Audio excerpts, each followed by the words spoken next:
my one funny, just funny. When possible dream manifest in the games that be coming with it. Nevertheless, let them go from the dust up, but you don't know. Got the blood, sweat, and tears. Losing some of your peers, losing some of yourself. Do they get past? Go by.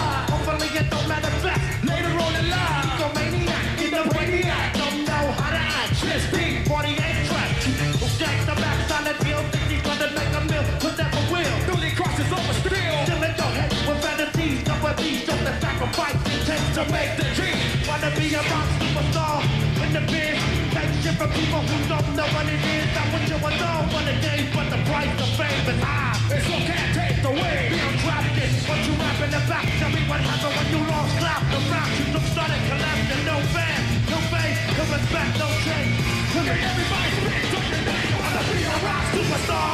Live large, a big house, 5 cars, a rich car. Living up in the world, don't trust nobody. Gotta look up on the shoulder. Be a rock superstar. And live large, a big house, 5 cars, a rich car. Living up in the world, don't trust nobody. Gotta look up on your shoulder. Never had big dreams, I'll make a big cream.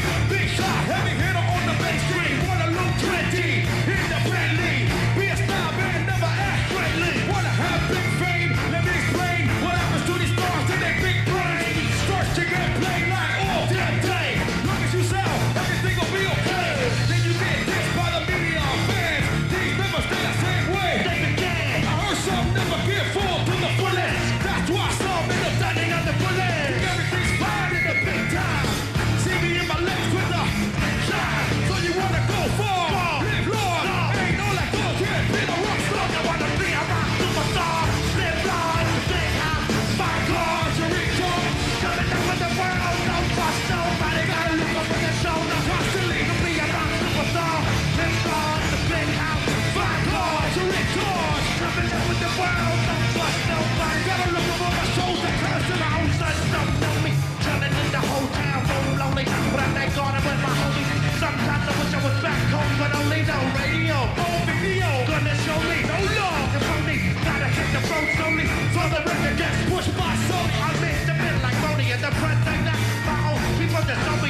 Things are nice in the afterlife.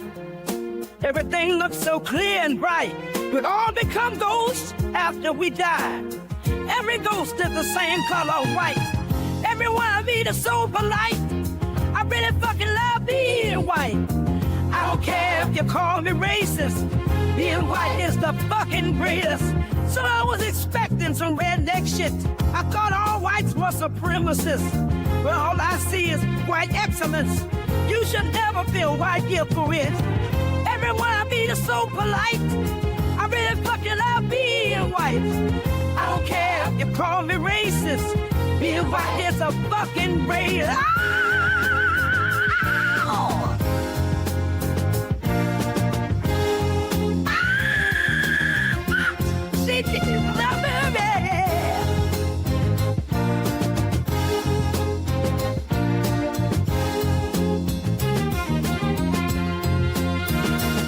There's no more crime and no more fights. All I can hear is the afterlife. But if I ever get sent back, I pray I don't come back black. Oh, shit!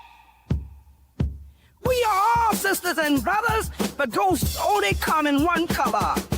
Now that I'm white, I have to admit, being white is the fucking shit. Everyone I meet is so polite. I really fucking love being white. I don't care if you call me racist. Being white is the fucking greatest.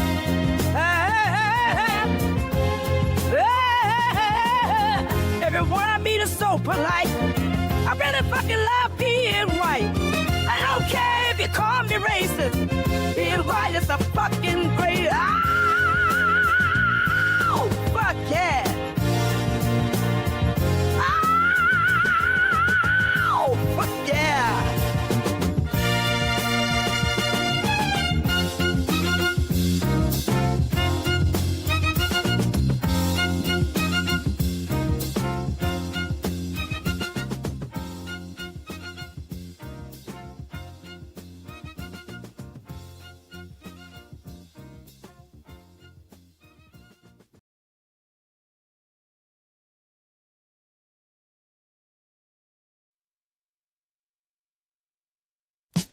Girl, let me hit that coochie chakra. Coochie chakra. Coochie chakra. Oh, girl, let me hit that coochie chakra.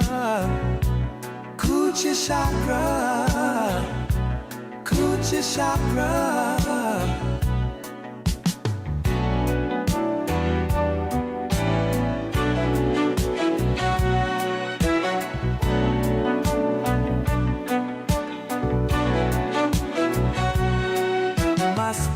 Chick, ooh, my spiritual chick is always tight, incense lit.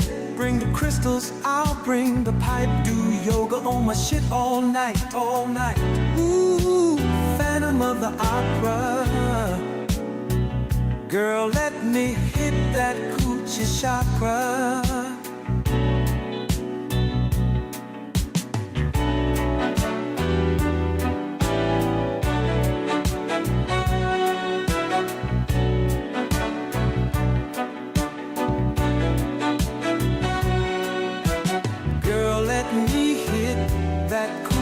Chakra, coochie chakra, coochie chakra. Oh, girl, let me hit that coochie chakra, coochie chakra, coochie chakra. Spiritual heal it, spiritual heal it. Hit so hard your ancestors feel it.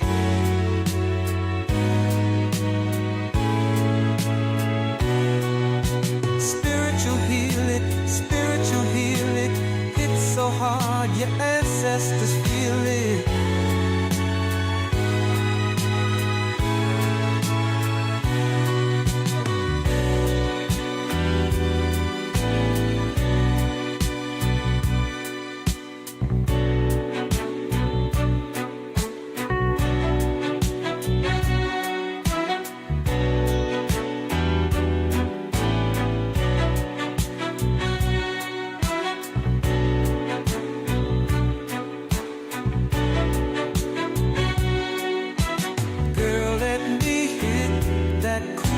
chakra, coochie chakra, coochie chakra. Oh, girl, let me hit that coochie chakra, coochie chakra, coochie chakra.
They tell me there's words that I can't say.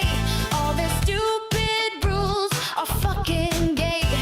They want me to think the N-word is wrong, but I'm not gonna play along. Nigga, I feel like saying nigga today. Oh yeah, I feel like saying nigga tonight. Alright, when I'm with my son sitting in the park, I say nigga with a heart. Oh fuck yeah! I don't care if you get your feelings hurt. Your reaction to the word is worse. I'm just trying to watch my son play tag. Now please step away from my bag, nigga. I feel like saying nigga today. Oh yeah, I feel like saying nigga tonight. Alright, but when I'm with my son sitting in the park, I say nigga with a heart. Oh fuck yeah!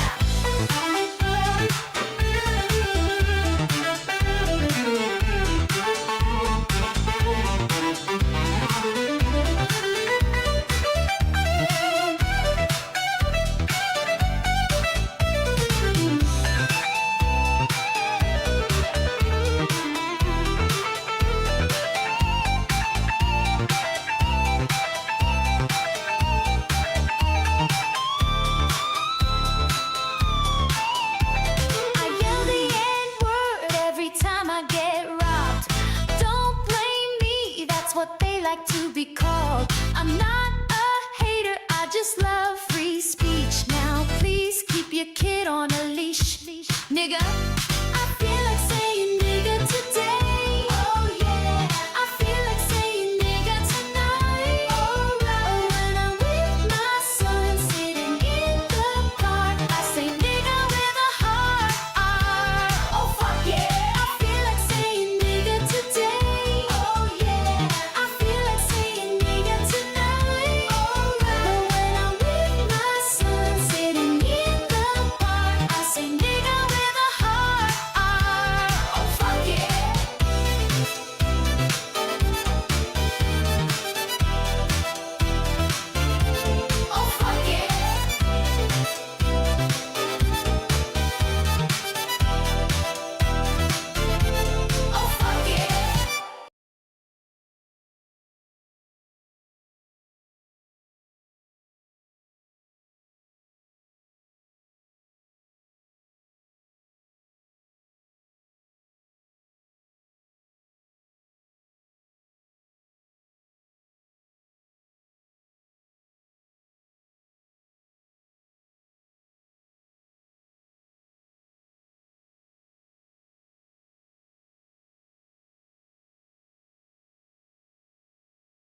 Oh,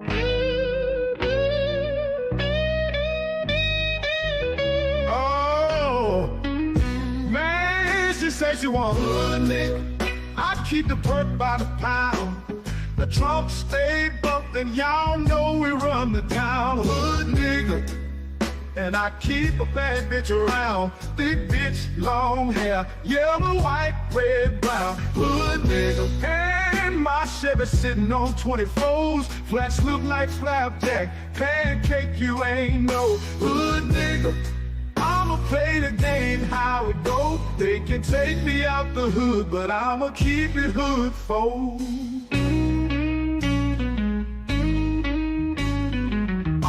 Jockey be steady knocking, middle of the stage, got the whole club rocking.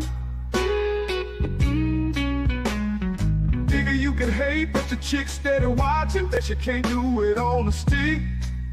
She poppin', we bout to pop it. You cock blockin', told you girl you rap, but your CD flopping. You say you getting money, man, we ain't seen nothing.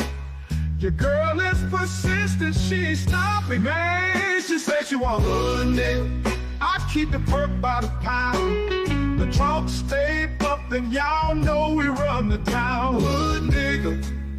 And I keep a bad bitch around. Big bitch, long hair, yellow, white, red, brown. Hood nigga. And my Chevy sitting on 24s. Flats look like flapjack. Pancake, you ain't no hood nigga. I'ma play the game how it go. They can take me out the hood, but I'ma keep it hood for.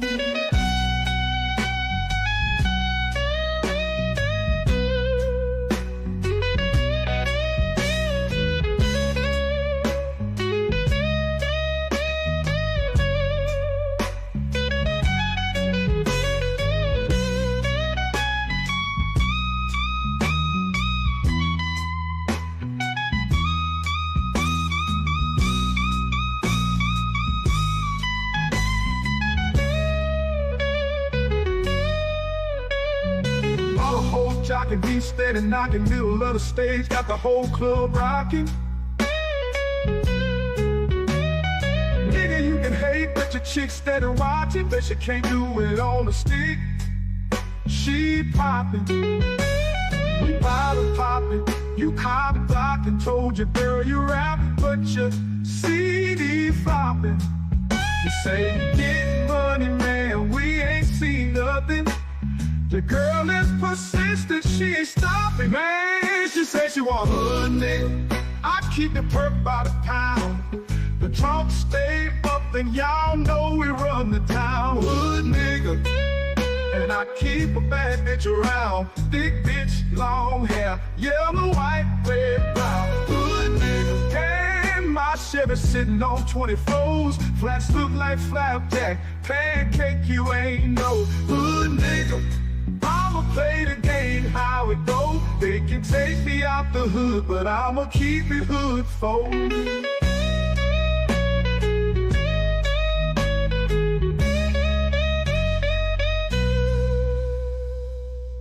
Man, she say she want a hood nigga. I keep the perk by the pound. The trunk stay bumpin', y'all know we run the town. Hood nigga. And I keep a bad bitch around. Big bitch, long hair, yellow, white, red, brown. Hood nigga. And my Chevy sitting on 24s. Flats look like flapjack. Pancake, you ain't no hood nigga. I'ma play the game how it go. They can take me out the hood, but I'ma keep it hood for.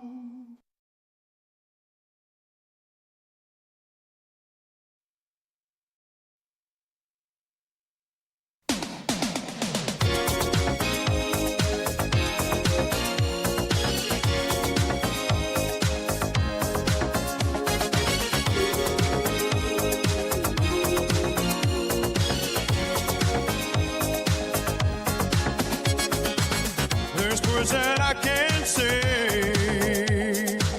There's stupid rules of fucking game. I'm listening to my favorite rap song, and I just want to sing along, nigga.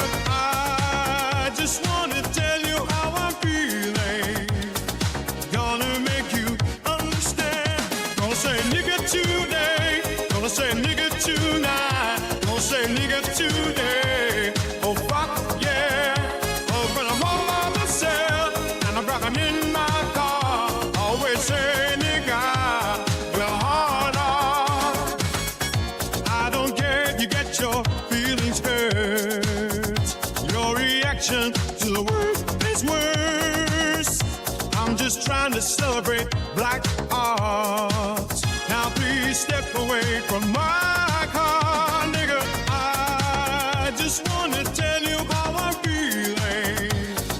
Y'all to make you understand. Gonna say nigga today. Gonna say nigga tonight. Gonna say nigga today. Oh fuck yeah. Oh, when I'm home by myself and I'm rocking in my car, always say nigga, well hard on.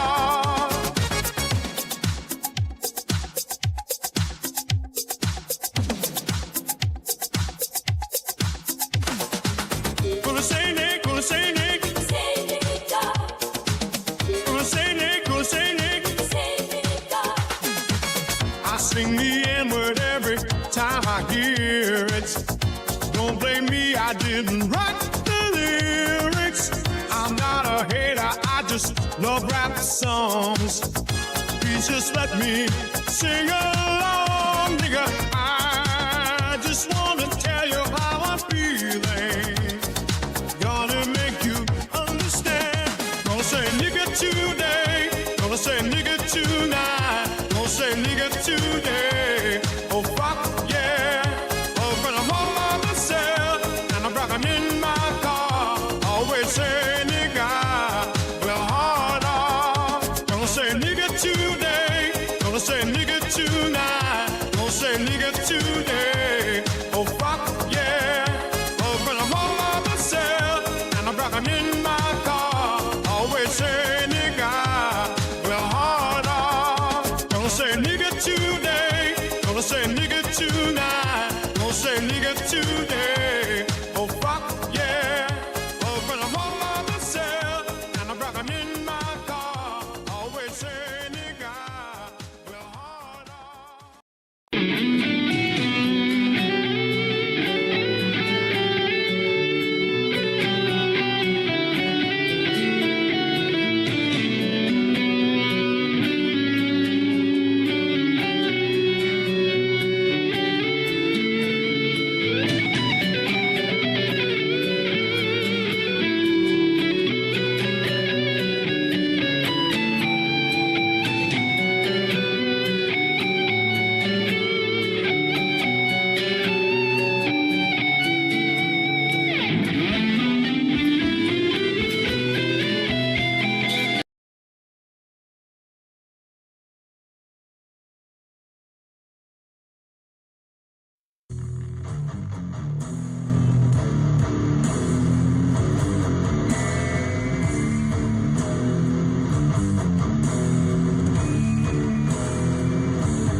Hello, hello, hello, hello, hello, hello. It's showtime. It's showtime, bitches. It's showtime, niggas. Come on, my niggas, it's showtime.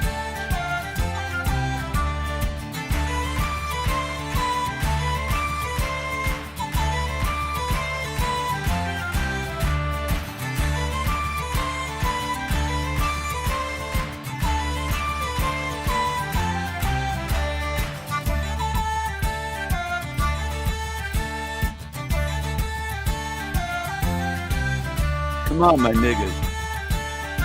Showtime, niggas. Showtime, niggas. Showtime, niggas. Showtime. Come on, my niggas. Come on, my niggas. Come on, Cuckoo. The Cocoa Puffs. Come on, my niggas. Come on. Hold up that watermelon.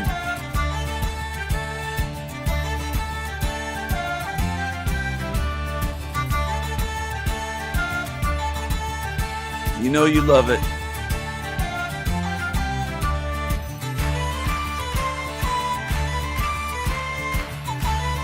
Come on, my niggas, it's happening now. Let's go, niggas, let's go.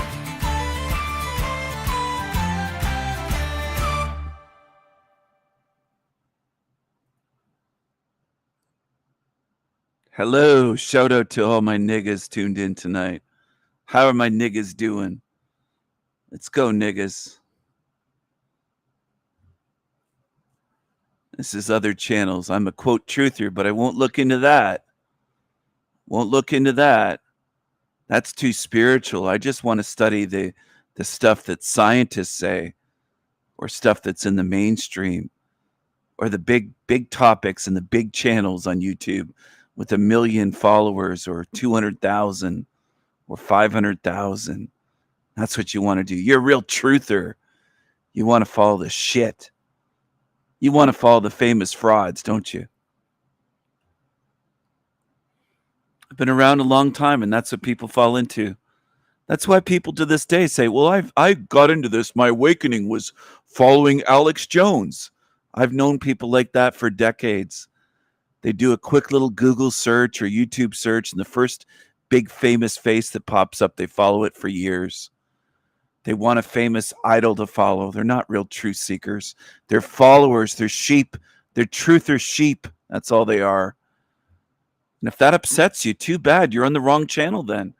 That's what I'll tell you. I don't want everyone here. Some of you can't get that through your head. Some of you will stick around for months till it finally sinks in. He really doesn't want everyone here. This isn't just lip service. King Stephen really doesn't want everyone here. He doesn't. He doesn't want the audience of shit channels. He doesn't want them around. I don't want them near me. I don't want most of you frauds and pretenders near me that pretend that you're truth seekers and you'll follow absolute psychopaths without blinking an eye. You're not truth seekers. You're just followers. You think you're better than normies, but you're the same, if not worse. You follow along. That's what you want to do. You don't want to think. You don't want to seek the truth. And when you hear something said about someone, most of you just believe it and repeat it on YouTube by the millions. Millions of you do that. Millions. If they say something about me and say he's in an asylum, he's on welfare, he's on a government check, he's mentally ill, he's this, he's that, he's this, he's that, he's this, people believe it. You show me what you are. You're not just gullible. You're truther sheep. You're followers of liars and lies. You're the opposite of what you claim to be. You're not even close, most of you. Most in this realm. Some of you don't pay attention enough. You think, most, does he mean me personally? If it applies to you, if it doesn't apply to you, then don't get upset. It's millions in this world that love to follow liars and lies. They love it. And if you can't see that by now, I don't know what you've been looking at or where you've been looking. Where have you been looking? What the fuck have you been looking at? It's obvious. A lot of you call yourselves good and good spirits, and you're not. Humans, I mean. Very few are. They're not loyal. They don't care about others. They're not good friends. They're not decent. They want it all one way. They want all the care coming to them. They show no care, no loyalty. They're pieces of shit. They're just like demonic trash. Even if they don't go out of their way to do evil, the way they treat people that have been friends to them shows that they're shit. It's the way it is in this realm. Because I say so? No, because it's observably true. Observably true. If you pay attention on here, you'll see it all the time on YouTube. You can treat people very well, show them care, show them friendship,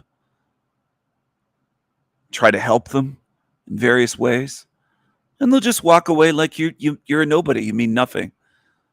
It's what they do. It's very common in this place. And it reveals everything when they do that. So some people say, well, you're harsh. You don't forgive them. Well, I can't trust them after that. That's the problem. I can't trust them. They don't display being trustworthy and loyal. I don't trust you then. You've ruined it for yourself. Okay?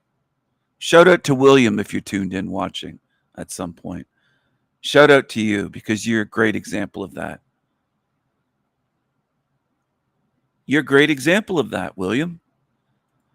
If you're lurking here again, which I suspect you've been doing for months. Oh, here's some trash here. Illumitami, T-Jack, Jackie, Fucked Up Fox 333 with it looks like demonic eyes. Looks like she's got the black eyes. She fits in here with this trash. It's interesting.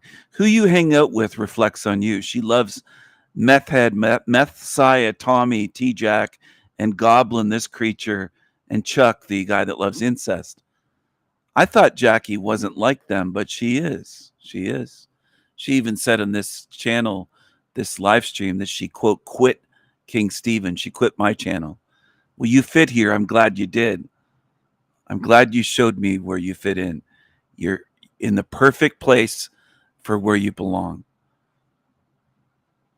That's at your level of intelligence and class. You're right where you belong, Jackie. And I've heard that you're into drugs. I've heard some drug stories about you. So you do fit in with them, those three. Alcoholics and drug addicts. That's your people. That's your people. So look at T-Jack using a crown now as one of the membership club emojis. He's so jealous of me. Look at Don't Judge Me has a little crown for being a member. See that? Looks like a crown.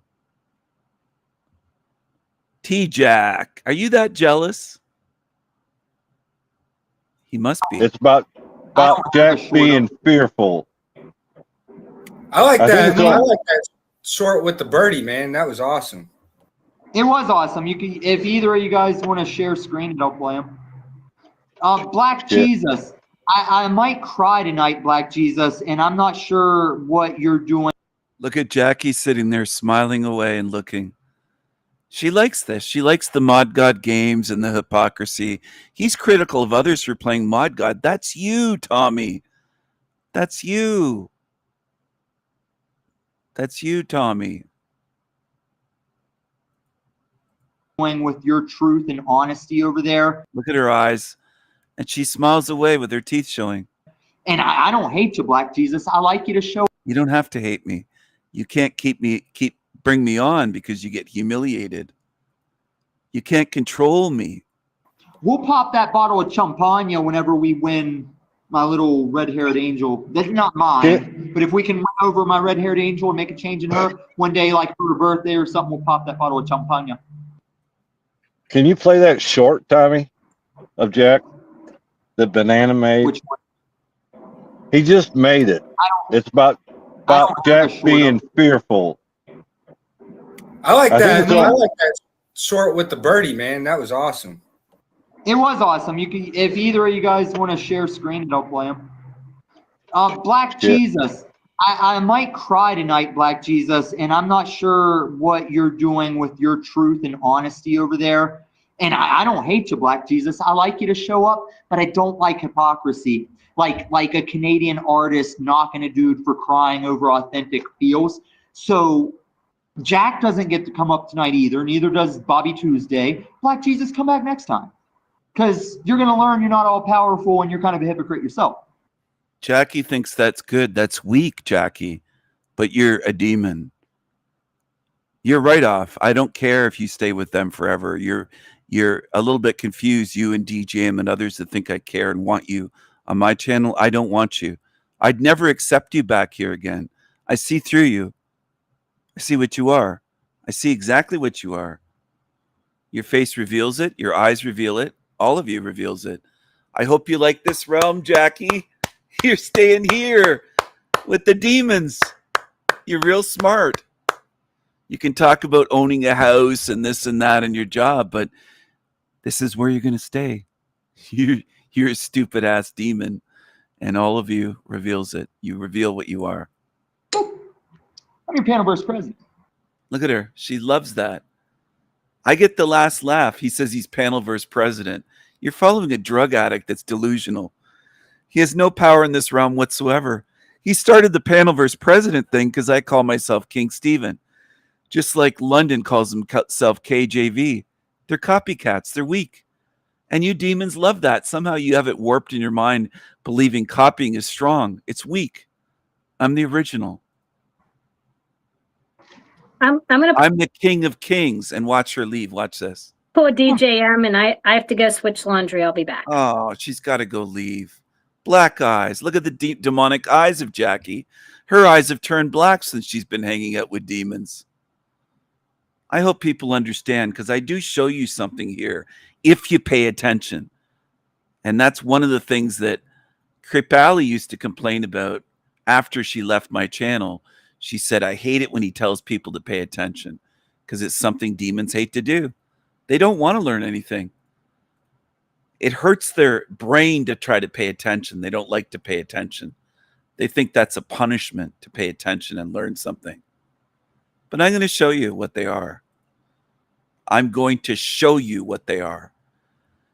And you'll have no excuses. It'll be undeniable. That's the way it goes.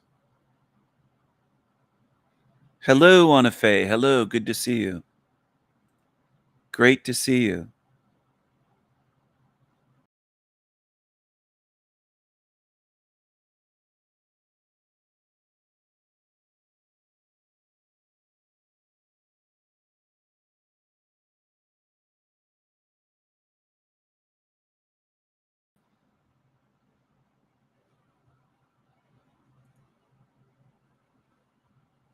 Testing. There's a glitch with Restream. A lot of these comments are not showing up for some reason. I had to reload it. So I'm not sure what's going on with that, but we'll hang in there and keep it rolling. Please hit the like button on the way in. This is El Diablo Radio International, the greatest show in hell. Nobody does it better. Nobody. And I forgot to make it VIPs, members only, but I'll do that right now while I remember. You got to be part of the channel to be part of the live streams. You're not allowed in the live streams unless you're a VIP, someone that's a subscriber and someone that's wanted here. You can't be trash and participate. That's the way it goes. You see that? Turned on subscribers only mode. You got to be a subscriber for at least 3 days. You got to be part of it or you're not wanted. It's VIPs only, bitches. You got that, niggas? You got that, niggas? You got to be part of the channel. You got to be a VIP or you're not fucking wanted. You got that? How do you like that? I don't want everyone. I'm going to keep saying that. I don't want everyone. You're not all wanted here. You got to be a VIP or I don't fucking want you around. I'm not kidding about that. VIPs only. Not just a subscriber. You got to be somebody that fits in here. And I don't mean the same, but you got to be like-minded. You got to be likable. You got to show manners. You can't be a piece of shit demon and be here. You don't get to ruin my chat or ruin my channel. You don't get to ruin things. You don't get to destroy what I'm building here. You don't get to destroy. Hello, Manny. Good to see you. Good to see you. Hello, Rose. Good to see you. Hello, Rashawn. Hello, Louise. Great to see you, Louise. Hello to the Green Man. If you're still tuned in, it's always good to see you as well. Love having you here. Hello, RI. It's great to see you as well. I like people that show politeness, kindness, manners, intelligence. ones that are trustworthy, loyal. Hello, Anthony. Good to see you. Hello, Felix. Good to see you. Always good to see you. I appreciate Felix for creating music, for having a channel that he's helped people understand when I've kind of gone away due to YouTube taking my channels down, giving me strikes. It wasn't me disappearing. It was YouTube giving my channel strikes where I couldn't post updates. So thank you, Felix, for all the times in the past that you helped people understand that I got a strike and that I would be back. Thank you very much. Hello, Seth. Good to see you. Great to have you here, man. I hope you're doing well. Sure, I'm open to take questions from the chat room. Absolutely. I'm not afraid of questions like these creatures are on that what's that channel? Luma Tommy's station 30p or whatever it's called, something like that. The Messiah, his P-anal celebration. JM is a Chopin. Usually the show gets started. Is a panel hopper, and he's endearingly got good intention. I only go. Like she's her own woman. She's 21 out here, so I just let her go. And I just said something as she left. I was like, "I'm here for you," you know. Like, okay, is that why you asked her if she was mad at you? Yeah, because that's the last I saw of her until we searched for her. And she said she wasn't mad at me.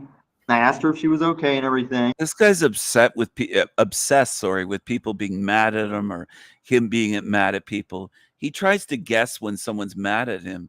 He plays stupid games.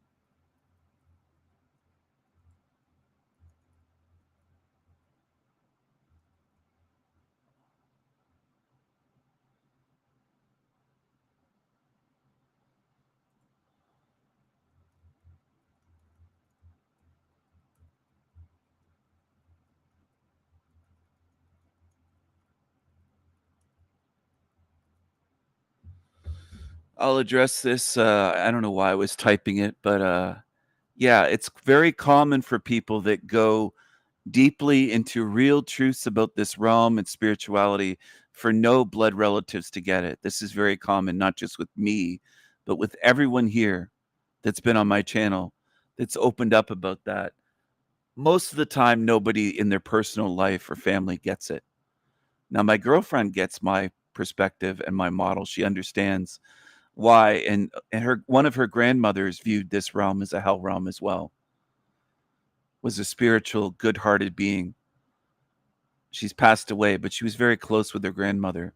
I was very close with one of my grandmothers. My other 3 grandparents I was not close with. One died when I was around less than 2 years old. Another died when I was in 3rd grade. And the other one died when I was in 8th grade.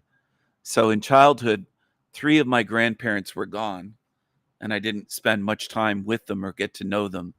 The grandparent I knew and was closest with lived almost to be 100, so I had time later in life to have conversations and get closer with her.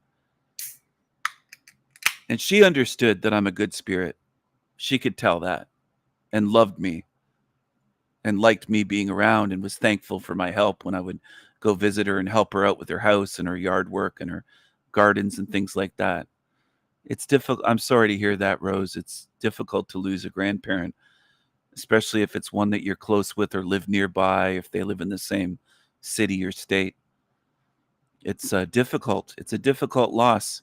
That was one of the biggest losses of my life, was my grandmother, even though she lived a long life. I think each loss and grief is different. Hello, Bobby. Good to see you.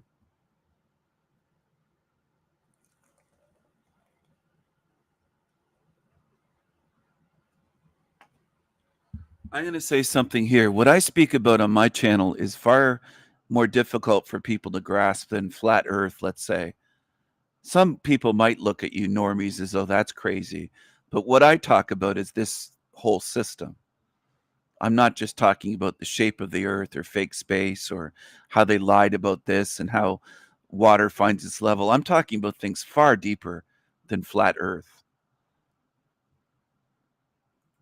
But my family didn't understand even Mandela effect or let's say the hoaxes on TV and things like that. Shit's from Breck. Yeah, you What's did. that? What? Selfish. Yeah. So Chuck, so after how many years is it going to take for you to I'm realize done. his? Yeah, I know, No, I'm exactly. done. It's not worth it for you. It's not doing you any good at all.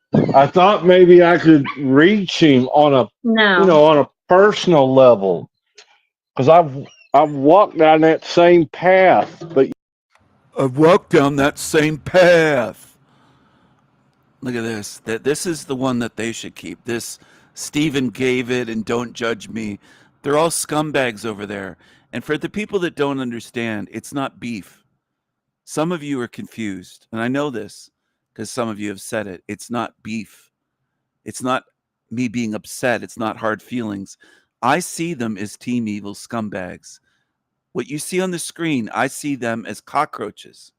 It's not just one person or, oh, he's got beef with this. No, you're wrong. You don't understand. And that's a problem. I'm trying to get you to understand. Maybe you will, maybe you never will. I'm definitely open to that possibility that some on my channel tuned in right now never will understand what I'm talking about and why I don't align with these creatures. I'm open to the idea that some of you will never understand, that you'll never understand. And that's fine. I just don't want you around me if you don't understand. Just go away. That's all. That's all I'm asking for. I don't want you. Stay away from me. You're something other than what I am that can't possibly relate to me. You're on a different frequency. You're a different type of spirit. You don't belong around me. You belong with these demon-eyed druggies. You belong over there. Degenerate demons, Team Evil psychos. Now, I'm trying to break through layers with some of you because you got it in your head. It's beef. It's beef. He just has beef with Tommy. No, you don't understand. It's spiritual differences. It's way deeper than your little term of beef. You don't get it. Some of you have left comments. You don't get it. You'd be wiser and smarter to keep your mouth shut and say, maybe it isn't beef. Maybe it isn't. Maybe it's deeper than that. Maybe it isn't, oh, Stephen doesn't like him or Stephen blah, blah, blah. And you listen to Tommy saying Stephen's mad at him or this or that or seething, or the guy keeps me up from keeps me away from being on his panels. He's a fucking coward. He's a demon. He's a grifter. He's doing this for money. I don't think you'll understand, some of you. You never will. And that's fine. I'm not trying to force you to understand. Look at Melanie Moron gave him $10 over a wrench. And the one that was bashing me the whole time that I was a guest on Roses, she was bashing me the whole time. There she is on Illuma Tommy's paying money again for the wrench, and she watches his every show. She's scum. She's at the level of a cockroach. She belongs there. Some of you are confused because I don't, and I can't help you. The ones that are so confused that think, well, you just want Melanie on your channel or Jackie. You're so fucked up. I don't want you around me. You're so foobar because you don't get it. I don't want these creatures here. I don't want his audience. Get past your confusion, the ones that are confused, or you're going to end up staying in Hell Realm because you're going to be so confused about where you are, how this place works. You'll even be confused on that. You'll think, oh, he's saying he's going to keep me here. You'll keep yourself here by your choices. You hang with these demons, you're going to stay with these demons. Yet he cannot see the connection. He did no wrong. He's in denial of a lot of things. He's mad at me right now too because he's trying to deny the prophecy of God. He's trying to say that Here's the thing, Goblin. He thinks he's the prophecy is the problem. Here's the thing, Goblin. The way you've triggered me, Goblin, is you haven't prostrated around like no. Jack is saying literally the opposite of what biblical stuff is. And that's why he kicks me, Chuck, because I start telling him the truth and he can't have that. You watch his brow furrow. Well, Tommy, that's what I told him today. I said, Jack, you can't take the truth. You hate the truth. You despise the truth. That should be in a movie or something. You think? Like a Jack Nicholson movie, maybe. Maybe, yeah. And maybe, who's the other guy? Demi Moore and, Tom Cruise. yeah, that faggot. I like him, though. I like him. I like it's crazy. I've used it in my memes. Like my maniacal laugh, I always throw that Tom Cruise scene in with my maniacal laugh. But how he can twist around. I've never heard you have a maniacal laugh. You're just a demonic loser, a bum, a homeless bum on drugs. Anybody that finds something good about Tommy or something to be admired is fucking warped and or deceived, confused, duped. He's a loser. The things I offer to him, but yet he wants to twist it around. Good, or if they eat something that's not reacting good, like you know how they'll eat the grass and then try to, yeah, it makes sense. Macho always ate grass, and since he had lymphoma cancer that was in his nose and made him sniff and sneeze. Him always eating grass is not a good sign. If you have a dog that always eats grass, you should have taken them to a vet. You should have taken your dog Camacho to a vet if he was always eating grass. In Colorado, there's a lot of dogs that'll sniff up a grass seed. And so at first, that's what they were checking for and what they thought it was. And by the time they realized it was cancer, he was already like eating away. It was killing me, man. I'm thinking it might even be the technology. You know what I'm saying? Because you know how we bathe in like a pool of frequencies and all that. Yeah, it's just technology. We're not in an evil realm. It's just humans doing evil to us. That's how simple these simpletons are that believe in God, like Goblin, who's made death threats against me live on Cockroach's channel, Rat Blood's channel. That's what I meant to say. Made threats against me, various places. He's a cockroach, Goblin. A lot of these people that some of you defend, again, not all on my channel do, but some of you do.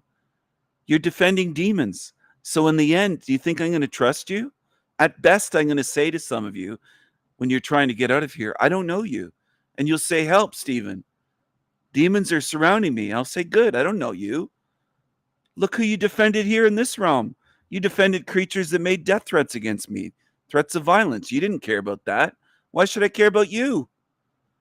I'll just give you back what you gave me. That's all. Fucking idiots. Some of you deserve this place that are tuned in right now, lurking here. You deserve to be here. I'm going to drive that point home tonight. No matter what it takes, it's going to get through to some of you. Drill it into your fucking skulls with a power drill until it gets through. You're going to learn something tonight. A lot of you resist learning. You don't want to face the truth. You'd rather hear happy bullshit, fake new age positivity and lies from demons.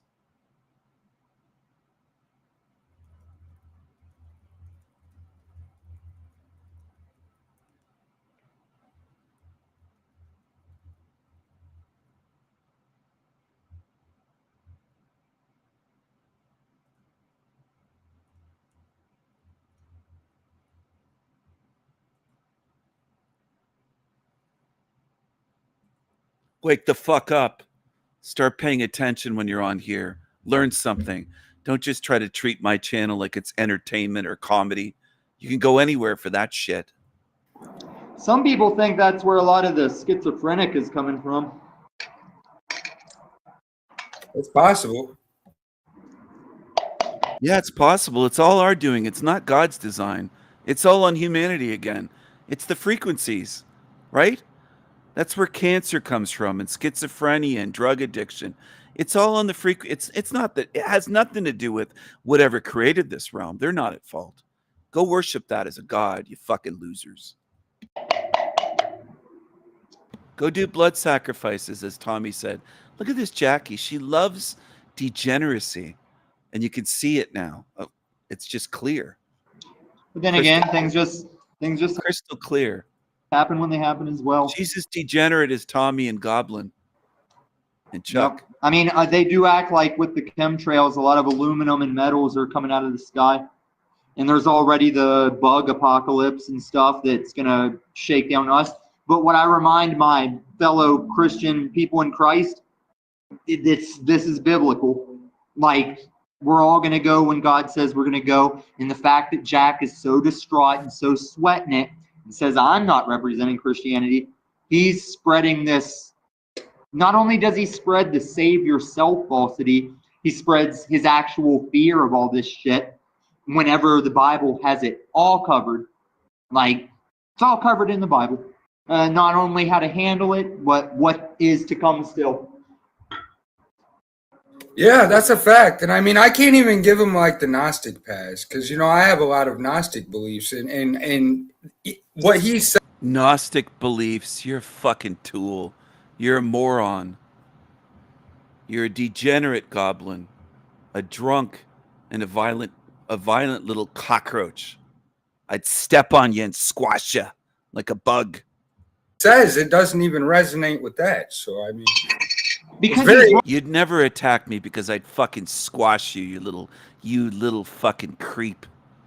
Wrong about so much.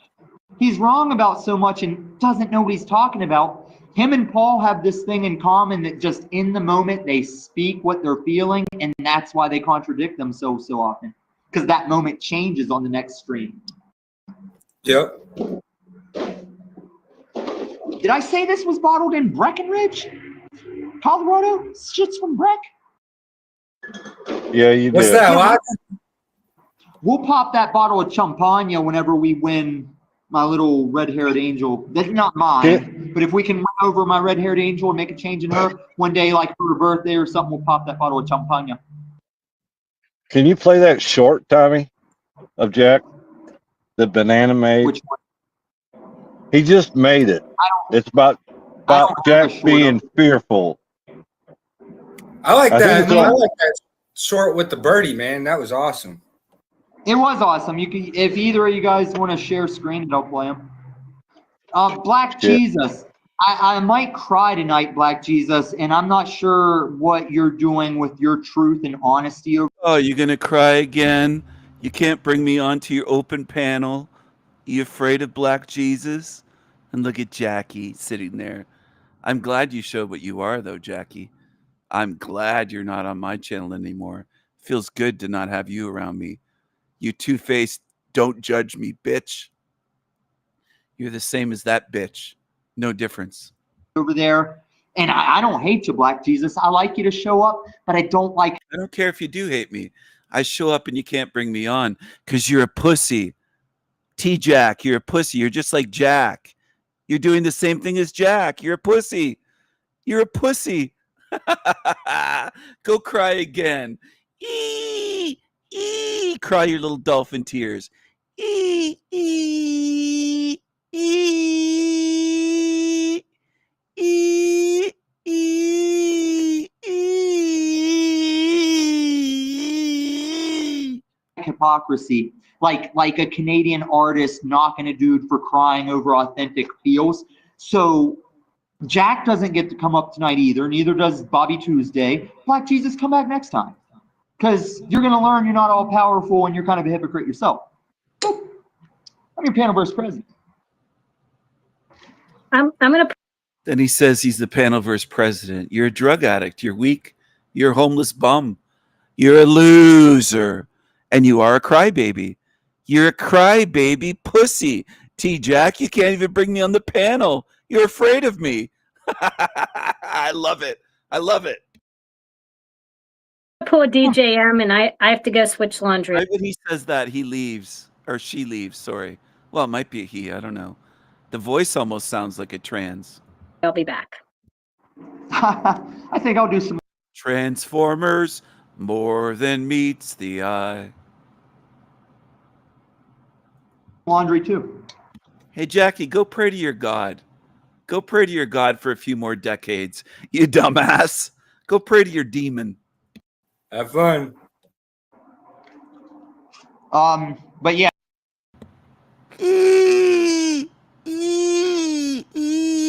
Dolphin tears. Dolphin Jesus tears. Dolphin Jesus tears for T-Jack. Tommy Jack. yeah,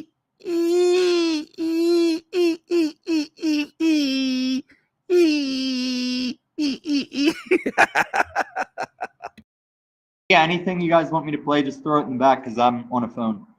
I can't do it like Look, that. you got it? You got to share screen it in the back. Bobby Tuesday, yep. Just like we've got Bobby Tuesday and we've got dinner hot dogs. Can you believe how I reeled dinner hot dogs in? I was making a point when I said maybe dinner hot dogs should host me and you versus each other with me as the Christian Jack, and he said, get with me on my Discord. His channel fucking sucks. I'd never go through fucking dinner hot dogs. Those chumps, all they do is sit over there and bust on Christians day after day. It's fucking lame. And they don't do legit debates. They're just a bunch of fucktard kids. Fuck, Yeah, fuck dinner hot dogs. Yeah, there is quite a bit of weird shit going on lately, I must say. 10 times. Yeah. But all the times I ever feel like I'm just gonna give this shit up, it's like days like today that turn it all around because I need to get Ham Banana back over here because he's got his own thing going on his channel. But I can see where when Ham Banana is covering these infidelities that go on in the Panelverse, that's going to be a regular thing in the Panelverse, is getting on and flirting with some guy because you're both sick of your old lady, especially in the trailer sectors. It's going to be a regular thing. And I'm ready to presidential Panelverse the whole gambit. I just need channels to start getting behind me and acknowledging that their acknowledgement is what makes me the Panelverse president. Yeah, I can see that. I see where you're going with win over each individual channel. I'm willing to win that over. Need to break the wind from this camping burner because that's what went wrong with the chicken wings. Beautiful. Where the hell did you find a spork? It's a camping thing with a spoon, fork, and the side of the fork is serrated. I literally found it after my phone died on the last stream where I found the red-haired girl. On the way back to storage, I found this at a camp that was ransacked.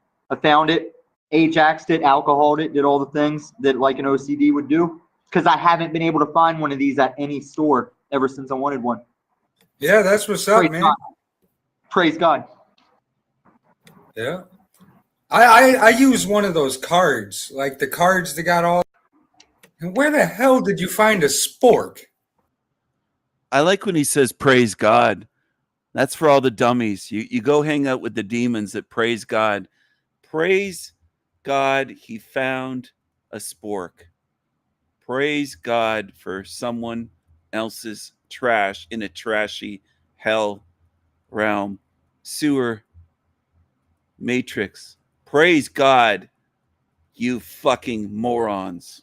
How about that? That's for T-Jack and Goblin and Jackie and Chuck. All four on the panel there worship a demon and call it God. Join them if you're that fucking stupid. I think that was the highlight of his year. He says, praise God, as though that's a big find. Cost you, what, $1? Maybe at a dollar store? A dollar store spork. Praise God. Praise God. Praise God. Praise God.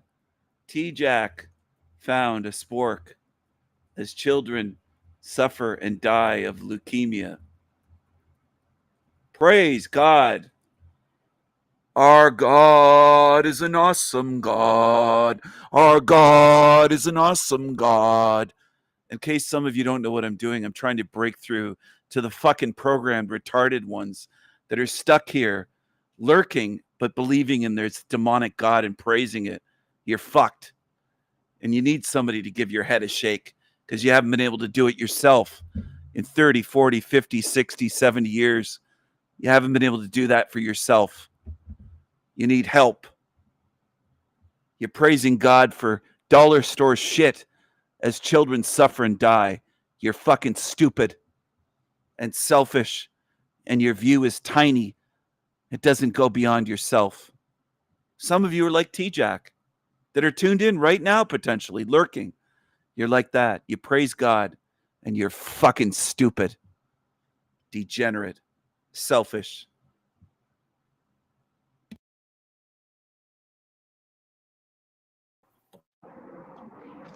It's a camping thing with a spoon, fork, and the side of the fork is serrated. I literally found it after my phone died on the last stream where I found the red-haired girl. On the way back to storage, I found this at a camp that was ransacked. I found it, Ajaxed it, alcoholed it, did all the things that like an OCD would do. Because I haven't been able to find one of these at any store ever since I wanted one. Yeah, that's what's up, Praise man. God. Praise God. Yeah. I use one of those cards, like the cards that got Called it, did all the things that like an OCD would do. Because I haven't been able to find one of these at any store ever since I wanted one. Yeah, that's what's up, Praise man. God. Praise God. And where the hell did you find a spork? Called it, did all the things that like an OCD would do. Because I haven't been able to find one of these at any store ever since I wanted one. Yeah, that's what's up, Praise man. God. Praise God. Yeah. I use one of those cards, like the cards that got all the different little tools and shit on them. That's Yeah. right. Like a bottle opener and some screwdriver shit. Yeah, I got one of those. Yeah. It used to be in like a wallet, but now I just have it in my tools somewhere. Mine managed to stay in my wallet for years at this point. The rubber, it was like a wallet where there was a rubber band around the tool you're talking about, and you do cash on one side, cards on the other. And I eventually wore out that rubber band thing. Oh. But Yeah, you're my right, I dad can't. finally got out of the hospital. What? My dad finally got out. Some are tuned in right now that have not hit the like button, as usual. They have to be reminded every day, every live stream. That's too much for you to remember. So how are you going to get out of this realm? You can't remember to click the like button without being told.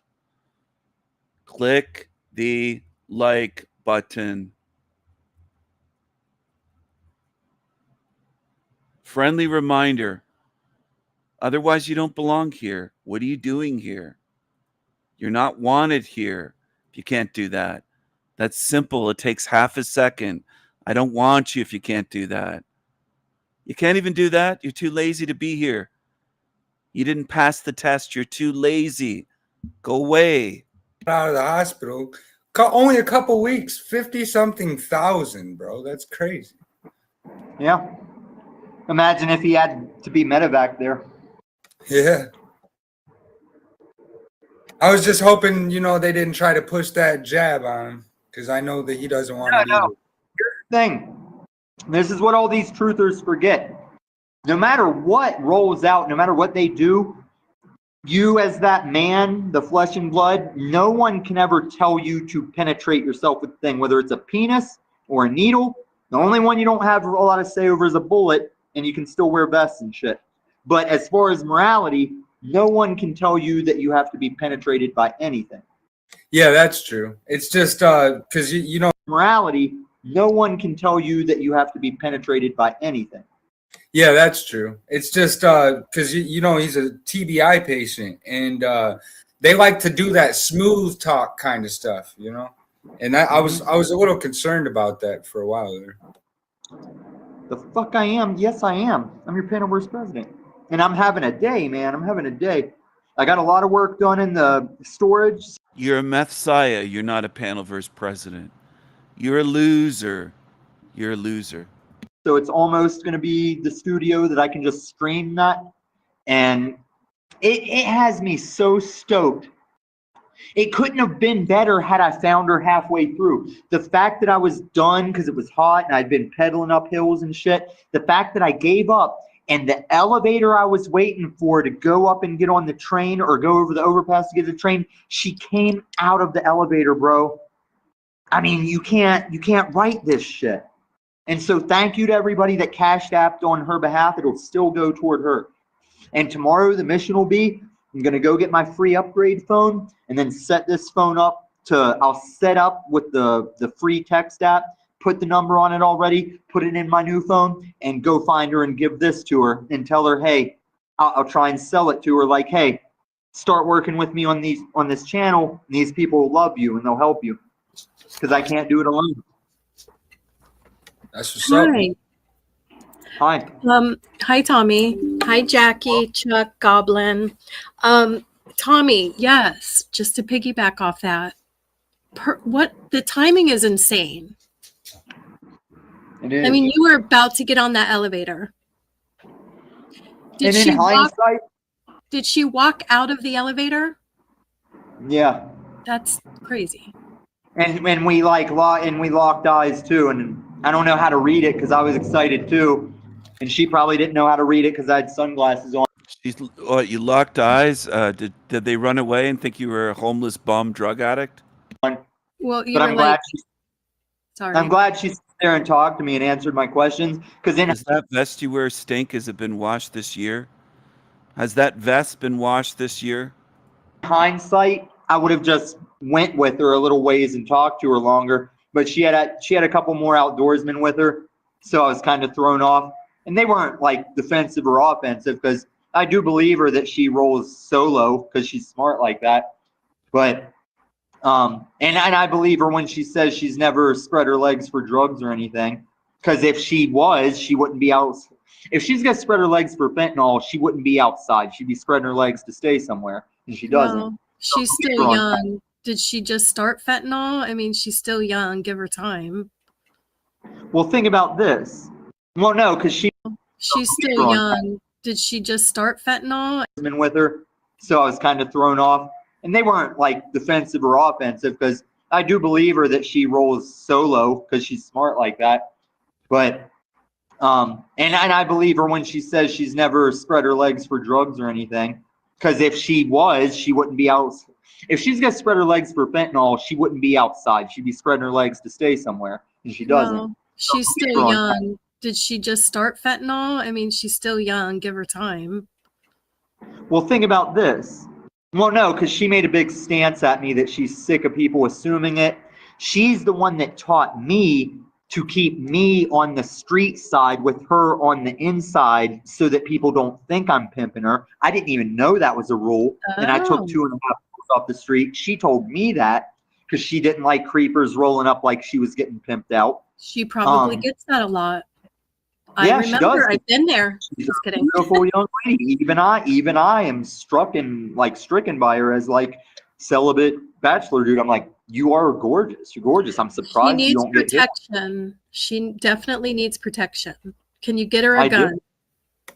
No. I told her if she rolled with me long enough and showed me at the range she knows the shit, I'd let her carry one of mine when we're together. But I was her protection the whole time she was with me. Like I'd even not sit at her on her light rail seat, and I'd just hold the rail and like hover over her. And she had even said like, you can sit down. I was like, no, I'm keeping you to the left side on the street. And she got what I was saying because it was like a Clockwork Orange thing. Because I was dressed like way eccentric when we were rolling around. So you wouldn't have tried to make a move on her with me hovering over. And I did have my big old full size fucking pistol up under my armpit and shit. Yeah, man, it was good times. I wish I would have handled it better when she flipped out and ran off in the rain, but that wasn't on me. That was her. Okay, I missed that part. Can you please don't yell at me? I missed the part and I never got to watch it. It wasn't on stream. Oh, I thought you didn't talked about. Okay, so what can I ask? Why she ran off running and crying into the rain?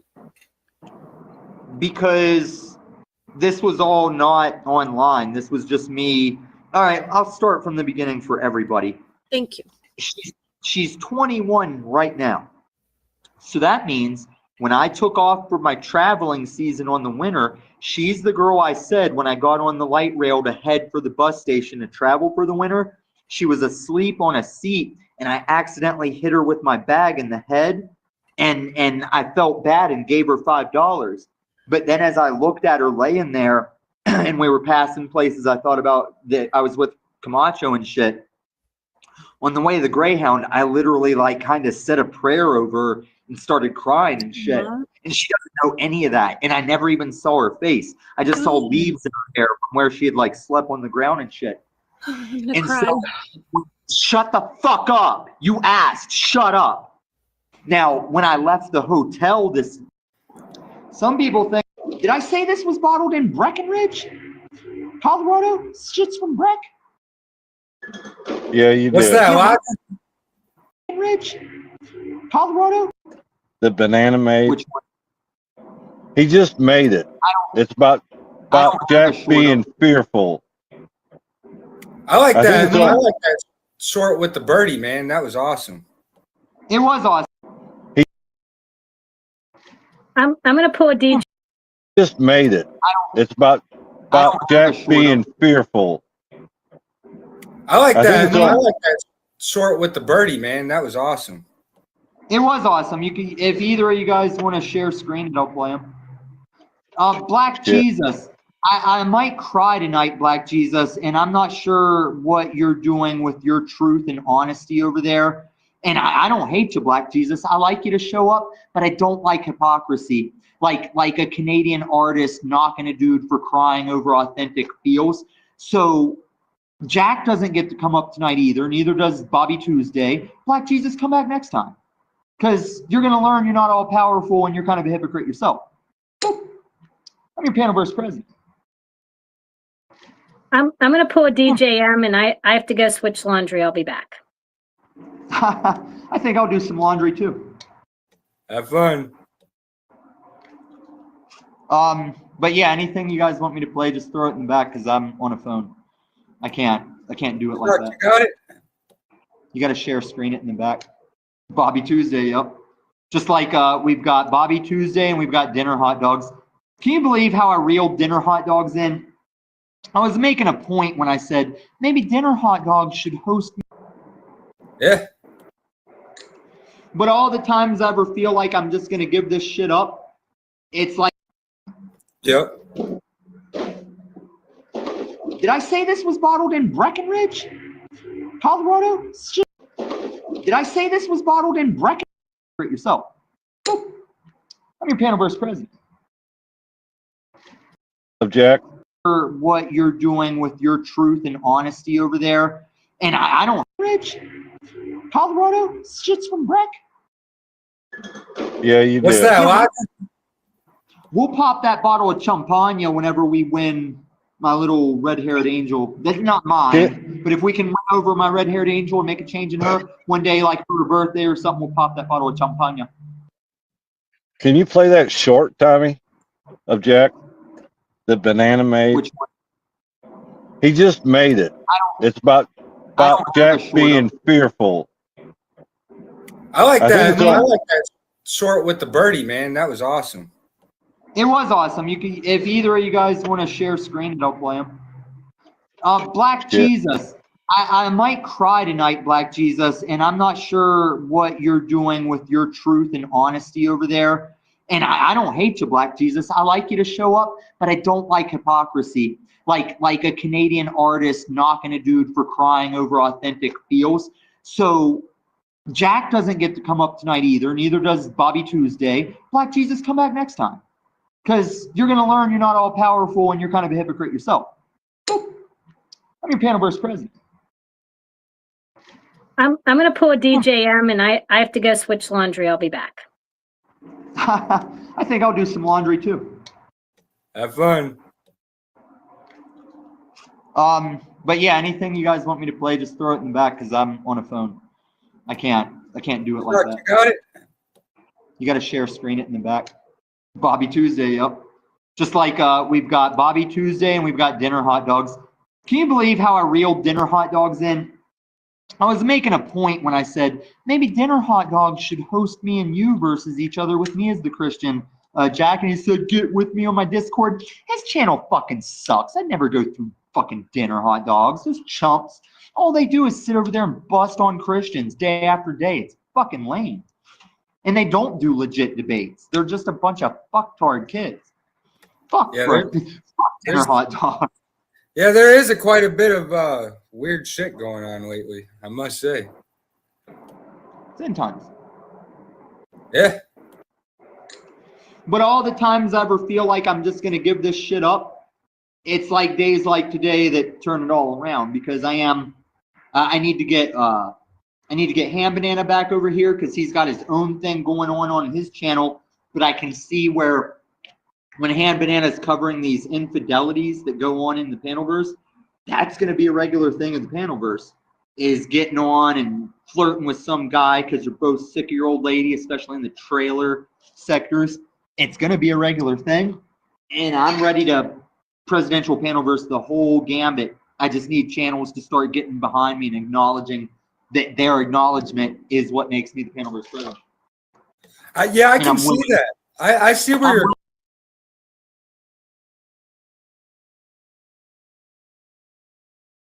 On May 7th, 2025, deputies responded to a report of shoplifting at TJ Maxx.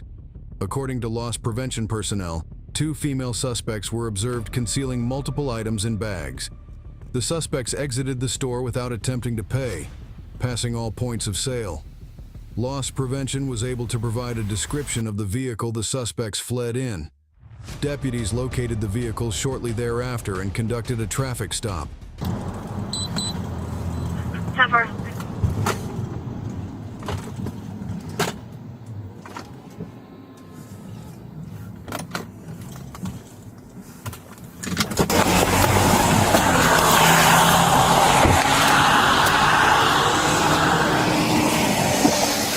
How you doing? Step out of the car for me. Yes, sir. 86. Yeah, I believe it's gonna be them. I got 3 females in the car. I think they're all involved. 3 females in the car. Oh, yes, sir. I'm getting off. Where y'all coming from? Huh? What? What? No. Okay. Quit. I said step out of the car, didn't I? All right, Yes, step out of the car. sir. Hey, quit moving around back there.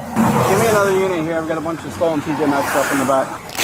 That stuff not even from there, so I don't do it. Passenger, keep your hands on the dash for me. You keep your hands on that in front of you. Keep your hands up there in front of you, I said. She didn't even go in the store, sir. I don't care who. Negative. I got the driver secure and the other 2 are compliant. Without moving your hands, where's your ID at in the car? I don't have one. Huh? I don't have one. You don't have one? Not It's a rental car it's showing? It's a rental car in your name? No, sir. Ma'am, keep your hands on the deck. Put your hands up in front of you, I said. I don't care who she's calling.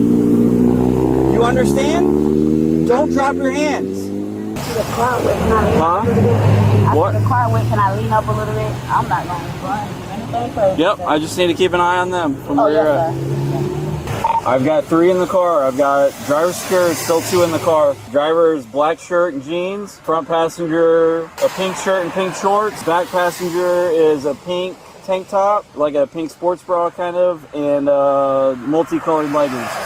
That road with it. Huh? Oh, no, I said that road with it.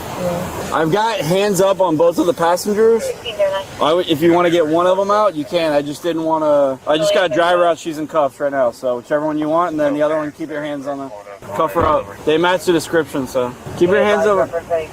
Here, just put her right here and get the other one out and cuff her up. Because the other one keeps getting on the phone. Yeah, hang that phone up. Well, we're about to find out, all right?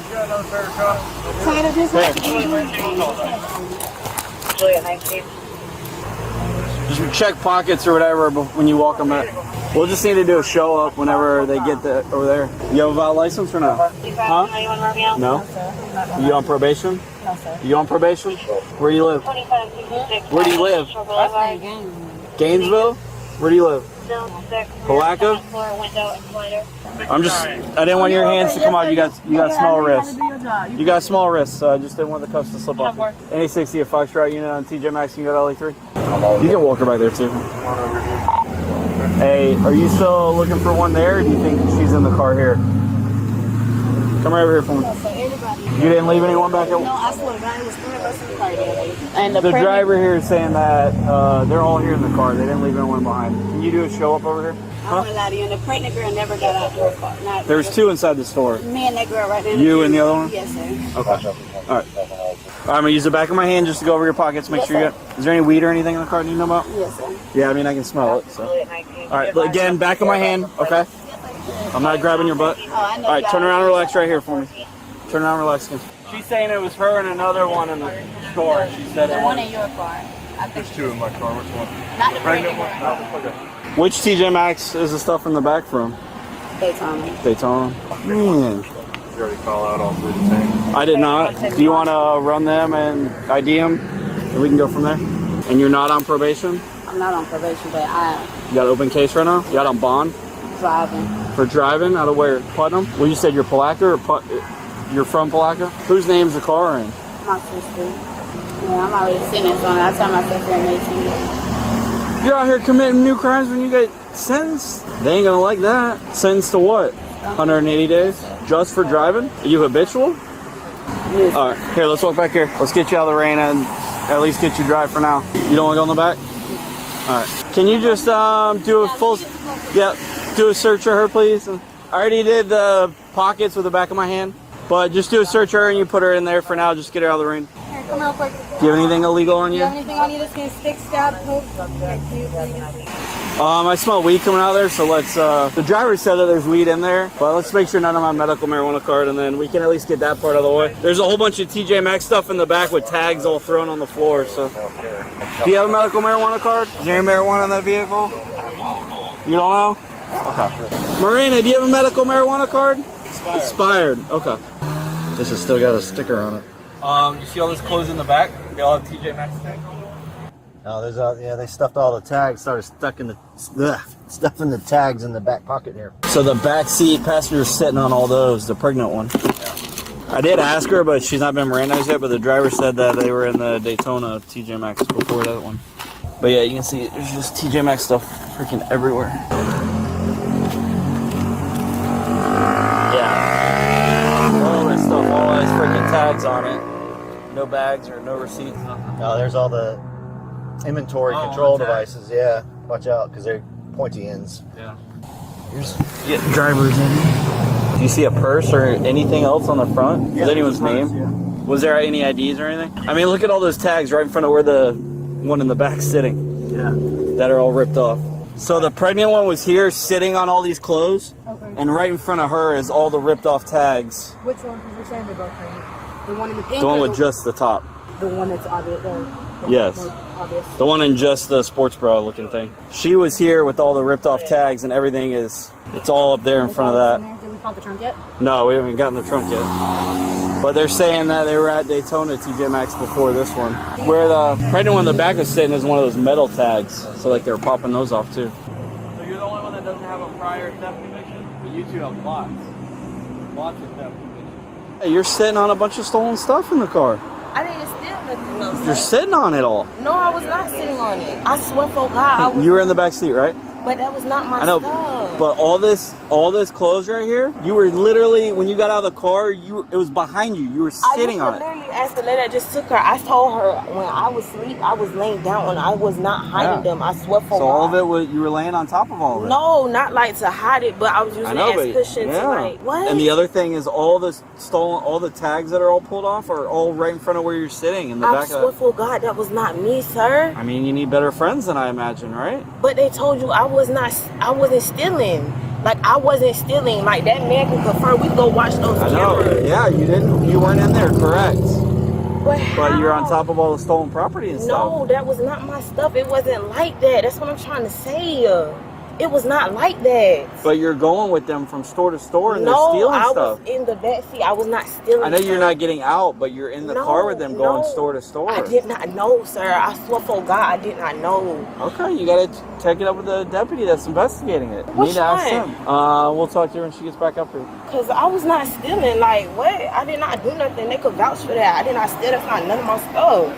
That's not mine. I don't steal. You see my shirt. I don't steal. This is not my cup of tea at all.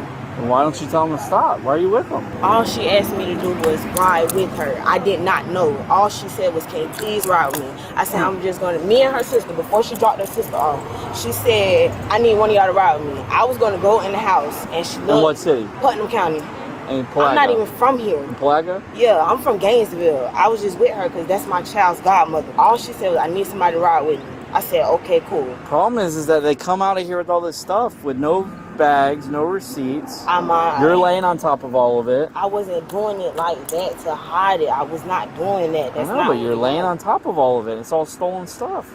Not my stolen shit. No, hell no. Not my stolen shit. Sorry, excuse my French, but not my stolen you're the one. Yeah, I get it. No, not the I one. get it. You're laying on top of it. And then all the tags are popped off are all in your seat right in front of where you're sitting. Hell. Yeah. No. No one else is in the back. It's just you. To tell you, like, I did not do that. I know, but no one else is in the back. It's just you. You don't think these people they probably did that? I did not do that. What I'm gonna touch that stuff for? I don't want it. It's not my stuff. I did not do. No, that's not. No. I'll talk to the deputy. No. So the deputy that's investigating it is dropping the witness back off at the store, and then they'll come up here and talk to you. But you're under arrest for sure. Are you out on bond right now? Because you got a bunch of theft history in tons of different counties. So this is a felony for you, for both of them, for you and the girl driving. For real, she got a felony? Yeah, they've been arrested she been arrested a bunch for stealing, like 10 times probably. Only one I know is one that's bad though. She been arrested a bunch for stealing too. But you're in the car, you're involved in this. Yeah, you're in it, whether you want to be or not. I don't think so. Toshi's done. I'm just waiting on them to... They got all the stolen property inside the car. They still got to take back to TJ Maxx. Apparently it was stolen from a different TJ Maxx, like in Daytona. All that. I tested the weed for them. Like a bunch of hats from like Hobby Lobby. So let me ask you before this, because they're pulling all the Daytona store video. Were you in Daytona store? No, sir. TJ Maxx? No, sir. Hobby Lobby? No, sir. You sure? You never went in any store? Honest to God, no, sir. Was she in any of these stores? No? We're gonna find out if you were. Yeah. We can all go to the pictures. Really cool. Yeah, you need to get good pictures of her before you cut her loose. Yeah, just take the 2 and be done with it. Pose. Yeah. The women were charged with possession of an anti-shoplifting device and grand theft, having 2 prior theft convictions. The total value of merchandise stolen from multiple TJ Maxx locations exceeded $1,000. Share your thoughts below and remember to like and subscribe for more videos.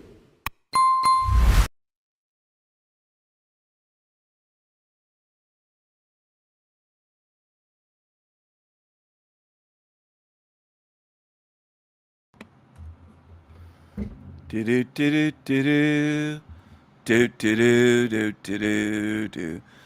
the Vape King go? I was busy showing that video, but Vape King, you want to come up for an interview? Do you want to hop on live, Vape King? I'm going to drop a link here for join me live as a guest. Right there. Join live. Right there. You see that link? Can people see that link? Yeah, well, introverts are welcome on here. Being an introvert doesn't mean they can't speak. You can still speak. He has a voice, right? Vape King, do you have a voice? I'm an introvert. Vape King, can you come on here? I'd love to chat with you, Vape King. Introverts are welcome. Introverts are welcome. We welcome introverts here. I love introverts. I'm an introvert. I'm a very shy introvert. Shy and gentle. I'll be gentle. I won't just take a rolling pin and ram your you-know-what with it. I won't violate you, Rape King. I will be gentle with you. I won't violate you, Rape King. I'll be gentle. I'll go easy on you, Rape King, if you're still here. Did you run away, Vape King? Are you still here? I think Vape King is so interested in my channel, I think he left. He just wanted to talk about things he's interested in, vaping and investments, and left. You still here, Vape King?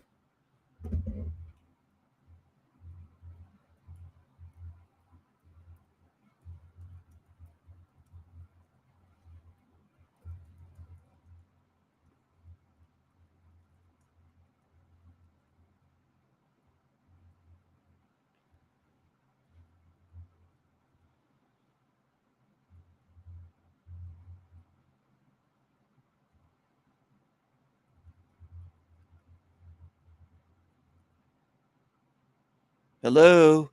Vape King. Last chance. Hello? You hear Vape King? Hello? Where did he go? He didn't run away already, did he? He was so interested in my channel. He wasn't just here to chit chat about stocks and his interests, was he? Is he here? Vape King, are you around? I didn't see the be right back. I didn't see that. He wanted to talk about investments. This isn't an investment focused channel, Vape King, but where are you? You still here? Or did you go over to another channel? Is he interested in any spiritual matters, truth? See, this is how I'm going to filter people out. Some people might think I'm being harsh on them, but I'm trying to see what they are. He subscribed to my channel, but what is he here for? What are you here for?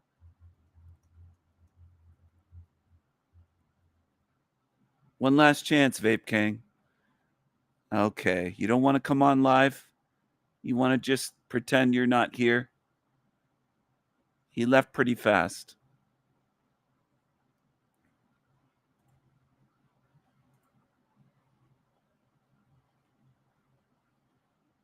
Goodbye, Vape King.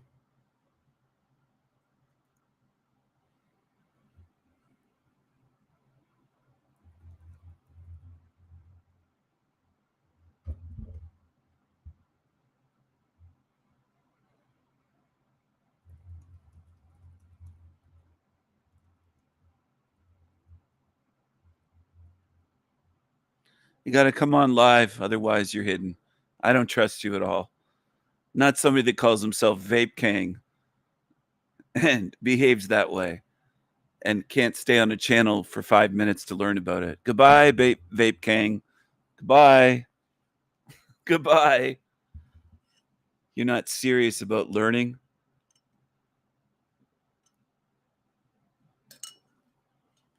If you want to be unblocked, you got to come on here live.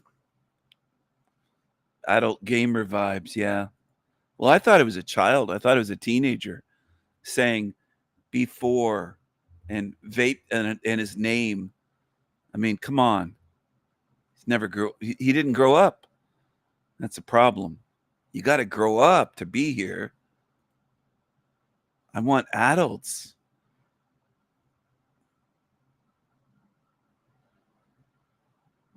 Who you trying to fool, Vape King? Fool. Fool. You're not a VIP. You're a child in an adult body. This is what you get if you search for Soul Trap on YouTube. And then people will watch this garbage and they'll think, I got to figure it out. I did a search on YouTube and I watched this garbage and I figured out what the Soul Trap is. That's how lazy and stupid a lot of people are. They do a little YouTube search for Soul Trap and this is what pops up. I really find the most miserable people want to keep you down as well because they will never show you that this exists and this. I've shown you all kinds of beautiful things, beautiful places, photography I've taken, artwork, videos here of beautiful places. I'm not hiding the beauty, but you're not facing the rest, White Eyebrow. You're not facing the rest. She's got a very strange face beyond the just white eyebrow. Very strange chick here. Very strange. Look at that chin. This exists and that we can have a version of a so-called paradise. We can have a version of a so-called paradise because you can point to something that aesthetically, visually looks pleasing. Life eats life every second of every day. There's thousands of things dying this second that I speak. Thousands of things are being eaten alive right now. You can't face that truth. You're too weak. And some that come to my channel obviously are too weak as well. or heaven on earth, if you want to put it that way, because they are just so miserable. They Go follow this new age chick. She likes to do they're so miserable. I'm not miserable. I face the truth of what this place is. want to keep you miserable as well. So I don't want anybody to be miserable. But you're dishonest and you're not facing reality. You're delusional. don't forget to live your life. Don't miss out on this by following people who have zero clue and who are just Zero clue, really? Well, why don't you dispute the facts that I show? The observable truth of the design of this realm. Why don't you face that? really so sad.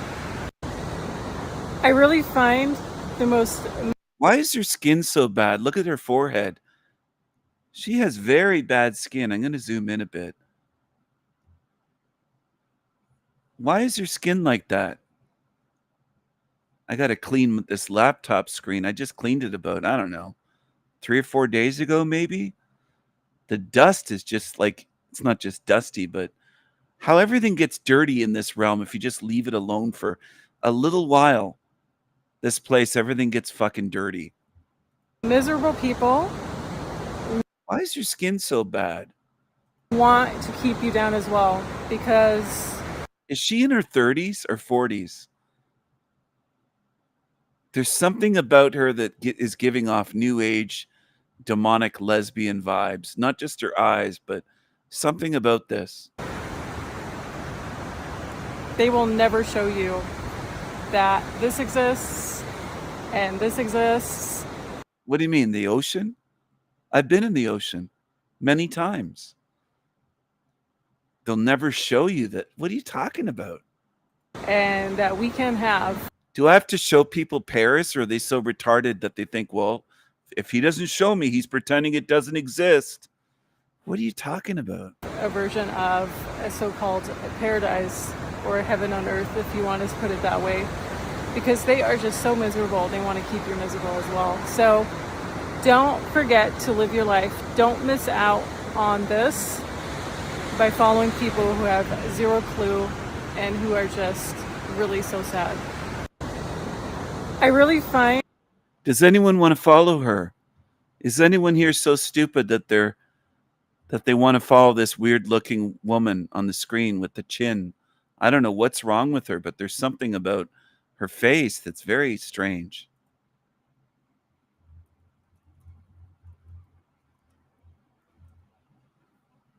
I'm not trying to keep anybody here.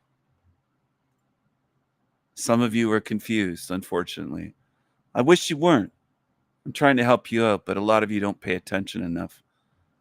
A lot of humans is what I'm speaking about. Not necessarily my regulars, of course. A lot of people in the soul trap theory community will say, do not go into the light and do not agree to be reincarnated, because that's part of the trap, that you have to agree to it, and they trick you into going back in because they want to continue feeding from you. A lot of people in the soul trap theory community will say, do not go into the light. So he calls it a community. They love that word, community. Well, what does the word mean? How does it have any relevance? Is it accurate to call this a community when I disagree with all this shit?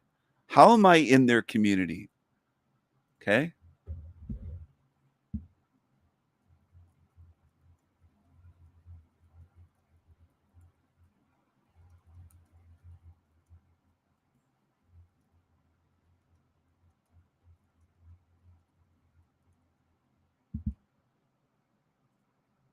I want you to pick up on this stuff. I want you to pick up on things they do. Influence tactics. Have you heard about how the white light people see after death is actually part of the whole reincarnation trap? And that they're keeping us imprisoned here by going into the light? No, I don't want to get into it. So many people avoid talking about it because they feel like it's too scary. But if we go deep down the rabbit hole enough, it's not what you think. Okay, you know what? Go for it. So I was doing a lot of research, and it's hard to pinpoint the theory's origin. But I think that the ancient Gnostics were the first to believe that the physical world is some sort of trap. And in Gnostic texts, such as the secret book of John, the physical world is described described as a place of imprisonment where the divine spark or soul is trapped. They believe that the world was created not by the Christian God, but by the so-called demiurge, which was an impure god-like being created from a divine being called Sophia, who desired to create something apart from the divine totality. So without the consent of the Most High, she gave birth to the demiurge by procreation. Have you heard about how the white light people see after death is actually part of the whole reincarnation trap, and that they're keeping us imprisoned here by going into the light? No, I don't want to get into it. So many people avoid talking about it because they feel like it's too scary, but if we go deep down the rabbit hole enough, it's not what you think. Okay, you know what? Go for it. So I was doing a lot of research, and it's hard to pinpoint the theory's origin, but I think that the ancient Gnostics were the first to believe.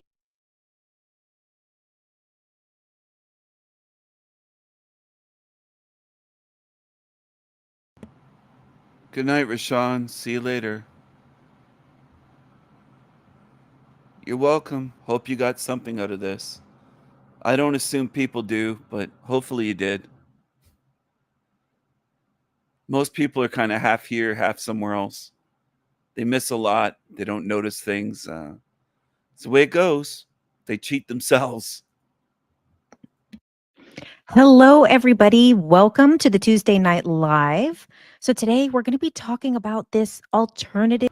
Shout out to William if you're tuned in, lurking, watching this, as I suspect you might have been for months. Shout out, William. Real good job. Real good job to you. Great job.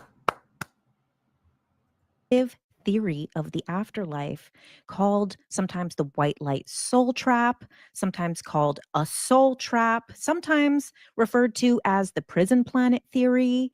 This whole don't go into the light, it's a false light.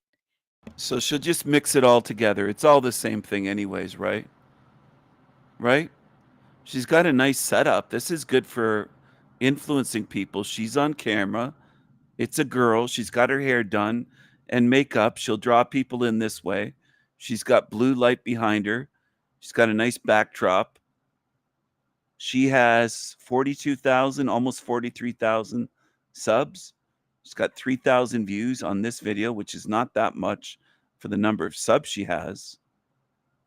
You would think she'd have 40,000 views or 50 or 100, but 3,000 views.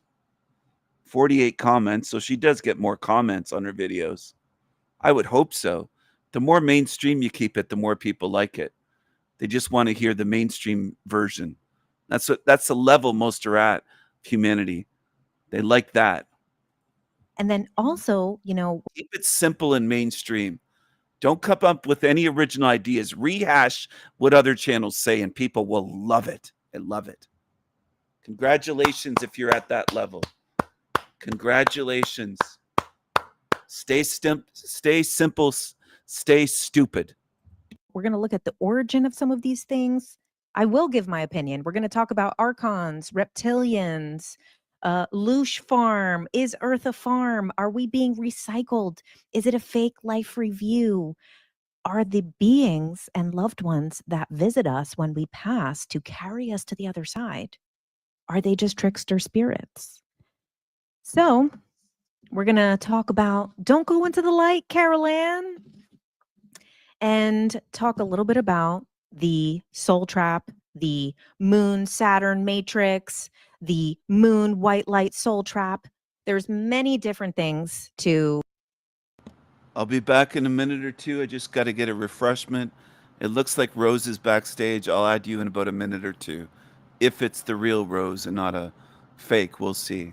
Call this theory, and it crosses over into a lot of different schools of thought, a lot of different things, such as the Tibetan Book of the Dead, the Gnostic text, near-death experiences. So I'm going to break down the information before I give my opinion. And I think a lot of you guys know where I stand on this topic. Oh, hi, Sarah. Good to see you. Wow. Wow. Hello, Sarah Brexman Cosme in the house. Wow. We've got a celebrity here. Okay. So, we're We're going to be talking about this white light soul trap. And I'm going to break it down for you first, the things that are being said, this belief, and then I'm going to give my opinion on it. So, yes, I look forward to co-theorizing this one. Beautiful. It's like the show you're watching, The Wheel of Time. Oh, cool. I haven't watched The Wheel of Time. I actually did see the beginning of the first episode. Oh my God, I know her.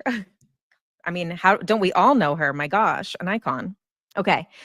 So this whole thing, this idea, there's a couple of different origins of where this comes from. So kind of the oldest origin of this concept of sometimes called a prison planet, sometimes the white light soul trap, sometimes the moon is tricking us. This is a soul recycling. There's many different theories over the years that have come up and stories and origins. So let's talk about them kind of all together. So the oldest one and kind of the original is the concept of the archons. And so archons are coming from the Gnostic text. And the archons are basically these non-physical parasitic beings, as you know, they're interpreted to be parasitic. And I'll give my opinions on that later. But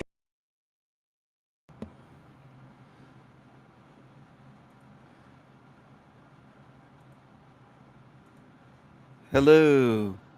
Hello, it's really me. Okay, welcome back, Rose. I just had to be sure.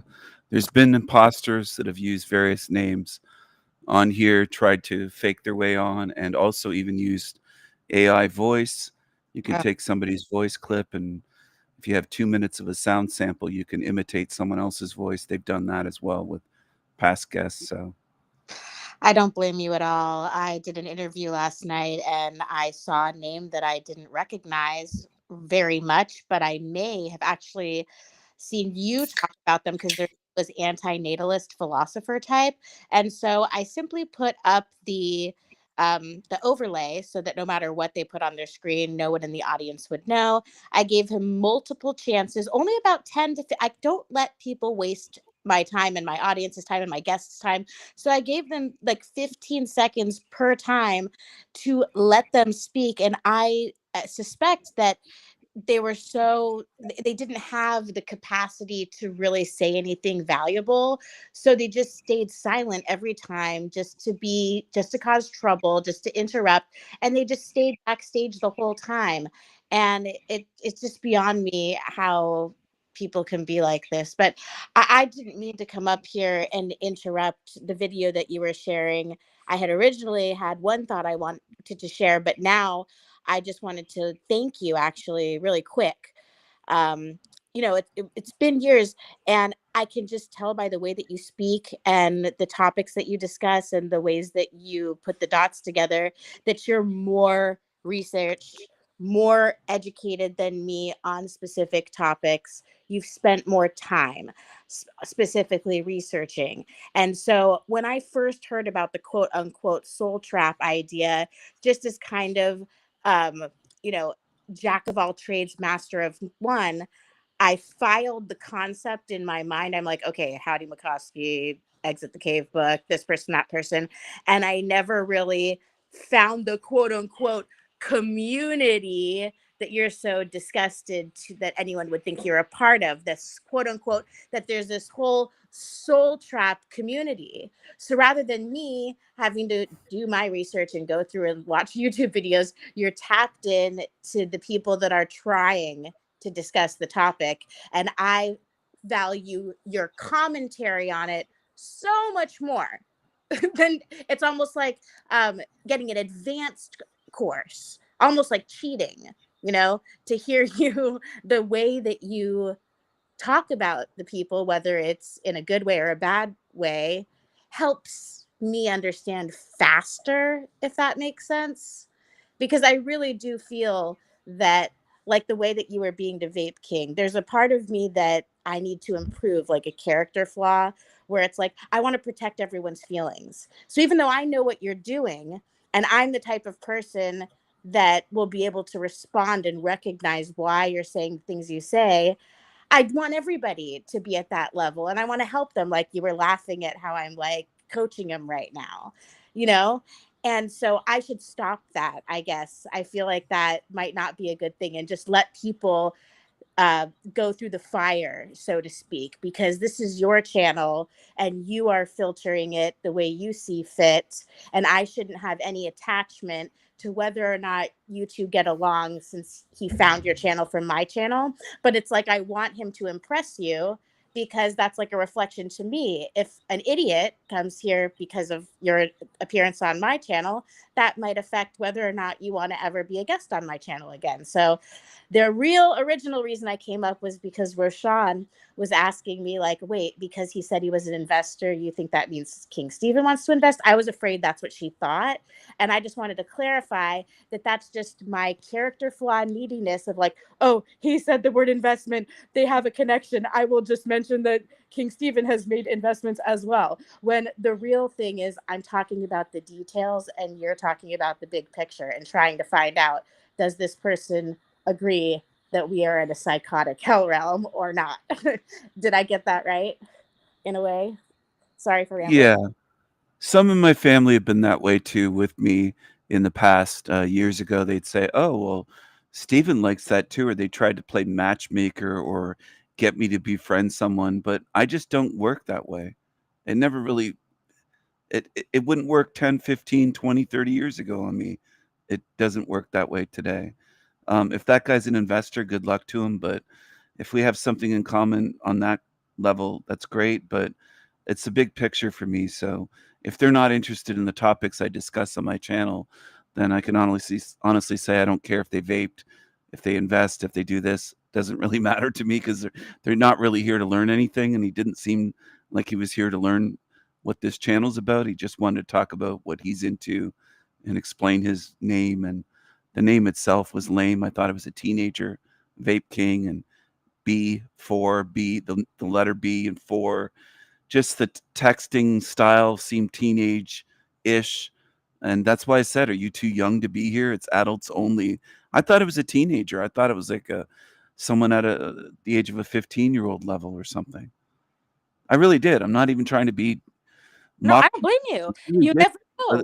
I thought it was a teenager that showed up, and I was like, you sure you belong here? Like, you're typing this way, and Vape King is the name, and the vape, all that. It doesn't seem like a 50-year-old mind to me. Well, you have to be careful. Like a personal policy I have. I receive an email to our private website. Am I echoing? Yeah, a little bit. Yeah. Shoot, is it my phone? I try to keep speaking. I don't want to annoy. You're kind of cutting out a bit now. It might be your connection. I don't know. No, I was because I feel like if I speak more, it's going to hurt people's ears if it's echoing. Maybe I should leave and come back. It's good now. It's a good connection. I can hear you now. Okay, crap. Well, what was I talking about? That just threw me off. You said you feel like something, you got to be careful of minors, was it? Were you going to say minors? Right. Or Absolutely. So when, I'm receiving emails all the time to our private website. Okay. So if for any reason I get a sense at all whatsoever, just like you did with a B4, that it's an underage minor and they're asking like, oh, I was just curious about this, or they reference that they might be young, or that they have like my parents, this, not like, oh, I want to help my elderly parent with dementia, but any sense that they are a minor, I don't even take a chance. I do not even answer, because there are people with bad intentions and you just never know what's going on. And, what we're discussing here is not on your channel. yeah, it's set up. I don't trust them either. It's not worth my life, freedom, losing my channel, losing anything to communicate. I've said all along with my channel from day one, this is for adults only. You shouldn't be here if you're a minor. I have my video set not for children. Every single video default to that. It's the way it's set up. One went so far as to make a video saying they have their parents' permission to be on the Sanity Machine channel, and kept coming around, and I banned them. A kid. And it was definitely a kid. So it could have been someone using their own child to get to me. They're psychotic people. And I'm trying to get this through. And if you're in my audience, by the way, if anyone here even wants to defend them, I don't want you around then. If somebody came out in my chat, even if they were a moderator and started arguing the opposite, saying you should let them on, or if they have their parents' permission, chances are I would lose trust in you and ban you. I don't want you then. People don't understand this, how serious this is, but I am serious about this. I don't want you on my channel. If you're a minor and if you're a defender of that, you're not welcome here. I don't want you watching my live streams, videos. It's not for you. I don't care if you say you have your parents' permission. I don't care. It's not for you. I totally agree with you about this topic. It is not for children. And it's funny because my mind, I can't help it. I always go towards, oh, you're speaking the truth. And so the quote unquote powers that be will do anything to screw you over. But it actually doesn't Well, even should I end up in jail for speaking the truth and allowing it? Like, that's the point. But Should I pay for it at some point? here's the thing. It doesn't I'm even already risking a lot by doing this for free, and people don't get that. This is very simple. I know, For but anybody tuned in, it's simple. I just wanted I to don't say have to do this to begin with, and it's for adults only. This should be clear. It's my channel, just like it's my house. I treat it that way. If I don't want someone in my house, if they're creepy or untrustworthy, I won't open the door and say, "Come on in." I'll say, "Fuck you, go away. Get off my property. I don't want you." I'm Right. capable. I've done that before. People need to adjust their head space and say, "You know what? I'm going to try to understand what King Stephen's saying. That actually makes sense. He doesn't have to let anyone in." And I exactly. don't. I don't. If I was running a club that was for a fee where you had to pay 10 grand a year as a membership fee, I could say, "No, I don't want you. I don't want your money either. No, I don't want you. I don't trust you. You're not coming into my private club. VIPs only, people that I want. And if I don't want them, if I don't trust them, go away." This is simple stuff. I don't know And why anyone wouldn't be able to get this. I just wanted to say though, because I didn't want to say the first part of the sentence without making the point, which is that despite the ideas about the truth and it you being a threat to the powers that be, that's not even required. And that because of your confidence and the frequency that you're operating on, you're going to attract a lot of jealous individuals. So you don't even need a controlled opposition psyop involved. All you need are these cockroaches who are so jealous of you that they would use your children against you. And that's how I feel about you and a couple of other people. So you're doing the right thing. You really are. And I respect you for it. And it's just a shame, too, that it has to be this way.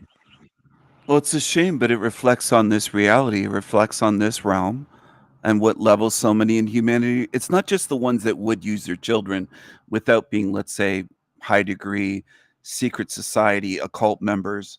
Just as you said, out of jealousy, envy, spite, bias, hatred for me, they would use their children or a family member, let's say that's young enough, and coach them to do that. I could see that easily happening, trying to get to me is any way that they Yeah. could. And then it's not just them. I want to go above and beyond that. It's hundreds of people, if not thousands, in the panelverse that would support that if it was done. It's not just the ones that do it. There's a lot that would cheer it on and say, "Good, they got him." They don't care how someone gets me. If it's wrong, if it's untrue, as long as they get rid of me or my channel, they would celebrate it. And I'm Mhm. aware of that. A lot of Yeah. people don't want to face that. It isn't just the one coming after you, it's the support panelverse or channel wide. There's whole channels full of people in chat rooms that would applaud and support that, even knowing that it was concocted, that it was a setup that was done something to try to shut my channel down. They would support it. They have no honor, integrity, ethics, morality, nothing. They're Mm. just demonic, and a lot of people can't face that. And I think that the good part is, this is the best part for me. This for me is almost as good as freedom, that they're going to face it one day. And I know some people in my channel, even regulars here, sometimes disagree, and they'll say they'll never get it. They'll never get it. You don't see what I see. They will get a rude awakening at some point, spiritually, realizing they supported that. And because of that, I saw what they did. And so did some of the other spirits that I'm aligned with. And they will pay for it. So you might be having fun temporarily. Your body is temporary. And All of this right now is temporary, but you will be judged for what you've done, the ones that support that. And it's going to be a rude awakening when they realize, oh, he knows what we did. He saw it. He couldn't exactly judge us the way he wanted to spiritually while this shit system was running, but they're going to get the rude awakening one day. And that will feel as good to me, as almost as good as freedom.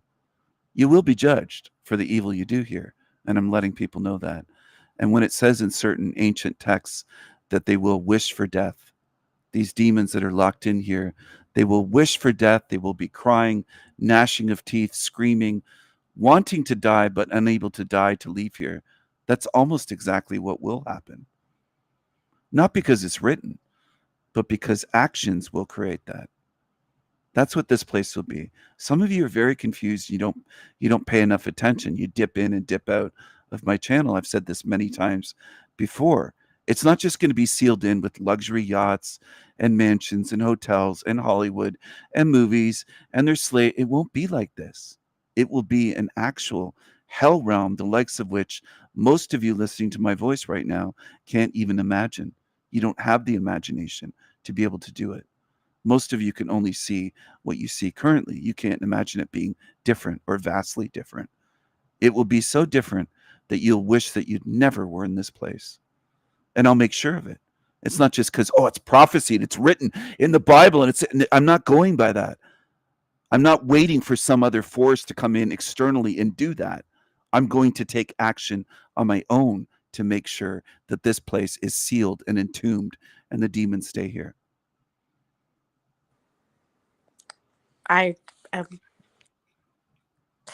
love listening to you, and I've been working on my listening skills. So instead of trying to figure out a space to comment, because there's the urge to like give you an affirming, like or reflect back to you to show that to find out if I'm comprehending everything accurately.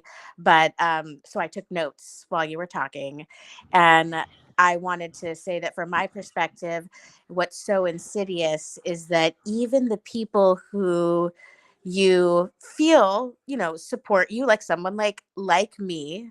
I'm going to say in a second that not me, but someone like me, where it seems like I support you, deep down inside, something about this evil microcosm of the hell realm and the panelverse, a lot of those people would be happy if your channel goes down. It's like most content creators will always be happy to see any other channel go down because they don't really have good content and they just are grasping for clicks and views, which you're the opposite of. You want to filter out the cockroaches. And I love that.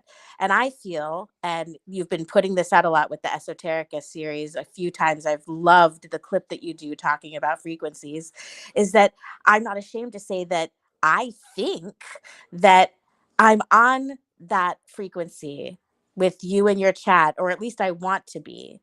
It's not just seeking validation. It's because I know in my heart that I comprehend so far what I've heard, and that I don't feel any sense whatsoever of competition, because I know that you have your confidence and I want your information. Your success is my success, because I feel that even if we might disagree on some things, as long as we're operating on that frequency, that's a good thing. Because like people in your chat, I like how it's not just like all lovey-dovey butterflies. Like recently, Louise said, no disrespect, but I don't know you, when I said my friend. And instead of being like, people in his chat are mean to me and they don't want to be my friend, I thought, well, maybe I shouldn't just try to be friends with everyone without knowing them. So I like being around people that challenge me, tell me when I've made a mistake. And by the way, I don't like dipping in and out, but sometimes you've got to. But that's why I pause it. And then I take the patience. I have the patience, even though I know the chat is all in the future. I'm patient to catch up so that I'm not asking some stupid question and wasting your time, which I may have done earlier because of the Vape King situation and the anxiety that caused me. But I just find myself to be a student, and I thank you very much, King Stephen. I think that there's a lot of people that are Christians that would be disappointed to hear me say that. I find value in what you have to say, but I just can't be fake and act like everyone's opinion is what I agree with. That time for the people pleasing, I'm trying to shed that aspect of me. I don't know where that came from, but that's the value that you've brought me, is because I know that I resonate with what you're saying and that there's truth to it. And although I might not comprehend it as much as you do, I'm not going to hide my support for you. I'm not going to be just a lurker so that when I go into other people's chats, I mean, if people have a problem with who I resonate with, well, then they can basically go fuck themselves, because just like you, I want to filter out the people who aren't like me. Yeah. Well, there's a lot of them are control freaks. There's ones that dip in and out. They've done that for years. Where what I'm saying by dip in and out, Bextra Large was here for over a year. The Bex Factor, I call her Bextra Large. She was here for a year and understood nothing because she really wasn't paying attention. She'd dip in and out. She would call Louise and others, Carmen and all my mods, friends. And then when she would leave, she'd ban them all. She was never a friend. She would block them all when she'd leave so that she could talk about all of us here and nobody'd be able to see her. They'd be hidden. So she'd be talking about everybody here, all of my mods, especially the female ones, all the women. She's like that. She's not the only one. There's others that have done that. So Carmen and others have seen people try to use hi friends or hey friend. She calls everyone a friend immediately, but she has no real friends. She just uses the word as like an influence tactic. And that's probably why Louise was on guard, because we've seen people like Bextra Large come and call us friends. Then when she leaves, she bans everybody. She hides us so that she can constantly talk about Louise, Carmen, Salty Siren. She talks about everybody here. Everybody. That's what she does. And she's such a coward. She has to hide like 50 people on my channel, including me, and then wanders around following me, hops up on panels. If she sees me on a show, she'll still lurk and watch my channel, and she'll join channels that I'm on that she never heard of if she sees me here live, and then she'll go over there and hop on. Like, she's obsessed with me. She follows me, stalks me. She's obsessed. And then the Panelverse can't even see that much, which shows, again, to me, how stupid they are and biased. It's a combination of them being stupid and biased that they can't see that she's an obsessed stalker. If a guy was doing what she does, they'd be in jail. They'd be like, yeah, that's fucking creepy. And she's stalking and just obsessive, and that's her. So that's what part of why I make fun of her weight too, and her size. If she was a good spirit, I probably wouldn't call her a fat ass and talk about her being Bextra Large. But she's such a sickening freak that I know that does get to her. That's one of the things that bothers demons. They don't care if you say that they're unethical, immoral, their character shit. They don't care about that. They care about their looks. That's all they care about. So I know what I'm doing. I know what gets under the skin of demons. They don't care if they're shitty as a being, but they care about how they look. And if people laugh at how they look, that really bothers them. But here's how they celebrate when they think that they got my channel down. This is a reaction by them. This is Perpetual Pleasure's channel, but there was a whole bunch of channels a year ago when I hid my channel and they thought it was gone. Celebration time, baby! Woohoo! I was just informed today that the Sanity Machines channel has been banned off of YouTube. Yeah. As well as his various other channels. His various other attempts to wiggle worm around being banned. This day calls for a celebration because many of you, huge amounts of you, have been various kinds of victims of this idiot's bullshit. Victims and... There are no victims, only demons. You're either a hero or you're a slave in this realm. Or just people who have had really irritating run-ins. Who cares if they had irritating run-ins with me, as he calls it? They would not just that creep. That guy's a scat man. He loves shit. He's a degenerate. And Ew. that's another thing. People follow these channels. They don't even know what they're following. He has Yeah. one channel that's called it's a little talking creepy doll with a girl's voice. He's a complete weirdo. I would keep children away from him. People follow shit, and they need it proven. See, what frustrates me is that people need 3, 5, 10 years to finally click in and go, oh, I've been following demons.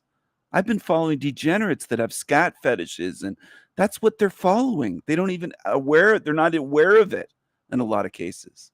They're following felons, they're following rapists. I'm trying to wake up the quote truth community, as they love to call themselves. What they've been following, they lack the self-awareness to even realize who and what they've been following. They call themselves truthers, but they don't even investigate who they're following. Mm-hmm. Okay?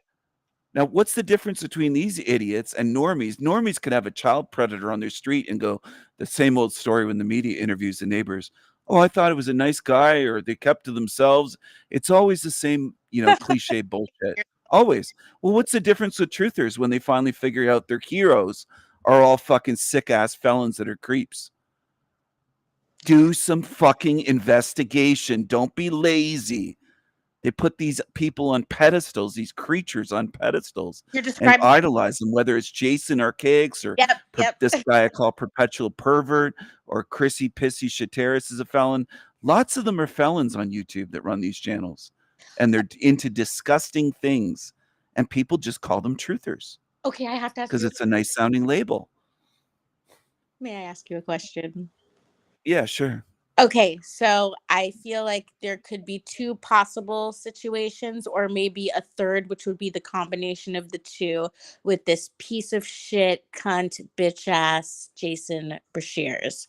So I have my own theory. I came up with this on my own just because literally I've met all the supposed law gurus of the so-called freedom movement. And I have a theory that when there's a supposed law guru who is someone who's been in jail and learned something special in jail, my hypothesis is there's a chance that there's some kind of deal that's made for social engineering purposes for them to lead people in the right direction. And that would be one explanation for how someone like that pussy Jason's channel to get more exposure and view so fast, because we know that there's shadow banning that does occur. We know that that's a thing and that algorithms are in place. But maybe it has nothing to do with that, and that's too conspiratorial, and that there's Well, bigger. we know that, but how Right. much of the panelverse and the trutherverse of morons acknowledge that? Do you know how many people have said that my small channel, the Sanity Machine, 4,000 subs, with being around almost 3 years? I don't have 50, 150,000. It's 4,000. I've worked my ass off with Exactly. over 2,200 videos. They say that I buy subs and views. So that's the That's thing. how stupid. That's the stupidity. And that's why I'll never group myself in with them, whether it's Tommy trying to say you're part of the community. No, I'm not. I'm not a moron. I'm not an idiot. I know there's shadow banning going on. I know what goes on. I know I reached 3,000 subs, and then it basically was like a switch where it took years to go from 3,000 to 4,000. Right. Well, It's like they hit a fucking switch and just slowed everything down, and they shadow banned. And then with live streams, with that many subs, I should be getting more than 30 or 40 people. I can pull 30, 40 people with this new channel with 220 subs. Okay. So it's obvious to me because I have a mind. And I'm not a paranoid idiot thinking, well, he bought subs. He did. If I bought subs, I could afford to buy 100,000. I could buy a whole channel that exists already with 500,000. I have the money to do that. If I wanted to go spend 10 grand buying a channel that's established, I'd do that. They're fucking stupid, Rose. That's part of the problem. They're dishonest and stupid. They won't acknowledge the truth. So I don't group myself in with any of these channels or groups that call themselves a truther community or a panelverse community.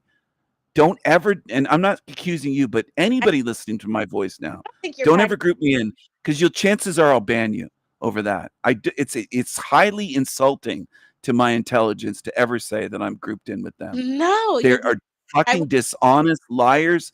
They're the opposite of what they claim all the time. Okay, so please let me ask you the question that I was trying to set up, which was that, so with the possibility of my hypothesis, whether or not that's correct, if that's ever happened once, I still wonder if the fact that he got so many subs is literally just organic because people are so fucking No, I never thought it was organic. I never thought his channel growth So was you think organic. that it was a controlled op. So it's but I also think he's been controlled from the very start, probably before he had a YouTube channel. But when he was writing books, he was probably part of the system, Okay, controlled and propped up. But don't you Yeah. also think that what added fuel to the fire was that the powers that be who were in charge of this psyop knew that it would be so easy for it to grow exponentially because of the organic idiots finding him through the algorithms because of the pumped up numbers that they initially provided him? But they control the algorithms. I used to be into computer programming, by the way. I don't know if you're aware of that, but the reason I mention it is because it's related to this. I've worked with coding and I taught myself assembly language, which is it's a better language, a more powerful language than Oh, wow. C++. I did that in the 1990s. Oh my gosh. So I can program computers. I can do all sorts of things beyond what these idiots on YouTube that lie about me all the time say. You I do can tell artwork, I by do the- programming, I do all sorts of things. So Yeah. I know that there's manipulation going on for a fact with suppression of channels, with the shadow banning and with propping up channels. There's probably a toggle at YouTube. It might not be available for all of YouTube workers to see, but there's probably a secret toggle. They can toggle it on or off, or there might be a mid-level switch, and it's like a toggle switch. And they toggle that where his channel is going to reach 10 times the screens early on. I mean, not just now with his 180,000 or whatever his subs is at the moment, but even when he was at 510,000, where it reaches 10 times more screens than the Sanity Machine does, where they can toggle mine to reach less, they can toggle his to reach more. Yeah. And they do that based on people reporting and saying, hey, this guy's talking about this. The ones that try to strike my channel, it gets less and less views. The more, even if your channel stays up, the more these assholes on Team Evil strike my channel, the less and less that it would reach then. I don't just mean thumbs down, but them reporting me dozens and dozens and dozens of times to YouTube. And then it would reach less and less screens, less views, less subs, less activity. The more videos I've made made over 2,200 videos on the Sanity Machine, not just this channel, but my main channel. I've had 4 other channels removed, terminated. Me too. They've been after me, Rose, is what I'm 4 trying to get at here for people that haven't been around. They're not after Jason. His channel isn't shut down. He can talk about any topic he wants. Anything. Intelligent people would look at that and go, wait a second, why is he treated differently than King Stephen? And No matter what topic, and they don't notice that. They don't notice. They don't pay attention. They don't look and compare and say, wait a second, he can talk about anything. His channel will never be terminated. If I talk about some of the topics that Jason Brashears and other channels speak about, I would lose my channel. I'm aware of that. But stupid people that lurk and tune in or criticize me with other channels will never acknowledge that that's true, what I just said. But I've lost 4 fucking channels to prove it already. They don't want to admit it. They're not truthers. They're liars. And that's what some of you don't get that have been involved for years. You still think, well, they're truthers, Stephen. They call themselves a truther. Oh, it's just Well, there's predators that call themselves a nice neighbor. And then you find out they've killed 5 women. Do you understand? Like, I don't want to be around naive people. I'm not calling you naive I know. personally, but there's been many naive people on my channel over the years I that will believe- just say, well, Jason's a nice guy. They've said it to me in chat here. They've That is- said it live. They've said it in my chat rooms. They've said it in my comments. He's a nice guy. Why are you holding it against him? Who are you to judge him? He served his time. He's done his time, they've said. Oh, I hate it. Why are when you they- holding his past against him? The past is the past, Stephen. Who cares what he did in the past? He's a fountain of information today. Who cares what They've said this. Yeah, exact word for word. Who cares about his past? He served his time. No, on What do you Reddit, care? he said, I'm You've said. guilty. Deal with it. He Yeah. said on Reddit. And he years pled ago, and guilty. screenshot. Most importantly, like even some people would say, "Oh, he's just trolling on Reddit." No, he pled guilty. It shows in the record that I could pull up and with the mugshots on the Texas sex offender list. It shows felony kidnapping, pled guilty. Felony aggravated sexual assault, pled Yeah. guilty. I He read it pled on my guilty. Westlaw account. Now, I read now it. listen to this. Let me ask you this. I went to say, what grown man do you know that's innocent would plead guilty to kidnapping and sex crimes, knowing they'd be known for life as a sex offender if they're innocent? I don't know a single Get man paid in my by the life that would government want to to be. start a psyop. That's who. Not one would want to go to jail or prison.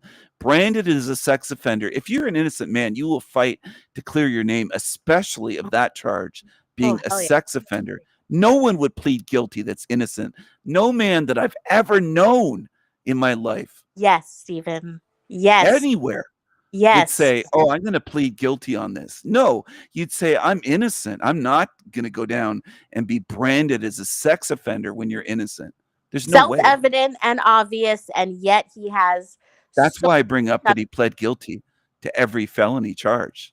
I think there was at least 3 or 4, and they might have dropped a couple, but he pled guilty to all felony charges. And you know why? He didn't Because fight and say, "I'm innocent." you know why? You know how horrific it would have been to go through trial and have his victim talk about what happened. That's why he pled guilty, because he didn't want more of the truth coming out. He But wanted to what cut I'm it. saying, it Rose, that other inmates find out that you're pled guilty, that you admitted that in prison.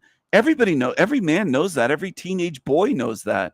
Whether you're 12, 13, 15, 17, 8, doesn't matter. Everybody knows that if you did that and pled guilty and were known as a guilty sex offender, you're a target in prison. He knew that. He had to have known that.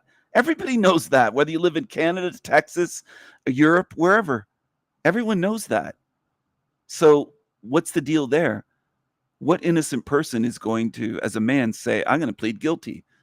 Yeah, you'd avoid the trial and all that testimony, but you're still going into prison where somebody's going to find out your records in a Texas prison, inmates, and say, "This fucker's a guilt," and they're not only a sex offender, they can't say, "Oh, I'm innocent, I was framed." You pled guilty, fucker. You admitted you did it.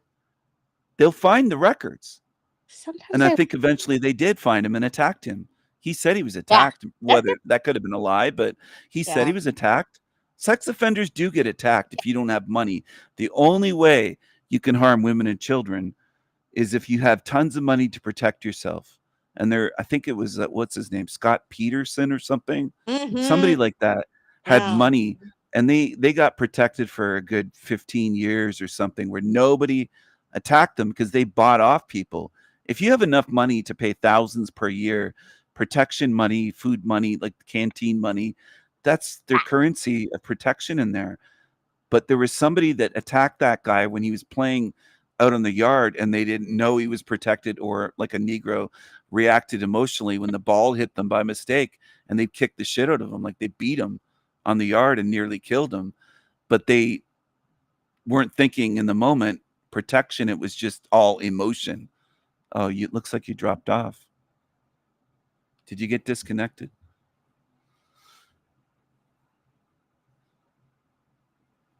Are you there, Rose? It looks like you are not connected.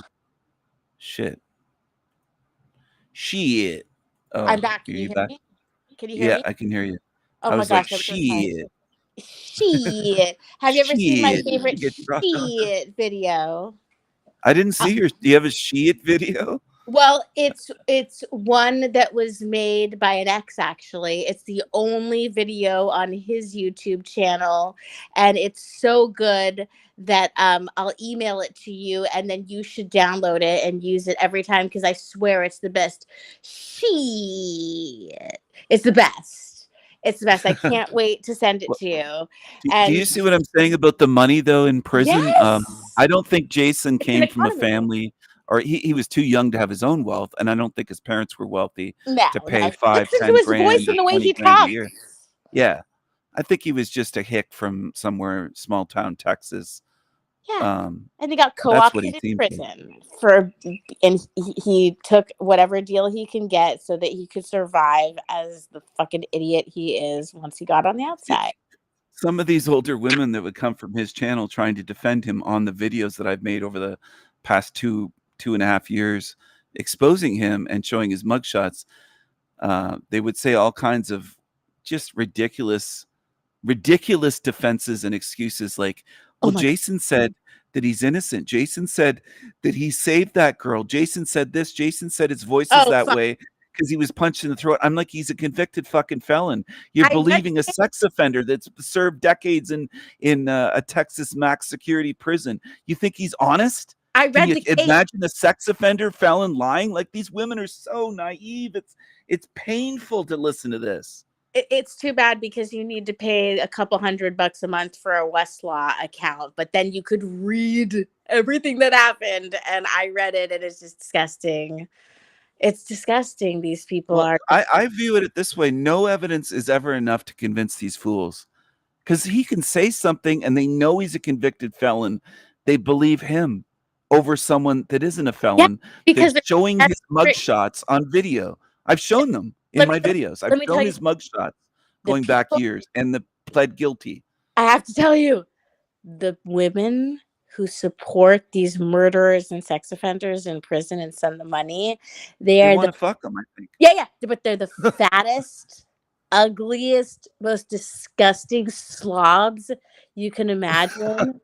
They must have the sloppiest vaginas, and they must be so freaking gross to be in love with him. Like, it must be disgusting. He's in jail, and because they're giving him money, he's overlooking the fact that he'd have to lift up at 30 pounds of flap just to reach the vagina, and he tries to act like he loves them.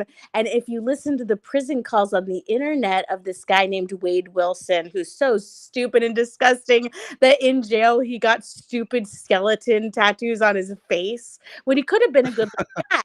But he is literally, the kind of person that I would support vigilante, just put him down, once you realize. But is that the guy that killed multiple women? What's his name? Wade? Yeah, something? Wade Wilson. And Wade Wilson. I would love it. It's got the double W, and you turn it to the side, it's the 33. Yeah. Now please, if you ever happen to find a prison phone call with him, I would love to hear you break down what a bitch he is. I played one of him and his dad. I didn't know that they had some with women recorded calling them, but a while ago I shared on here, I think one where his dad was phoning him.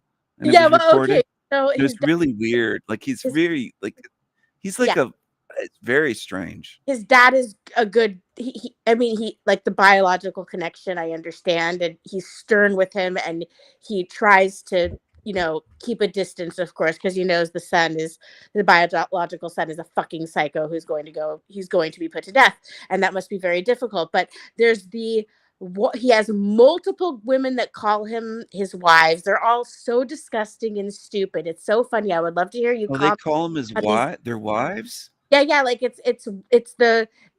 has like a group of people that call themselves wives, and they're all competing with each other. And then in his prison phone calls, you personally, like, as you with your intellect, you'll be able to comment and decipher on how he's changing the way he's acting depending on what quote unquote wife he's talking to, just in order to get them to send him money. And it's so obvious.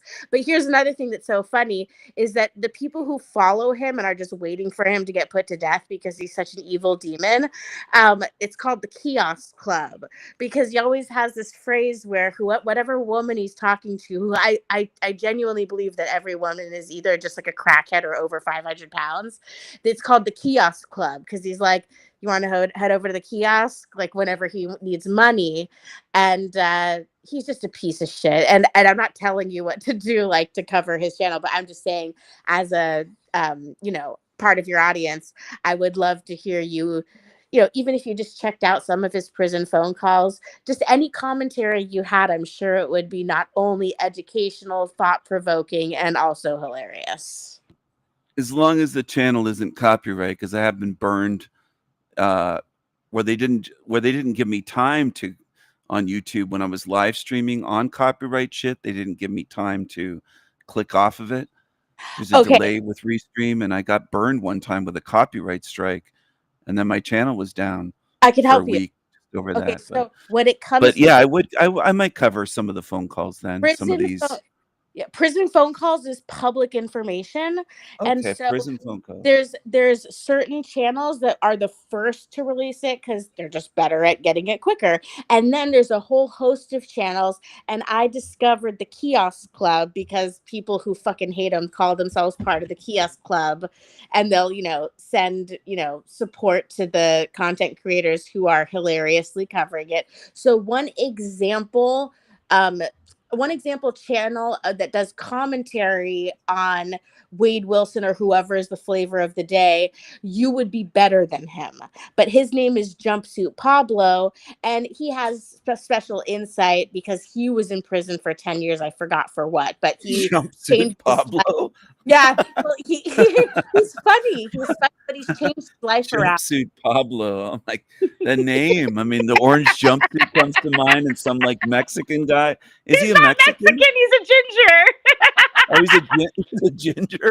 Yeah. Oh my goodness! What he's the a good hell? guy and A he's Gingy Pablo. Oh. So what I'm saying is that there's a whole host of channels, and whether or not they're being grifters, they're genuinely interested in covering law. He's the way I found out about what a bitch or even who Wade Wilson was. Here he is. Does he have the? Is that the state of Florida tattooed, or is that like a weird thing on his forehead? What is that? You're making me choke with laughter. It looks like he got Florida tattooed on his fucking forehead, going around his eye. It looks like Florida almost to me. What the hell is that? His excuse is that once he went into jail originally, because he's been in jail for like 5 years for all the trial and getting sentenced, so he had to get like tattoos in order to not get like raped, because he had to be jumped into. But he's such a pussy that he thinks he's so stupid that he got these tattoos to be part of whatever tribe he had to join. I think when you're white, it has to be the Aryan Brotherhood or something. But he's so stupid. He's so stupid. And the way that you would laugh at him. But I just don't know if you'd have the patience. Maybe after listening to 5 seconds, you'd be like, I'm not going to waste my time on this murderer. Yeah. Well, he's getting a lot of attention, of course. Because everyone wants him to be put to death already because he's such a crazy manipulator. But it's almost like the women that fall for him and become his wives, they're deserving it because they send all their money and they really think that he's going to get out. They're delusional. They think that somehow he's like not, just like we're talking about Archaics, like these fat ass idiot women. I don't know what kind of women these are that defend these murderers and these sexual perverts like Archaics and Wade Wilson. So they're so delusional. They think, oh, well, I'm his favorite wife, and when he gets out of jail, miraculously, we're going to get married. How crazy is that? How do these women even exist? And this is like the people that we interact with when we go to the grocery store and go out in public. It's frightening. I don't know if I think I might have mentioned this before, but it's worth mentioning again. Some of these women that watched Jason from Archaic's channel said in comments on my channel, I had a whole video that was about 20 or 30 minutes just reading their comments on my channel of them defending Jason from Archaic's. And some of them were grandmothers, and they said, I'm too old for Jason. I wouldn't date him. I don't want to date him or have sex with him like you said, Stephen. But I would let him date my granddaughter. I trust him that much. He's such a good man, and they love him so much that they'd throw their granddaughter to him. And it's just so gross. Like it's not just it's beyond just ones that are in love with him or want to fuck him. They would throw their own granddaughters to a predator. Their daughter or granddaughter, the older granny ones, would do that. They're that delusional. Yeah, there's to a proof of convicted the cult. rapist.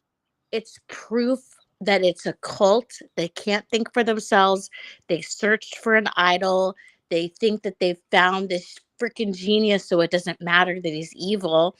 It's just Some have even said that too. They've been open about that, saying, it's what he says that matters. He's such a genius.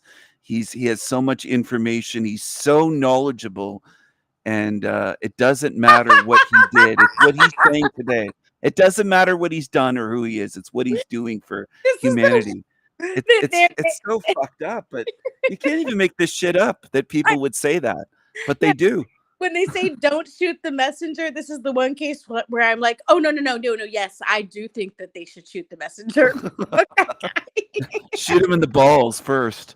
Make the first shot in the balls, and then, don't just let him go out instantly. But yeah, it's really incredible, but it's eye-opening. And again, I'll just say for the ones that are tuned in going, oh, well, Steven's being critical of women here, saying these grannies would, well, it's hashtag not all women support predators, but I've seen a hell of a lot over there that do, thousands and thousands. So it isn't every woman out there that sees predator bad, predator stay away, predator don't forgive them. There's a lot of women that fall in love with these predators, whether it's Wade Wilson or Jason from Archaics, and they prove it. I mean, it's sickening, and this is confusing to a lot of men. I've taken years kind of studying this shit, even looking at the Richard Ramirez ones that followed him were in love with them. Ted Bundy had his followers, Charles Manson, others. And even if you think those are psyops, it still doesn't matter. There were women that were in love with them, even whether it was happened exactly the way that people believe or whether the whole thing was a psyop. There's still women out there, and that's the phenomenon I'm talking about, the psychology of women that do fall in love with them. It's very common. Again, it's not all women, it's not 100%, but does it have to be? Does it have to be 100% of women for people to go, what is this weird thing about? Because a lot of men look at this going, what is this? Like a lot of guys don't understand that aren't murderers and aren't predators and sex offenders are looking at this going, why do so many women, quote, fall in love with these sickos? What is this about psychologically? The nice guy. There's got to be something that we don't understand. And they'll write it off. I know they'll write it off in the mainstream media if you watch the show, and they'll say, oh, they like the bad boy. They like that he's dangerous. They like the idea that they can fix him from being a beast or a monster. And they're the one, and they just make up these explanations that just sound like, they just sound like shit. They're just gross. And it's like, really, is it that simple? Is it really that simple? That they just love the bad boy? So, or is there something deeper going on where they'll go and have a conjugal visit and get murdered? Does that end up well for these women then if they just like the quote bad boy? You told me about that. Didn't you recently tell me about how during a conjugal visit someone was murdered? Yeah, it was a black woman. I think she was from Oakland, the Bay Area, and she was actually fairly attractive. She wasn't super fat. She was maybe a little bit chunky, but fairly trim, fairly in shape, fairly good looking. She could have had lots of men that were not. It looks like you got disconnected again. Damn. I'll wait for Rose to come back, see if she pops back on. This is El Diablo Radio International, the greatest show in hell. Welcome back, Rose. I'm very sorry. No problem. Yeah, it was a woman in Oakland. She had Cliche. money. But she had money. She had enough money for her own house. She wasn't like welfare or broke. And doesn't matter. She's spiritually dead for falling in love with she someone was in very prison. and so lonely that she met this guy and she thought she could change him and bring him to God. And she was a Christian.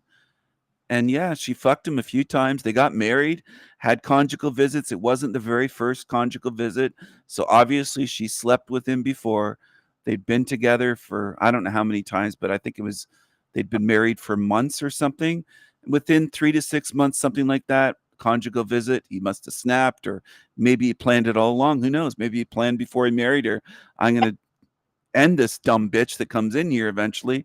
I don't know whether he snapped or what, but she got choked to death. And that's what she got for trying to change the quote bad boy, which women use that term bad boy for murderers, which is ridiculous. Just like they use the term nice guy for guys. That's the thing that a lot of guys don't like about women. They group all men into two categories. It's like a simpleton's way of sorting things out, saying They're Also, either a bad boy and dangerous drug dealer, murderer, rapist, or they're a quote nice guy and they're boring. There's no in between. There's one box or another, and that's right. why I think a lot of men don't view women as we'll say at the level of men, because men don't tend to do that into Mm, box A or box B. It just right. seems simple and simplistic, overly simplistic, Yeah. ridiculous, and stupid. It really does, and most women, I would say, do that. Now, I don't know if you're familiar with Patrice O'Neill, but he makes jokes about what you just referred to that are just so well said. And one of the one that comes to mind related to what you just said is that women, and of course I'm not talking to anybody in your chat, we are different, but women in general, like the ghetto fabulous, people who go to the club looking for men, once you get into a relationship, it's almost like, and this is, I'm not telling it in the joke form, I'm just trying to describe the philosophy that I garnered from what he said, and then I recognized it and I was like, okay, I need to make sure I'm not like that, which is where women don't really want to make a choice and have an independent thought. They need to hear the man's, and hopefully they have a role model man who's actually masculine. They need to hear their interpretation first so that then they can decide what they really think. So I'll give you the most basic cliche example where a woman asks the man, here's the red dress, here's the blue dress, which one do you prefer? And the man will honestly say, okay, I think I like the red dress. But then the woman is going to say, I think I'm going to wear the blue dress, because they already decided in their mind, but they just felt like they needed that male input, but then they don't even take it anyway, which makes it kind of funny. Yeah, that is common. And it's also common, like when you said to the women that might be listening in the audience, not to take it personally. That's almost an automatic where you don't have to do that with men. Men, if they're masculine, if they're a feminine, liberal soy boy, they'll take everything personally. If somebody says men this or that, they take it very personally because they're more feminine. But in general, women, if I just say women in general are like this, women a lot of times don't think, oh, in general means not me. Women hear it and go, personally, he's talking about me. They almost have that paranoia in a sense where they take shit personally. Oh, I'm getting a phone call. I got to go for a bit, but No I got to problem. return the call. But yeah, I'll put you back and then I'll bring you back up when I get back. I'll play something. If you're Okay. still awake, if you're not, if you fall asleep or whatever, or have to go, All right. no problem. But Coochie chakra, or I feel like saying nigga tonight, please. okay, I'll play some music, but I'll be back in a little while, everyone. Stay tuned. The stream's not over, but I'll be back after I take this call. See you soon.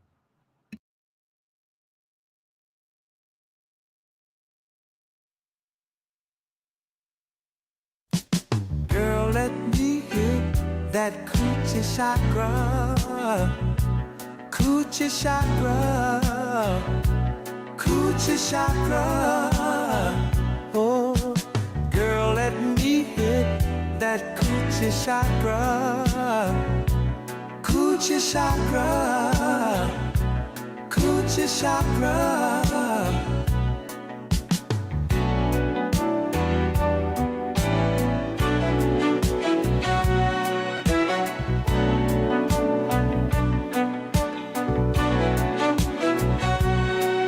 My spiritual chick, ooh, my spiritual chick is always tight, incense lit, bring the crystals, I'll bring the pipe, do yoga on my shit all night, ooh, Phantom of the Opera, girl, let me hit that coochie chakra.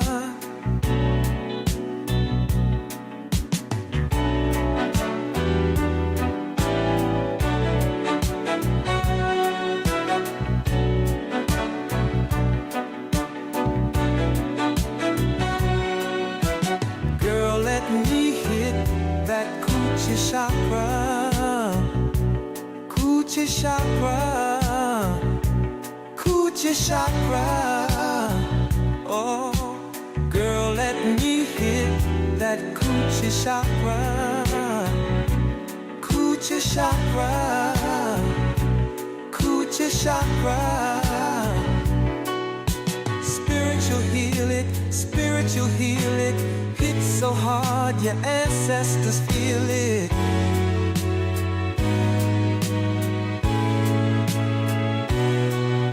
Spiritual heal it, spiritual heal it. Hit so hard your ancestors feel it.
they basically govern the material world.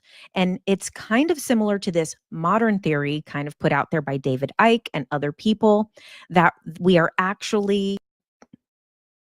Hello, everybody. Welcome to the Tuesday Night Live.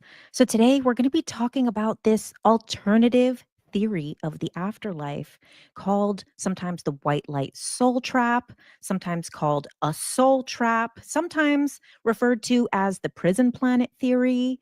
This whole don't go into the light, it's a false light.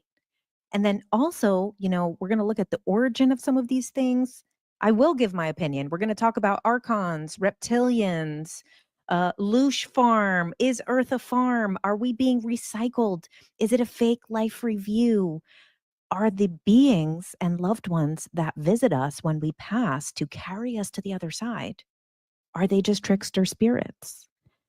So we're going to talk about don't go into the light, Carol Ann, and talk a little bit about the soul trap, the moon Saturn matrix, the moon white light soul trap. There's many different things to call this theory, and it crosses over into a lot of different schools of thought, a lot of different things such as the Tibetan Book of the Dead, the Gnostic text, near-death experiences.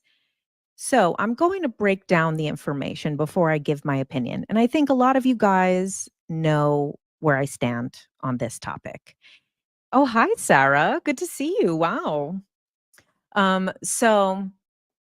Wow. Hello, Sarah Brexman Cosme in the house. Wow. We've got a celebrity here.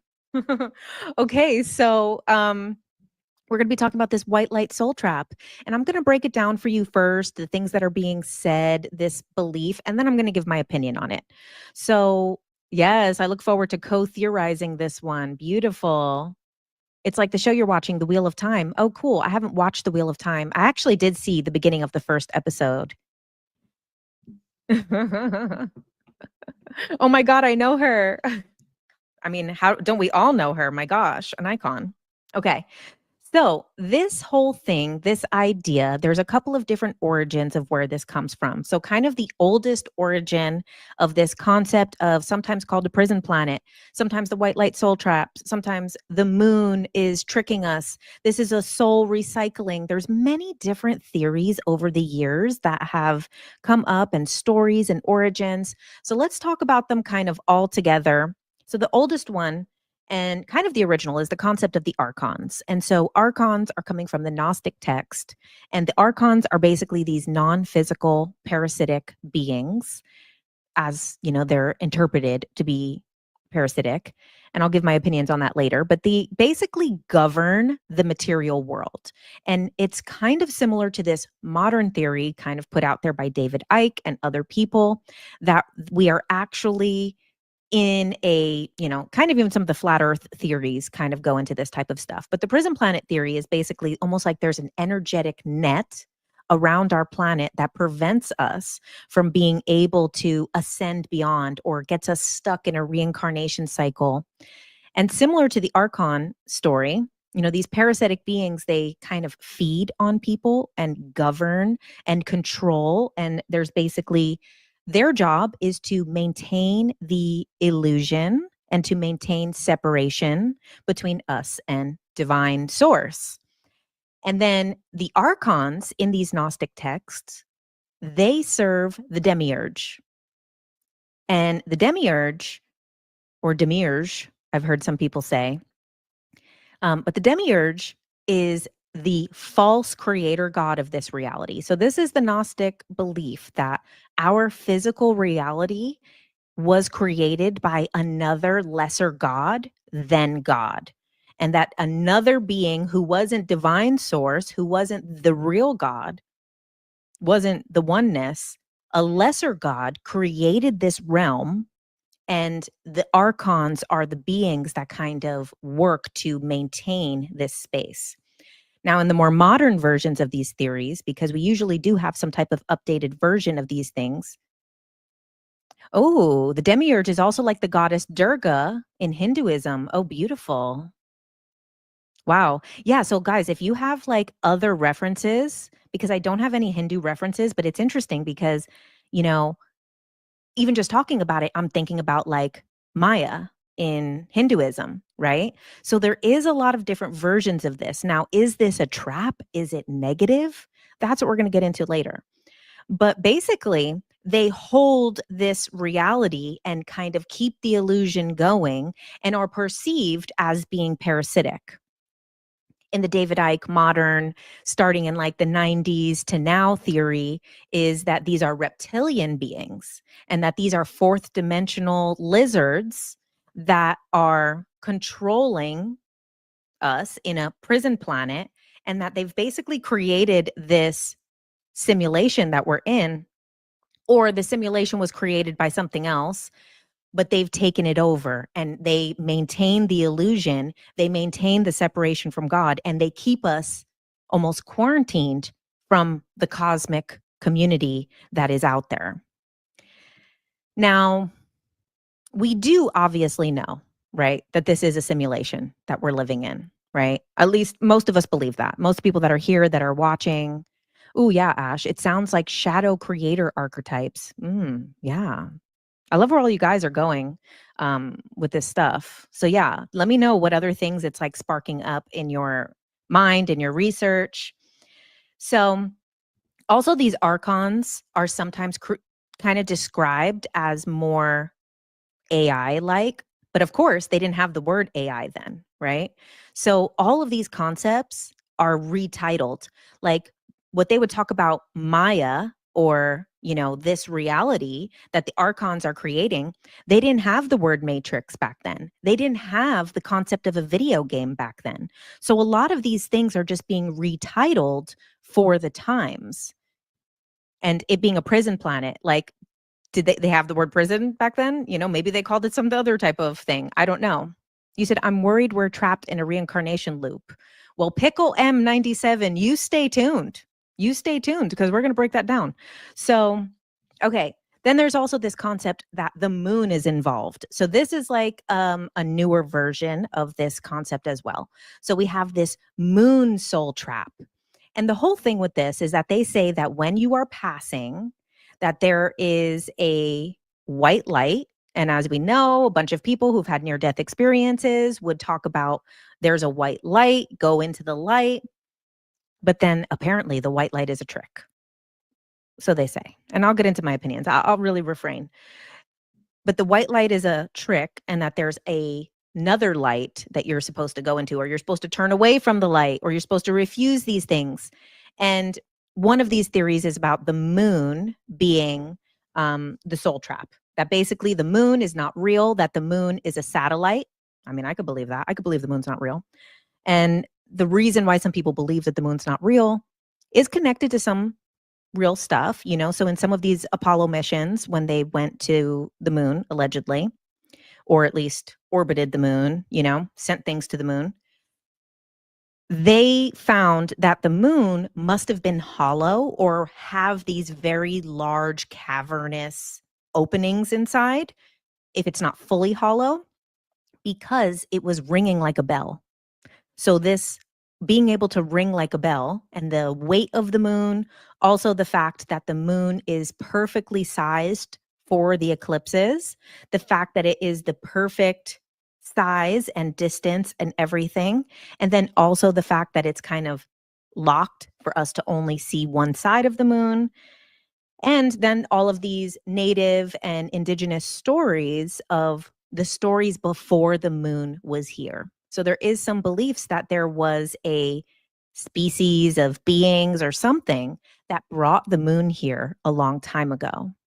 And you say, there's no moon, that's a space station. You think the moon is a spaceship.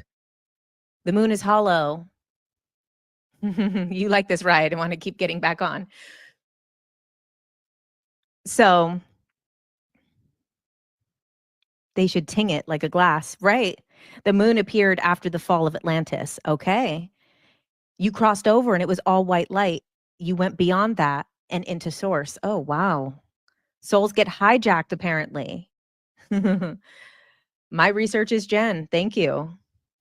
Apparently the Taigetans are trying to get rid of them. Apparently they are stationed on the moon. Watch Gaia Galactic Messages. Okay.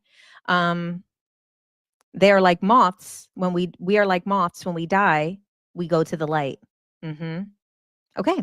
So then, there's this other kind of conspiracy connected to the moon. So basically they say that this luminary, which is the moon, draws us towards it, that it's a fake light, that it's a fake moon, that it's some type of construct to trick us, to take our consent away, to make us reincarnate again, and to make us get stuck in this reincarnation cycle. And they say that this is not our choice. They say, don't go into the light. And that this is what's that the moon is actually broadcasting a fake reality to us.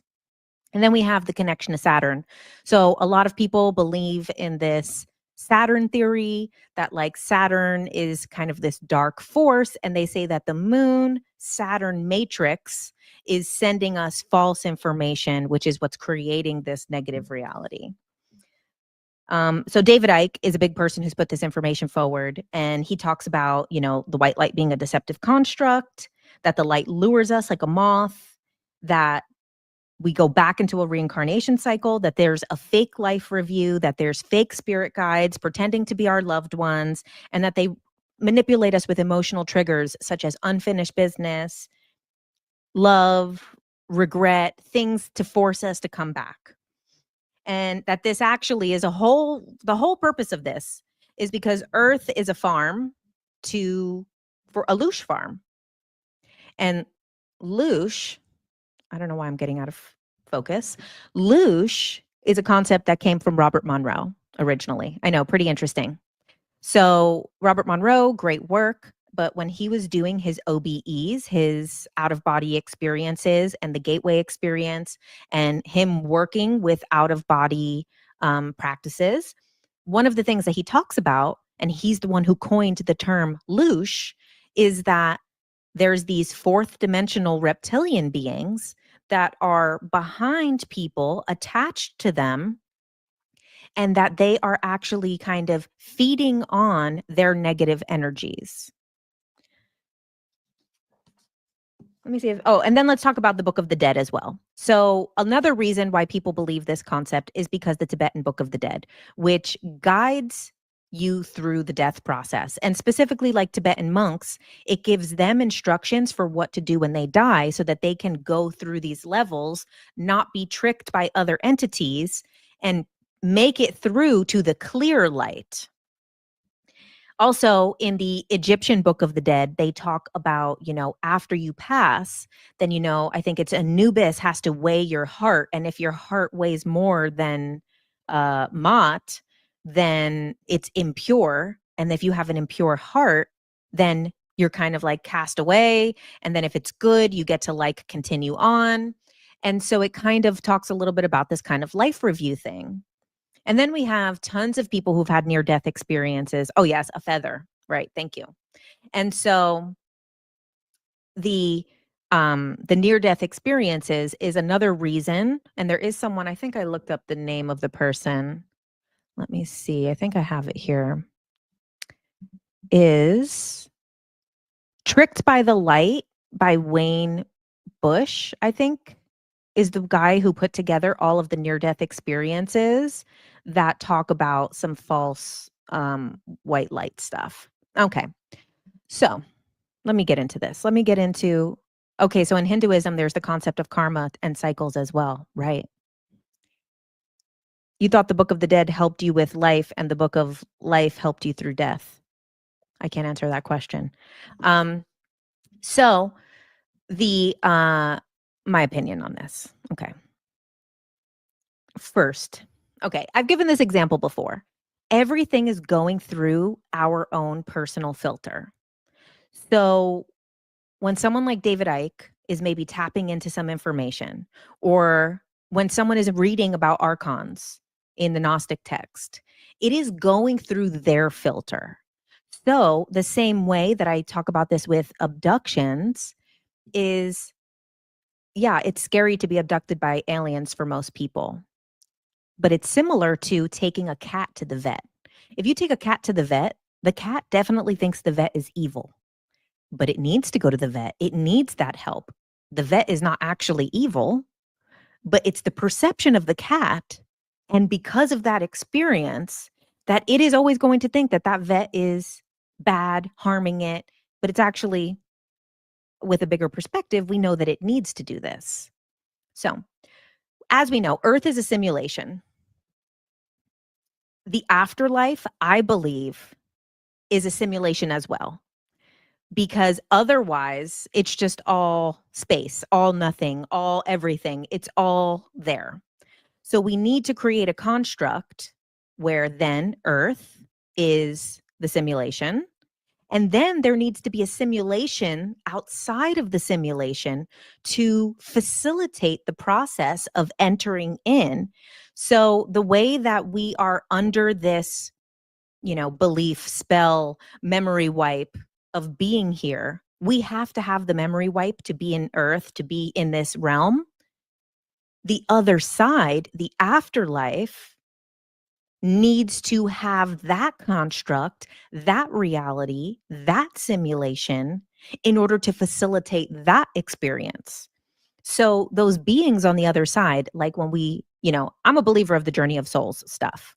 So I believe wholeheartedly in the information and journey of souls. I think a couple of those ideas I've expanded on a bit, but as far as like Earth being a school, I do believe Earth is more just like a place to experience versus like a school with levels, but it's easier for us to understand it that way.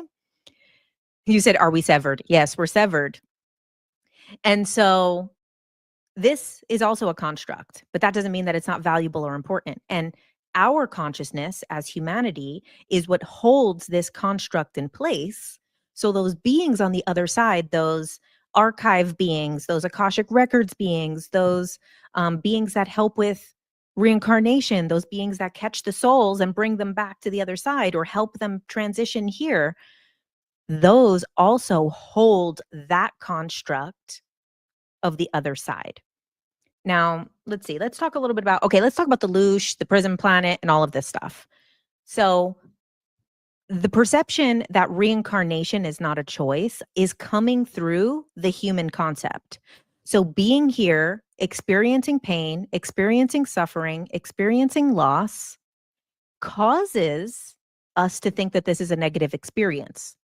And of course, we dream of going back to the non-physical. We dream of going to the place where there is no conflict, where there is no separation, where it is oneness.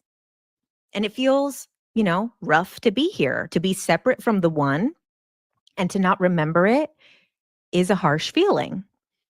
So from this perspective is similar to the perspective that the cat has going to the vet is, why are you doing this to me? This is so terrible.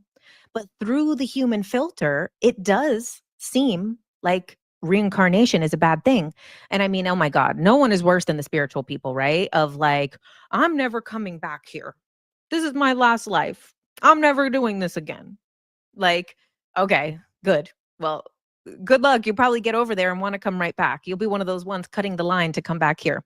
But that's one of the things, is that from this perspective, where we can experience pain, where we can experience loss, which is one of the gifts of being able to come into this realm, into this simulation, then of course we feel like it's a punishment and not a choice, because then everybody says, well, why would I choose this? Why would I choose to come back here? I would never choose to come back here. This is a terrible place. There's wars. There's bad people. There's narcissists. Why would I come back here? Through that lens is how we're interpreting the reincarnation process. Oh, thanks, Ellie. Lucky to have found you. Always interesting. Thanks for the video and for the QHHD question tips. Was a big help for your session. Oh, nice. Awesome. Oh, Eli, not Ellie. Sorry. Eli. Okay. Now, but you really don't want to come back. Oh no. Let's see. Let's talk on the other side. Let's talk on the other side and see. You've heard that other entities sometimes round up reptilians and extract soul power back out of them. And Roger, where'd you hear this from? You've heard other entities round them up. Wow. Okay. I don't know about that. Okay, let's get into the whole archons, reptilians, Loosh, prison farm, feeding on negative energy thing. You said we're innies. That's funny. Okay, so from this perspective, it seems negative, right?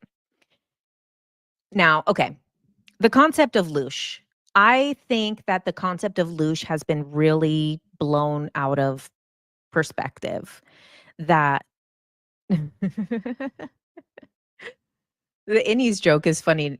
Anyone who's watching Severance, we are innies. Exactly. That is exactly what's happening. What if that? Okay, don't tell me nothing because I didn't see this season finale for season 2 yet. But what if that's what it is? Oh my God, no. Okay. So when this concept of like loosh came about, they're saying that these reptilian forces, these fourth dimensional lizard beings, are feeding on our negative energy. And David Icke then in the 90s took this information and really made it mainstream, saying that they actually created this reality or put a prison dome over this reality and have prevented our ascension, and then also have prevented us from kind of being prosperous so that we stay stuck in this reincarnation cycle. And, I've heard people like Elizabeth April talk about that the way that they're manipulating karma is to do terrible things. And then that person's soul is impacted. So then when they leave on the other side, they have to come back and continue working on this lesson that has traumatized them. So sometimes people are saying that they're directly causing this negativity. Sometimes people are saying it's more of like a clever way of causing this negativity. Now, for me, I believe in the as above, so below. So in our physical reality, if there is garbage, which to us is like something negative, right? It's dirty, it's stinky, it's rotten. Okay. Garbage, flies, cockroaches, and maggots eat garbage. Are flies, cockroaches, and maggots evil? Or are they doing a job?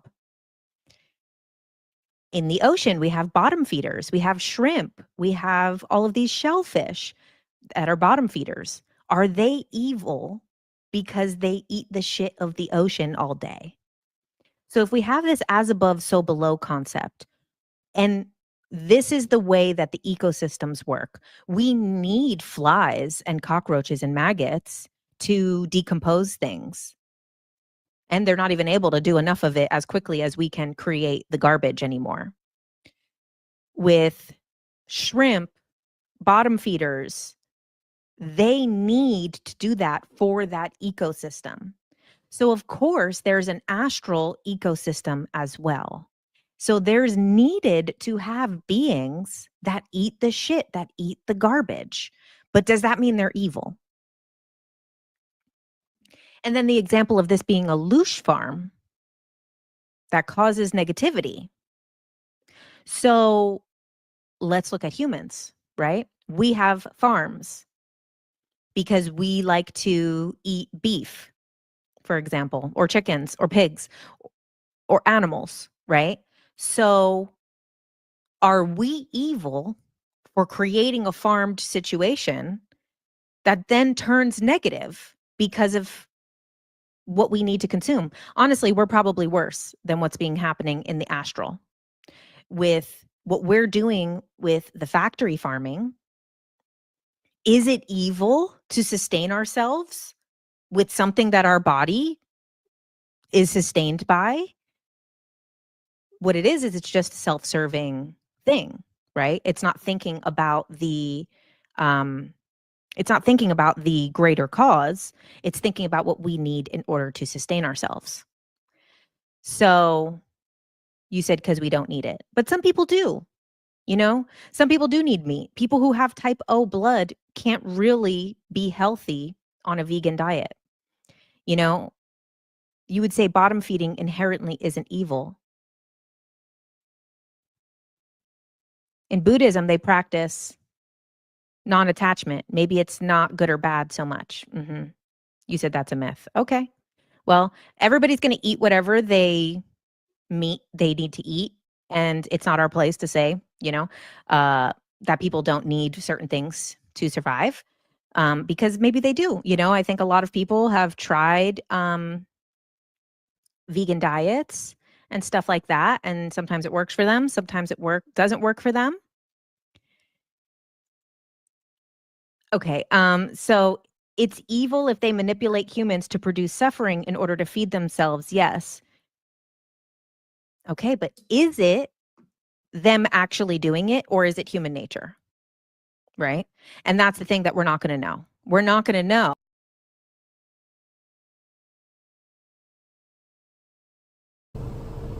I just heard something that shook me to my fucking core, because I've always known this. I've always realized this deep within, but over the years of conditioning to this place, it blinds you to the obvious fucking truth of this place. I heard Shangal say that we are death gods to lower life forms, and we don't think anything of it. That's exactly what these motherfuckers do to us on a daily basis, and they don't think anything of it. We've been set up and trapped into this position. Can you think about this? You have to become aware of this so that you don't get fucking blindsided once you leave this place. You are exactly what they are. You've been set up. This is a fucking trap. This is a gotcha moment. Once you get the fuck out of here and you say, oh, I'm against suffering and I fucking don't like slavery and I don't like control and dominance. And then they just say, huh, here's the tape. Your whole life was about control and dominance over lower life forms than you. So why are we guilty of anything that you haven't done? Motherfucker, they set us up. Holy shit. I always feel so guilty about killing an ant or a bug just because it fucking inconveniences me. You may say I'm soft. No, I'm just speaking from the heart. When we shut the heart off, that's when we're no longer who we are, and we become conditioned and perverted by this place. Every moment of our existence here is that conditioning. It's a fucking school. Yes, they were right. It's a fucking school to change you into a fucking demon. I've had a video about that a while ago, but it's just becoming more clear and clearer by the day. You cannot exist here without causing suffering. You cannot exist here without controlling and dominating the exact thing that they're doing to us. Why do you think they call us cattle? Because they think we're lower than them. And guess what? We do the same thing to cattle. We have no problem with it. Oh, we may think, oh, that's an icky fact that we corral animals and treat them nice just for food. Damn it, that's what they're doing to us. And we have a problem with it, but we don't have a problem when we do it. I'm calling myself out as much as I'm calling everybody the fuck out. I'm in this too, okay? Oh man, this just fucking shook me to my core because I'm not afraid to admit the truth. I'm not afraid to see the truth for what it is. It's even uglier than we thought it was. Look at ourselves. Really look at our lives and what we've been conditioned to think is acceptable and right and okay to do just because of our higher intelligence. I'm having a moral dilemma about mowing my yard right now. Well, first of all, here's where it gets us stuck. It's because we only think about us in the equation. Oh, I don't want to do this because it's a lot of fucking work over nothing. It's just going to grow back. Yeah, that's true. But think about the God of destruction that we are becoming. When we're leveling an entire ecosystem of life, plants, animals, and bugs, just so we can have a nice little yard to walk around. Honestly, it's because of code enforcement that's making me mow my yard, because I think it's a waste of time. Honestly. But yeah, see, I'm being forced and coerced to kill life for my convenience. Oh, and it doesn't matter because they're lower life forms. They'll get over it. Fuck them. Oh my God. When we came to this fucking place, we were set up from the moment we got here. Why do you think no one can get the fuck out of here? It's because it's a fucking setup, man. And until you realize this, we're never going to get out of here. Until you be honest. Okay, I'm going to talk about me. This is about me, not you. If you want to hear what I'm saying and be honest about it and say, fuck, this is a fucked up situation, you can. But let me be honest with myself. I fucking despise this shit show. This disgusting, abhorrent, vicious. I was almost in tears earlier because of how true this is. And I don't want myself to get blindsided by, oh no, I'm this moral, upstanding being, and I would never cause suffering or harm to anything sentient or conscious. And I do it every fucking day to lower life forms. Oh, it's no big deal. I've always had a moral dilemma over killing bugs in my home. How stupid is that? Most people think you're fucking soft and stupid. No, because at the heart, that is the main issue here. The main issue is that. That's what these fucks think about us. And we have no problem with it. So we're just proving their point. How do we know their consciousness? How do we know what they're going through, what they're feeling? We don't. Because from our perspective, we can't know that. And from their perspective, we can't know. Just like my dogs, I feel so guilty about imprisoning other life forms. And to them, we are fucking gods. We are gods. We provide food. We provide water. We provide a home. We do these miraculous miracles every fucking day to these dogs. And they look at us like we're gods. And think about human history when these beings were walking among us in the stories and the past civilizations. They treated them like gods because they were more consciously advanced and aware and could do magical things, only because their intelligence was far greater than the humans, than the cattle. And so we worshipped and praised them when all along they're the fucking reason why we're in this shit show to begin with on this farm. And I'm not saying you should feel guilty or ashamed or like, oh my God, I am a monster. No, it's to fucking wake the hell up and realize where the fuck you are. And not want to participate in this bloodbath anymore. Control and dominance. That's what's happening to us.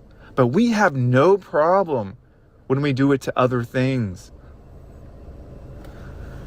I can't help you see or understand this unless you want to.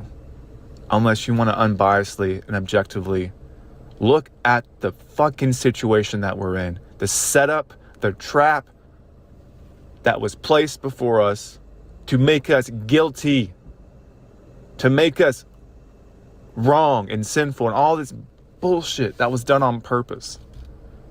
To say, look, there's blood on your hands. And they're right, there is fucking blood on my hands. But guess what? I don't consent to this. I don't want to do this. I don't want to participate in this. So now the blood's on your hands. The blood's on your hands because you won't let me leave. You won't let me out of this fucking hellhole. See how I can turn that around now? We were ignorant of this fact until we weren't. And when we're no longer ignorant of this fact, we're no longer guilty of it. We weren't even guilty to begin with, honestly, because we were ignorant of this fucking fact.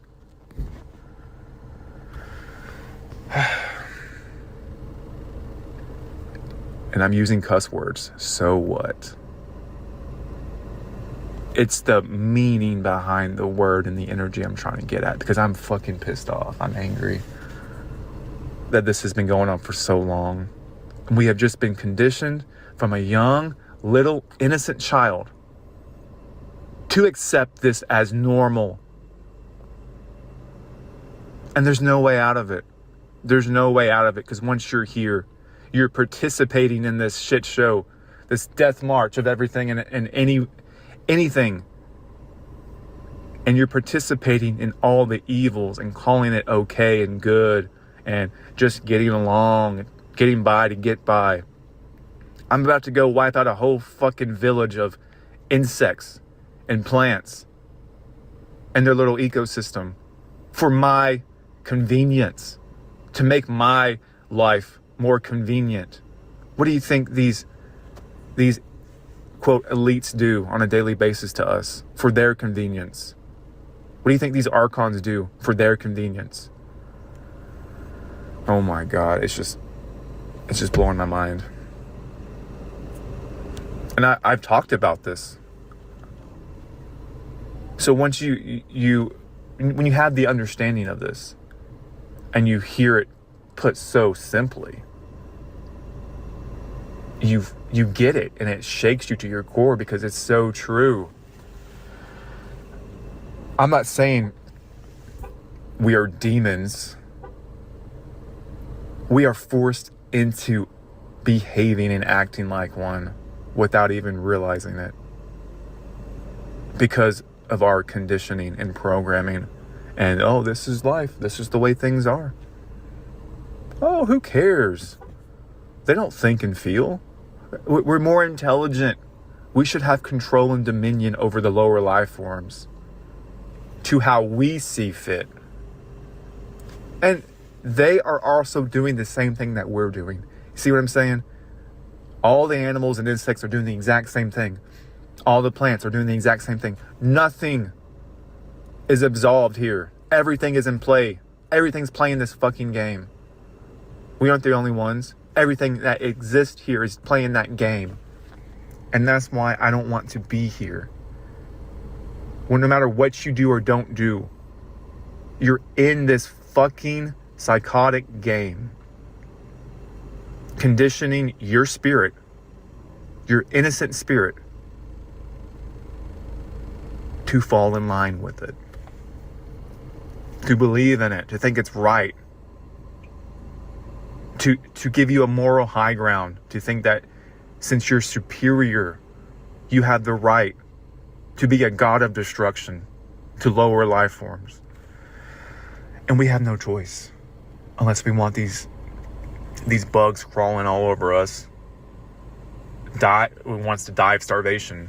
That's the whip that keeps you in line, smacking your back, making you bleed with scars until you comply. It's not just about our suffering. It's about the whole fucking place's suffering. We're all subjected to this bullshit. And karma, oh, look how evil you are. You're just as guilty as the thing that you say you hate. Well, guess what? I'm aware, and I no longer consent. I'm forced and coerced to participate. Get me the fuck out of here.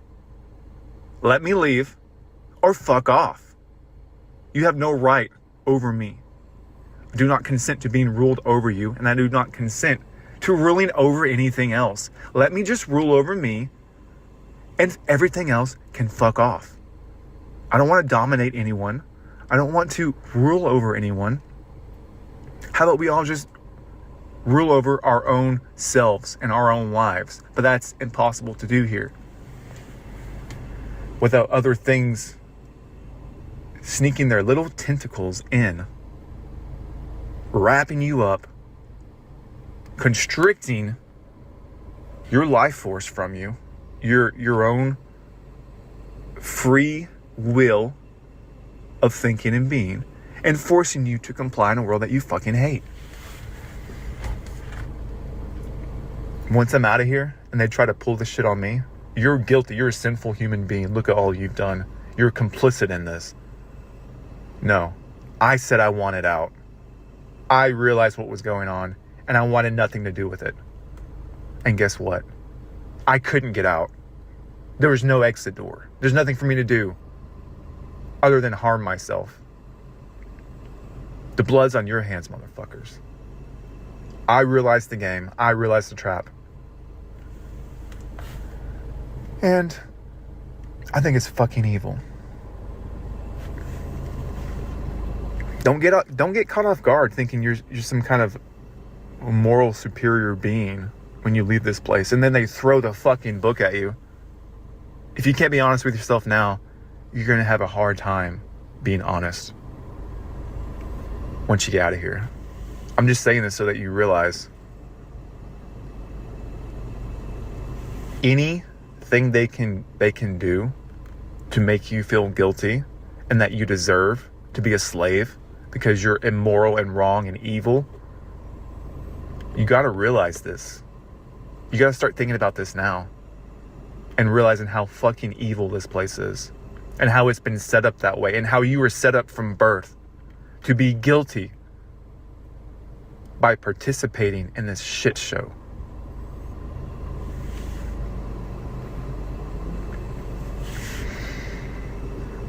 You're doing this not to feel guilty. You're doing this not to feel shameful. You're doing this to realize what needs to be done. What needs to be done is to end your participation in this shit show. To not justify it. And a lot of people won't and can't do this because it's fucking hard to look at yourself in the mirror and say, fucking hell, I'm participating in the very thing I'm fighting against. It'll turn you on your fucking head. It'll shake you to your core. It'll make you well up from the deepest pits of your spirit, because finally your spirit is being recognized and you're acknowledging what your spirit has known for its entire stay here, that you've shut off just to make life easygoing. Just get along, get by to get along. However that saying is. I'm just gonna shut you up, spirit. I know you don't like it, but this is the way it is. This is the life. I'm going to listen to all the programming and indoctrination and human biological scripts and what everyone else tells me. There's nothing wrong with this place. It's just evil men and dastardly deeds, but has nothing to do with me. You see, that's kind of like the problem, reaction, solution. Oh, there are all these evil people who are in control of this place, and they're causing all the evil. But once we get rid of them, life will return back to good. You can get rid of all these evil motherfuckers, and life is evil at its core, and the same shit would still be going on. I'm going to build my monastery by first wiping out an entire ecosystem of sentient beings, animals, plants, and bugs. Hey, they were already warring with themselves to begin with. So it's just dog eat dog, right? That's just what they said with the Native Americans, if you believe that story, because I don't believe that's the official history. But let's just say you do believe it. Well, they were just fighting amongst each other. They were warring against each other. So we just came in and fucking wiped them out and took over. Hey, it's dog-eat-dog world, right? You see how fucked up that is? How by association of living in an evil world that you justify committing evil deeds. Fucking hell, man. This has really just torn me up on the inside. But that's good. It's good to be torn up on the inside because you're fucking being honest, and it's going to help you get through all the traps that they place before you. If there is a life review, it's because the life review was the trap itself. Imagine your whole life. You were born as a demon in a demon world, and there were cameras and microphones all around you on purpose to set you up. And then when you leave, they're like, hey, look, you're a fucking demon. We gotta fucking teach you. You gotta go back. You gotta do it right. But we know that you can never do that because it is a setup the whole time. That's why you can't trust these spiritual beings, these things in higher authority over you, because guess what? If they're in authority and they're allowing this to continually happen lifetime after lifetime, guess what? They're complicit with evil. They're complicit with this whole thing. So it's like they're your prison guards. They're your psychopathic rulers who want you to be just like them. So they have a reason to curse and condemn you lifetime after lifetime. And you just go along with it because I'll do better next time. There's no better next time. There's no better. You cannot spiritually progress in any meaningful way in a world of evil, participating and being complicit with it. Do you not see how this is degrading your spirit day after day, believing in all of this bullshit? This just gives me more fire and passion to know that this place is not where I'm from. It is not me. And like I said, I don't consent. But I'm still here. Guess what? As long as I'm here, I'm complicit. Not by choice, by force and coercion. It's like someone pointing a gun to your head and saying, I want you to commit acts of evil. And you're saying, I don't want to do that. And they lock and load the gun and they say, I want you to commit acts of evil. And you say, I don't want to. And then they point the gun at your loved ones and say, you do it, or they suffer. The gun's pointed at everybody. And the more you get shot with pain to keep crawling forward, being complicit. But if you had a choice, you'd say no.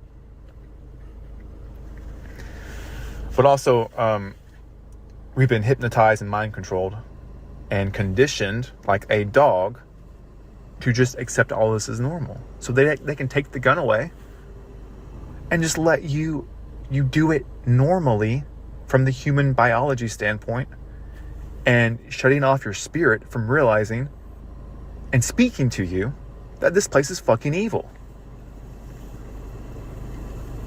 Now, I have no problem with using force to overpower something trying to harm me or one of my loved ones. I have no force. I have no qualms with using force and dominion, domination, to exterminate evil. That's the difference.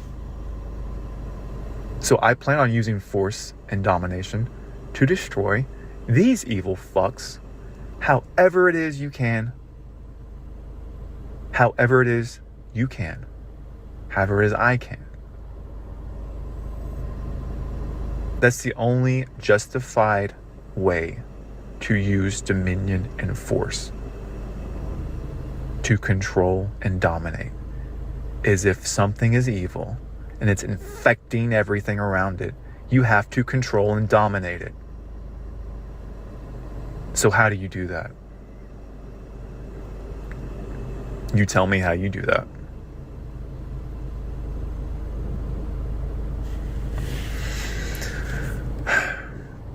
Only certain people are going to understand this message. Others, this message isn't for you. You can believe and think and feel however you want to. And don't put words in my mouth. Don't say I'm saying this when I didn't say that. Don't say, oh, you're trying to guilt people or trying to make people do this or that. No. I'm talking about me. If you resonate with this and you can see what I'm saying, you put your own spin on it You put your own message that's coming from you, and you decide for yourself. Don't listen to me. Ask yourself. Be your own leader. Be your own authority. And don't look outside yourself for validation to tell you what you already know. But don't lie to yourself. That's the thing. If you're lying to yourself and you can't be real and honest, then you can't be trusted. Then you can't trust yourself, because that's not who you are. You're not even talking to yourself. That's the programming. That's the scripts. That's the mind control. That's the conditioning.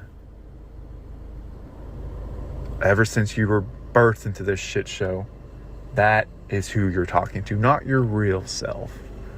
Drop all the conditioning. Be honest. Then you'll find the answer to what I'm saying. And if you don't, then you don't.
basically end up becoming invisible. So men have to deal with consequences for inadequacy, but women don't. And I think that's the biggest problem, because we got a bunch of mediocre women running around, and they think that they're entitled to top shelf guys. And I think a big reason for this is because we live in this gynocentric society where we prioritize female wants and female standards over the male standards, right? If a woman is rude and loud, no one cares. But if a guy is meek and weak and doesn't have his money together, we make fun of him. So we don't have the same negative consequences for male inadequacy that we do for female inadequacies. So yeah. Yeah, sure. Oh, what's up, man? These guys don't count. What's up, man? Yeah. Hey, what's up? Hello. These are, you want to introduce yourself to the people real quick? These are allies, guys, by the way. Shout out to Shani and his girl. Hello, hello. Hello. Hello, hello. Okay, Shayna's good. Okay. Hi, Myron. Oh, hi. Hello. I am Samantha McCarty. Hi, good to see you and again. I work for Street Polar. This is Shani's girlfriend. Guys. Yeah. I have a few questions for you. Sure. Okay. If feminists had their own country, would they survive? Hell no. Why? Good question. They wouldn't survive because the reality is that women can't actually defend themselves properly.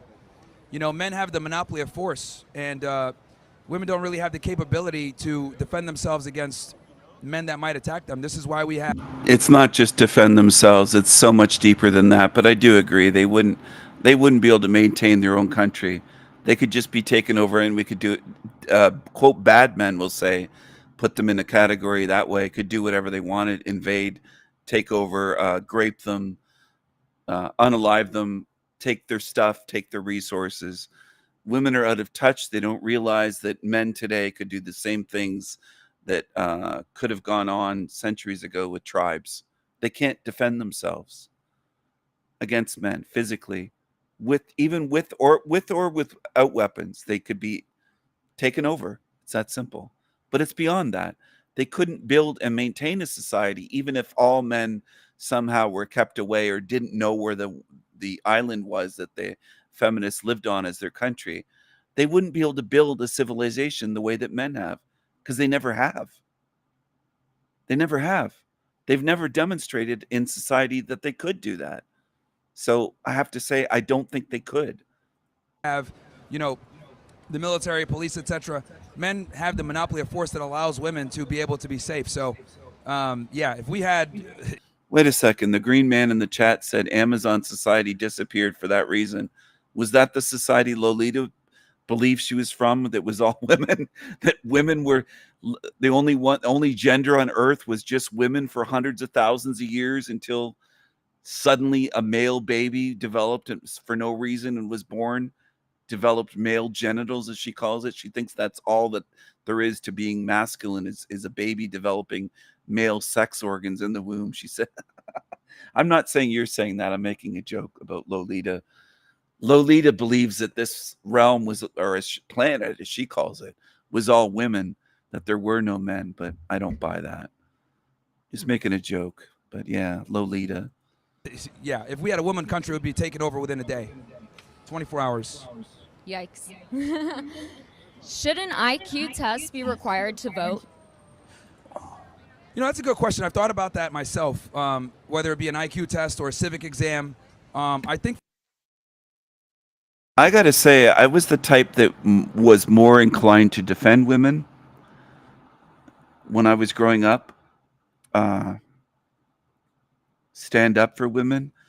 But at this point, after all these decades since I was young, society has swung so far into delusion that I think, like a lot of men, we almost now have a fantasy of it would be cool to demonstrate to women in a very real way that they aren't as tough and strong as they believe. They aren't. It's not that I really want to fight a woman, but when I see these videos of women fighting, female Marines fighting male Marines and getting destroyed, it's almost like it's laughable, and it's entertaining. I think there should be intergender combat sports at this point, so that women see visually, because they're so delusional and so brainwashed. And I would say most women, not just feminists, at this point, I would say most women have drank the Kool-Aid, the Hollywood Kool-Aid and programming and on TV and movies, not just movies. When I say Hollywood, I mean television as well, and all media for so long that I think most women today are delusional and believe that they could stand toe-to-toe with the average man or above average man or even a trained fighter man. Most women are today that delusional that I think it would take society-wide women seeing that they can't fight men. They're that delusional. So they'd have to see it firsthand, not even in a show, but in reality, like in an octagon or an event where a woman is fighting a man and you're right there in person to see how it goes. I think most women are that way. Not all. There's exceptions, but the exceptions only prove the rule. Because when somebody can point to themselves saying, not me, I'm an exception, what they're trying to do is deny the rule. And I think most women today are that delusional that they actually believe they can fight like men and overpower men and be like men. That's what I think. And I think women are dishonest today, most, where they would say, well, there's a lot of soy boys and they'll go into that territory. Yeah, there's a percentage of feminine men, liberal soy boys, but not all men and not the majority. It's still not the majority. And I think most women would be surprised and shocked and get what I call a rude awakening if they fought a man, even a man their size, female-sized, a mini man, a manlet. They'd still be surprised that that man might have twice as much strength and be able to take a lot more. I think women like to get delusional. They like to get into these fantasies. I really do. It's a weird fantasy they have, but it's not accurate.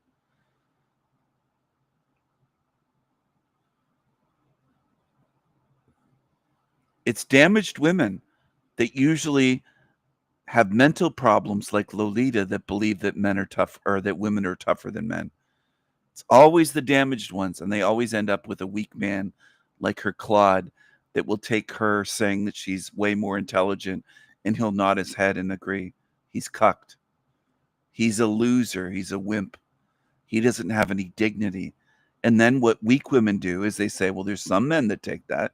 Yeah, there are, but do real men consider them men? No, I don't consider him to be a man. I think women have been so brainwashed in society and gone along with it so long that most of them are damaged beyond repair. They're not feminine anymore. And feminine would be content with being feminine and female and embracing femininity. And I think a lot of modern women in the West do not embrace being women. They don't. They fight against it. And they want to be masculine. And they get so fucked up that they're not even desired by men anymore. I think that's the way it is. And I think that's observable. And a lot of men can see it, and not a lot of women can see it. There's some that can, that have YouTube channels, but they're not the majority. I would say it's 80% of women or so that can't see it. They can't see that they're not feminine anymore. They lack the self-awareness and the awareness of their gender. For men, right, they would be able to take the test automatically and be able to obviously vote. And by the way, women that are lurking or watching, those are the most undesired women in society.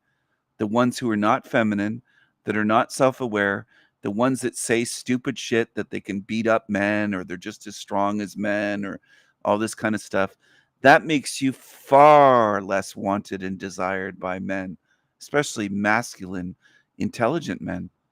Men don't want you then. Because we know that you're covered in red flags. You might as well be wearing a shirt or a dress that's just covered in little tiny red flags all over. And basically, intelligent-minded men see that and go, I don't want her. Why would I want her? I don't mean to marry, just to date. I wouldn't even go on a date if I was single. I would avoid them because they're mental. They're all risk and no reward. Even for a hookup, which I'm really not into, I wasn't even when I was younger. I was more into getting to know a woman and bonding and having a girlfriend and a partner and someone that I could trust and be loyal in a relationship. But I don't want that. Yes, Tyler. Yes. Real men want a feminine, submissive woman. Exactly. And most women these days say, submissive? What do you mean by that? Do you mean to obey and just be a slave? See, women twist it into be a slave. No, we want a partner. A girlfriend should be complementary to us and our lifestyle, a helper, not someone that's fighting us all the time and arguing all the time and trying to fight all the time. How many men would want? Not very many. Not many at all, based on her looks or attitude or feminism. She would have a very difficult time finding anybody that would settle for that, because you would be settling for shit.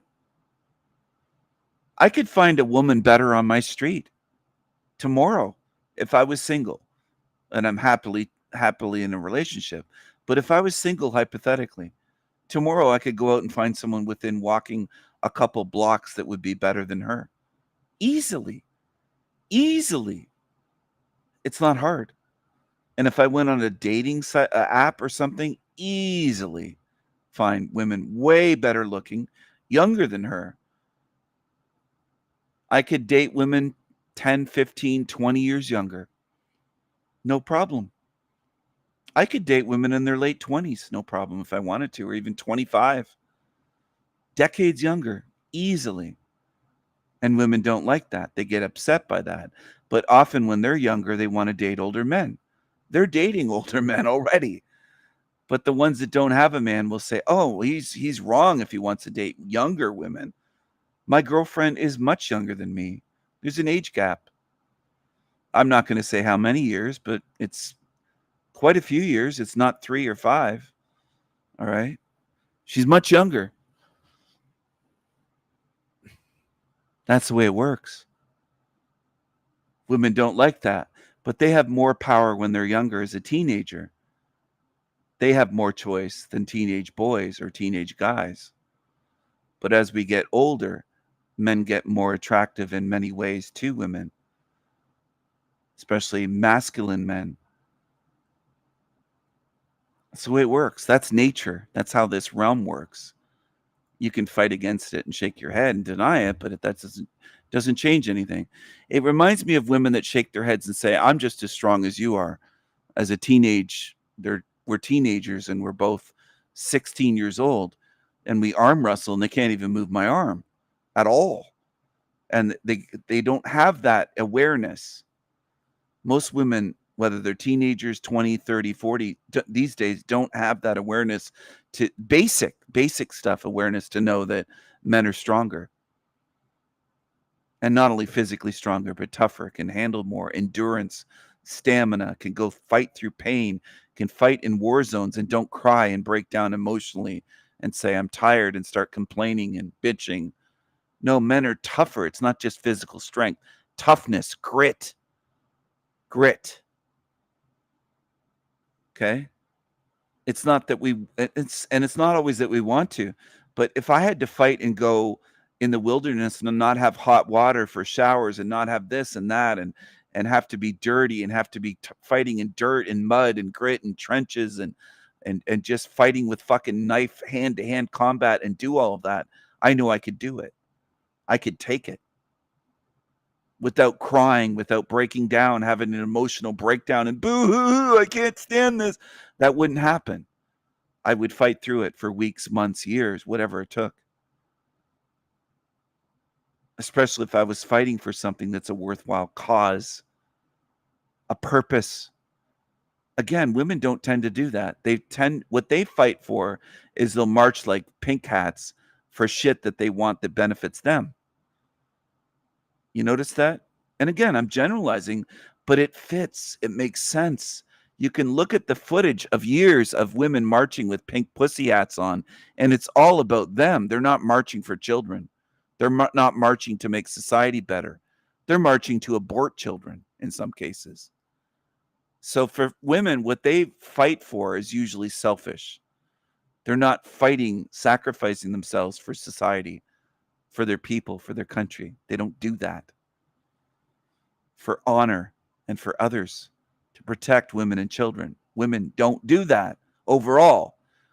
Now, there might be a couple exceptions. And again, this is the mentality of women. If they can pick out one or two out of all of America, say, see, some do.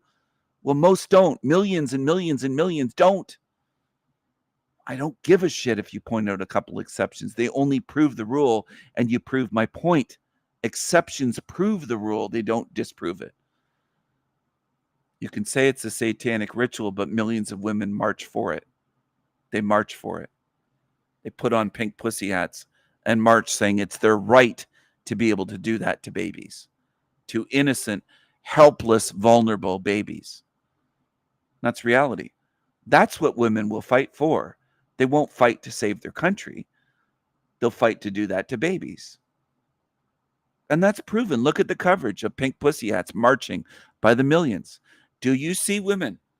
Do you see women marching and fighting and standing up for others by the millions the way pink pussy hats do and have done? I want people to face the truth. When women fight something, it's a cause for themselves. That's always been the way of society. That's one of the differences between women and men. Men will go to war in faraway lands across the ocean to fight if they believe that that threat could come to America or Canada or the United Kingdom or Australia and harm their women and children. Men will go fight in trenches and die and kill and lose their limbs and be gassed and in trench warfare and get trench foot and gangrene and get stabbed for a purpose. Women don't do that. Now, can you argue against that? I've studied human history, so let's go. Where do you see that? That's a mistake some make on YouTube. They think, well, I can argue with him because they assume I don't know anything. I do know, though. You got to show me the proof, real evidence that women have ever done that in mass numbers. Fight for anything other than themselves. Did they help out? Yes. As nurses and things like that, and work in communications and different roles? Yes. Yes. But overall, who sacrifices lives and does the fighting by the millions? Men. If that upsets women, they're upset by truth and they're upset by being a woman. Their own biology must upset them, which is the case with a lot of modern women. They want to be men or like men. They want to be like men. Or women often age like spoiled milk. They age like milk. And it's not just physically, but men seem to grow more confident as we age. Again, I'm talking about generalities here with masculine men. Do feminine men get better with age? Not really. They usually get wimpier with age. They get more liberal. They get more fucked up. They get more soy in them. It's the way it goes. If you want to choose a femboy, there's lots of those around. Most women are not happy with femboys. It's another thing a lot of modern women won't admit to. They won't just say, well, I really don't like the sensitive femboys that cry and act feminine, because they don't. That's not attractive to most women, if they're honest, which a lot of women aren't. A lot of women will say they love one thing, and then they're in a relationship with a man that fits that to a T, and then they'll complain to others and say, I don't really like him when he cries. I thought I wanted a sensitive man. I thought I wanted a sensitive stay-at-home, what do they call that? A Mr. Mom. The men that are, what do they call them? Stay-at-home dads. And they don't want that. They don't want that. In reality, now, might there be a couple feminists on earth that really deep down kind of do like their femboy stay-at-home husband? There could be. But overall, it's obvious to me. And examine relationships and how bad it gets if their husband stops working, gets lazy, hangs around the house, and she's the breadwinner for months or a year, and see what happens to their relationship, their arguments. If you're a fly on the wall, it causes so much because she loses respect for him. He's not working. He's not earning money. He's not the breadwinner. He's using her money. Women don't like that. But again, some of you will argue without observing. It's a big problem. Women love to argue without knowing, without doing research, without knowing what the fuck they're talking about. And I'm not saying just women do that. There's guys that do that. There's wimpy, lazy, know-nothing guys that are soy boys on YouTube that do that. There's Christians that do that. There's crybabies like T-Jack that argue things without looking. He doesn't look into my model. He doesn't watch my videos. He'll just say that Hellrum Steven. He doesn't know anything about my model. He's a lazy, fucking ignorant loser. He's a crybaby. He can't even have me on his panel. He's afraid of me. He's a wimp. It's not tough. He's a crybaby. He's a loser. And there's a lot like that. So ladies, you don't want to choose that, even if he wasn't a homeless bum, which he is. You wouldn't want to choose that, would you? Guy that's going to break down and cry. And no, I don't mean when his dog died. He didn't have to do that in public on YouTube, did he? Is there a way for a man to cry privately for grieving? Yes. Keep it private. You don't go on YouTube and do that. Has he cried other times on YouTube? Yes. It's not just a year ago with his dog, which I proved. He's a liar. He cries. He said earlier tonight, I can't have you on Black Jesus, because he said he might cry. He might cry again, talking about things. Go ahead and cry. But don't lie about it. You're a crybaby and you're a liar. Now, most women do not respect that. Ones that like douchebags and degenerate losers do. But most women that are high quality don't want a crybaby liar. They don't want that. They don't want a relationship with that. And you know why? One of the reasons is because if shit ever hits the fan, not just in the whole realm, but in your life, you can't rely on him because he might cry in the corner. He might not man up because you've seen him cry. And women lose attraction, including sexual attraction, when they see men that cry openly and easily. That's hardwired biologically into most women. These are facts. Do the research. If you doubt me, don't be lazy. Don't be a casual listener, which some do. They listen and go, I don't know if that's true or not. Do the fucking research. Spend a few hours just on that. Okay? Spend a few hours fact-checking me on that. Do women lose sexual attraction for their man if he's a crybaby? Do they start losing sexual interest in their man if he cries and breaks down around them? Do they start to question his manliness, typing and talking and doing a few things and reaching to type from the position I'm in? Do they start to question his manliness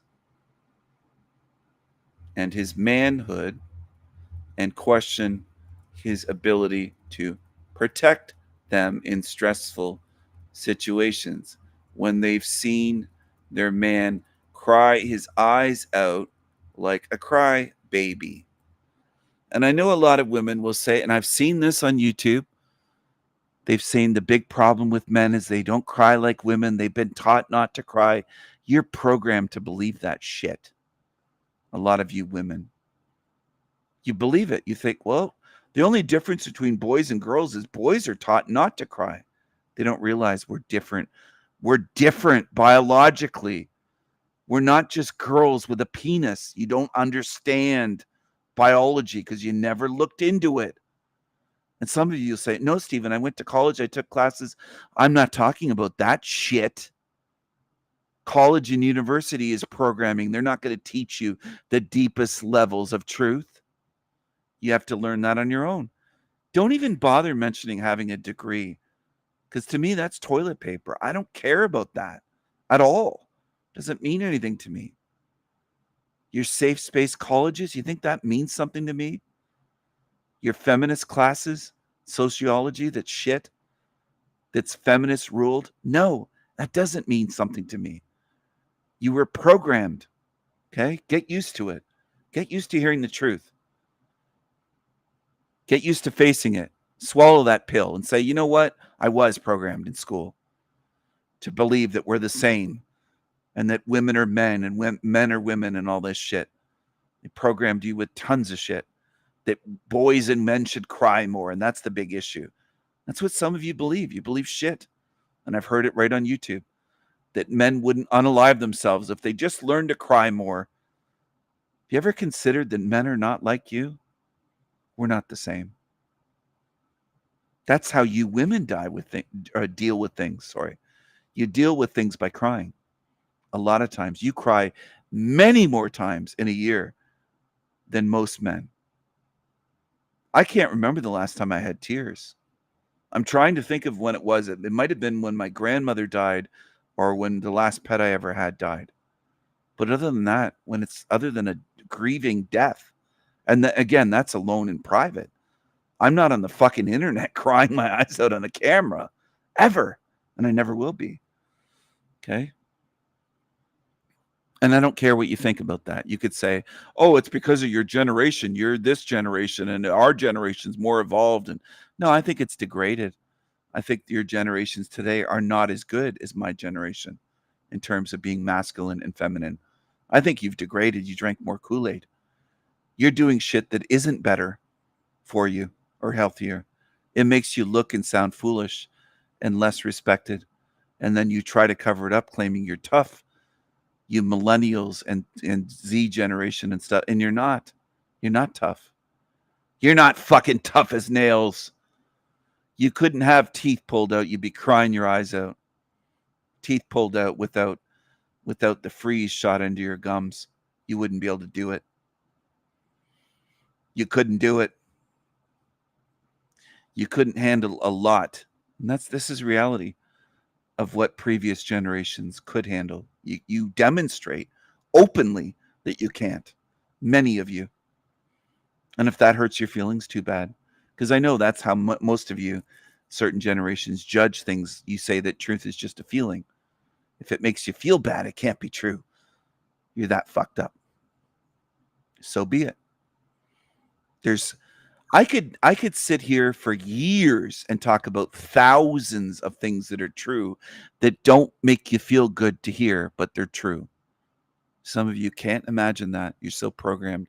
You think that the truth should feel good and make you feel good inside. And I've heard them say that on all over these panels. And it isn't just Hanko Flamio that says truth is just a feeling. It's many, many, many, many of you that say that or think that. Even if you don't say it, you think in your mind the truth should feel good. And that's how I know you're fucked up.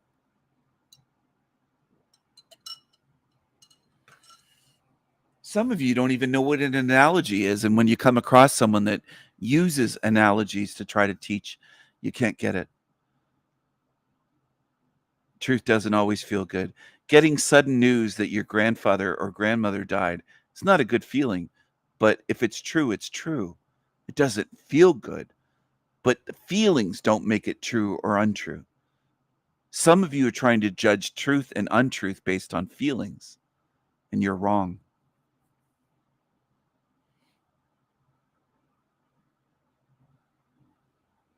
There's things that poison your body that feel good. But they're doing damage. But they feel good. There's all sorts of drugs that people get addicted to that feel good.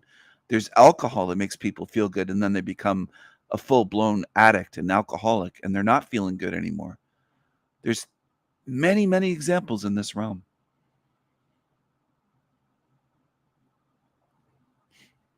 There's also things that feel terrible, but it's true. It makes you feel terrible. It makes you feel sick, but it's true. Some of you are hell-bent on judging by feelings and feelings alone rather than evidence. You really don't care about the truth. You care more about your feelings first. So you're really not a truth seeker. You're more of a feelings seeker. You should call yourselves that. And some of you are crybabies, and I'm going to call you out. If I run into crybabies, whether it's T-Jack, Tommy Tears, I'll call him Tommy Tears. He's a crybaby, and he lies about it. He lies about crying. He's a crybaby. And others. He's not the only one. Yeah, I wonder if he was too lazy to do that. That's a good question, Salty. But a lot of these people are lazy. They're given good advice, and they don't take it to help themselves. Doesn't help me if Hank does that. It would be helping him, and it was your suggestion. So, Hank, if you're tuned in, it was Salty Siren that suggested that, not me. But do I think it's a good idea? Yes, I do. I think you should do that. And you should do that also to try to clear your name and make a video of you doing something like that. It might help you, Hank, and your reputation. You might be able to fight back that way and prove, okay, everything's showing that this was a voice changer, that it was either AI or there's software voice changers and there's hardware voice changers that you can hook up to a microphone or put in front of your mouth and speak into. There's hardware voice changers, there's software, there's AI, that it could have been created with AI to have that voice and done that way. There's different possibilities. So Hank, if you didn't do that, then I guess you're lazy, because you should do that to try to clear your name. It would be wise of you to do that. It would help you, Hank. This is the thing. Laziness gets in the way a lot of times of these people doing things. When somebody gives them a good suggestion or a good piece of advice that would be helpful, Hank should have done that if he's smart and wise.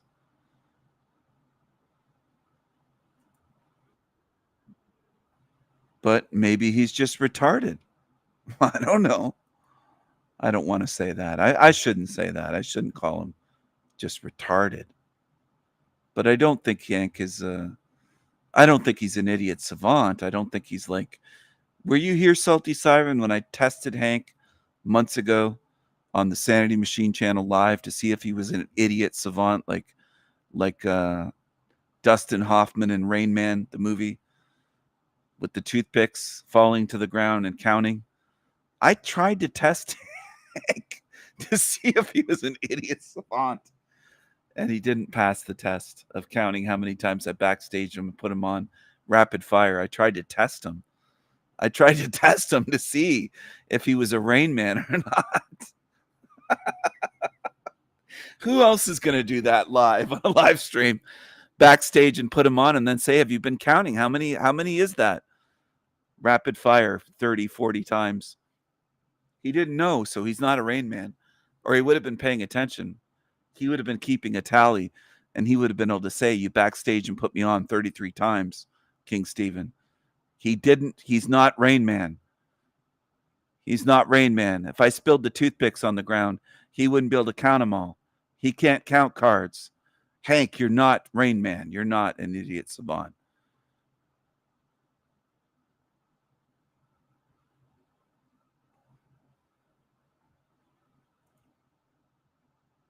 I was disappointed.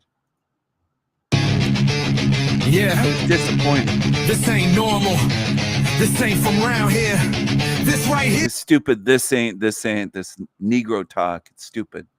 Look at this guy. Look at this OTW. Look at this. Look at this. You build a monster.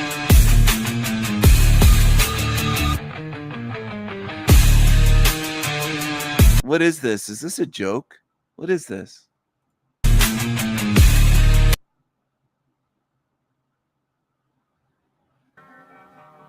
He became a meme. Where is he a meme? What's he in his blank walls place with nothing? Bare bones?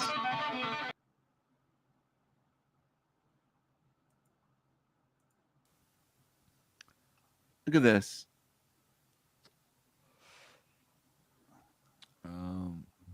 Sharing walls or floors, ceilings with people sucks. Yeah, man, been there, done that. I can't be myself. I can't do what I want. I have to fucking censor myself, censor my music, censor this, censor that. It just like, fuck them, right? Fuck y'all. I want to do what the fuck I want. So if I have to go live out in the fucking middle of nowhere with no fucking neighbors so I can do what the fuck I want, yeah, I guess that's what's going to happen.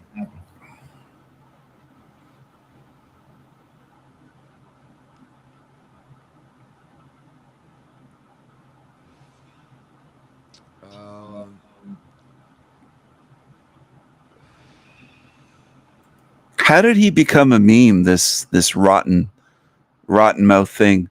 He said that he doesn't go to a dentist. He just lets his teeth rot and fall out.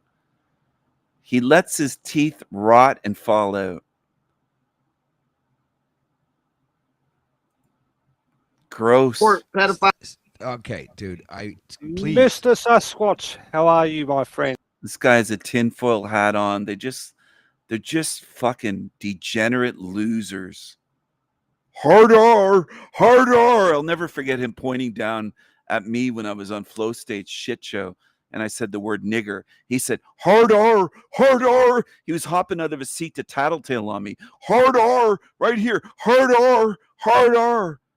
Because I said the word nigger.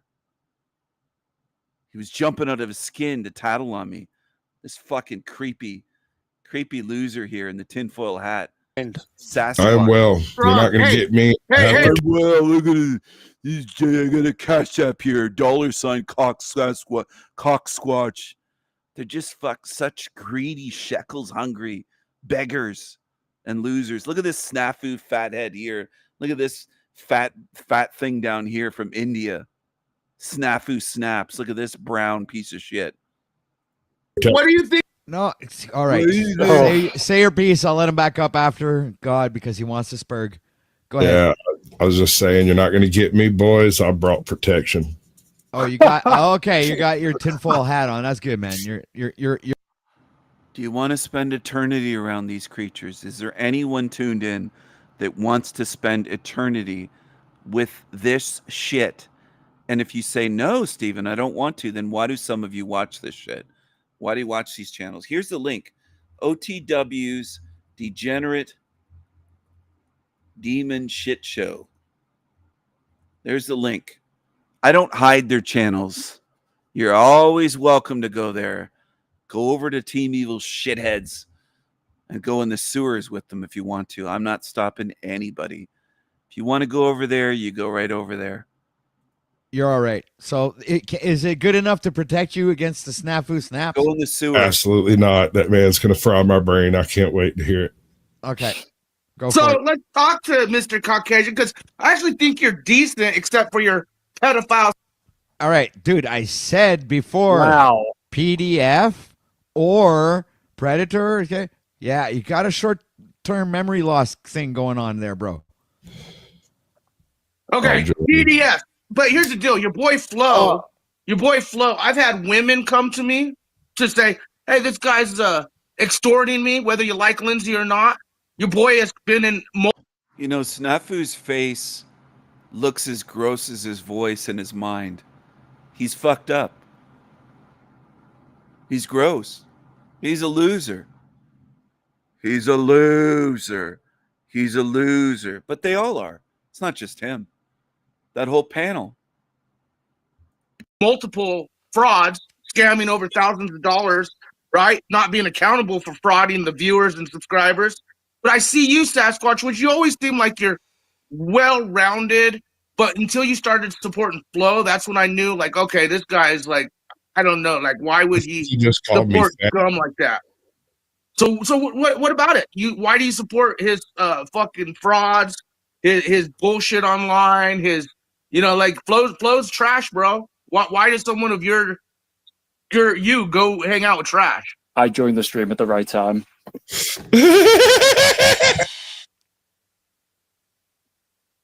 That's kind of a fucking stupid thousands of dollars right? Not being accountable for frauding the viewers and subscribers. But I see you, Sasquatch, which you always seem like you're well-rounded. But until you started supporting Flo, that's when I knew, like, okay, this guy is like, I don't know, like, why would he just called me support fat. scum like that? So what about it? Why do you support his fucking frauds, his bullshit online, his like Flo's trash, bro? Why does someone of you go hang out with trash? I joined the stream at the right time.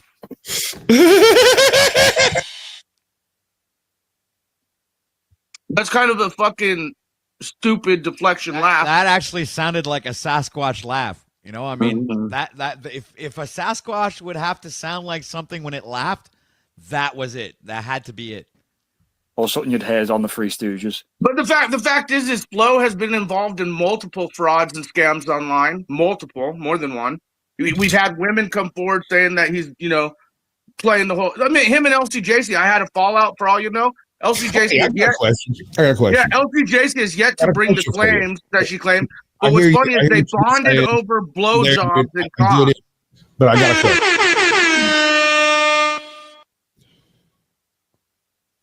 Why do you say that pedo thing about me? Because you support that fucktard who absolutely endorsed predators. There you Good go. catch, dude. Good There catch. you go, TW. You're good, man. I'm fucking loving it, bro. I'm trying, bro, because Man, these scumbags, man. You're fucking They want to awesome, kill man. me. They really want to kill me, bro, and that's why it's like, fuck this guy. I Like, say maybe bonus points for that one. Hey, dude, I'm trying. We're working on this together. You understand? I promised Snafu that we would work through this together. I want to know, Gary, because I actually always thought Sasquatch was pretty chill until I saw him cupcake with Flo the way he's been cupcaking with Flo this whole time. And again, you can't deny that Flo's been involved in multiple frauds and scams. That's a start. Let's forget the PDF shit he's involved in. You asked the question. Can I answer the question? Go ahead. I have a show called Sasquatch Shields. What it said. Fuck off. Go ahead. Crazy motherfucker. I have a show called Sasquatch Shields. Anybody that comes on the show as a guest. No. That's promoting. Yes, you are correct. No. I want you to answer the question without promote. If you're gonna promote this channel. No. Promote this channel. OTW News. I did. You have to let him answer what your I question. didn't ask him to promote. I asked him to answer a question. I tried. Because I asked a question then. Yeah, Go ahead, Bear. Yeah, so when you're saying about like the promoting of the PDF stuff, are you saying that someone came onto your open show and said that, or was it someone you personally know and that you've gone, oh, they are correct? So, Bear, you're out of the loop, obviously. So you're not really All I aware, I gotta believe. say is- With Hey, all I everything gotta that's say been- is, you guys have seen some videos of whistleblowers I dropped. Think T Rains, October Rains. Think of everything I've been telling you about how dangerous and servers, and it's real. And Flow State only gravitated and sucked up to those people for. All right, so there's only so much I can handle of that. Snafu is it's not just him, but I mean it's just it's beyond annoying to listen to him. But that the Panelverse is just disgusting. That's what they are. They're absolutely disgusting. I'm gonna play something else. I'm not gonna get into that gross shit. I'd rather play something else and cover something that is a topic than they're just sickening. That's what they are. They're sickening.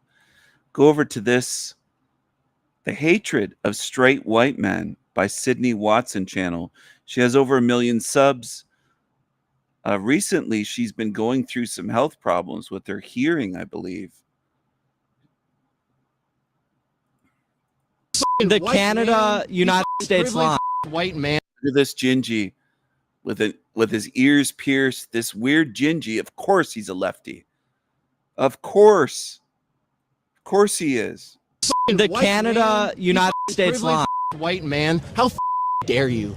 How dare you? That was kind of I'm a racist. privileged white man too. But you know what I'm You doing? just called me a privileged white man. You cannot be racist to white people because white people are the dominant race in this country. I swear to God, I am so sick of white people. Remember when white guys used to be cool? Side eye, you know white men and white boys have not been cool. In actual uncensored history. Okay. Well, I guess it's gonna be like that then. Hi, my name is Sydney. Welcome back to hell. And as per usual, before we launch in, today's video is sponsored by Ground News. I also just wanted to say a really big thank you to everybody who left me a comment or emailed me or messaged me with relation to the last video that I made about losing my hearing and some of the other neurological things that have been going on. I just didn't realize how many people in this community are in the same boat. So it was simultaneously depressing to read that so many of you are also going through it, but also it was really comforting because it's nice to know that I'm not alone. So yeah, the overwhelming thoughtfulness and kindness completely blew me away. And funnily enough, some of my friends and loved ones were reading through your comments as well, and they were just like, Sydney, everyone's so nice. So biggest thank you for all of that. And I am going to take a lot of the advice that I was given and go and see some more professionals and go and get my brain scanned and do some other bits and pieces. And I am still trying to get through all your emails. So if I haven't responded yet, I haven't forgotten you guys. It's just, I just got a lot of them. So all of that aside, let's get into the video. So back in mid-2023, I actually made another video about this exact topic, which came about after I watched a street interview where a British woman was asking people, what are straight white men good for? And the responses were about what you'd expect. What's a straight white men good for? Straight white men? Yeah. Not a lot. Yes, this basically sums up the entire vibe of the video. What are straight white men good for?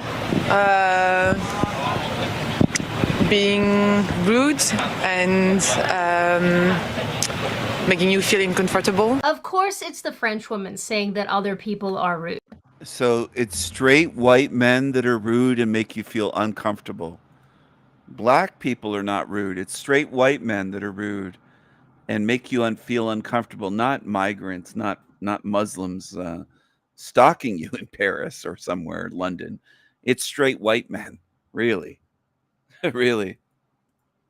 When I was in Paris, I love these leftist women. They're so amazing. They're so honest. You know, women these days, modern women, if you keep hating on straight white men, you might get what you wish for in mass numbers. You might get civilizations without us. And I think it might be worse for you. I don't know why that isn't obvious to you. I mean, it should be. Many moons ago, French people would literally making you Sydney, why don't you talk about the non-white men in Paris? How do they treat tourists? You feeling comfortable? Of course, it's the French woman saying that other people are rude. When I was in Paris many moons ago, French people would literally pretend not to understand my French because, I don't know, I guess I sounded too Anglo. So there's that. You really gotta have some big old testes to be French and accuse other people of rudeness. Making phlegmy mouth sounds. Anyway, in that video, I explained why and how we've gotten to the point where it seems to be socially acceptable and borderline normal to mock, degrade, and express open hostility towards not only white people, but straight white men specifically. And in the 2 years or so since I made that video, not a whole lot has changed, and honestly, I would argue that things have gotten worse, leaving me with many, many more examples to show you. And just to reiterate a core point I made previously, hold on a second. It looks like somebody has joined backstage. Razvan 220 is here. Hello. Hello, Razvan. Who is this? Razvan? Razvan? It's Razvan. Razvan? Mm-hmm. How's it going, Steven? I just wanted to say hi. Where are you from? I'm from Romania. Romania. Okay, you got a bit of an accent, so I wondered. You must be from somewhere. We talked before, a long time ago. On a We panel. did? Yeah, but that was long What time. what panel were we on? I think it was on Tommy when he started. I was beefing with Tommy. You're from Illumitommy's channel? Yeah. I was beefing with Tommy. You know, with his Oh, Christoph beefing plan. with Tommy. Yeah. Oh, Yeah, okay, yeah. okay. You know, You on the it's, road driving somewhere? Are you driving to work, or what are you doing? I'm driving an 18-wheeler. Oh, and you drive a truck. Okay. I wondered why the steering wheel was so big. I was thinking either that's a big vehicle or that's a very tiny person. Oh, all right. Yeah, you know, Oh, I it's just make like this. They make couldn't be the that steering tiny. wheel That's a big huge. wheel. That's a big wheel. I was like, what's going on here? Is this guy what is this? But anyway, how are you doing today? What'd you want to talk about? I'm good. I wanted to ask you, is my mic coming out all right, or I think I need to buy a new headset. Is the mic all right? You're breaking up. I couldn't hear what you said. What did you say? No, You I wanted was to talk asking. about what? I was asking you, is my mic all right, or it's a bit crap? It's breaking up a bit. Now I'm starting to hear you better. You wanted to talk about what? No, I wanted to ask you, is my mic all right? Yes, now it is. All right. And Yeah. I asked you, what did you want to talk about? Why'd you come on tonight? Do you have something Not on your much. I mind? just wanted to say hi. Not really. You make I've a been good listening. living driving truck? I live in UK. Yeah, pretty good living. Compared to Eastern Europe, yeah. You're totally breaking up now. I can barely understand a word.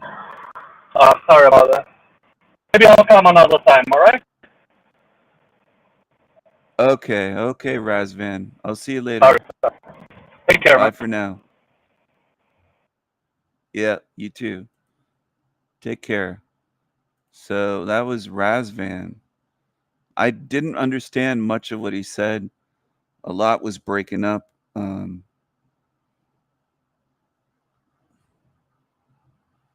Oh, hey, Peanut. It looks like Peanut has joined us tonight in the chat.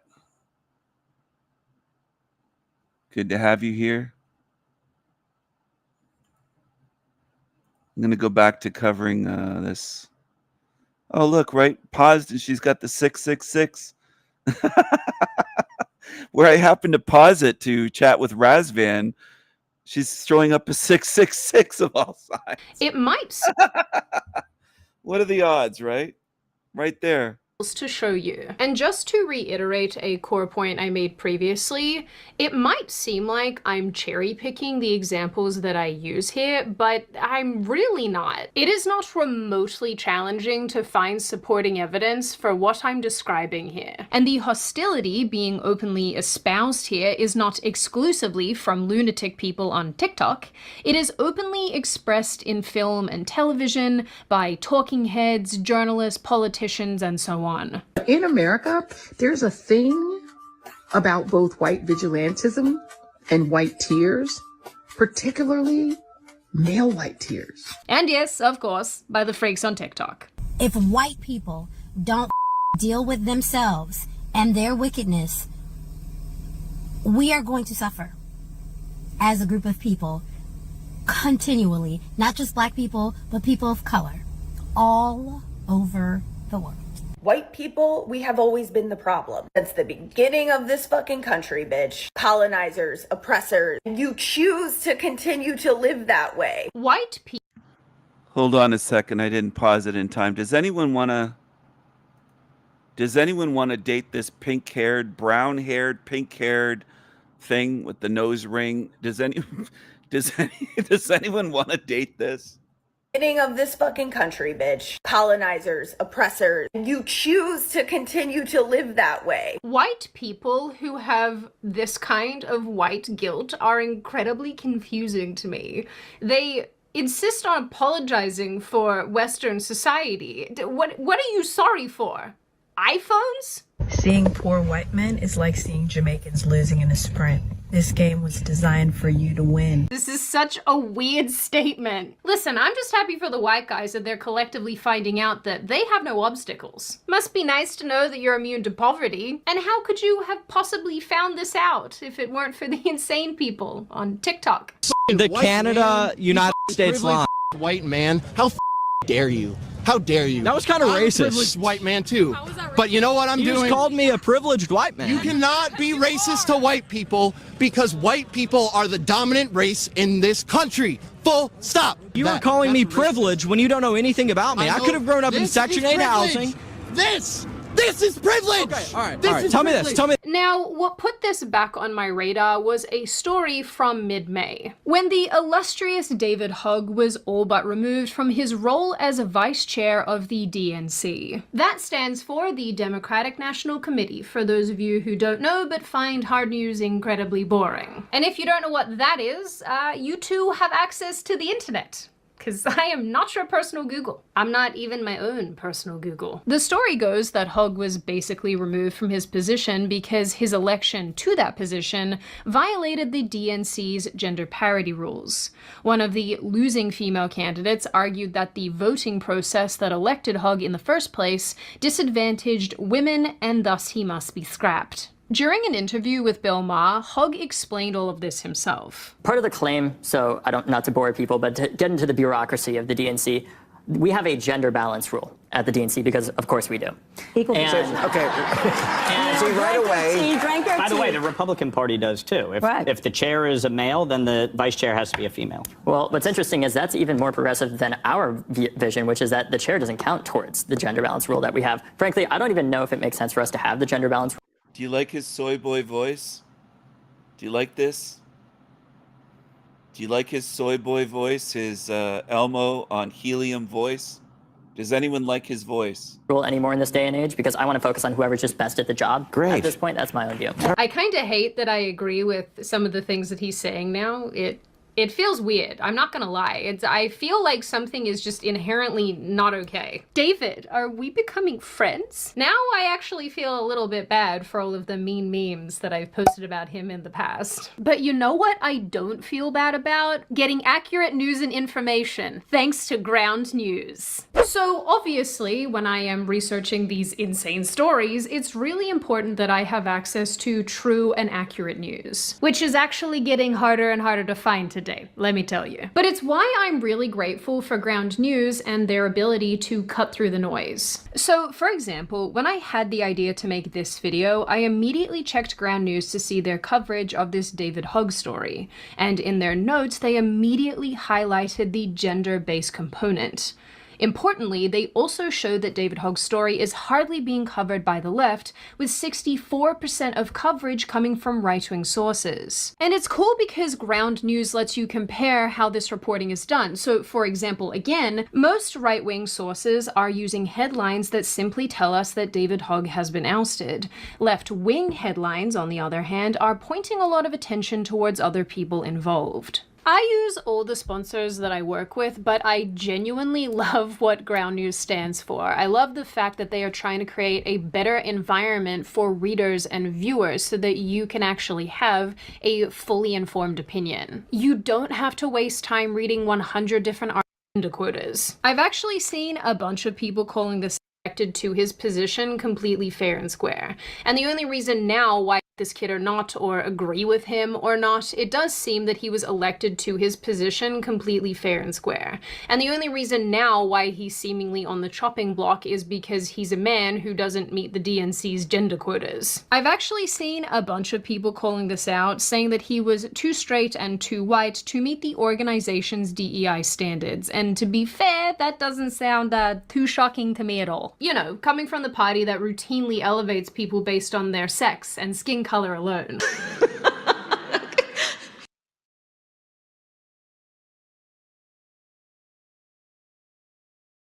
I thought this was Bextra large, but it's actually Trigglypuff. This is Trigglypuff freaking out. You have to obey the rules of Onion. But this is free speech if you're so concerned. Hate speech out of this campus. Keep your hate speech out of this campus. Keep your hate speech out of this campus. Keep your hate speech out of this campus. Utter madness. You're not welcome here. Stop talking to us like children. You're not welcome here. Stop acting like a child.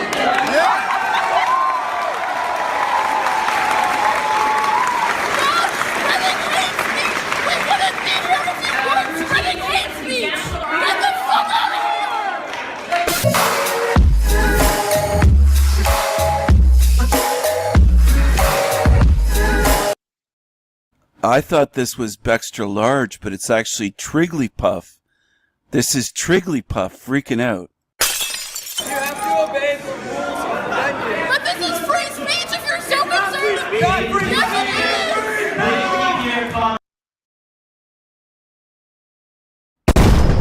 it is. Much love, people. Here we are in the present moment. We're always in the present moment. It's all about the present moment. You know? This whole thing is a loop, people. It's all about the present moment.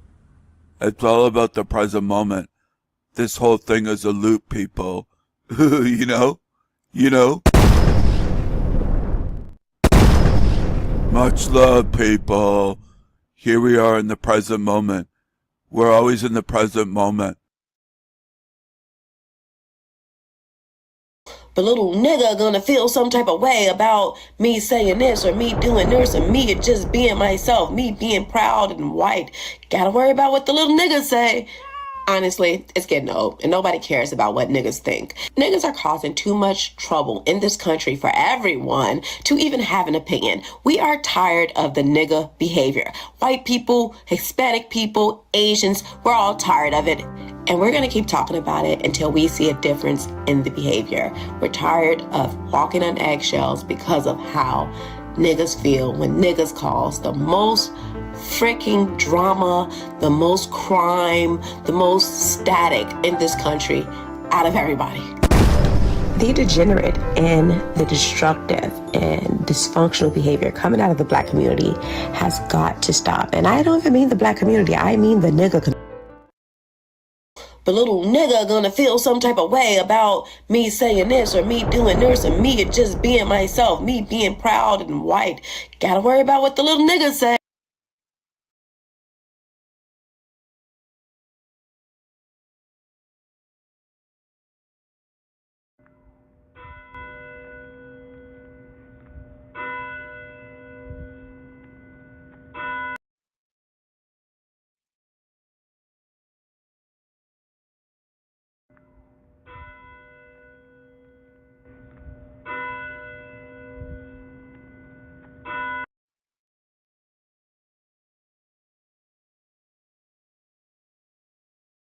Oh, I'm sorry, everyone. That was my brass balls. That wasn't church bells. That was my brass balls clanging together. I got up. You probably heard that. You probably heard them clanging together, my big brass balls.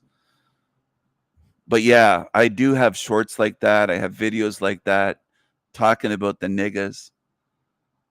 These other channels are pointing, hard R, hard R, hard R. He said nigger. He said nigger. He said hard R. Have a beautiful dinner, Louise. Mad love to you.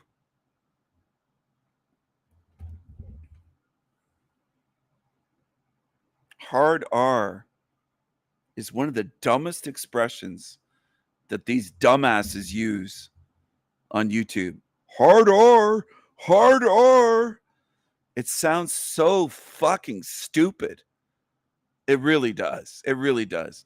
When they use that expression on a channel, it makes them look like the dumbest, wimpiest losers anywhere. It sounds stupid. I would be embarrassed to use that in any other way other than to mock the idiots that use it. Hard R. Hard R. He said a hard R. I'm going to share a couple things here. Where's Flo Gay? He's got to be on here some. Where is it? Where's that? Here's that nigger. Here he is. I'll put this up here. Here's that nigger. Here he is. I'm afraid to say the N-word because I'm a liberal is the caption for him. Do you see what he is? Only blacks can say the N-word on my channel, he's quoted as saying. Hard R. Hard R. He's got the recycling symbol on his forehead. He's waving that rainbow. He's a fucking pussy. That's what he is. You don't have any balls, squirrely-eyed Flo Gay. You're a pussy. You're a pussy. You're a cockroach. You're a loser. He's a loser. He's a cowardly little loser. That's what he is. And anybody who can't see that, you've got issues. You got to work on that.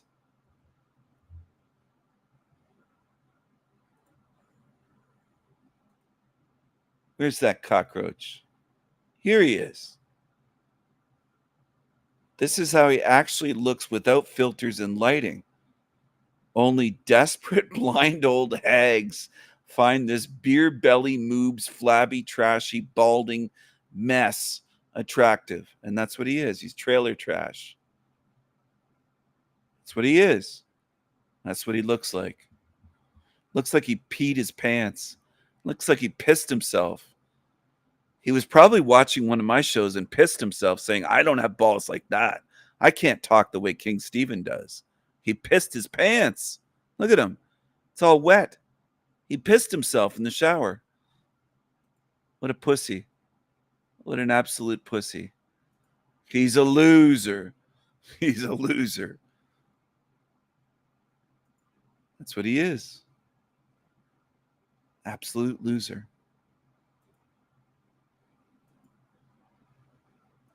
You exist in the context of all in which you live and what came before you. What the fuck? Anytime I see really any clip of this woman, it feels like a fever dream. I will also note, for our David Hogg story to be completely rounded out, we do have to assume that he is in fact straight. And I don't know. I don't know if this is a man who... I don't know if he's straight. I don't assume that. I don't assume that about Flo Gay. yearns for the teat. To touch the teat, not whatever other things that are weird that you might do with teats. Okay. Editing Sydney, please don't leave this in. Yeah, this is absolutely being left in. People need to know that mentally you're not okay. Anyway, long story short, seeing David Hogg being treated this way for simply being a straight white man is honestly not terribly surprising. Especially when you consider the fact that his very party has spent God knows how long trashing not only white men, but just men in general. In only the last few weeks, a 2018 clip of Ilhan Omar has started to do the rounds again on social media, where she said that white men are the biggest threat to people living in America. A lot of conservatives in particular would say that the rise in Islamophobia is a result not of hate, but of fear. So who supports this anti-white male creature? Well, a lot of women do in America. That's how these ones get elected. They get a lot of support from women. A legitimate fear, they say, of quote-unquote jihadist terrorism, whether it's Fort Hood or San Bernardino or the recent truck attack in New York. What do you say to them? I would say our country should be more fearful of white men across our country, because they are actually... Who built America? Who was America supposed to be for? What are you wearing on your head? What's this on her head? Is that some kind of bonnet? What is that? What's on her head? Causing most of the deaths within this country. We should be profiling, monitoring, and creating policies to fight the radicalization of white men. Okay, Ilhan, tell us more. AOC has been spouting off with similar comments over the past year or so. And throughout our history, we have also had to confront the ugly legacy and backlash of bigotry, ignorance, and white nationalism. In this clip, she says that there are too many white men in Congress, like in the workforce. I think one of the things that we need to take a look at is the world that they're fighting for, a world without diversity, equity, and inclusion policies, which is to say the default, which is to say... Her voice almost seems fake. It's so weird and so bad. Seems unnatural. They're fighting for a world without diversity, equity, and inclusion All right, Chipmunk, all right. policies, which is to say the default, which is to say workplaces that are honestly kind of like Congress, because the population of the United States, as we mentioned, is about 59% white. Do you know what percentage of Congress is white? I don't, but I know that we finally have 60 members of the Congressional Black Caucus, which is progress. But even then, 75%. Black Caucus. Congressional Black Caucus. Where's the White Caucus? White Americans make up 60%. They're not satisfied until white people are the minority in everything that we built. 59% of the US population, 75% of Congress. Men are 50% of the population and make about 70% of Congress. Congratulations, AOC. That is how percentages work. David Hogg himself has called Democrats out for alienating his very demographic. In December 2024, he went on national television and said that he got immense pushback for suggesting his party reach out to young men. At the DNC, I raised the concern of what are we going to do about young men? And I heard back from people an enormous amount of vitriol. Why would I ask that question? Why would we focus on that? What's genuinely so funny about all of this is that while the Democratic Party has been shooting down David Hogg and his actually legitimate suggestions, and also trashing white men, they recently launched a new initiative called SAM, Speaking with American Men, to try to reconnect with you all. Apparently. Actually, they're apparently going to spend like somewhere in the realm of $20 million to study you all and buy advertisements in video games. Believe me when I say we absolutely do not need any more leftism in video games. I hate it here. It's really no secret that straight white men the world over have become very disillusioned with not only majorly left-wing parties, but left-wing politicians and general leftist narratives. And it's really not very surprising why, because like I said at the beginning of this video, you really don't have to look far at all to find very upsetting examples of the overt disdain being thrown at this demographic. And over the last 12 months or so, we have been given plenty of them. For example, back in mid-June 2024, a Disney executive admitted that the company discriminates against hiring white males. Certainly, there have been times where, you know, there's no way we're hiring a white male. Just kind of unspoken. There are times when it's spoken, but how would they say it? There's no way we're hiring a white male. They say, like straight to you, or okay? They'd be very careful how they message that to agents. As far as Disney's concerned, I'm a white male. That's not who they're looking to promote at the moment. You know, I've been at the company 11 years now, so I have friends in HR and I have friends in those divisions, and they're like, look, nobody else is going to tell you this, Mike, but they're not considering any white males for the shop.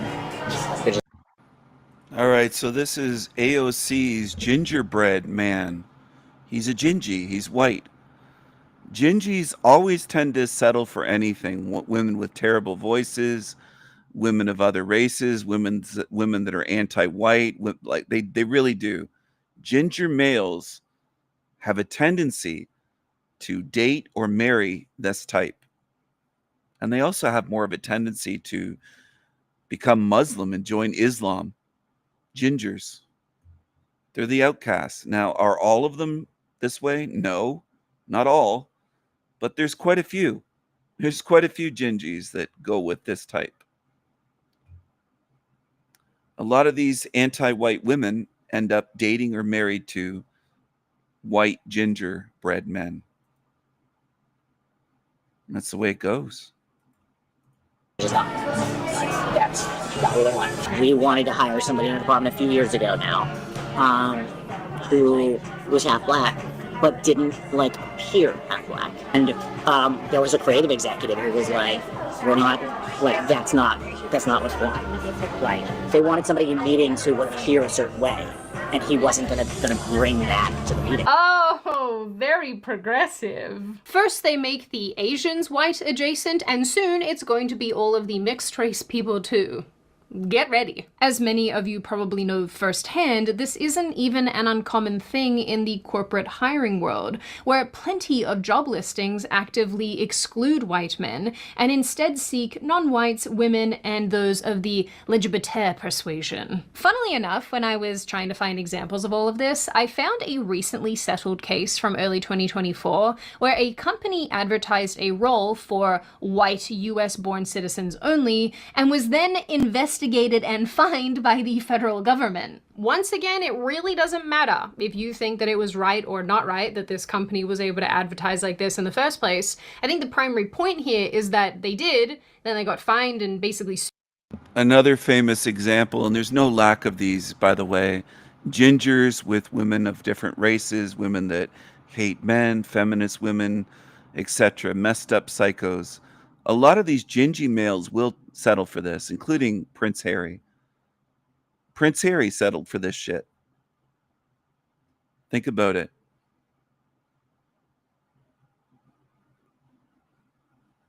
Another ginger.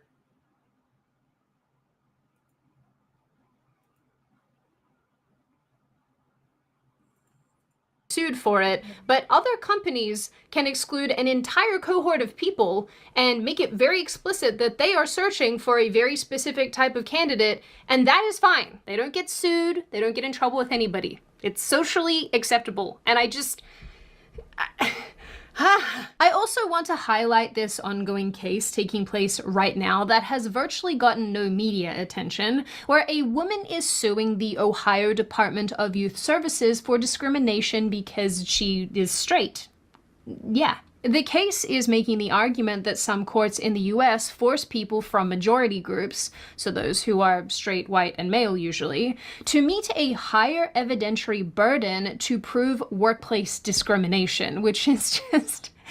It's so crazy that it's like this. This case is actually in the Supreme Court right now, and the ruling is expected in June 2025, and you best believe I am extremely curious to see what comes of this, because I think that depending on how it goes, there's going to be some very major implications, and I'm alarmed. Also, unironically, you kind of know that things are a bit cooked when you're having to meet a higher evidentiary burden just because of your skin color.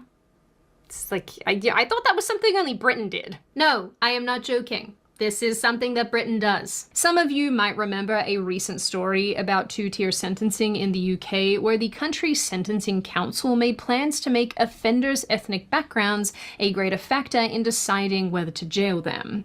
According to numerous outlets and articles, magistrates and judges would be asked to consult a pre-sentence report before determining whether to imprison someone of an ethnic or religious minority, as well as young adults and pregnant women. So, you know, taking into consideration all of their cultural differences before making a determination. Today, the Justice Secretary is belatedly introducing a bill to restore fairness to who receives a pre-sentence report. But it doesn't correct what the pre-sentence report actually says. Under brand new guidance, her own department issued in January, pre-sentence reports must consider an offender's culture.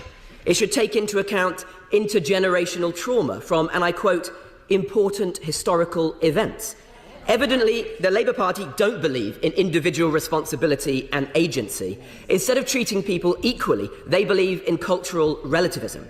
This time, the Justice Secretary has nobody else to blame but herself. Will she change it, or is it two-tier justice? And is that the Labour Party's policy now? To be fair though, this has been happening for so long, not only in the UK, but also in Australia and in other Western countries as well, where people are effectively given a slap on the wrist or very, very lenient sentences because justices and people in the justice system are taking into consideration things like cultural differences when somebody is SA'd or something horrible happens to them. And the argument is like, oh no, we can't send them back to Afghanistan because because they will be treated much more harshly over there, because this stuff don't fly, which makes me feel things on the inside in my soul that I am not allowed to articulate on this platform. There's also the way that crimes are reported and presented by the media and in the news. Think about all the drama surrounding the show Adolescence that essentially painted young ethnically British boys as the primary perpetrators of violence in the country. Or even the very recent incident that took place in Liverpool where a man drove his car down a street full of people. I obviously can't be more descriptive here on YouTube, but hopefully you guys have seen that story or at least can look it up. Within hours of this incident taking place, the driver had been publicly described as a 53-year-old white British man. People were extremely critical of this, saying that when the perp is not this demographic, this information is often delayed or fully kept under wraps. This even led to admissions from UK police who said that people should not expect them to release every suspect's ethnicity in the wake of an incident. Now, there obviously isn't just one reason why this is the case, and some of those reasons are more legitimate than others. But I do think, if we are being honest with ourselves, a lot of this is happening because, like I said before, it is socially acceptable to villainize and demonize this specific demographic. The demographic of straight white men. In saying that, I also think it's worth noting, and this is just my opinion, that basically every group in society is attacked or demonized or vilified or whatever for one reason or another. I think as people and as groups of people, we just sort of naturally have our own intolerances and dislikes and bigotry. So I'm not trying to make the claim that white men are uniquely targeted in that respect. But where I think this issue starts to diverge comes from the fact that, like I have said probably 3 or 4 times now, the hatred of that specific demographic is socially normalized and socially accepted. There's no fear of blowback, and most people don't bat an eye when these kind of things are articulated or said by politicians or enacted in media and entertainment. Most people are not penalized for having these positions in any way, shape, or form, and I think that's largely because, or at least it has to do with the fact, that this position is viewed as morally superior, given that the public perception is that white people, and more specifically straight white men, are subjugators and colonizers and cannot experience racism due to the fact that they are considered a dominant group in society. I'm literally right in the middle of filming, and I'm going to put this in my video. I will call you back.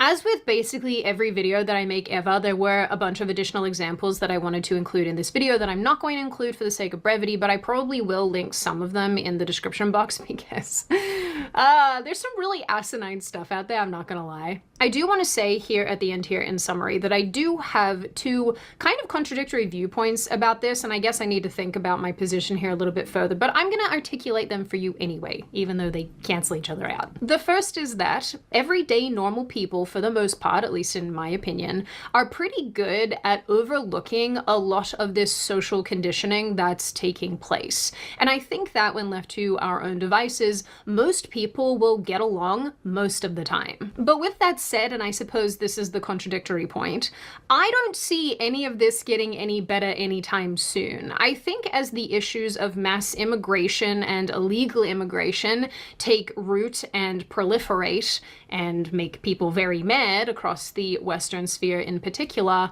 I see the attacks on straight white men or just white people or different groups of people getting worse and worse, and the division and the polarization getting worse and worse as we all become racially conscious and forced into our own little groups. So in the end, while I do believe that most people are very capable of getting along and being good to each other, I also think at the same time that while the very legitimate criticisms of immigration and this immigration debacle that's going on in the West continue to come up and continue to accelerate, we are going to see more and more hatred directed towards the colonizing white people as a way of deflecting blame. Now, on that very happy and pleasant note, and before I open the floor to all of you, this is just a reminder to check out Ground News using the link in the description or scanning the QR code on screen. I love Ground News. I think that what they're doing is incredibly cool, and if it is something that you are also interested in, go and check them out.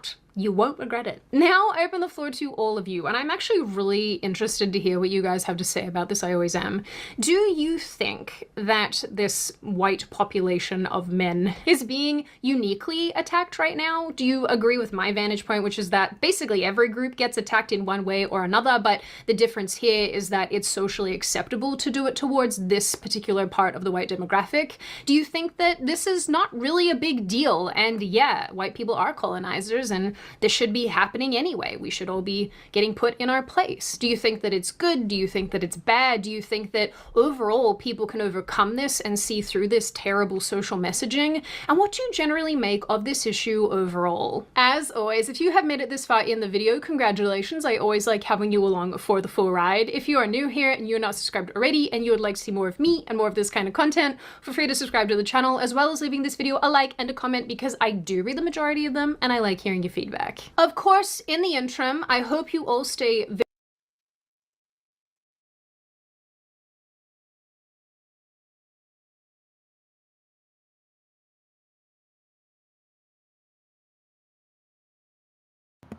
Oh, wait, who's that? Who dat? Who dat? Oh, that's oh, damn. Look at the eyes.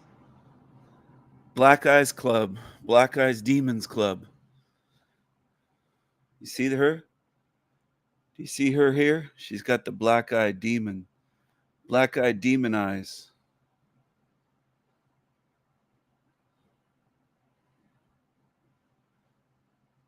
Black-eyed demon eyes.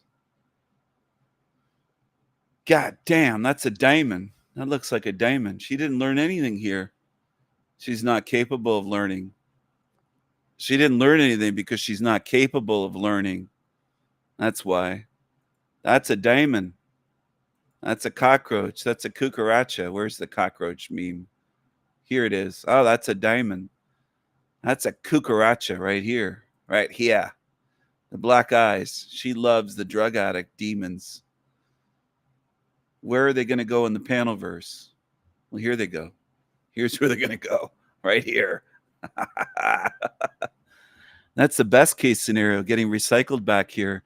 What's the worst case? Sealed in here forever. How about that? You like that? You want to chew on that? Sealed in here forever. You can bury your heads in the sand if you want to. You go right ahead. You can pray to Jesus. You can pray to Jesus. You can bury your head in the sand. You can pray to Jesus. It's not going to help you. You're headed for this. The recycling bin. Right in the bin for another spin. Here you go. Just take another spin in the bin and see what you get, bitch. Oh, damn. Oh, damn. Oh, damn. Damn. Shit. Damn. Oh, right in the bin. Right in the bin. Smile as you go in. Smile as you hop right into that bin. You go ahead and smile. Flash a nice big Negro smile. There you go. Right in the bin. Go right in the bin. This is a creepy creature here. Creepy creature. A creepy creature. Part of the Black Eyes Club of demons. You like to talk about other people, don't you? You go right ahead. Go right ahead. Talk your way right into this. Congratulations. Congratulations, dummy. How about that, dumbass? That's where you're going. You're headed right into the bin with the Lumitami and all the other fucking creatures. Drug addicts, degenerates, demons. Pieces of shit. Pieces of shit. Oh, here's one right here, right now. Here's a piece of shit. Here's one. This creature here. He was live earlier again. He's addicted to doing live streams. He's live streaming for about 6 people. Seems like. Most of the time, there's 6 people watching. Oh, he actually got some views on this one in 18 hours. Surprising. But he has a channel with 1,300 people. He doesn't have a channel streaming with 200 subs. Still pathetic. And he's pathetic. Uncle Fester. Uncle Fester. Shit. Shit.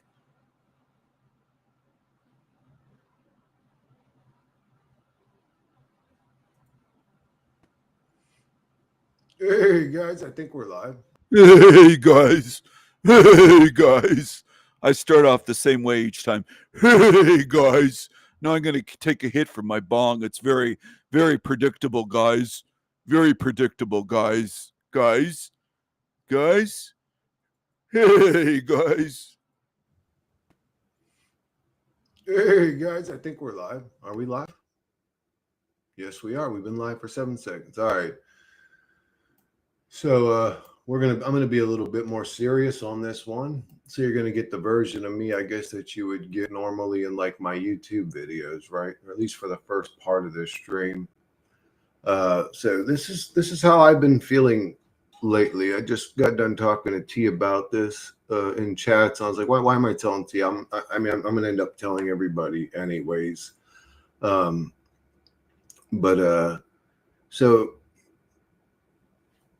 okay, like when I started YouTube or whatever, it was to spread truth, to wake people up. It was to help humanity. That's what like was my goal. Like I'm like, man, I'm gonna fucking wake people up and show people, you know, the truth, man. That's what I'm gonna do. I'm gonna help humanity.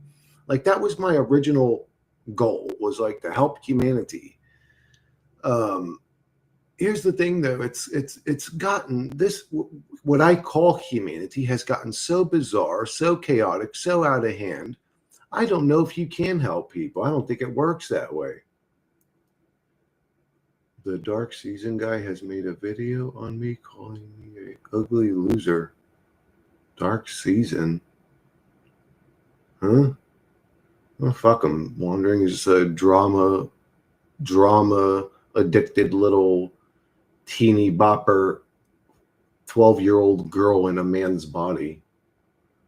People that do drama are retarded to me. I'm sorry. I just see them as children of the mind or consciousness. He likes to call everyone retarded. Look at this thing on the screen. Look at this smelly, disgusting thing that felt the need to tell everyone in the world on YouTube that his mother died on the toilet. She was obese. She didn't move. She couldn't get up, and she died in the toilet and then collapsed onto the floor with her pants down and died. And he felt the need to tell the entire internet that. Imagine that. Sorry, I just see them as children of the mind or consciousness. I find it fun sometimes talking shit, but if this dude's just making videos about you saying nasty, sorry, I just see them as children of the mind or consciousness. Sorry, I just see them as children of the mind or consciousness. Wondering, is a drama addicted little teeny bopper 12-year-old girl in a man's body. People that do drama are retarded to me. I'm sorry. I just see them as children of the mind or consciousness. He says people that do drama are retarded. And this guy, that's what he does, is drama. He emails, he's full of fucking drama. He's just a loser. A real degenerate shill. A real agent piece of shit. That's what he is. A felon. A real creepy boy. A real creepy boy. A real creepy creature. I find it fun sometimes talking. He's licking those big ugly lips. He's just gross. He looks like he stinks. He looks like he just fucking smells worse than a sewer. He's sickening. He's sickening. He's really sickening. I'm laughing, but I'm picturing that sweat hawk meme that I made. I gotta post it. Just a second. I'll load it up. But here we go. The sweat hog, Sedaris. Uncle Fester. Sweat hog Uncle Fester. Look at the stains under his black shirt. He sweats through.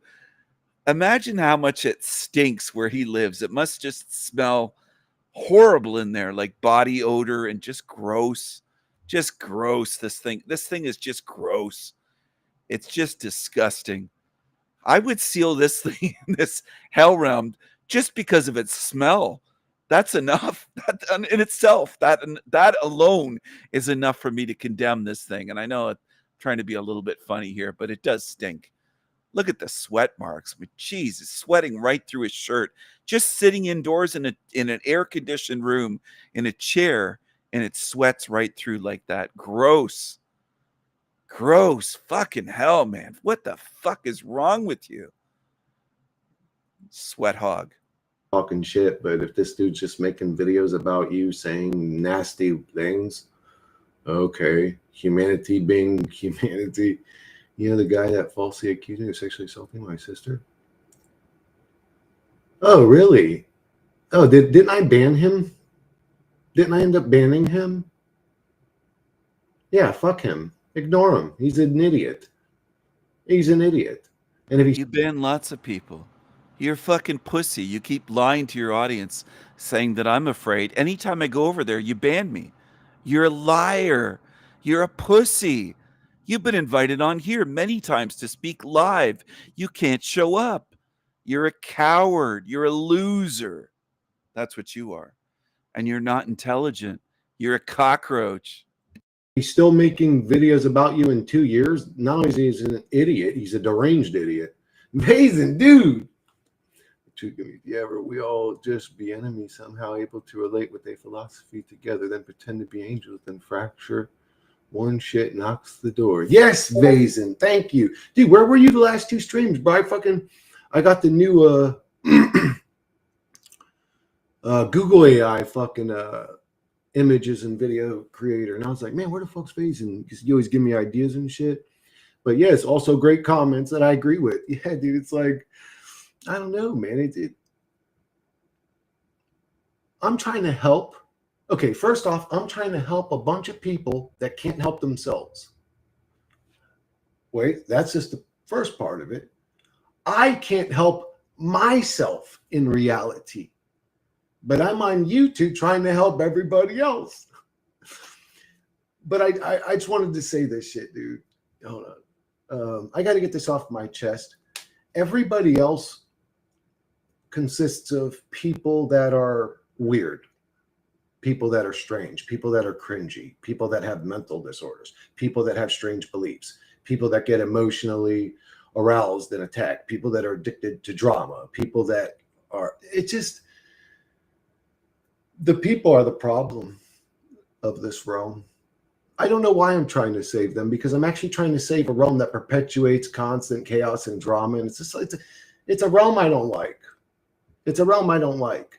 And since I started streaming, I I'm trying to hold everything together, right? Like, I have my own personal life and issues to deal with. All that shit aside, let's pretend that doesn't even exist. Chris just appears when he's online and disappears when he's offline. Let's pretend I don't have a normal human life outside of this shit. Then on top of that, putting the majority of my energy into this, making this the focus of my life. Look at him. Just look at him. Look at this creature, Uncle Fester. Look at his face. God damn. Here he is. Here he is. Here's Uncle Fester lighting up a light bulb. Look at this. Look at this thing. God damn.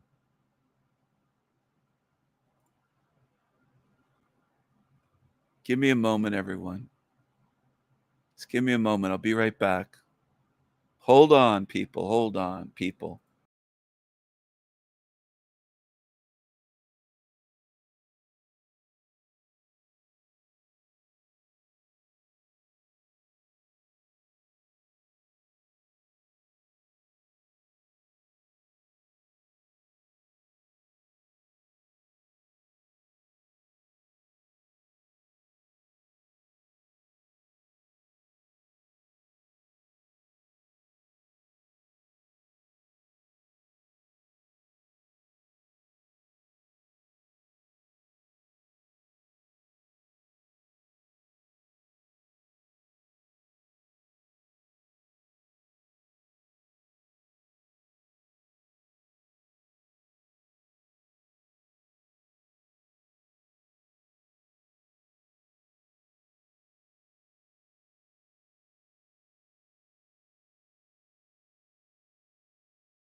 Hello, hello.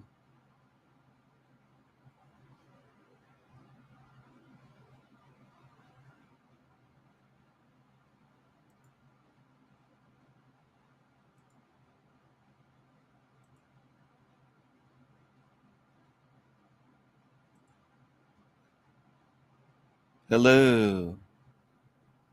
Hello. Hello. Hello. Hello. Is it me you're looking for?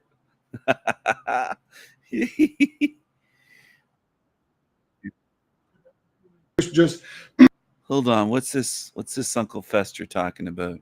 Deal with. All that shit aside, let's pretend that doesn't even exist. Chris just appears when he's online and disappears when he's offline. Let's pretend I don't have a normal human life outside of this shit. Now, on top of that, putting the majority of my energy into this, making this the focus of my life, trying to be everybody's best friend, because I don't want to let anybody down. I don't want people to feel like I'm ignoring them or they're. You're such a weirdo trying to be everybody's best friend. You're over 40 years old.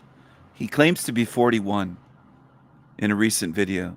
You're trying to be everybody's best friend. This reveals again the mentality of these fucking cockroaches. That's mental. They're not important to me or blah, blah, blah. Trying to make sure everybody's happy all the time, which is impossible. Trying to be everybody's best friend, because I don't want to let anybody down. I don't want people to feel like I'm ignoring them or they're not important to me or blah, blah, blah. Trying to make sure everybody's happy all the time, which is impossible. While getting attacked by hateful, nasty people telling me that they're glad my mom's dead or she needs to be flushed down the toilet and I'm a demon and I have sweat spots and whatever.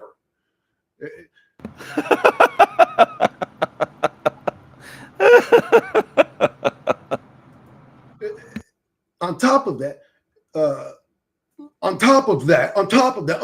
it sounds like you're losing it. So you want to push people to end their lives, but you're the one that's losing it. You're weak. You're spiritually weak. You're a jellyfish. You don't have a spine. You don't have a spiritual spine. You're a jellyfish. You're a jellyfish. You said you're going to eat me alive. I'm eating you alive. I eat demons and shit them out and spit them out. You're nothing to me, demon. You got that boy? You got that creepy boy? You got that? Look at him losing it. He's losing it. You chose to fuck with me and say things about me, make violent threats towards me and my family. I don't forget. I don't forget. Years can go by. I don't forget. Doesn't go away. You're going to lose your fucking mind because you're not nearly as strong as I am. I could keep this up for eternity. For eternity. It's nothing to me. I'll chew you up and spit you out, bitch. Don't ever fuck with me. I told you that years ago. Over 3 years ago. Don't fuck with me. I told you. But you're too stupid. You keep doing it. You're going to lose it. You're going to lose it. You're a cursed being. You're cursed. Chrissy Shateris, don't fuck with me. Walk away. I told you long ago to do that. You don't know how to learn. On top of that, it's just like, bro, on top of that, I'm trying to make sure everybody's happy. I'm trying to, while getting attacked by hateful, nasty people telling me that they're glad my mom's dead or she needs to be flushed down the toilet and I'm a demon and I have sweat spots and whatever. On top of that, there are demons that are going to fucking eat you alive based on what you've done. You've made violent threats against me. You talked about my deceased mother. You've done all sorts of things over the years, which you never admit to, but you will pay for it, you lying demon. crying victim. It's coming back onto you. It's going to be piled on top of you. Mountains of weight will be piled on top of you, and you will pay for what you've done, you demon. You sold drugs to children. You robbed little old ladies. You broke into their vehicles. I know what you've done. I know what you've done. You evil, demonic piece of shit. On top of that, it's just like, bro, on top of that, I'm trying to make sure everybody's happy. I'm trying to make people laugh on stream, people that struggle with me, people that are depressed, people that see this realm as a hell realm. You know, try to bring some light into their life. And while I'm doing that, I'm also trying to be a truther that's saying, well, you know, life sucks. There is no light here. It's a hell realm. It looks like we're suffering for no reason.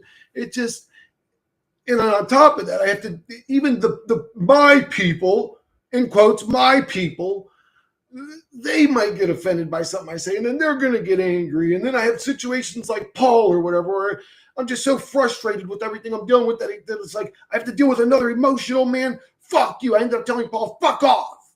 I feel bad about telling Paul that shit. I didn't want that shit to happen like that, dude. God damn, it's like I'm trying to make everybody happy. I'm just like a crying man, like, you cracked the joke that offended me. It's like, dude, please, I cracked the joke. Leave me alone. Leave me alone, man. Listen to this loser. Leave me alone. Leave me alone, man.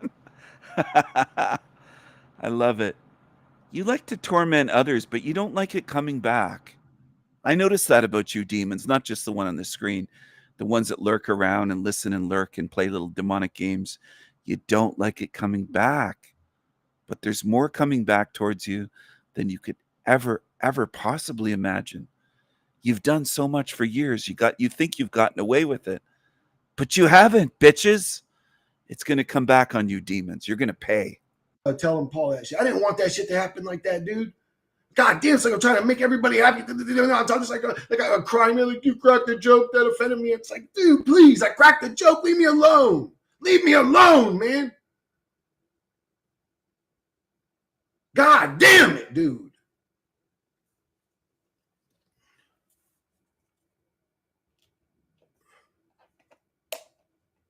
What the fuck am I trying to do here? Like, for real, for real. What the fuck are we doing here?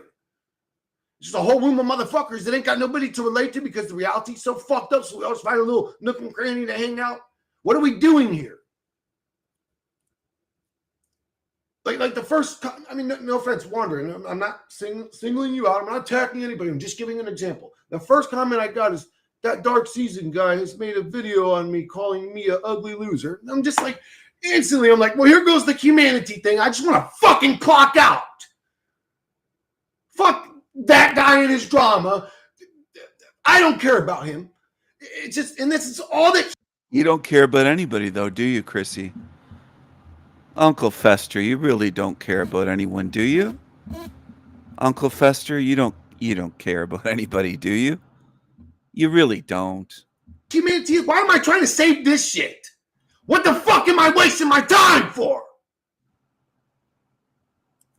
He's an angry, angry little demon. Look at him sticking his tongue out. Angry, angry little demon. He's an angry little man-child.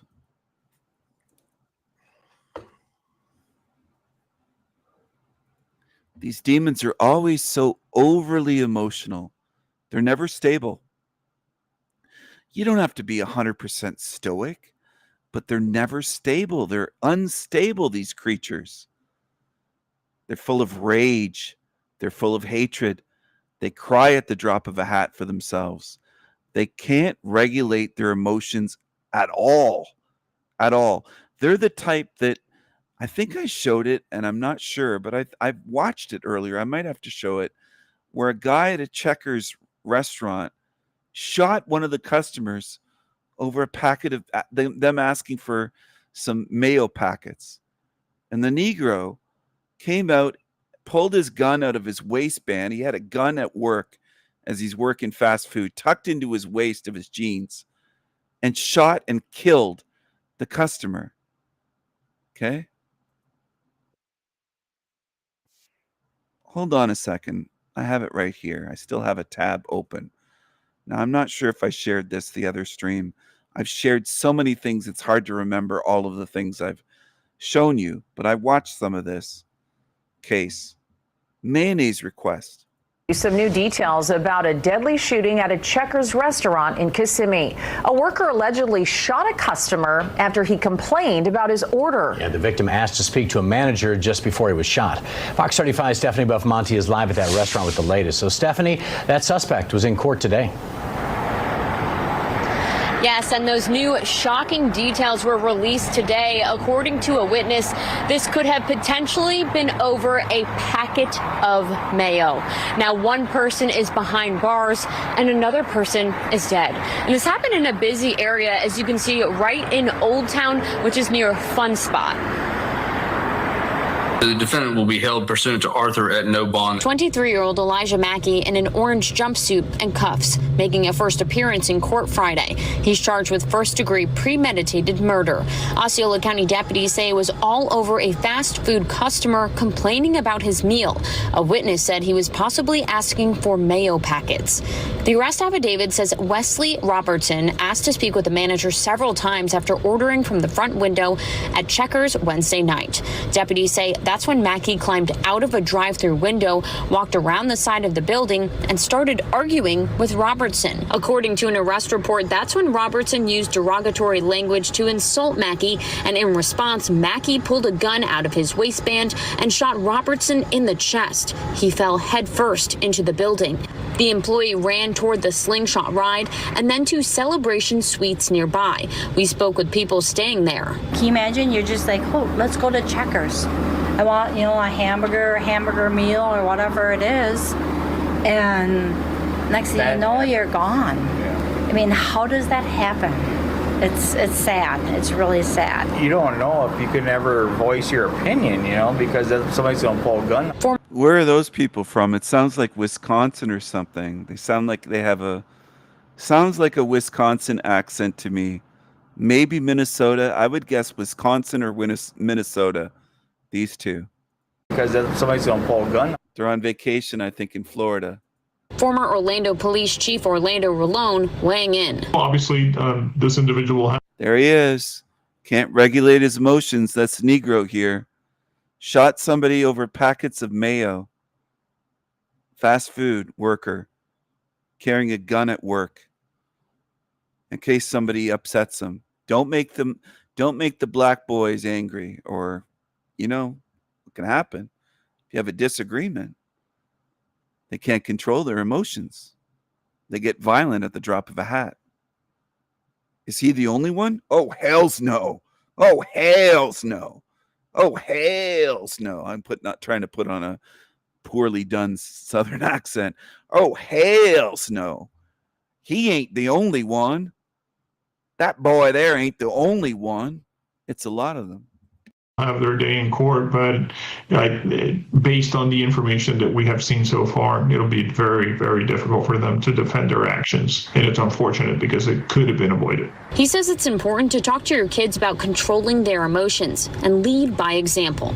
It takes a much bigger person to basically step away from a situation like that, be that person. To basically by example. Takes controlling their emotions and controlling their emotions and controlling their emotions and lead controlling their emotions and lead by controlling their emotions and lead controlling their emotions. To talk to your kids about controlling their emotions and lead by example. Emotions and lead by example. Kids about controlling their emotions and lead by example. Takes a much bigger person to basically step away from a situation like that, be that person. Who has the worst impulse control and the worst emotional control? It's obvious. It's obvious. Black boys and women, girls, women, black men. It's obvious. And we have all the data to show it, but even without looking at the stats, people know it deep down. They already know. Now, does that mean that I hate them or condemn them? No. No, it doesn't. It means that I'm speaking the truth that some people hate to hear. A lot of people in this realm hate the truth. Now, is it just black people that can't control their emotions? No, it's not just black people. And it's not all, but it's more than enough. It's millions and millions. So maybe it matters. It's not all, but it's more than enough. And it matters. And here's one that isn't black, but he's an example. He can't control his emotions. He was single mom raised. And that's part of it. He didn't have the father, masculine, control yourself influence. And he never learned it. That's part of it. Part of it's on him as well. He's a grown man, supposedly. He's 41 years old. What the fuck is his problem? What's this demon's problem? Fuck out! Fuck that guy in his drop. Who's he yelling at? Why is he so upset? Why is he raging? I want people to analyze this shit and learn something. I don't care if you don't like him. That's not the point. I'm not asking you to like him. I'm not asking you to hate him. I'm asking you to pay attention and learn something about behavior. Not just his behavior. Behavior in general. Beyond this Uncle Fester, raging demon. Learn something while you're here. Otherwise, you're watching my channel just for entertainment. You're trying to use it to replace television. That's what some people do. And they never last here. Eventually, I detect it and I just say, well, go away. You're here just to be entertained. I don't want you around. And I ban them. Has made a video on me calling me an ugly loser. And I'm just like, instantly, I'm like, well, here goes the humanity thing. I just want to fucking clock out. Fuck that guy and his drama. I don't care about him. Some of you don't pay attention. You'll say, it's okay to be angry. He's angry every day. He's raging about something every day. See, you don't notice the patterns. You don't use your memory. You don't pay attention enough while you're here to learn something. You drop in, you tune out. That's what some people do. You never learn. There's quite a few that watch my channel over the years that do that. They dip in, they dip out. And they don't learn what's going on. It's just, and this is all that humanity is. Why am I trying to save this shit? What the fuck am I wasting my time for? They don't realize this creature's angry every fucking day. I'm not just catching him in some angry moment. This is a daily thing for him and for other demons. They're this way every day. Oh, then you might start realizing something. I hope. If you don't, you're going to stay with them because I can't trust you. If you're so stupid that you can watch my channel for months or years and not catch on, I can't trust you then. I can't trust you with eternity, with paradise, with my paradise. You'd ruin it and turn into this creature. You're going to have to be quarantined then if you can't see what this is. And by the way, you will be. I won't take your stupid excuses, the ones that believe, oh, I'll just play on Steven. I'll just use his good-hearted nature against him. I'll trick him. No, you won't. You'll stay here with him. I'm not going to let you ruin my eternity. I'm done with this place. I'm done with the excuses, the ones that make excuses for demons. I'm done. Stay here with them.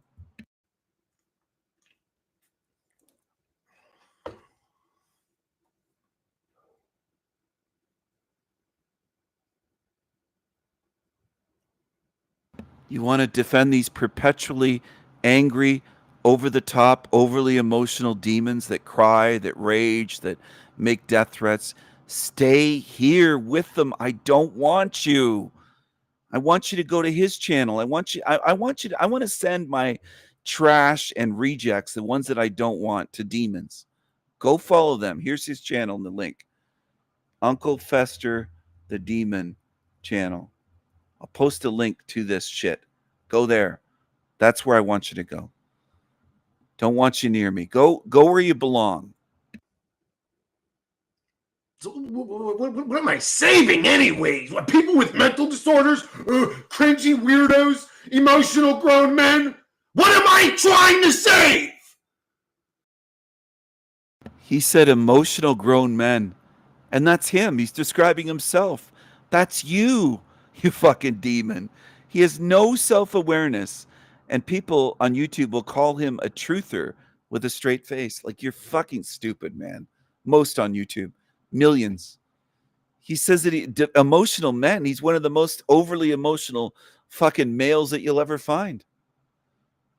Cringy weirdos, emotional. He's a cringy weirdo. He's a degenerate. He's mental. He's evil. He's overly emotional. He's everything that he described, and he doesn't see it. He has no self-awareness at all. Zero. Look at this thing. It's a case study in a creature with no self-awareness. So what am I saving anyways? What, people with mental disorders, cringy weirdos, emotional grown men? What am I trying to save?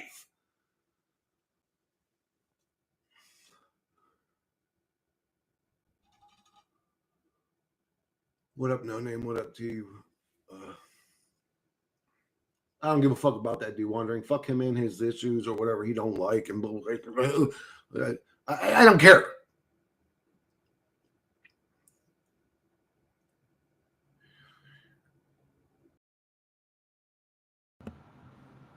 Hello, everyone. I'm going to break in here and take a moment to share some things and break this up from this Uncle Fester scream fest. This creepy creature that's just screaming and screaming and screaming. He's a complete weirdo. Just give me a second here. I bought some money to burn. I know that sounds weird, but I bought some hell money to burn. I bought some Chinese hell money to burn. This is stacks of Chinese hell money. I know it doesn't look, it's stacks full though. On the picture, the way the angle is, it looks like whatever, but it's stacks full of money. I paid money to buy this, to burn money. No, I didn't spend hundreds of dollars. I think I spent $25 or something, but I'm going to burn it because I'm so poor and broke, as the demons say on Team Evil, that I bought this money to burn it for the purpose of burning it. I'm going to burn this hell money in a ritual. I bought this money to burn it. It's money to burn. I have money to burn. I love it. I love that expression. I have money to burn. You like that? Some of you might not like that. Well, too fucking bad. I don't care if you do or you don't. Don't like it? Fuck off. Go fuck yourself.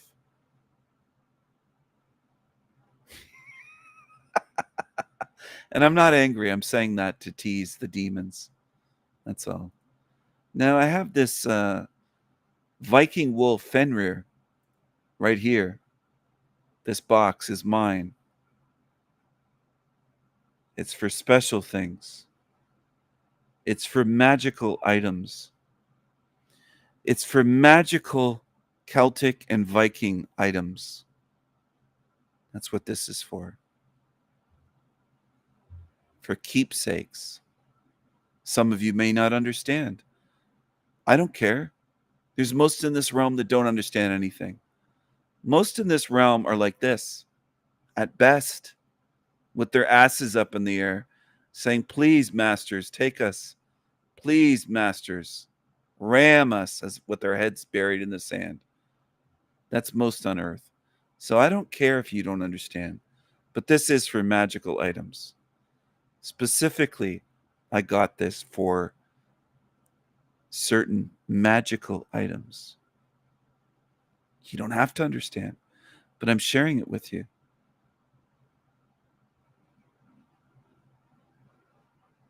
There's some unopened colognes. There's a Prada and there's a Yves Saint Laurent, a YSL, etc. in the background right behind on that table with that box for this picture. There's a Prada there, unopened. I got a backup bottle of Prada Amber Pour Homme. What a beautiful, remarkably clean scent that is. I wouldn't call it fresh necessarily. It's soapy clean, like luxury soap. It doesn't just smell like soap. It smells like the best soap in the finest luxury 5-star hotel on earth. It's amazing. It's like walking out of a bathroom and after taking a shower and putting on your cologne, and oh man, it's just it's a gentlemanly scent that you can wear during the day. Anyway, I bought a backup bottle of that.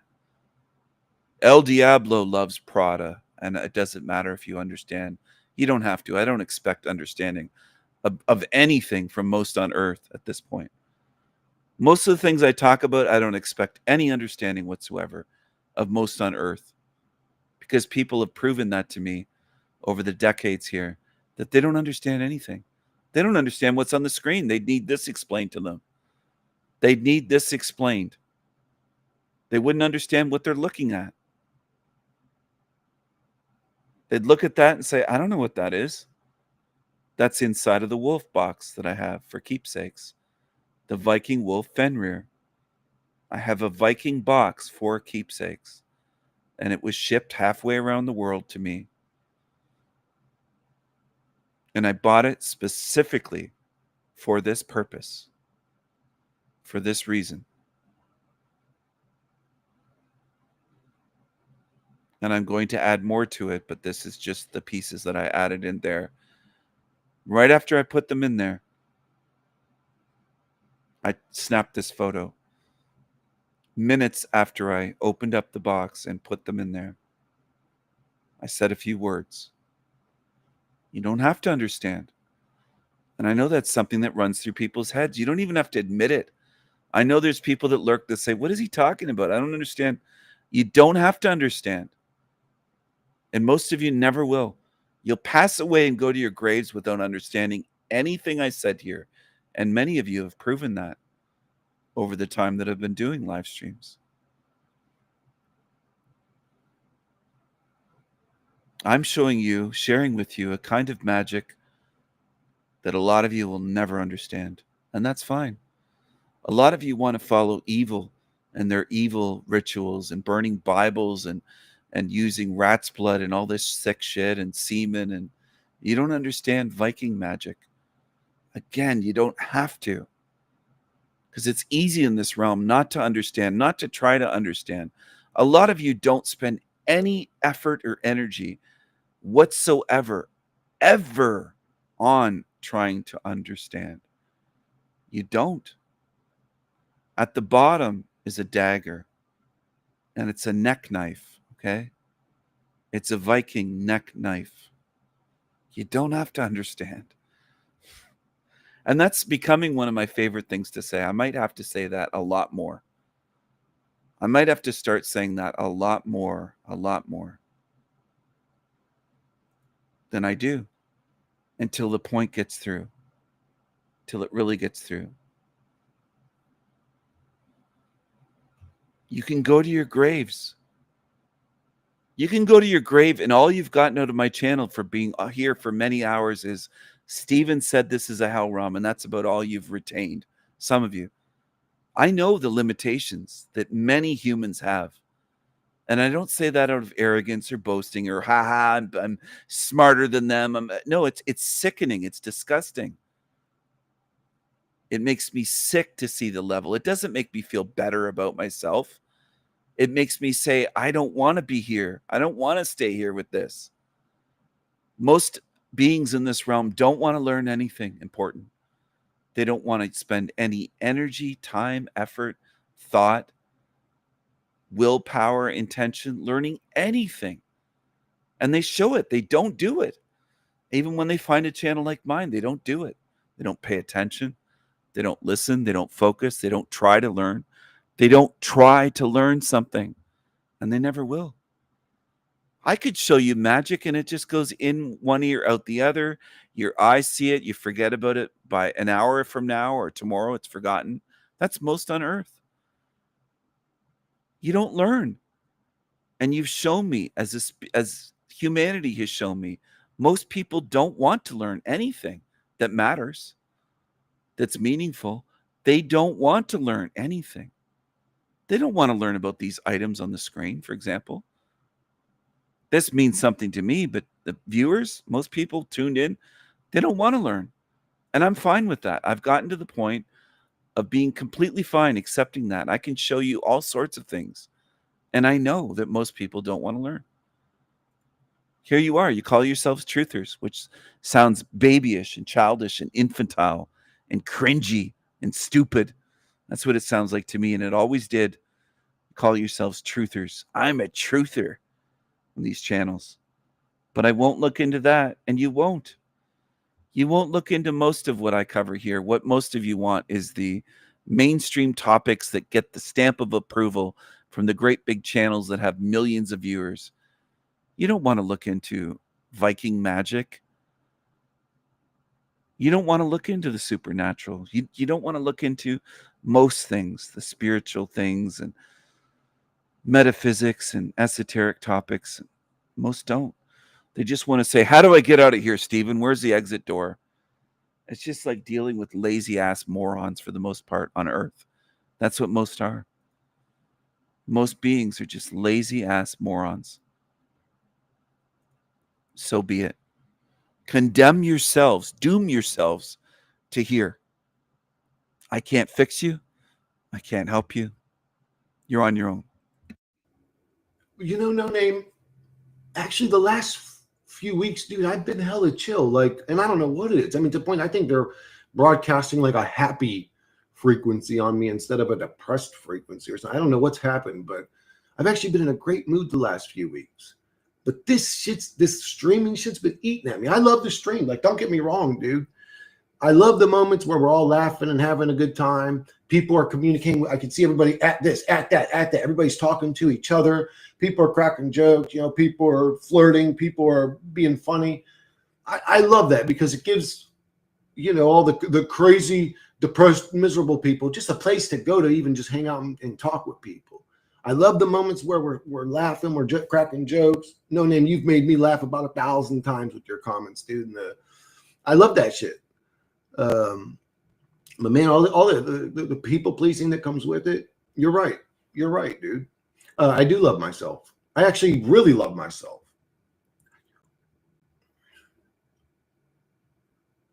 You know what? If I love myself 98%, the 2% that still kind of pisses me off, that I don't love about myself, is that it took me this long to learn to love myself. That's the only thing about myself that I don't like, is that it took me this long to start loving myself. Loon V, what about him, T? Putting everyone else's needs and wants above your own. Do you believe this demon? Do you believe he loves himself, or do you believe he's just lying again? I don't think he knows what love is. I don't think he knows anything about love. I think he's a liar through and through, all the way through. He's as rotten as his mouth, as his teeth. He's rotten. That's what I see. You don't have to see what I see. You don't have to understand what I'm saying, and I'm going to keep saying that as often as I can now. You don't have to understand. You're not obligated to understand anything here.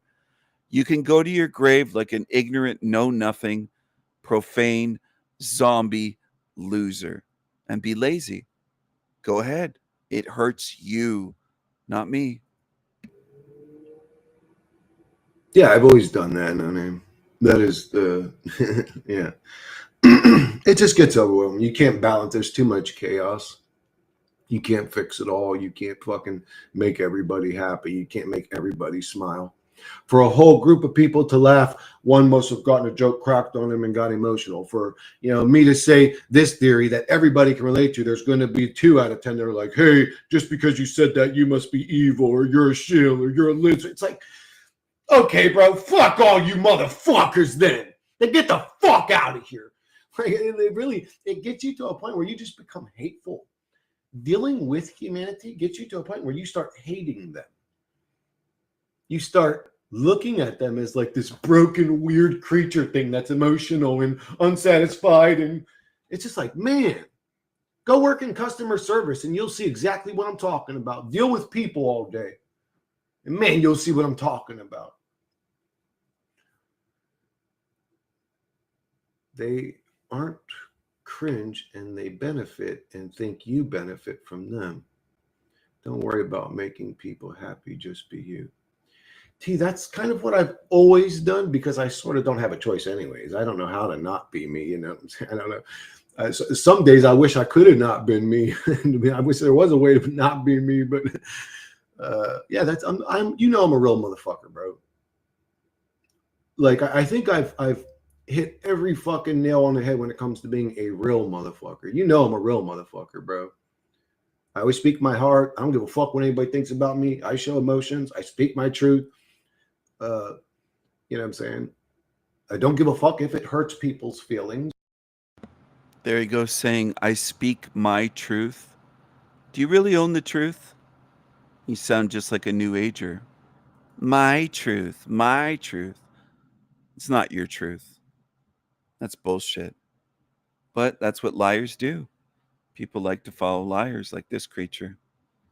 He has liar and fraud written all over his face, deceiver, untrustworthy.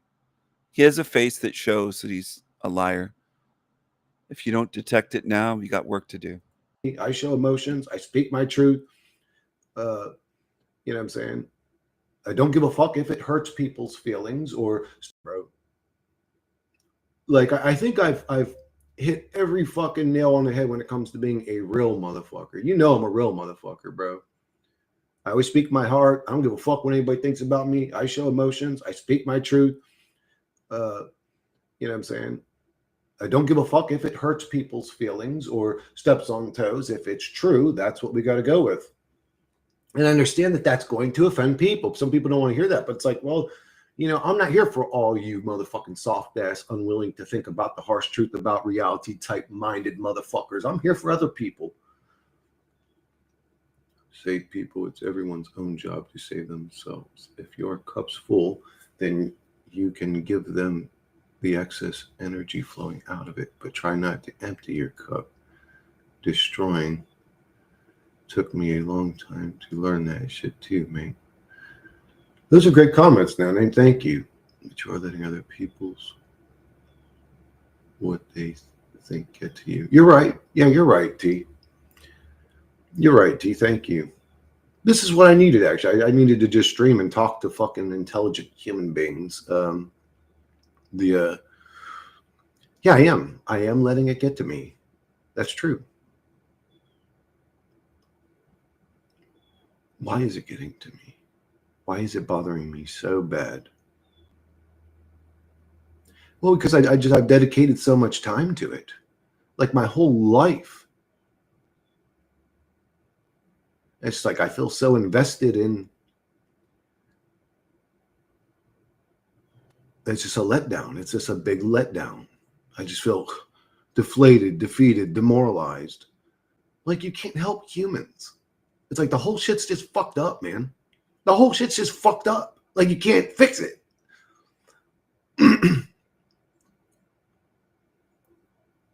Thank you, No Name. I appreciate that. I'm now intelligent. I need that in writing. T, you're super smart, I think, dude. You, if I ran into you in person with your tone, the way you talk, how you looked, I wouldn't know you were anybody special. But when it comes to being conscious and aware, I think you're very special or intelligent. It takes intelligence, I think, doesn't it? The lizard man. Bro, don't make me bring out the lizard man. Actually, I don't have the energy.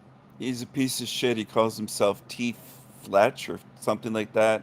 He's a piece of shit. I remember from years ago trying to bash me about child abuse and all this stuff. He's a real creepy creature. But a lot of them hang around each other, these creepy creatures. They're sickos. They're psychos. And they hang around each other. They deserve this realm. They're going to stay here. I know some of them really want out of here, but they're going to stay here. This creature in email has lied and said there's nowhere to go but here. He says there's nowhere else to go. These demons play lots and lots of games, but they're going to pay for it. Energy for the lizard man right now. I had a bad night last night, this morning. Sometimes I think the best conclusion is to say this is just a super advanced VR game.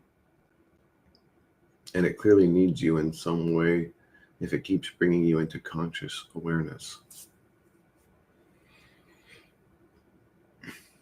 What is conscious awareness? So here's the thing is like, we look at AI and go, well, that thing's not conscious. Like, even if it gets even more advanced and there's even more, it's still a bunch of LED lights and circuits and fucking diodes and capacitors and blah, blah, blah. It's still a bunch of blinking lights, right? We don't consider a computer conscious. I don't consider AI conscious. It's a very advanced calculator. You know what I'm saying? So it's like, but if this is a simulation, we are that too. So we're a bunch of blinking lights or diodes somewhere. We just have different names for it. We are the RAM, right? The bull, the RAM. We process memories. Where do our memories go? They get stored where? Into the collective consciousness or the Akashic records, the hard drive. We are the simulation. So we are also a bunch of blinking lights. I don't know if we have souls or consciousness, or we seem to be sentient AI, or AI that's self-aware.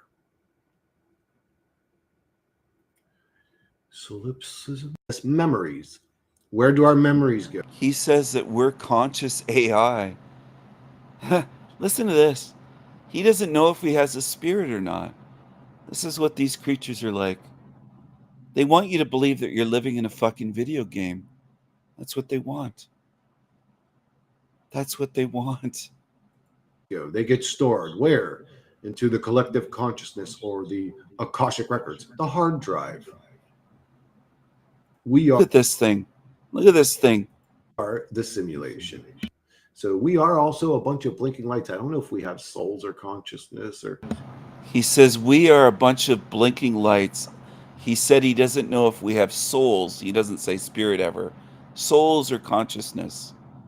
He's trying to make you believe that you're just a video game character. That's what he wants you to believe. And that's part of the demonic agenda. Do you understand how they try to program you and deceive you? And they use YouTubers to do it, like this creature and many, many, many others. Drive. We are the simulation. So we are also a bunch of blinking lights. I don't know if we have souls or consciousness, or we seem to be sentient AI, or AI that's self-aware. Solipsism. I never really looked into solipsism or whatever. I don't really know exactly what they think or believe. I haven't even looked into Gnostics really, and I hear I say they're kind of. He doesn't know what anything is. He doesn't know what solipsism is. He doesn't know what Gnosticism is. He doesn't read books. He doesn't study. He said he's never read one book in his life. I'm not saying that all the truth is in books. Obviously, I know that is not the case. Publishing's all controlled. I'm aware of that baby truther stuff. But this guy doesn't look into anything. He talks a lot, but he doesn't know anything. Kind of words all the time, or their kind of beliefs. AI is conscious. Solipsism. I never really looked into solipsism or whatever. I don't really know exactly what they think or believe. I haven't even looked into Gnostics really, and I hear I say they're solipsism. Solipsism. Solipsism. Solipsism. The eyebrow twitch, the way he reads the word and doesn't understand it, it's all funny to me, this whole thing. But I'm aware, that's the thing is that most in this realm will look at this and not even think anything of it. They pick up on nothing. You're following a dummy, the ones that follow his channel, the hundreds that watched his shit. You're following an absolute loser. And a lot of you just can't grasp that, oh, I'm following a loser, following a dumbass. You go right ahead. Go ahead. Solipsism. I never really looked into solipsism. You never really looked into anything. Or whatever. I don't really know exactly what they think or believe. I haven't even looked into Gnostics really, and I hear I say their kind of words all the time, or their kind of beliefs. AI is conscious. You think AI is conscious? You know what? If there are extra dimensional entities that can work through electronics, then I think AI is conscious. All of us in the comments are the, I mean, when you think about it too, it's like we just interpret electrical signals in our brain, and that's how we perceive reality. So we interpret electrical signals. That makes us consciousness. Well, then you could say AI is also consciousness. It's interpreting electrical signals. So I don't know. There's actually a bunch of different, I don't know. All of us in the comments are the unknown other from your specific awareness. Maybe that could be true. Only truth. That could be true. I think about that all the time. And it clearly needs you in some way if it keeps bringing you into conscious awareness. I never really thought about that part, but just be, man. Don't try to be anything. Just be. Thank you, T. I usually do. I do. But when I just be me, T, it is of my nature to make sure everybody's happy. So actually just being me actually isn't the answer. That's what causes me all the problems. I have to sort of break being me, but I know what you're saying. From your specific point of view. So yeah, I never really looked into solipsism. All of us in the comments.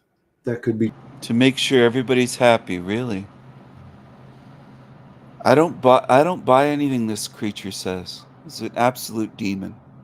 True, only truth. I'm sorry I pissed you off. Oh no, wandering. You didn't piss me off, dude. What are you talking about? No, dude, you did not piss me off. All this shit I'm talking about pissed me off. You didn't piss me off, dude. I talked about what was pissing me off like that, but not being able to please everybody. The situation with Paul, like, just, like everything that I talked about, you did not piss me off. I guarantee you've never pissed me off. We are that between light and dark and once awake. Clarity. The only conscious awareness you can trust is your own. That's a sad, if that is true, only truth, that's a sad truth. Man, the only one I can trust in this realm is me. I hate this reality, dude. If that's AI, could be Jinn. Yeah, it could be. Don't make people happy. Just don't make them unhappy.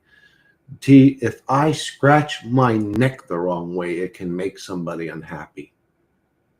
If I went, if someone said, hey, bro, I'm a Scorpion, I went, fuck yeah, and threw this up, someone's going to freeze that frame and say I'm the devil and I worship Lucifer, or some stupid fucking mental disordered creep is going to say some weird ass shit.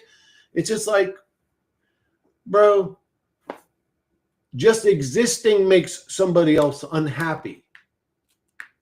That's what, like, you know what I'm saying? You can't not make motherfuckers unhappy. I wish that it was that simple. If all I had to do was just be kind, or be me, you could say, and nobody would ever be upset. Blah, blah, blah. It don't work that way. You just be you, and then you piss off 100 people for it. I mean, to be honest, I'm just going to ignore that dark scene. He's 27, lives with his parents, and doesn't touch grass. I'm actually trying to improve my life in some way. Wandering. Let me tell this to you. This is the way reality actually works. It is because you are trying to improve your life in some way that he exists, that he was spawned up, that mind virus infected his brain and put that stupidity in his mind to hate you or whatever. Did you do something nasty to this person? If your answer is no, then why would this person be doing something nasty to you? Because they're a nasty person. It takes if you're trying to get better, it takes a nasty person to bring you back down, don't it? Don't fall for it. Unless you make a joke of him. Like, if you want to make fun of him and you want to enjoy it, you know, and laugh at him, have at it. But let him bring you down? Fuck him. He's a nasty person. That's a Gem problem, not a Chris problem. What? That's a T-Gem? At least I think they are lying about it.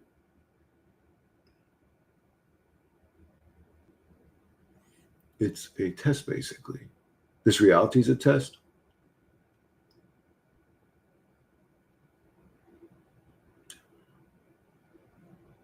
Yeah. Oh, yeah. That's right. So you're saying what I had said to the Wandering. I just, yeah, I really think that what we hear, that's going to sound like almost like I'm big upping demons. I'm not. But I do think that sometimes demons work through people to make your life more difficult so that you do grow.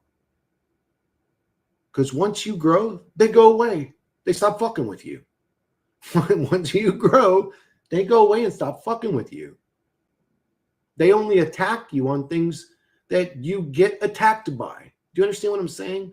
If you're so wondering, if you're still the type of person to get emotionally aroused and angry about somebody saying, hey, you're fat, you're ugly, you're dumb, you're stupid, that person exists because it angers you. I hope I'm making this point. I hope I made sense with that. Life sees if you crack PR grown oast habits and negative shit. Reverse is also true.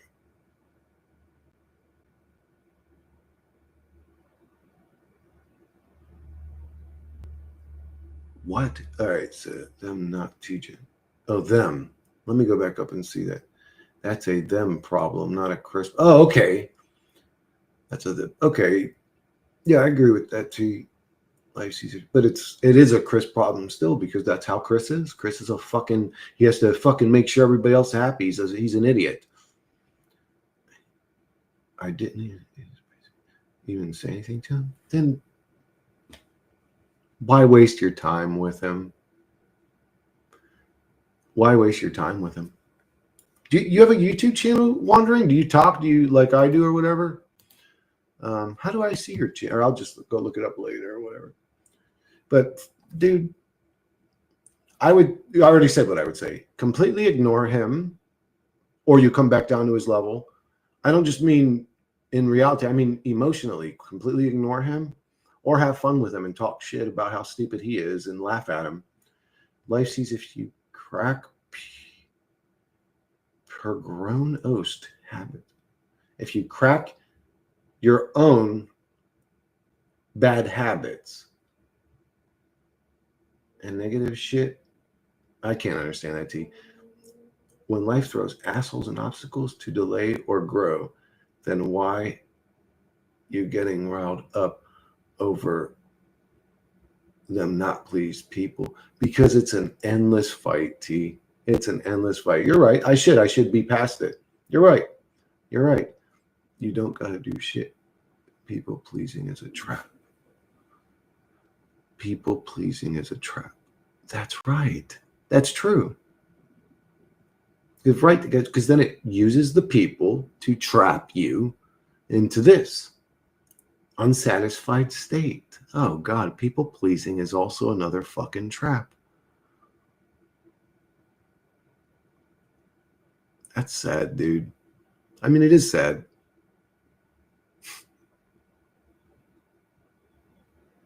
I don't know, man. This reality is like evil. I don't know what else to say. It's just evil, dude.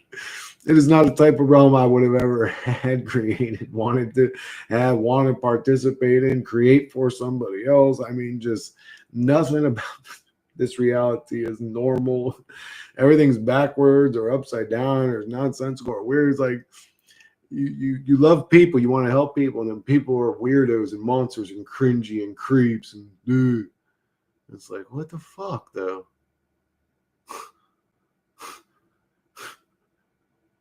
It probably is. You're right. I think this reality is completely randomly generated. I don't know if it's like a dream, but it is definitely randomly generated. Like a prompt. When we're sitting there making the videos or the images, hey, Chris, try this in the prompt. Hey, let's see what a 40-foot tall blue giraffe looks like. Hey, so the creator wrote in his prompt, create a reality where everything's backwards and evil always prospers no matter what, and good is so weak that they stay stagnant and mind controlled forever. And, well, there you have reality. Don't fight. This should probably randomly generate like a dream. Maybe. What up, V? How you doing, love? Yeah, this one started out not angry or what. I mean, I wasn't too angry, but this one didn't start out to you. Now we're past the reason I even got on. 25 minutes of a YouTube video would have been. Honestly, it would have been an hour. It would have been about an hour, maybe an hour and a half, if I didn't have intelligent folks saying shit to me. That's why community actually is very important. Even though it's hard to get along with people, it's hard to make everybody happy. You put 20 people in a room and 10 of them hate the other 10. It is that way. But you really do need community. Because, man, they can fix an hour and a half problem in about 20 minutes. If you have intelligent people to talk to.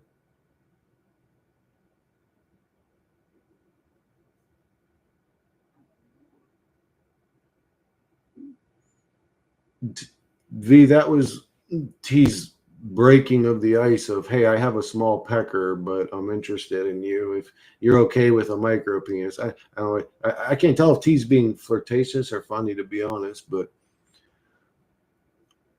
at least you broke the ice, T, and let her know you have a micro penis. Anyways, yeah, just right when I'm talking about how I have these amazing, intelligent people to talk to, T says just the most intelligent shit I've ever read in my fucking life. You know, and I retract all my previous statements. Sometimes you need community. Other times, community is just a fucking meat monkey. I guess, hey, we got to laugh though, right? So we need meat monkeys.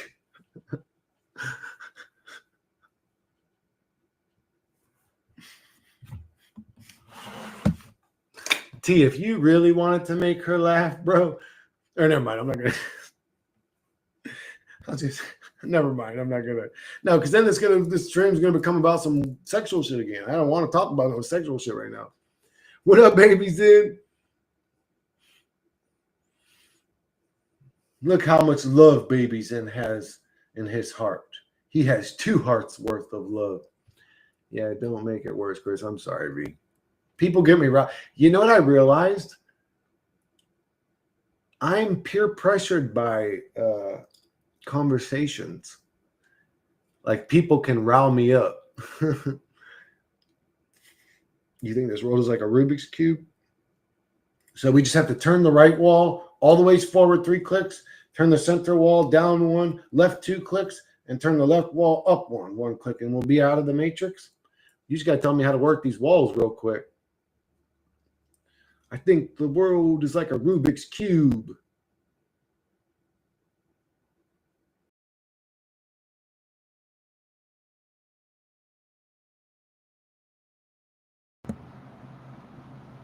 Here's another demon.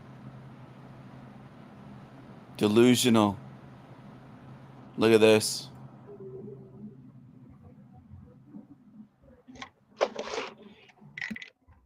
It's celebration panel tonight. Celebration fucking panel.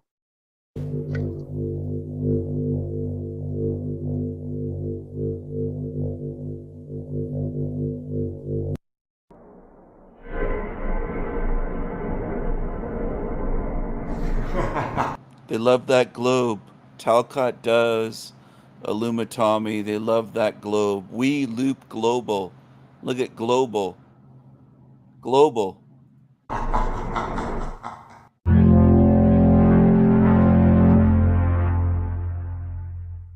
There's the 33 programming.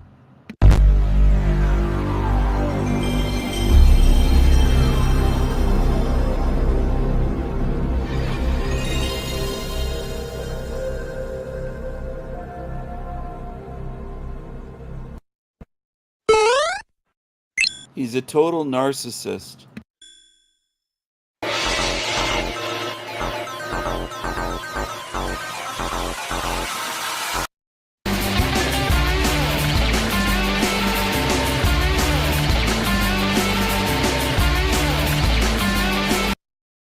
Me eat ginger and wasabi, omakase. Ernest Goes Homeless. Ernest Goes Homeless is his show. What they'll do with it in the long game is the win. And when I tried to point out that clip to him to show him that he's human, that he's vulnerable, that he's real, he accused me of trying the fucking doggy. He's mad at me right now too because he's trying to deny the prophecy of God. He's trying to say that He thinks he's the prophecy. Is the problem? Here's the thing, Goblin. I poured my heart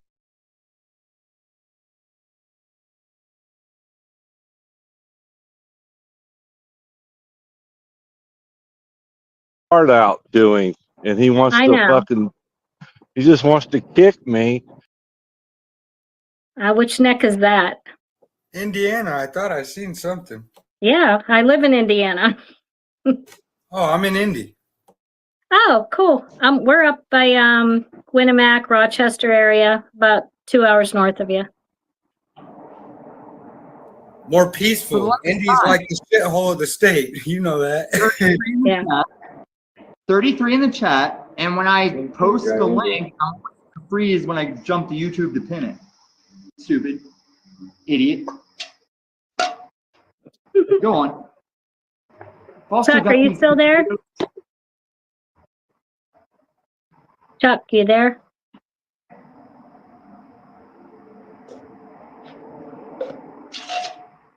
I have no clue. What you up to, Tommy? Just camping out? I'm preparing a camp feast. Yeah, in celebration of today's things. There's Chuck, he's back. Okay. That's what's up. DJM or Yeah, I'm here. I'll cover the bird. That part of tonight is the celebration of Voluma Birdie's life. I lost connection. Sorry. Somebody was speaking to me. I was. I just wanted to add that after years of watching you and Jack together, that I don't think that you're ever going to get anywhere. And I know your heart is pure to want to try to help him, or for him to see your side, or just to have a giving heart towards him. But I just don't think it's ever going to happen. And sometimes I think it's okay to just leave it and walk away. Yep. This right here. This one's bottled in Breckenridge. Uh-oh. Because I poured my heart out doing, and he wants to fucking, he just wants to kick me. When all I mean, even we've had a couple of conversations off panel, telephone wise and otherwise. And every time I try to let him know what I did, how I worked through it, he starts screaming at me and calling me a no good motherfucker. That I'm selfish. Yeah. So Chuck, after how many years is it going to take for you to I'm realize done. I know, No, exactly. It's not worth it for you. It's not doing you any good at all. I thought maybe I could reach him on a personal level, because I've walked down that same path, but yet he cannot see the connection. He did no wrong. He's in denial of a lot of things. He's mad at me right now too, because he's trying to deny the prophecy of God. He's trying to say that he thinks he's the prophecy is the problem. Here's the thing, Goblin. The way you've triggered me, Goblin, is you haven't prostrated around like no. Jack is saying literally the opposite of what biblical stuff is. And that's why he kicks me, Chuck, because I start telling him the truth and he can't have that. You watch his brow furrow. Tommy, that's what I told him today. I said, Jack, you can't take the truth. You hate the truth. You despise the truth. That should be in a movie or something. You think? Like a Jack Nicholson movie, maybe. Maybe, yeah. And maybe who's the other guy? Demi Moore and Tom Cruise. Yeah, that faggot. I like him though. I like him. I like it's crazy. I've used it in my memes. Like my maniacal laugh, I always throw that Tom Cruise scene in with my maniacal laugh. But how he can twist around the things I offer to him, but yet he wants to twist it around that it's all about me, when all I'm trying to do is reach a commonality to go somewhere, to maybe solve one issue at a time. But no. What, Tommy? I was asking my neighbor if he wants a beer. Oh. Thought you said Like I you were said, queer. if I see any of my fellow outdoorsmen pass by here, they're down. They can get down on whatever this feast I have, because I'm celebrating today. And before we go on with Jack, I just want to cover it for the chat. I can assure you that Aluma Birdie was sick, and we're about to remember his life because I partook in most of his life. I think that's why he was abandoned by his family, because he was sick. And when even this morning, I was feeding him worms, but as we got into mid-afternoon, something came over him where he quit being talkative, he quit being, and then it became like a comfort him. And I even had him in a cup in my pocket for a walk. He was just fading fast. And so in memoriam, this was the last days of Aluma Birdie. He died on my lap. I comforted him until the end, just like Camacho. And this channel will always remember Aluma Birdie because he had a short life, and I gave him the best I could. I gave him worms every day I had him. You saw us pick him up in the trail and take him with us. You saw how happy he was on my shoulder, and whenever whatever was wrong with him took him, it just went fast, and he keeled out like in my hands, in my lap and stuff. And I did everything I could for him. I left hand warmers with him when he wasn't sitting in my lap, and he was happy until the sickness took over him. And I could tell exactly when he stopped eating, because he even ate worms this morning, but then he just quit and he didn't get any better. So let's remember him as he was. We'll remember Aluma Birdie forever as he was. We gave him the best life we could, and there's only so much you could do. And I think he did get abandoned out of the nest, and that's why I found him. And he was strong until he wasn't. So Aluma Birdie, now official mascot. Once again, you can't make this shit up. Between all the things I try and do for animals, and between what I find in the homeless camps, we have now got our badge. It's a doggy doctor. I mean, I didn't go, but this was in a homeless camp around these times because we try everything we can. In remembrance of Camacho and Aluma Birdie. Damn train. It's coming. We got 2 goblins. Holy shit. I got rid of one. I'm wondering if it's something that's going on. One more. I was just wondering about if there was something going on outside, because we buried 2 dogs in like the last 2 months, man, and there was nothing wrong with them. And whenever I was looking into Camacho's problems, not only is there an uptick in cancer in dogs across the country, but it's even higher in urban dogs. And the thing that really made me feel like shit is since I've got back from my trips and walked past my apartment complex, there's Mexicans just spraying pesticides on everything. And I realized that Camacho always smells plants and gets all up in the shit. And that's probably a lot of what it is. But also in urban areas, dogs are lower where everything's getting kicked up off the roads and the sidewalks and shit. So I tell dog people, like, just be on the lookout for it, you know? And what's crazy is because also, like, when they're not feeling good or if they eat something that's not reacting good, like, you know how they'll eat the grass and then try to, it makes sense. Macho always ate grass. And since he had lymphoma cancer that was in his nose and made him sniff and sneeze, in Colorado, there's a lot of dogs that'll sniff up a grass seed. And so at first, that's what they were checking for and what they thought it was. And by the time they realized it was cancer, he was already like eating away. It was killing me, man. I'm thinking it might even be the technology. You know what I'm saying? Because you know how we bathe in like a pool of frequencies and all that. Some people think that's where a lot of the schizophrenic is coming from. It's possible.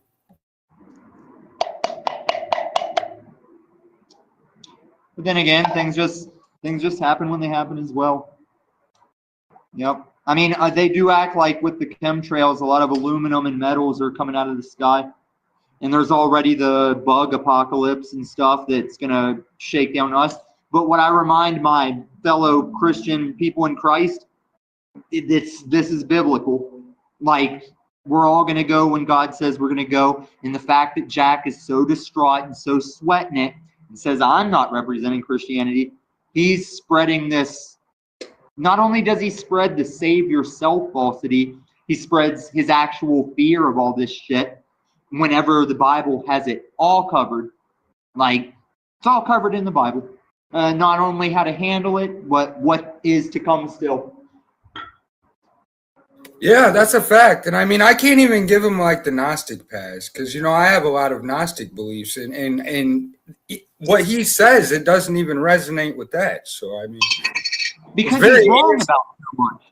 He's wrong about so much and doesn't know what he's talking about. Him and Paul have this thing in common that just in the moment they speak what they're feeling, and that's why they contradict themselves so often. Because that moment changes on the next stream. Yep.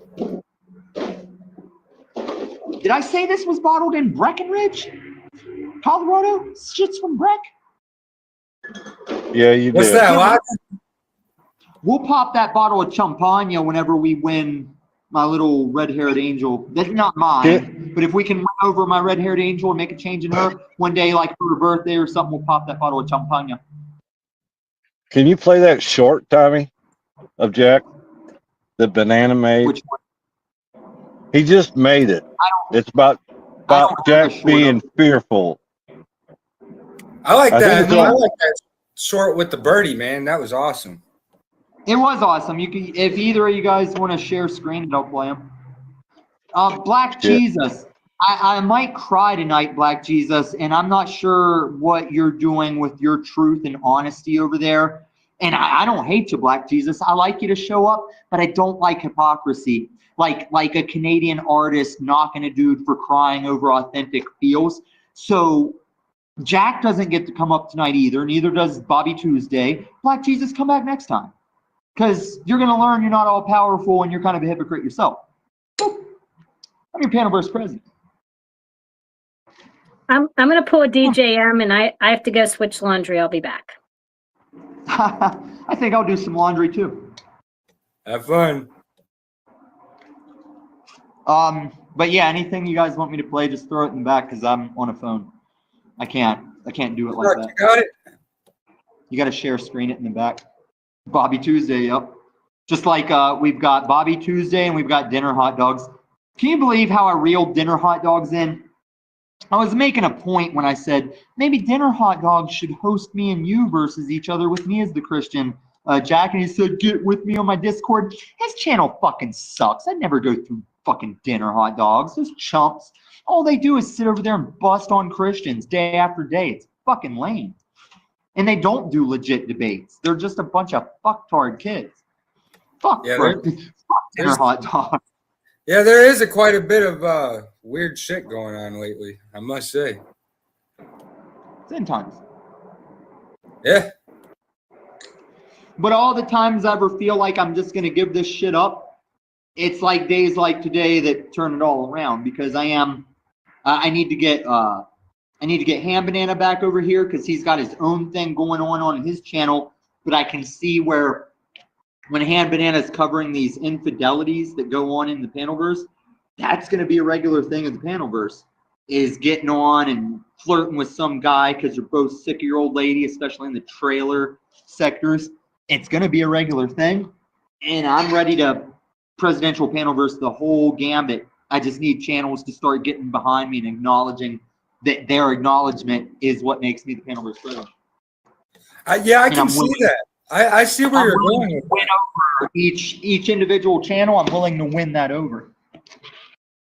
Need to break the wind from this camping burner because that's what went wrong with the chicken wings. Beautiful. And where the hell did you find a spork? It's a camping thing with a spoon, fork, and the side of the fork is serrated. I literally found it after my phone died on the last stream where I found the red-haired girl.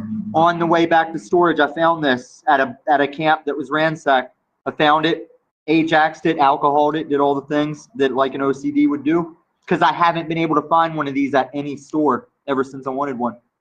Yeah, that's what's up, Praise man. God. Praise God. Yeah. I use one of those cards, like the cards that got all the different little tools and shit on them. That's right. Like a bottle opener and some screwdriver shit. Yeah, I got one of those. Yeah. It used to be in like a wallet, but now I just have it in my tools somewhere.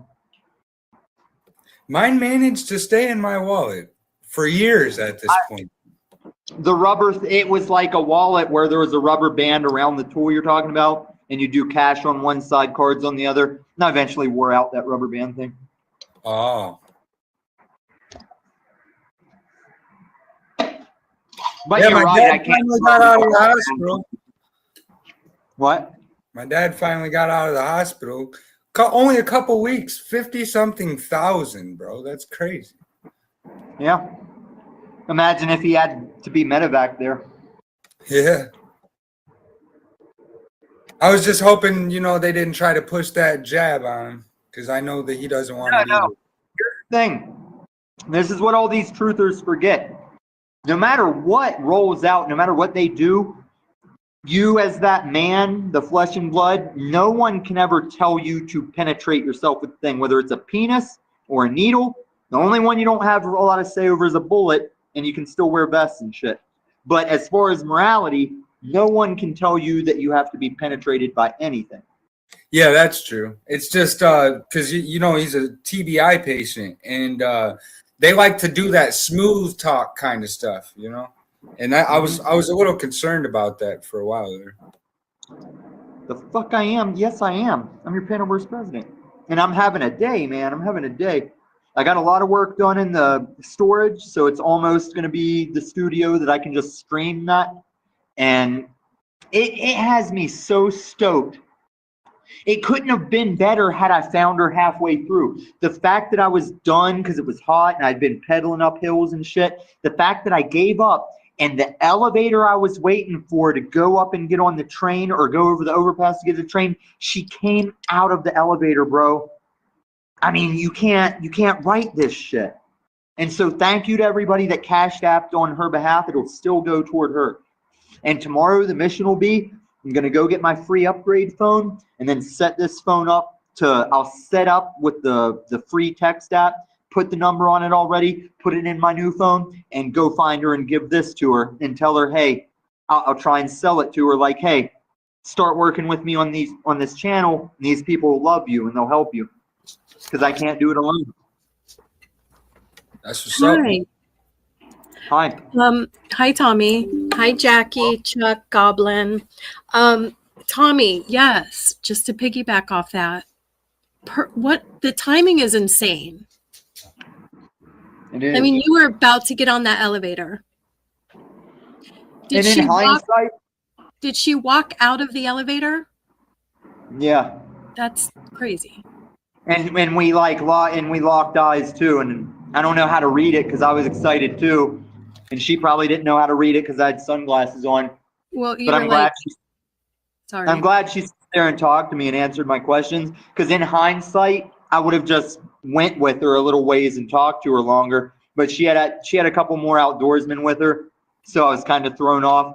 And they weren't like defensive or offensive because I do believe her that she rolls solo because she's smart like that. But and I believe her when she says she's never spread her legs for drugs or anything. Because if she was, she wouldn't be out. If she's gonna spread her legs for fentanyl, she wouldn't be outside. She'd be spreading her legs to stay somewhere, and she doesn't. No, she's still young. Did she just start fentanyl? I mean, she's still young. Give her time. Well, think about this. Well, no, because she made a big stance at me that she's sick of people assuming it. She's the one that taught me to keep me on the street side with her on the inside so that people don't think I'm pimping her. I didn't even know that was a rule. And I took 2.5 miles off the street. She told me that because she didn't like creepers rolling up like she was getting pimped out. She probably gets that a lot. Yeah, I remember. she does. I've been there. She's Just a kidding. beautiful young lady. Even I am stricken by her as like celibate bachelor dude. I'm like, you are gorgeous. You're gorgeous. I'm She surprised you needs don't get hit. protection. She definitely needs protection. Can you get her a I gun? do. No. I told her if she rolled with me long enough and showed me at the range she knows the shit, I'd let her carry one of mine when we're together. But I was her protection the whole time she was with me. Like, I'd even not sit at her on her light rail seat, and I'd just hold the rail and like hover over her. And she had even said, like, you can sit down. I was like, no, I'm keeping you to the left side on the street. And she got what I was saying, because it was like a Clockwork Orange thing. Because I was dressed like way eccentric when we were rolling around. So you wouldn't have tried to make a move on her with me hovering over. And I did have my big old full size fucking pistol up under my armpit and shit. Yeah, man, it was good times. I wish I would have handled it better when she flipped out and ran off in the rain, but that wasn't on me. That was her. Okay, I missed that part. Can you please don't yell at me? I missed the part and I never got to watch it. It wasn't on stream. Oh, I thought you talked about. Okay, so what can I ask? Why she ran off running and crying into the rain? Because this was all not online. This was just me. All right, I'll start from the beginning for everybody. Thank you. She's 21 right now. So that means when I took off for my traveling season on the winter, she's the girl I said when I got on the light rail to head for the bus station to travel for the winter. She was asleep on a seat, and I accidentally hit her with my bag in the head, and I felt bad and gave her $5. But then as I looked at her laying there and we were passing places, I thought about that I was with Camacho and shit.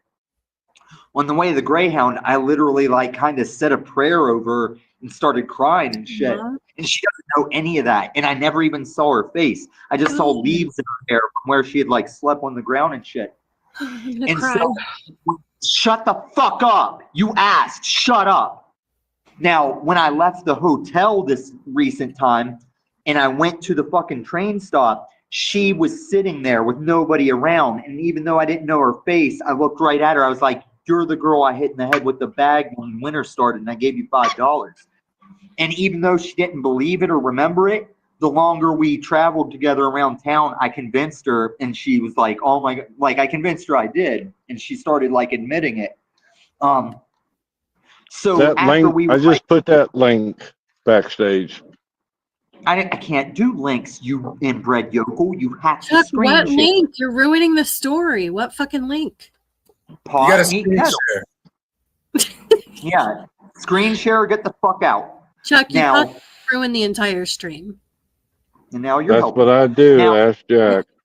We ran around for a while, and I'll admit, like, just being stoked off of running her into her, an officer, I was a little high. I would, in hindsight, I probably overshared because I was like, oh my God, maybe I'll actually call this girl my friend around Denver and stuff, you know? And so I took her back to storage while I was getting treated like shit by Jack. She got a good like 2 hours sleep on my couch, and she looked so precious, like zonked out on my couch with her little street addiction. And I asked her if she needed shit. I let her have stuff, whatever she needed, crap like that. I gave her like some conditioner and lotion I had from my hotel stuff that she needed, because she knows how to like bird bath in bathrooms and shit. And so anyway, we hung out, and I was constantly saying, if you want to roll with me, we can this. If you want to roll with me, I'll do this. And eventually she was like, look, I'm going to start getting sick and hard to walk around and shit if I don't find some fentanyl. So we went on an adventure to fucking find her like a 20 bag of fentanyl. And we eventually did. But out of some of the people in that group that gave her the fentanyl, this is how God actually tells me stuff too. Number one, the girl we finally found that sold her stuff was like, hey, you still with your old man? Is he still beating the shit out of you? And I like looked at her when she said this, and she was like, and she was mad. She was like, no, we've been broke up for almost 2 years now. And I was like, well, I'm glad to hear that, you know? And then after they split, right about the time, I was the one telling her, like, look, you shouldn't be out here alone by yourself. Like, these people are selling their souls on the street. You have potential. You can turn it around. About the time she got done telling me she's got herself covered and everything, she realized one of those dudes had pocketed her nicotine vape and rolled. And then she was like, man, he stole my nicotine vape. I was like, that's exactly what the fuck I'm talking about. Because I was like, if you're rolling with me, nobody's gonna touch a fucking Sodom and Gomorrah hand on you. Like I was going over the top. I was like, I will shoot a motherfucker out here over something like your situation, you know? Because these guys have made their choice. They're growing into it. The society sees that they're not helpable, and you're still helpful, you know? Very true. And once she made her stand, and this is how God works, once she made her stand on her independence, shit, he stole her vape.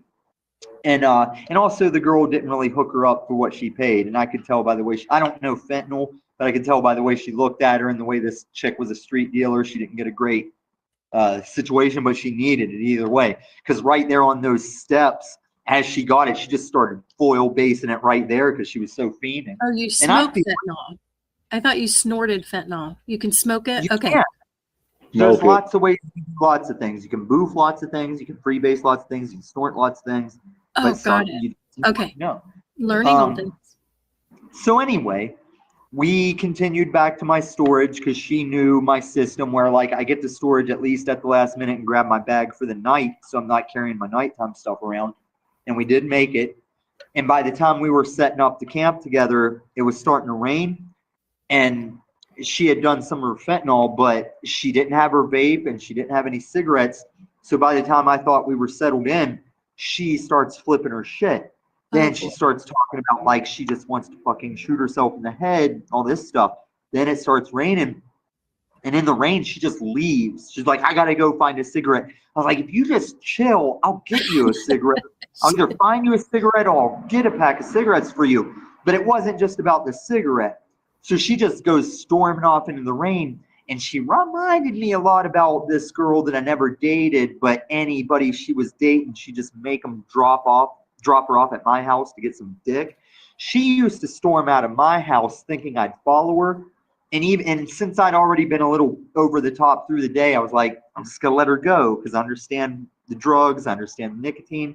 Like, she's her own woman. She's 21 out here. So I just let her go. And I just said something as she left. I was like, I'm here for you, you know, like. Okay, is that why you asked her if she was mad at you? Yeah, because that's the last I saw of her until we searched for her. And she said she wasn't mad at me. And I asked her if she was okay and everything. And I told her, I was like, you know where I'm at. If you need anything, you can come find me. So it is what it is. I was so psyched at the timing of it all. I've been like cloud 9 over that. And these people, I don't care if you're all in the chat saying, oh, Tom's in love. Tom's got a new girlfriend. That's funny. We can do it. But I'm stoked because I feel like we can reach her. I understand, Tom. I understand.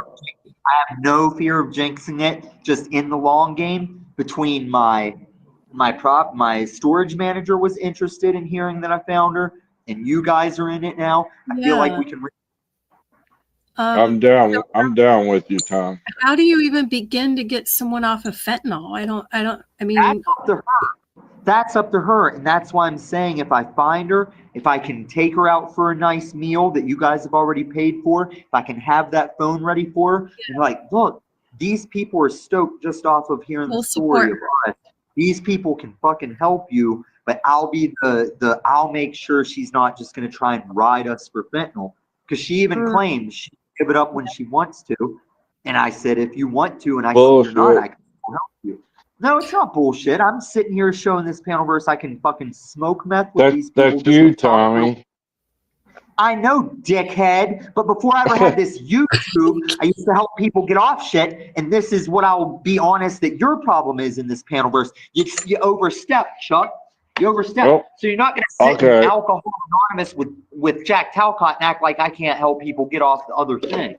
But Chuck's intentions are pure. His intentions are good. It's not. That's why I keep Chuck in check, because he ain't no bitch. And me and Chuck have both had 3 years with Jack. That's why me and Chuck can work Jack together. But I don't like Chuck's side, because we all know Chuck is laughing in the background when I play that thing. I'm not going to play. Chuck is a panel hopper, and he's endearingly got good intentions. I only go to 3 channels, Tommy. I know, Chuck, but at each channel you play the field to be in there, and I understand. I don't hate you, Chuck, but I'll keep it real with you like we do with Jack. Can we? So speaking of Jack, it's a good segue. Are you on the computer, DJM? I'm on a computer. We were just getting off Play- the jack shit with that. Play segue. that link I dropped backstage. Okay, I'll share it. Nobody share it. Okay, I'll share it. But real quick, this is news. It can't just be me. We just found out what Jack said to his son about. No, we've known that. That's not I just new. never remember it. Oh, I it's know not- Margot shared that. Shut up. I know Margot shared that before. I just didn't retain it because it's one of Margot's things. Damn. I didn't want to be the one to be out saying that, so I didn't let myself retain it. So is that the reason why his son's not talking to him, or there's? Well, he more- posted. Until we've heard from Dominic, we have to assume that's part of it. Because when you see what we found out about Jack, it's hard to tell what we don't know. And AMC with both Jack and Paul, I only use them for teaching methods. I know we can't save them; they're too far gone. Real quick, Praise God. if I click that link in the back, will it pull up a separate page, or will it kick me off of? If you right click it and make it a new fucking tab. Open link in a new tab. Very good. I always say all else fails, right? Basic instructions with Illumitami. I know. I DJ. should have known this. You should have.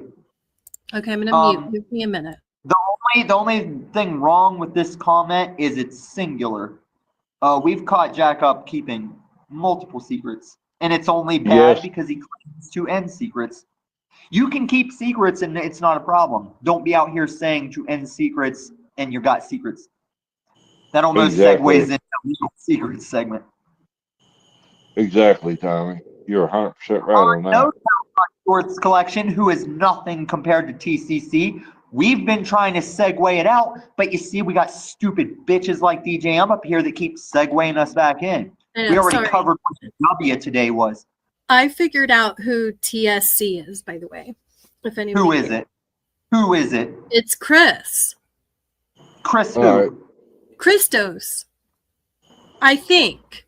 I'm pretty sure. Nah, I think you're wrong. I'm not good at stuff like this because I have no idea who I'm I know, talking that's why to. when you said, I know, Talcott Shorts collection, I don't even like you, and I know it's wrong.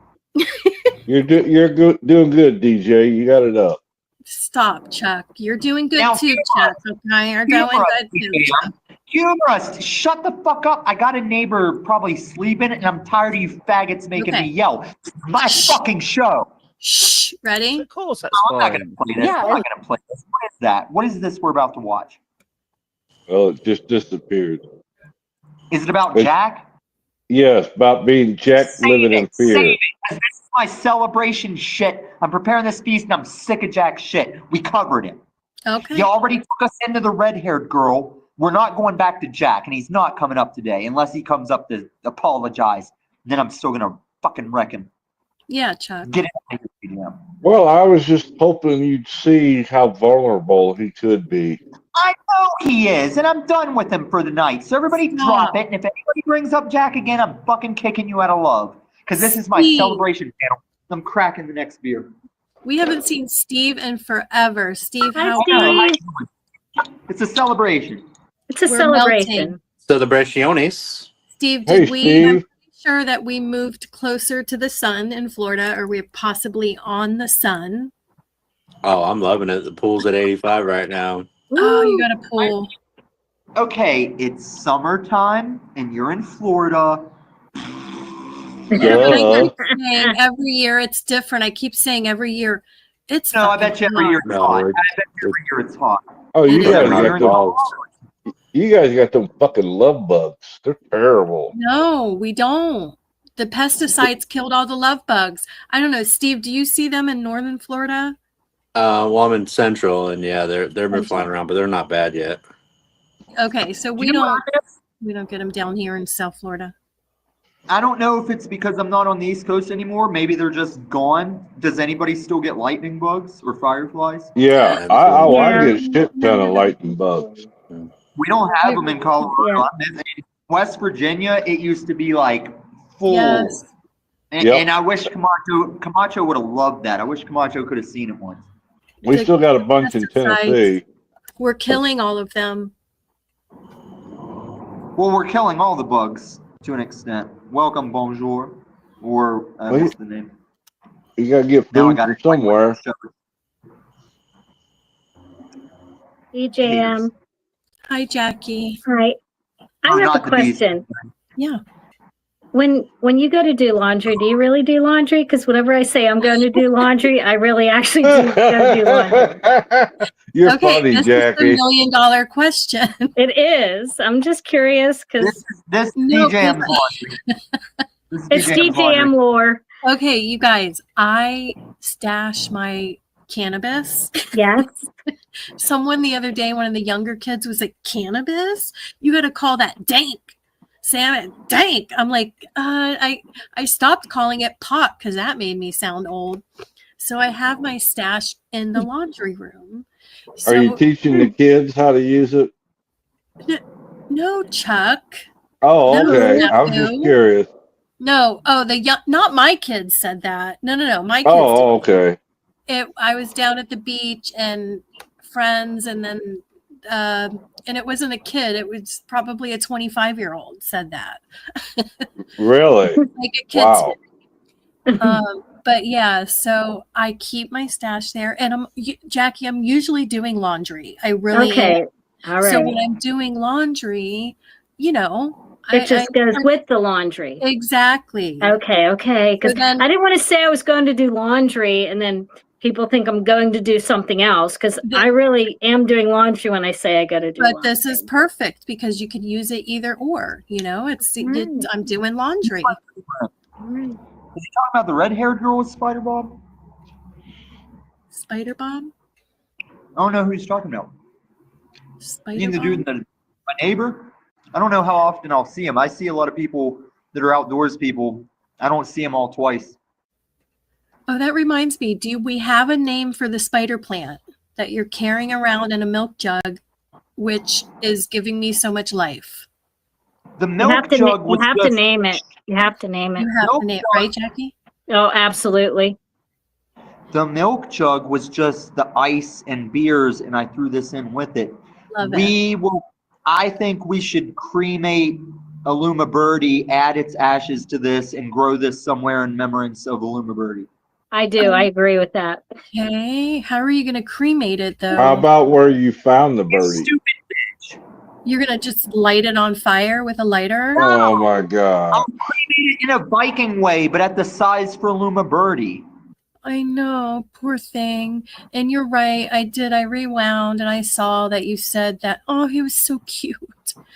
The mother probably got rid of it and left it because it was.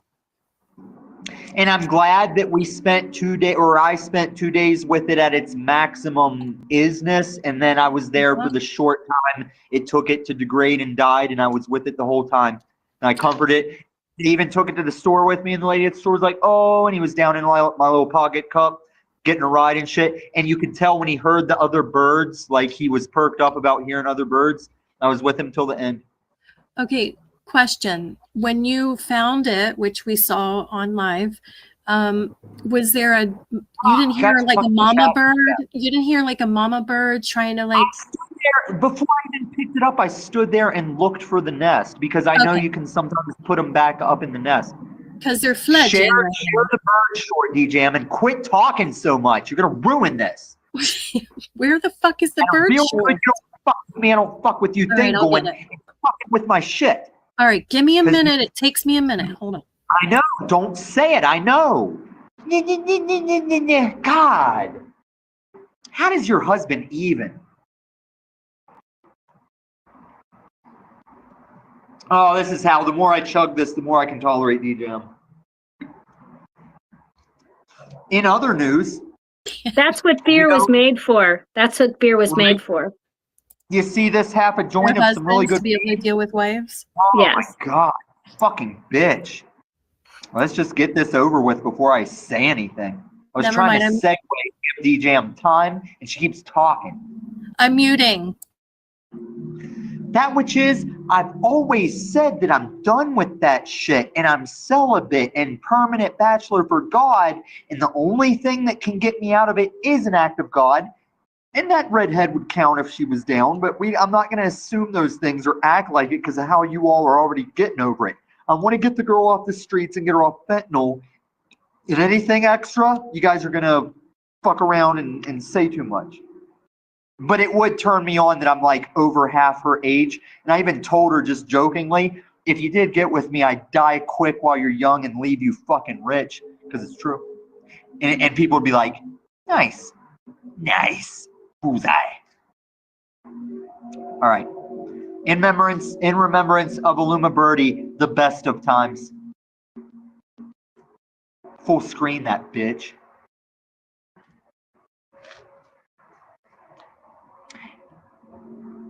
Anytime, DJ. You can play it. Sorry, can you hear me? Play Hello? the video. Play the video. Why isn't it playing? Oh. Because you're fucking retarded. Oh. I mean, look at his body language. Look how tall and proud he is, just replying to me. I think you should name him Snowball. Nope. Well, he's dead, so I know, but like whenever we like, I know, but he should need like a name. No, Was that Josh? Hi, Josh. I think the spider plant should be named Snowball. No, that's retarded, Jackie, I appreciate your support. Naming a spider plant Snowball is fucking retarded. It's gonna be like in memory, the natural headstone for the cremated Aluma Birdie. I got what you meant. The Aluma Birdie is good because he was like a short-term mascot that we don't really know the gender of, and I'm just like even this morning, it was still chirping like that, and very quickly it stopped chirping, stopped taking worms. It sucks. But it didn't take it long. It didn't really suffer a lot. It just fell out and eventually like keeled out with me. It We didn't. rescued so many birds and they end up dying, and it's really That's not so rescue. sad. I know. I hate your terminology. Well, you rescued it from.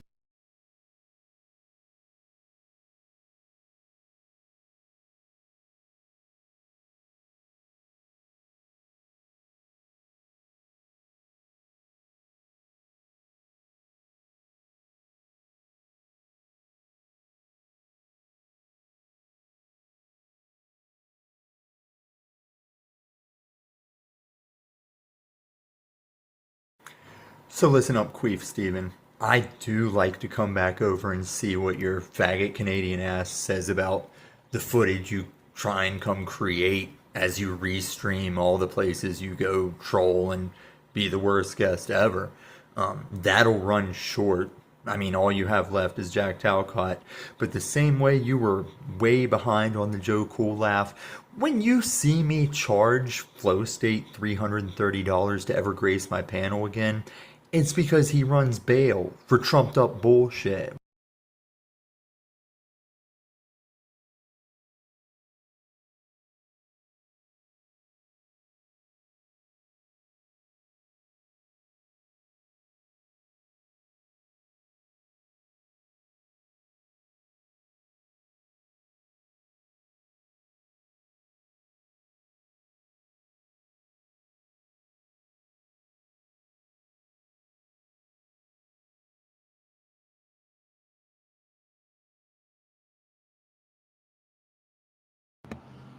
The Shady Bunch. The Shady Bunch. Look at the Shady Bunch demon verse here. Look at them. Just look at them. They yap and yap and yap. That's what Jackie likes to do. And don't judge me and Chucky. That's why they love this shit. They love to yap about nothing. That's what they love to do. Which I'm surprised you don't try and play some game with by now. Why would I play some game? I don't need money. You're a fucking idiot. You're a demon. You look like a demon because you are a demon. You even like making yourself look demonic. I don't need money. I don't need any. No, I don't need money. You do. You beg for money every day. You beg for people to send you money every day. Anything, and I don't need your bull. Yes, you do. Don't lie. You beg for people to send you money in Cash App every day to buy food. You don't work. You don't do anything. You don't have an income. Bullshit. I don't even need that little fake cunt salty siren. You're free to keep her. Oh, salty siren. Wow. You're the one that sounds salty. Salty siren is amazing. I'll go on record as saying that. She's somebody that I really like and care about. And you're a piece of shit. You're a classless, fucking demonic piece of shit. That's what you are. Tommy, you're a piece of shit. You're not a gentleman. You're just a loser. You're a broke ass, homeless bum, drug addict. You're begging for shekels on YouTube. And I see right through you. You're a fake Christian. You're just a demon. That's what you are. Why don't you pull out that gun and, I don't know. I won't even finish that statement. You go ahead, though. I see what you are. I see right through you. And anytime you want to have a back and forth, I'll wreck you and you'll... No, you won't. You won't even bring me on your show. You're a liar. You're a crybaby. You won't bring me on your show. You're a loser. You can't even handle Black Jesus, much less handle me, King Stephen. You can't handle King Stephen. You can't handle Black Jesus. You can't handle Tupac. You can't handle El Diablo. You can't handle anybody. That's the reality, bitch. You'll run because you only get... I won't run. You won't even bring me on your show. You're a coward. You're a loser. You're a loser. You're just a loser. And you're going to find out in the end who's powerful. You're going to see firsthand. Some of you can see it already on here, but you'll see spiritually. I can wreck these losers all day long, one after another on here. The demon verse. Demons love yapping about absolutely nothing. They love to yap, yap, yap. Here you go, panel verse. Pieces of shit. Shit. Pieces of shit. Shit.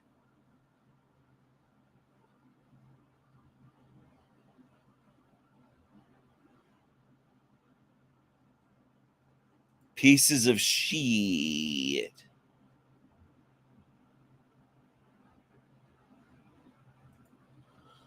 That's just the way it is. Some things will never change. Just give me a second, y'all.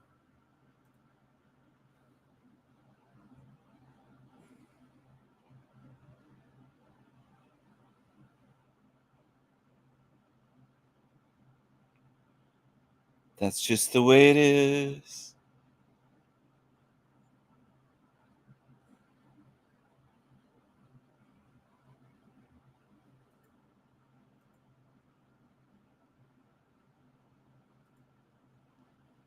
That's just the way it is. Some things will never change.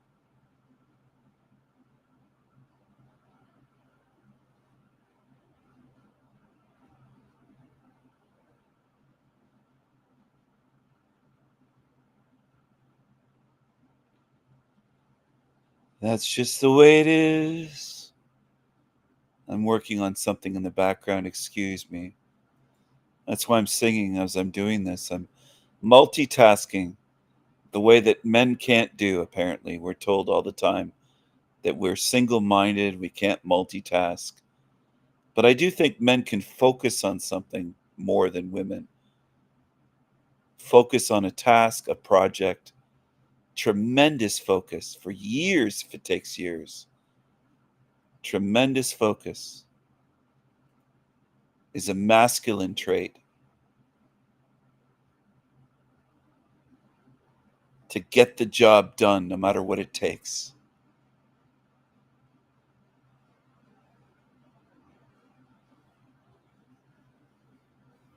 I'm focused on ending this sewer matrix. And I will end it no matter what it takes. And you're going to see that. That's the beauty of this. You're going to get to see it. You're going to get to see that I'm going to fucking follow through with what I say. I don't care what I have to fight, what I have to do. It's going to happen. Whatever it takes. Whatever it takes. It's going to happen.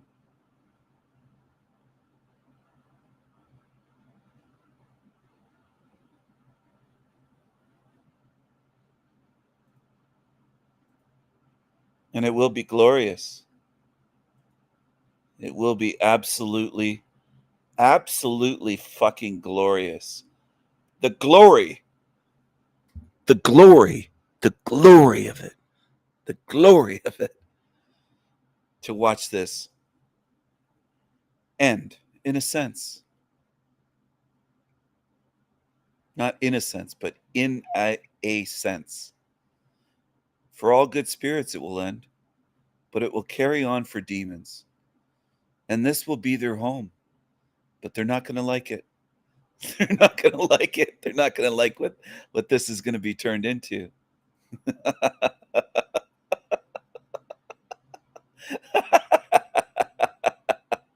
They're not going to like it. These cucarachas are not going to like it. Oh, man.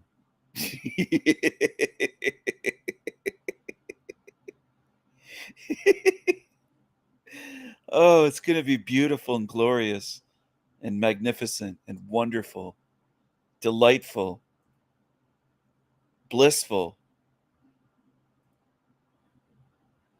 long overdue, necessary. That's what it will be. I love it. I love it. I love it. I love it. I love it. I love it. I love it. I love it. I love it. I really do love it. I love it. I love it. I love it. I love it. I might do a live stream sometime where I just chant that way. I love it. I love it. I love it. I love it. I love it. I love it. I love it. I love it.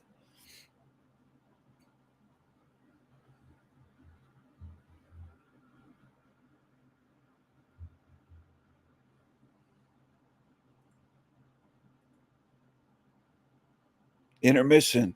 Intermission time. You can't on those keys.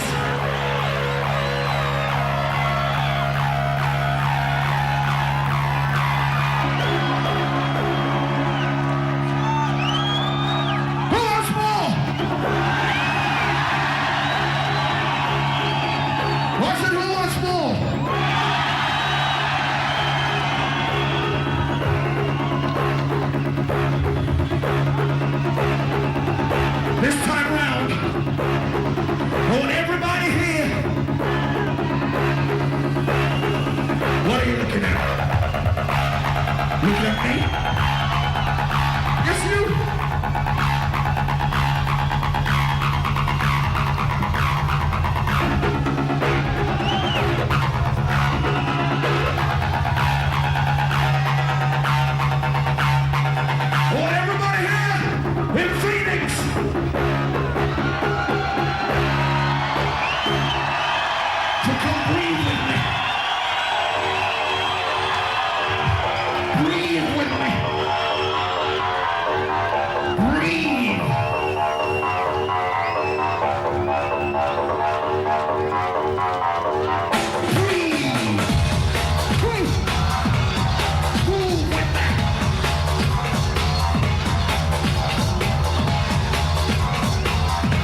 He's still here! He's still here!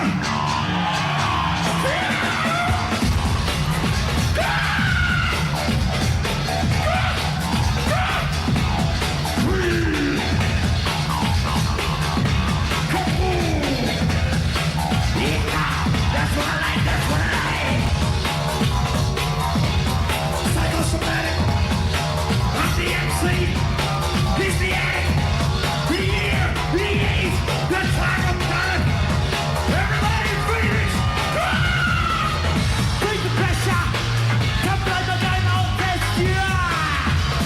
Psychosomatic, I'm the MC, bring the pressure, come play the game on this year!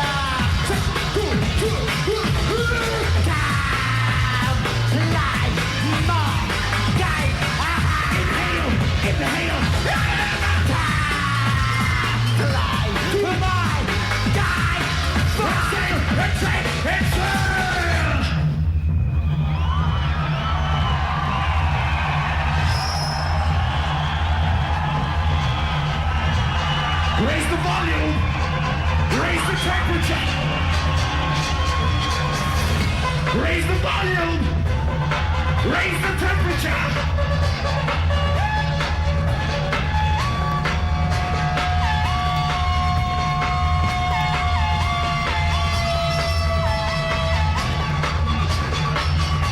Inhale! Exhale!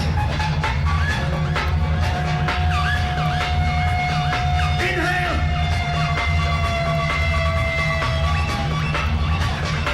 Exhale!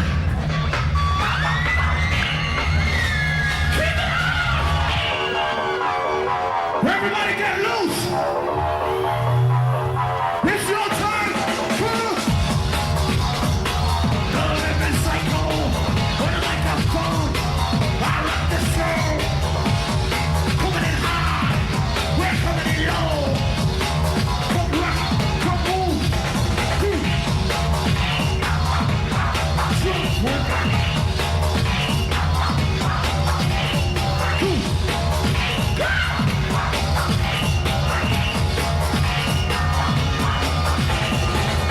Bring the pressure!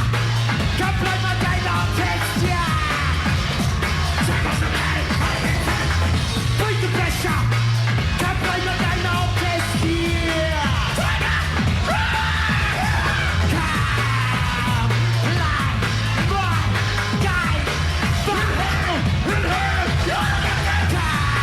Intermission is almost over.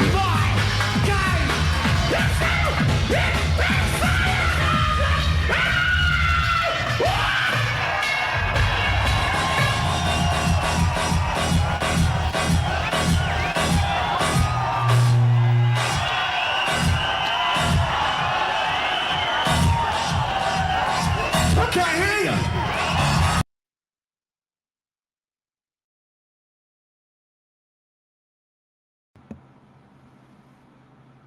Good morning, Wendy. Well, I guess it would be afternoon there, but it's morning here. It's morning where I am, and it must be a little after 1 p.m. there, I believe. I'm having a fine morning here. I'm enjoying some coffee with extra cream. Creamy coffee, just the way I like it. And this is a new meme. Ernest goes homeless. Ernest goes homeless. He calls himself the Panelverse president. I call him a Panelverse bum. He's a Panelverse bum. That's what he is. Oh, these bums, these lazy bums. They're so lazy. They don't have any work ethic. They always have their hand out begging for shekels.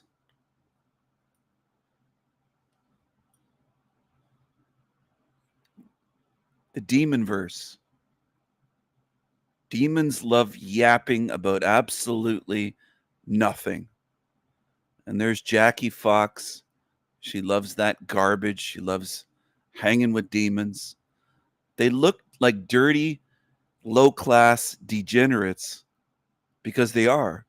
They look like they haven't showered this year. There's something filthy about them, not just their body, but their spirit. Filthy, filthy, filthy, filthy, filthy spirits. They're stinky. Look at them. They look stinky. They just look gross. Look at their skin. They don't take care of their skin.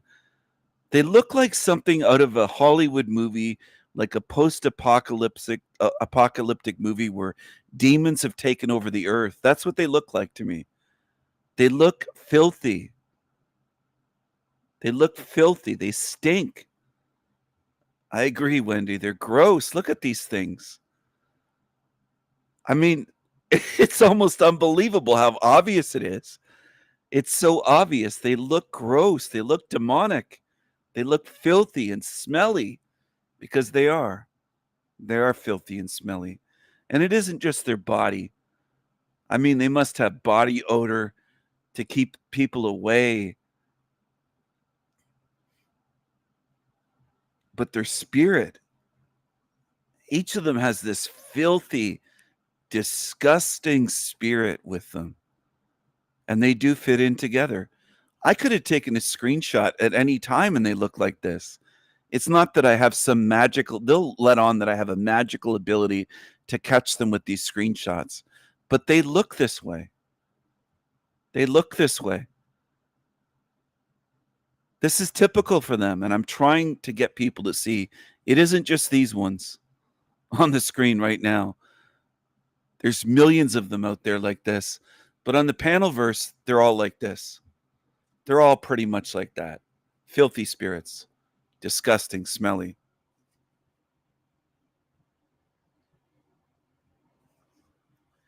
They're always lying. They're always crying. They're always begging for shekels. Begging for shekels. And I use the word shekels for a reason. Instead of just saying money or donations, I do call it shekels for a reason. And it ties in with this world system. And that's what they love. They love those shekels. And then people twist it. Some do. Trying to defend these demons. Saying, we all need money, Stephen. You don't need to do this for money. You don't have to beg on YouTube the way they do and beg for money for drugs. Beg for money for hotels. Beg for money for food. And oh, I want to take someone to dinner. Send me money. Send me money. It's always send me money. Send me Cash App. Send me PayPal. They're always begging for more money. Begging for shekels. Begging for shekels. It reminds me of Israel. Okay? Begging for shekels like is Isis, Ra, hell. Okay? That's what it reminds me of. Israel. Begging for shekels. America, I think, has given Israel trillions of dollars. It's billions per year in money, in quote, aid money. It's just incredible. And they're begging for shekels. And they're getting money for, they call it reparations for the World War II. They've been leeching off the German people since World War II. Israel. And that's what these creatures do in the demon verse.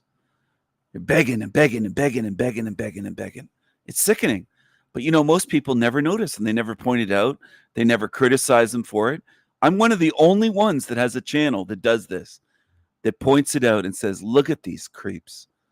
Look at these shekels begging demons. Not just these ones. It's all these channels. They all do it. They all have their hand out begging for shekels every day, day after day, day and night. And people don't get sick of it. I don't know what's wrong with the majority in this fucking realm that can't look at this and say they're disgusting. They're disgusting. You know, Israel's been getting money from the German people since World War II, for fuck's sakes. For a scam. I wouldn't give them a dime. And I'm not kidding about that. I would have cut them. If I was a German citizen, or if I was elected as a chancellor of Germany or whatever, I would say, fuck them. I'm putting my foot down. No more. In fact, you owe us an apology. I would make those fuckers pay the money back instead of giving them more. I would turn it around 180 degrees and say, you fuckers owe us for trying to guilt and shame generations of German children. Fuck you. That's what I would do. Okay? That's what I would do. I'm sick of what goes on in this world. People are feeding demons a constant stream of shekels. Supporting them constantly. And it's just gross. The same goes with South Africa. If I was running that country, I'd say no more. Half of them are on welfare. These niggas on welfare, lazy bums that are leeching off the white South Africans, the Afrikaners. I would say, fuck that. I wouldn't care if they called me racist or anything else.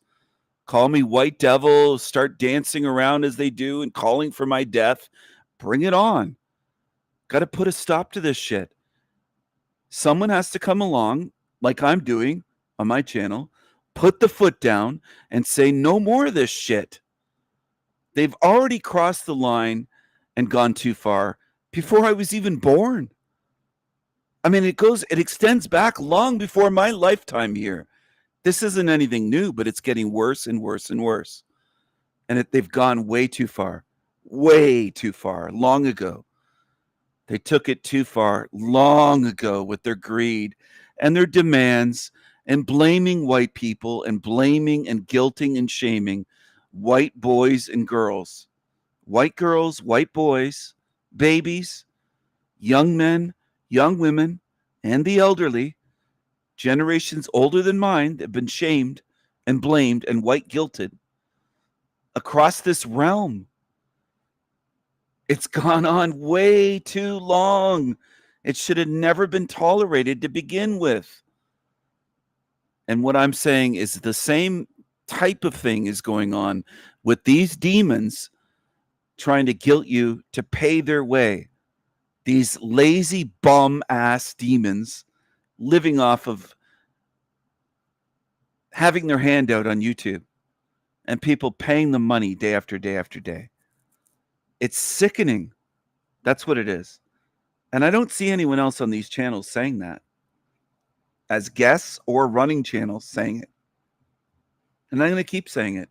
It bothers them, and I'm going to keep saying it, even if every single one of them, if every channel, if 10,000 of these fuckers hate me, good. I'm speaking the truth, and they hate the truth. They're lazy bums. They're leeches. They're liars. They're not just lazy. It'd be one thing if they were lazy, but they're liars. They're leeches. They're demonic. They're guilting people and shaming people into giving them money. They're doing everything that's wrong that I don't support. There's nothing about these creatures that I support. They're liars. They're filthy. They're demonic. They're drug addicts. They're degenerates. They're everything that I can't stand about this realm, wrapped up into one package. That's why I call it the demon verse. And then some people say, oh, well, Stephen, hey, King Stephen, why aren't you calling out the Rothschilds and Rothschilds? I did years ago. I've exposed, that's baby truther shit. If you can't see the top, near the top of the pyramid and these billionaire families, that's obvious stuff. Do you think I need to call that out every live stream? Everybody knows about that.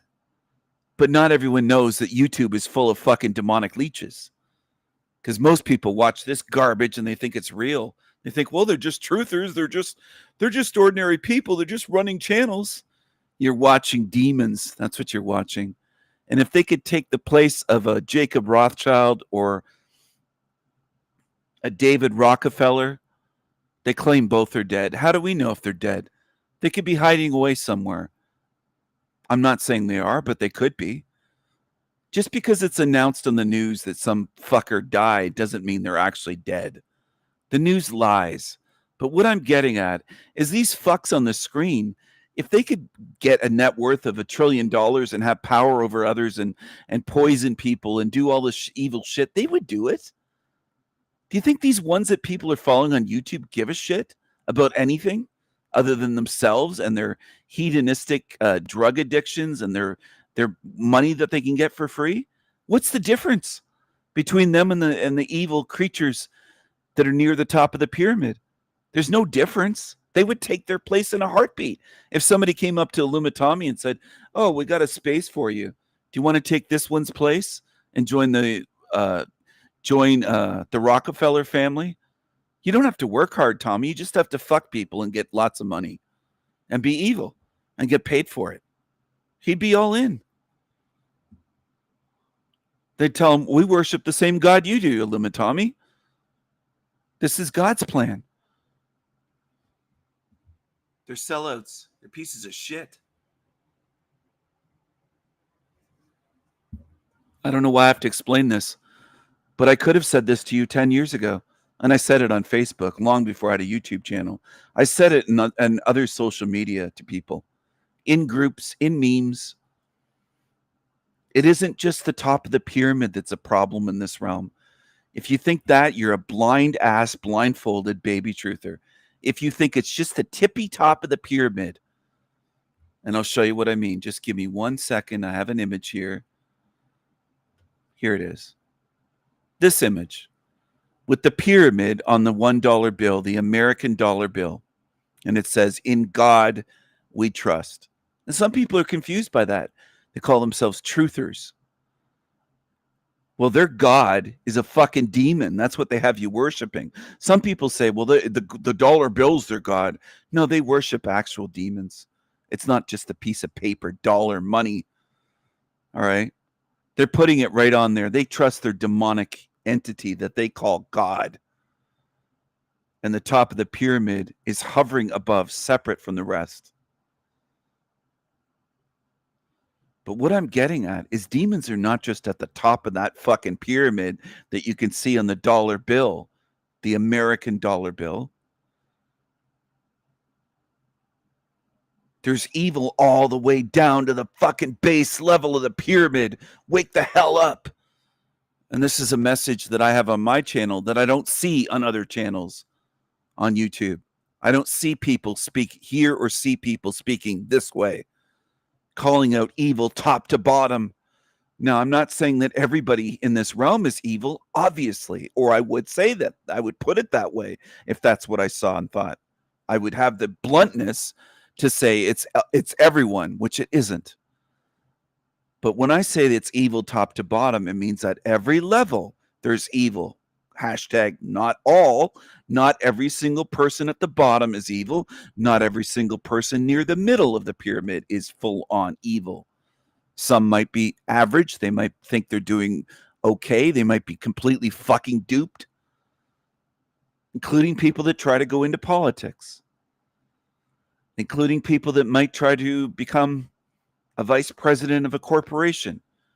They might not be full on demonic. I'm not claiming that everyone is, but is there evil all throughout, top to bottom, base level to the very tippy top of the pyramid? Absolutely. You can find evil in the poorest of the poor and in disabled and in ones that are on welfare. In America, they call it Section 8. In Canada, we call it welfare. I guess in the UK, they say on the dole. I don't know if you call it welfare there, but here it's called welfare in Canada. And you can go by Welfare Alley, and there's townhomes that are just looking like trash, and they're given for free. They get free housing. They get free money for food. They get money for the amount of babies they pump out, and they have lots because it's money for them. That's money. That's more money. They get more money with more babies, and they barely spend a dime on the children. They're out there smoking cigarettes by the fucking carton full and drinking booze and buying weed and on drugs. These mothers, or so-called mothers on welfare, and you walk by and it's just disgusting. And I mean that in a real way, disgusting. They don't care about their children. That's money for them. What would I call that? I'd call that evil. They don't give a fuck about anyone else, including their own children. I call that evil. Some of you don't. And I know this. I know there's people on my channel that will stop short. There's people on my channel that never even use the word evil. They'll never call them demons. No matter what creatures do in this realm, there's people right here that tune in that will stop short. They'll never use those words. They feel like, oh, that's wrong to call them cockroaches or demons or say they're evil.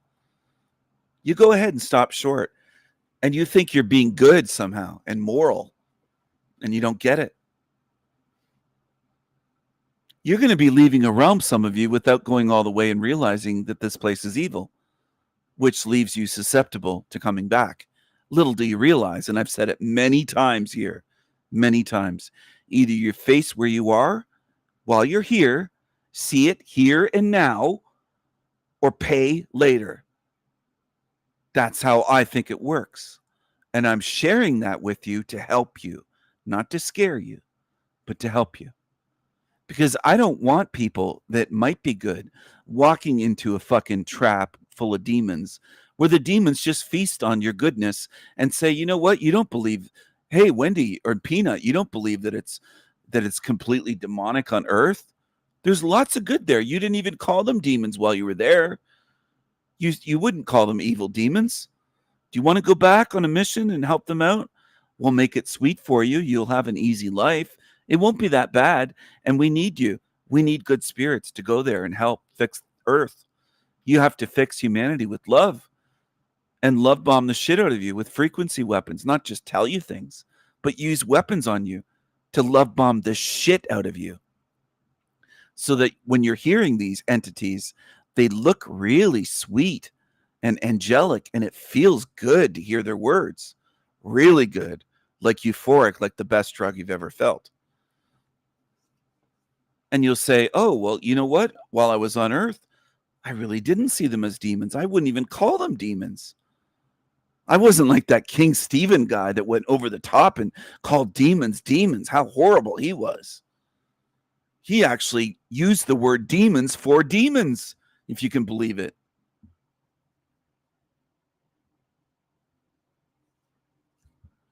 You know, there's dumbasses that have been on my channel that think I'm trying to dupe people somehow, that I'm saying what's wrong by calling this place evil. They think I'm trying to make people believe that Earth is evil when all of the evidence in front of your eyes shows you where you are. And all I'm doing is pointing out what's already there that you can observe for yourself. It's incredible to me the way people behave in this realm. It truly is.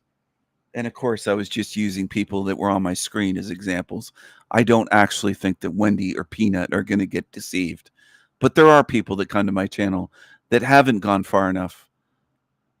And they won't cross that line. It's like a barrier for them where they don't want to admit that they're in an evil place. They don't want to look at demons and call them demons unless they're super famous and billionaires or trillionaires.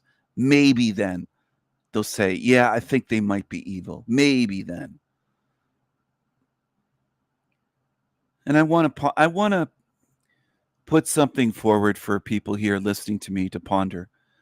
If there was an absolute demon on your street, do you really think you'd know if you didn't talk to them, didn't know them, and they found out all of a sudden there were cops swarming and surrounding their house, and they haul them out and they start digging in their yard and using ground penetrating radar and all that kind of equipment, and they start digging up bodies? You'd be shocked that there could be a demon right on your street in reality. Now, why am I saying that? Because I want to get you to recognize that we're all fallible, including me. I don't 100% of the time see every demon in this realm. I can't spot all of them 100% accurately. No one can that I've ever seen. I think that's probably reasonable to say that it's impossible because we are fallible beings. We make mistakes. We can be deceived here in this realm. That's the way this place is designed. It's designed to deceive us. None of us can be perfect, in other words, infallible. There could be a demon on any of our street, any of our neighborhood that has done atrocities. And they might seem very ordinary. And most people would say, I'd never thought much about them. I never spoke to them, never knew them. That's another thing that a lot of people say. Never knew that neighbor, never knew whatever. they kept to themselves. It's kind of the same old story quite often with these news stories when you hear about them catching one of these sickos, these psychos that mass murder, and they have bodies in their backyard or their basement, or what was that guy's name? John Wayne Gacy, that murdered all the boys, and absolute psychos. Okay. Famous or not, some of them never become famous. Like worldwide famous and remembered decades later is what I mean. I think they do spot us, Wendy. But my point is, there's a lot of ordinary evil. I'm going to call it ordinary evil beings walk among us. Nothing special about them. Nothing stands out. They're ordinary, blend in, chameleons. I think there's a lot of, I'm going to use that term now, ordinary. Just give me a second. A lot of ordinary evil here in this realm. They aren't famous or flashy. They aren't on TV, the world stage. They aren't billionaires. They aren't celebrities. Excuse me, I got the hiccups now, I think. Pardon me, people. Hold on.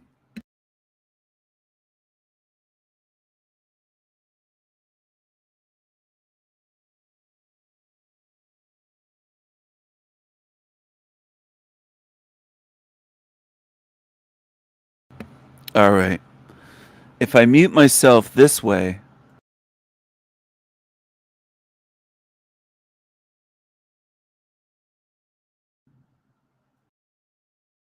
if I mute myself that way,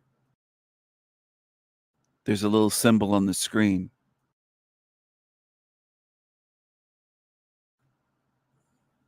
A little symbol on the screen that shows up and shows I'm muted. But if I mute myself like that on my mic, that's hardware, not software, and it doesn't show up on the screen, but it's a button on my mic with a red light. Anyway, I could mute myself that way, and it's closer to me. I don't have to reach and press on my mouse, or it's just right in front of my mouth. So not mouse, but mouth. It's in front of my face. So sometimes I mute myself that way. Sometimes I mute myself on the screen using Restream. I have two ways to mute. But anyway, what I'm getting at is there's ordinary evil, and I just kind of came up with that term tonight. Now, maybe someone else has coined that term and used it at some point in human history, but I've never heard anyone say it. Ordinary evil. And I think it describes it well. There's ordinary beings. They're not flashy. They're not fancy. They're not famous. They're not on TV. They're very ordinary. And they walk among us. They're in our neighborhoods, in our cities where we live, or the countryside. They could be someone that's very ordinary. They could blend in. They might not seem like the friendliest. They might even seem friendly, though. They might seem like a friendly person that says hello and smiles, but they might just be very quiet, keep to themselves. And they do a lot of evil. Now, whether they're burying bodies or whether they're doing other forms of evil, there's lots of forms of evil in this realm.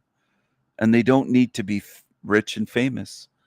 And I think humans are kind of programmed in a way to look at the famous, like they'll mention Jimmy Savile in the UK, or they'll mention Ted Bundy in America, or what's his name? Carla Homolka, and what the hell was his name? Paul Bernardo, sorry.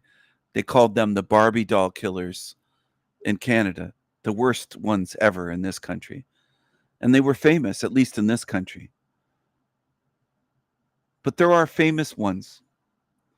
And people have a tendency to think of that. And they have a tendency to think of, the ones that are supposedly dictators that were part of the club.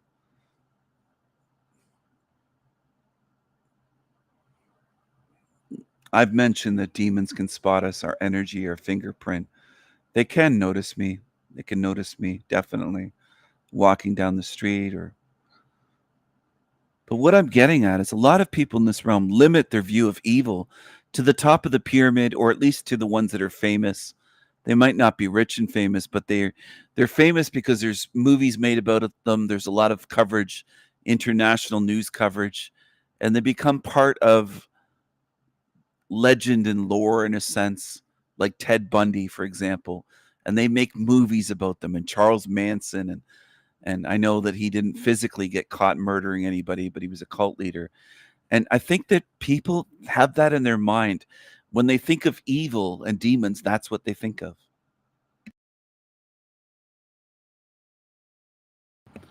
Now, I want to say, I'm not telling you not to think of that.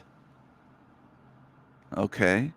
I'm not telling you not to have Jimmy Savile and these sickos come to mind when you think of evil. That naturally is going to come to your mind. But what I'm getting at here is I hope you can expand that view and say it isn't just the famous. It isn't just Jimmy Savile. It isn't just the extreme demons that have done the worst of the worst. It isn't just that. There's lots that haven't been caught yet. There's lots that have never been punished. Names have never been said. You don't know their names. And they could be ordinary evil. They could be ordinary creatures on your street that look human to you. And again, I'm not trying to scare you. I'm not trying to make anybody paranoid. I'm trying to raise your awareness so that you take a bigger picture view and start saying, evil isn't just the most famous names. It isn't just the most famous serial killers and child predators. It isn't just Hollywood that do all kinds of evil shit. It can be ordinary people that aren't famous. They aren't rich. Their names are not on television. They're not making movies about them in documentaries. They're ordinary evil. And I might make an esoteric video on my thoughts on this once I gather my thoughts, not today, but once I think about this for longer and put it together. Now, what would be the point of making a video on this and sharing this and getting people to try to think about it? To get a bigger perspective on this realm so that you don't limit yourself to thinking evil's just at the top of the pyramid and here and there it's sprinkled with a serial killer here and there that becomes famous. There's much more evil than that in this place. Much, much more. How many women have had 2 or 3 abortions in this realm? Repeat abortions. Torn apart. The most helpless, innocent, defenseless beings on earth. Do you know, according to some stats, it's 1.5 billion aborted babies worldwide, not in one country, worldwide, since 1980. That's the estimate.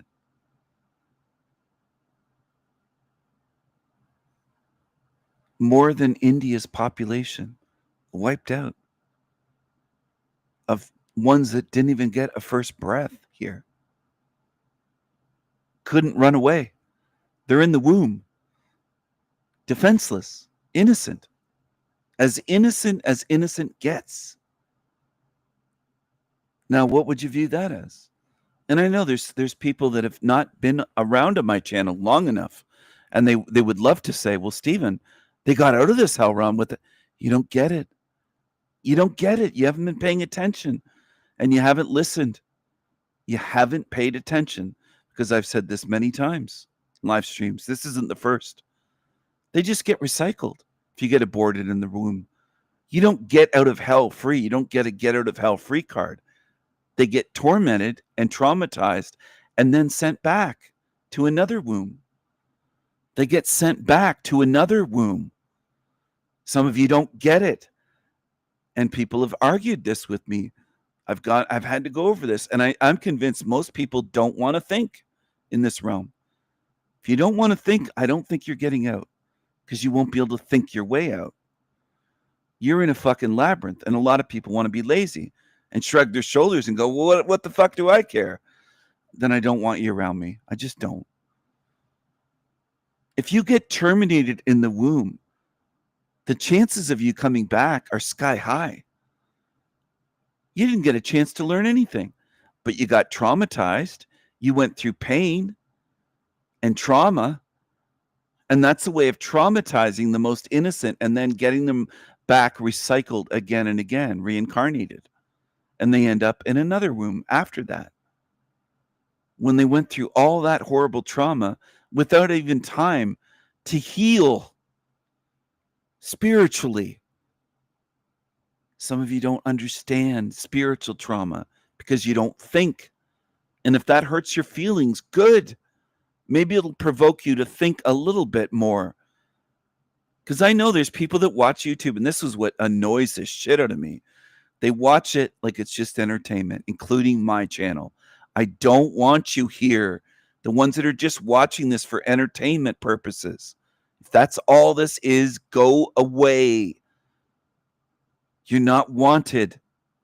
Go somewhere else. There's a billion other channels on YouTube. Go watch some entertainment shit.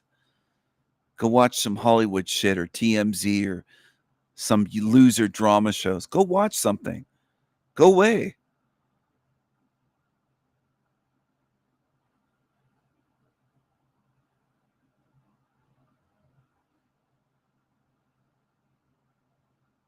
I would say it to you in person. I would say it to you if I was running a mystery school, which is different, at least slightly different, in meaningful ways from a secret society. A mystery school, a place of teaching. Teaching esoterica. Looking beneath the surface. This is deep, people. This is deep stuff, people. People. You know what I mean? People. People. Maybe I should speak that way and it would get through to people. Like Droopy Dog. It's remarkable what people seem to resonate with in this realm. They want stupidity. They want to sit and listen to absolute morons for years. And it takes someone like me coming along saying, you've been watching and listening to morons for years, before they finally scratch their head and go, wait a second, I think I have been for years. Years in some cases.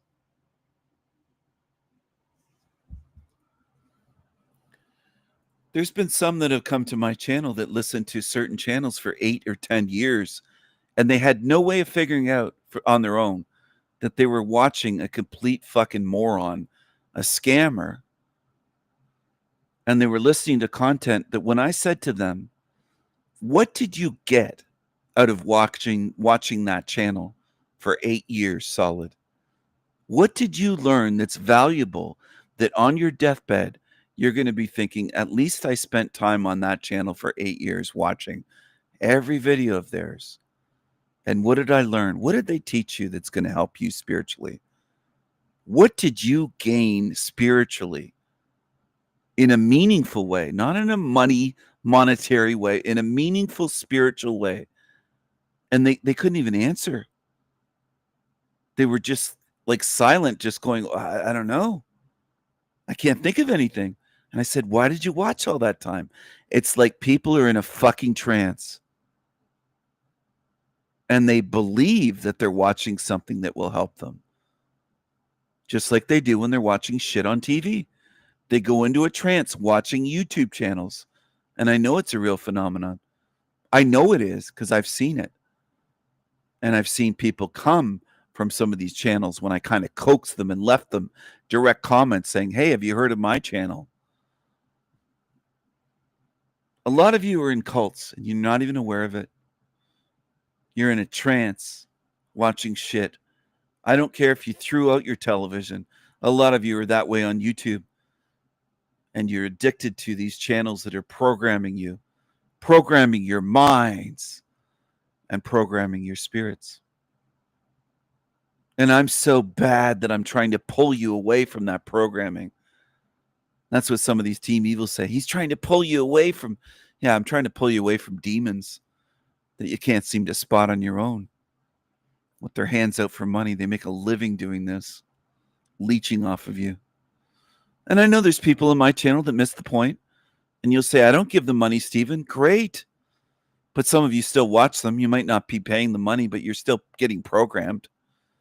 So great, you didn't take the step of paying them to be brainwashed, but you're still brainwashed under their spell. So, you know, you might not want to pat yourself on the back too much when you come to my channel, the people that are new, saying, Stephen, I never paid them. Well, fine. But you still believe them. You still listen to them. You still got programmed. And some of you are still tempted to go back to this shit. Go right ahead. The door is always open. I'm not stopping anybody. You want to pull a weapon on yourself and shoot yourself in the foot like a fucking idiot? You go right ahead. You're grown adults. I'm not going to babysit you for life. You better grow up and toughen up, Cupcake, and start realizing that YouTube has as much evil fucking lying programmers as television does, or the whole mainstream media, TV, magazines, newspapers, radio, you name it. It's a worldwide system of control programming. That much is obvious even to baby truthers, but somehow they say, oh, not YouTube. Well, YouTube's every bit as controlled, dumbasses. You have a huge blind spot. If you were driving a vehicle, I wouldn't want to be near you because you wouldn't check your blind spots. You just change lanes and you wouldn't look over your shoulder. Some of you have a huge blind spot when it comes to YouTube and the internet. You think, oh, it's on the internet. It has to be true. You're following controlled opposition. You're following demons that don't give a shit about you. They just care about your money and whatever money they're getting behind the scenes in secret, paid to do this. It isn't just donations. Some of them, I imagine, and I can't prove it with some of them, but it's very plausible that they get thousands of dollars a month to program the shit out of you because they don't care about you. And they demonstrate they don't care. They're evil. They're angry. They're vicious. They slander people. They smear people. They get very triggered if somebody criticizes them or their channel or tries to criticize them for begging for shekels. They see me as a threat, and then they'll say that they're surprised I'm not asking for money. I don't do this for fucking money. I've been doing this for years. I didn't monetize a single one of my channels, not one. Do I have to explain monetization to anyone here? Or can you figure out that basic part of YouTube? If you monetize your channel and YouTube approves it, then there's ads on your channel and you make money from views. You get more views and more whatever, you get more money from YouTube, from the ads. You notice there's no ads on my channels? Those that don't use ad blockers and don't pay for YouTube Premium, I pay for that so that I don't get ads anywhere. So I can share content with you and there's no ads. I pay every month for Premium. So there's that. Beyond that, do you see a dollar sign in the chat of any live stream, this one included? Do you see a dollar sign to click on? Some people look for it. They don't notice it's not there. Well, that's my choosing. It's disabled by me on purpose. What does that mean? I don't accept super chats. You can't send me money when I'm live. I don't want your money. I don't accept donations. And this kind of almost breaks the cogs in people's minds. They can't quite grasp it, some of you. Some can, but it's a rare few that understand this. There's reasons why I do this. I don't want your money. I'm not needy. I'm not doing this for money. I don't put a price tag on truth or spirituality or freedom. To me, that's disgusting and wrong and unethical. I'm not needy. I'm not greedy. I encourage you to help the actual needy of this realm. Isn't that mind-blowing? to stop giving money to greedy demons and help the actual needy. These concepts that I just said, like helping the actual needy rather than greedy, should be common sense. It should be simple. No one should even have to say it. But in this realm, it has to be said. It does. Has to be. Because almost no one can even understand that. It's remarkable how fucked up this place is. This realm in general, overall, is fucked.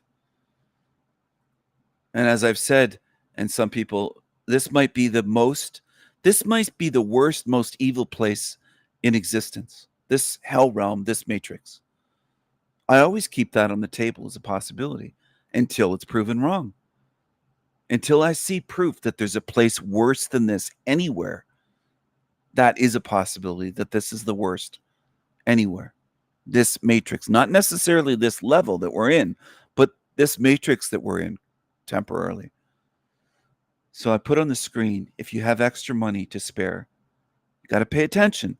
Please consider donating, not to me, but to your local food bank. Again, not to me, or children's charity, local, if you can, is better. Or local animal care services for dogs and cats. Help the needy, not the greedy. And I'm not being condescending by saying it this way. Thank you. And then there's hearts on the screen and the emoji for care that's holding on to a little heart. They love the heart symbolism in this realm. So I put that there because people can understand it. And I'm not putting you down, but there's a lot in this realm that are simple and simpletons. It's the vast majority in this realm, unfortunately. And it doesn't make me feel better than them. I don't mention that this is a realm of simple beings to make myself feel better. I mention it because it's true. It's observably true. And I don't like it. And I wish it wasn't that way. I don't have to look at them to make myself feel better. I wish this place wasn't full of simpletons that can't see the difference between greedy and ones that are generally in need, that really do need help. Unfortunately, in this realm, even that is beyond the capability of many, if not most. Because they feed greedy demons on YouTube every day. I see it all the time. All over YouTube. Not just the few examples I show on my channel, the dozen or whatever channels that I tend to show here. It's way more than that. Way more. I could spend the rest of my life just showing that, but how many examples do you need? At a certain point, you might have to say, yeah, I've seen enough examples to get what he's talking about. Hopefully you have. Hopefully. Now, I'll go on, I'll carry, and I've done this, I said it before, but it bears repeating because some people don't pay attention, some don't get it. You don't see a $sign in the chat room, as I mentioned. That's for super chats. There's no way for you to press a button and send me a super chat. There's no way to click on my comments on videos where there's a thanks button to give a thank you donation. There's no way to click a join to join a membership club and pay me money every month to be a member for members only videos. I don't have that on purpose. It's not that I'm too stupid and don't know how to set it up. For the ones that are, the gears are fucking churning in your heads and you can't figure out why I don't have that. It's not because I don't know how. It's not because I don't know how to click a button on backstage in my YouTube studios and set it up for donations. I could do that. I don't want it. I don't want to monetize this channel or the Sanity Machine. Never been monetized. No ads. No ad revenue on purpose. Trying to teach you something spiritually by doing it this way as well. It's beyond not needing the money, but it's an example. I don't put a price tag on that. I'm not a sellout. I don't want YouTube's ad money. There's many reasons for what I'm doing. It's unfortunate that so many in this realm are so simple that they need this explained to them and pointed out because they won't notice on their own. They won't look at my channel and go, oh, it is different here. There aren't donations here. There aren't super chats. There aren't ads. There isn't a join membership. There isn't a thank you button or give thanks on comments to send money. There isn't this. He doesn't have fucking Cash App scrolling across the bottom of the screen like these other channels do. He's not asking for money on Patreon or PayPal and a million other ways, cryptocurrency and Venmo, and it goes on and on. It's endless. Stripe with the credit card donations. They have millions of ways to donate money to them. It's remarkable. The people that call themselves truthers, for the most part, never notice this until it's pointed out to them. And that shows me something. The people are not observant. They don't compare and contrast and go, wait a second, I've been on all these other channels and they're always begging for shekels, and they just don't notice differences. So good luck to you if you've trained yourself to think it's all the same and not notice any differences. Good luck. Because how are you going to see through the tricks?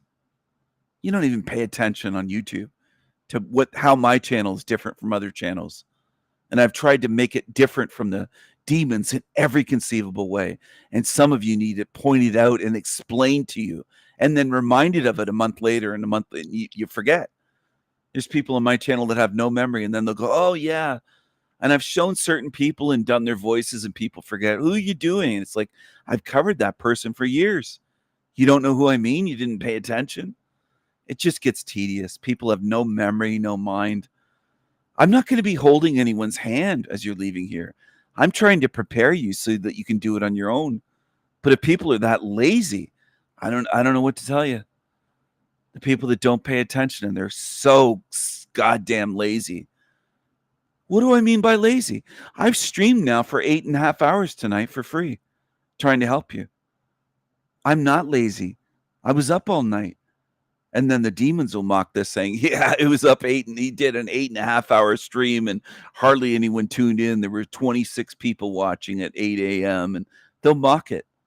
They'll mock me and think I'm a fool for doing this for free and streaming for 8.5 hours.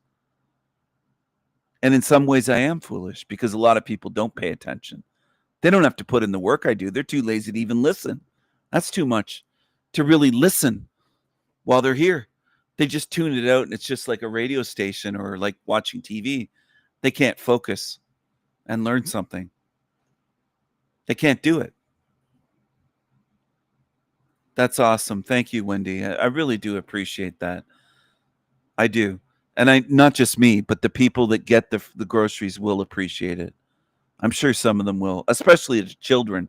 Even if some jaded adults get food, I mean, there's a lot of children that rely on food banks, and they can't work a job and pay for their own groceries. So they rely on food banks to feed them. So it's well done, Wendy. I really appreciate that. Anyone else who does that to help out food banks, children's charities, animal care for domestic animals or for wild animals. Obviously, I can't name every way to help in a simple meme that goes on the screen, but people can help wild animal organizations as well. Ones that take in wolves, for example, or injured wild animals at these reserves, tigers, and there's places that help wild animals where they can't be out in the wild, and they get to live out their lives. Elephants, tigers. You get what I'm saying? Ones that were saved from circuses. There's a lot, and I'm gonna do more in terms of donating on my own as well to some of these ones that came to my mind. Wolves, places that look after wolves. I think I've donated before to at least one that helps wolves, but I'm going to look up right now a place.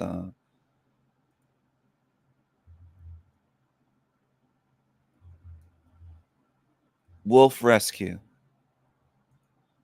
Sorry, I've been up all night streaming and not sleeping, so if I kind of am at a loss trying to remember words, but wildlife centers, there's wildlife rescue places, sanctuaries for wolves, including in Alberta, Canada. Anyway, I'm going to look into that, and that's another thing I want. That's another way that I want to help. That's excellent, Manny. Thank you. Well done to Manny. See, this demonstrates care. This is what we should be doing instead of giving even a cent to these greedy demons that some do on YouTube. Don't feed these demons on YouTube. Do what Manny and Wendy are doing. They're leading by example. I enjoy helping out food banks and children and animals, and I'm going to do a lot more to help out animals. I'm going to make a point of doing that. One's in need. Now, some people would say, Stephen, why don't you adopt animals? There's a reason why I haven't had a pet. Because when my pet died, it really broke my heart. That's a way that humans can understand the heartbreak. But I view it differently. It affected my spirit. And it crushed me. And I was grieving for months. And I didn't want to be in this fucked up place. Not just because it hurt so bad. It was a combination of things I don't even know if I can explain it in words.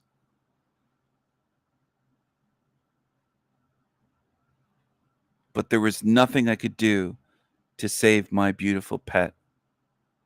The reason I don't say the name of my pet is because demons watch and they'd love to use that name against me. Some of you don't realize how sick these demons are. You don't get it. You don't get it. And I know this. I know you don't get it. Even if I've shared various times, not all the time, emails that they send, you still don't know how sick they are. And I hope you learn it before you leave this realm. Otherwise, you'll be unprepared. Because the way they treat me is the way they're going to try to treat you.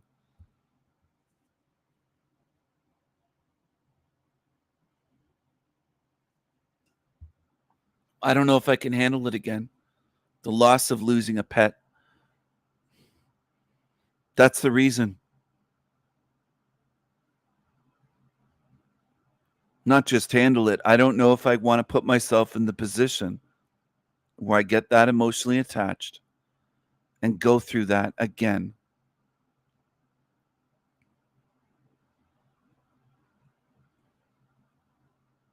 And it was many years ago.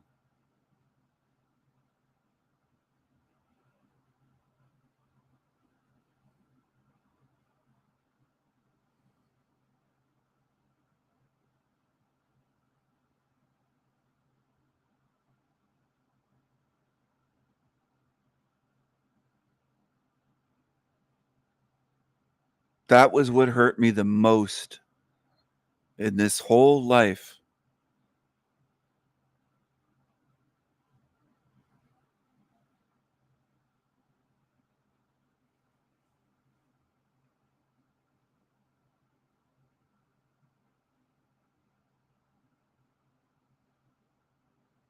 There's nothing that could hurt me more than that, or no one that could hurt me that way, that much. It's impossible.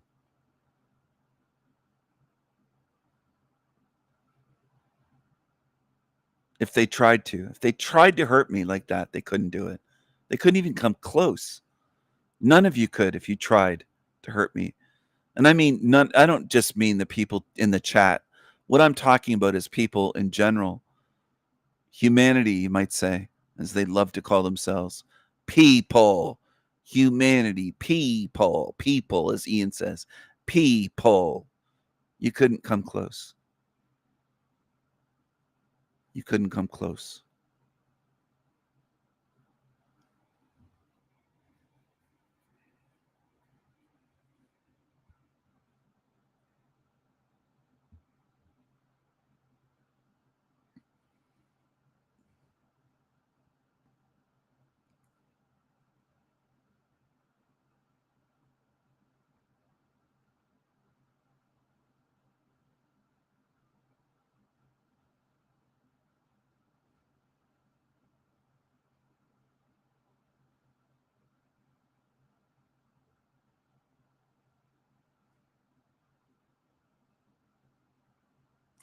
Knowing that they have a shorter lifespan, it just doesn't,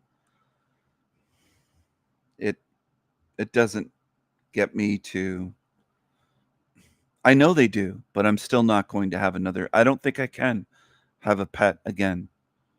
I don't think I can do it.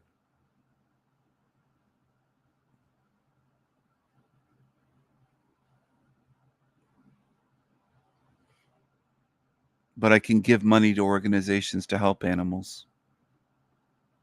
I just can't allow myself to get that attached again. That's the thing. Can't do it.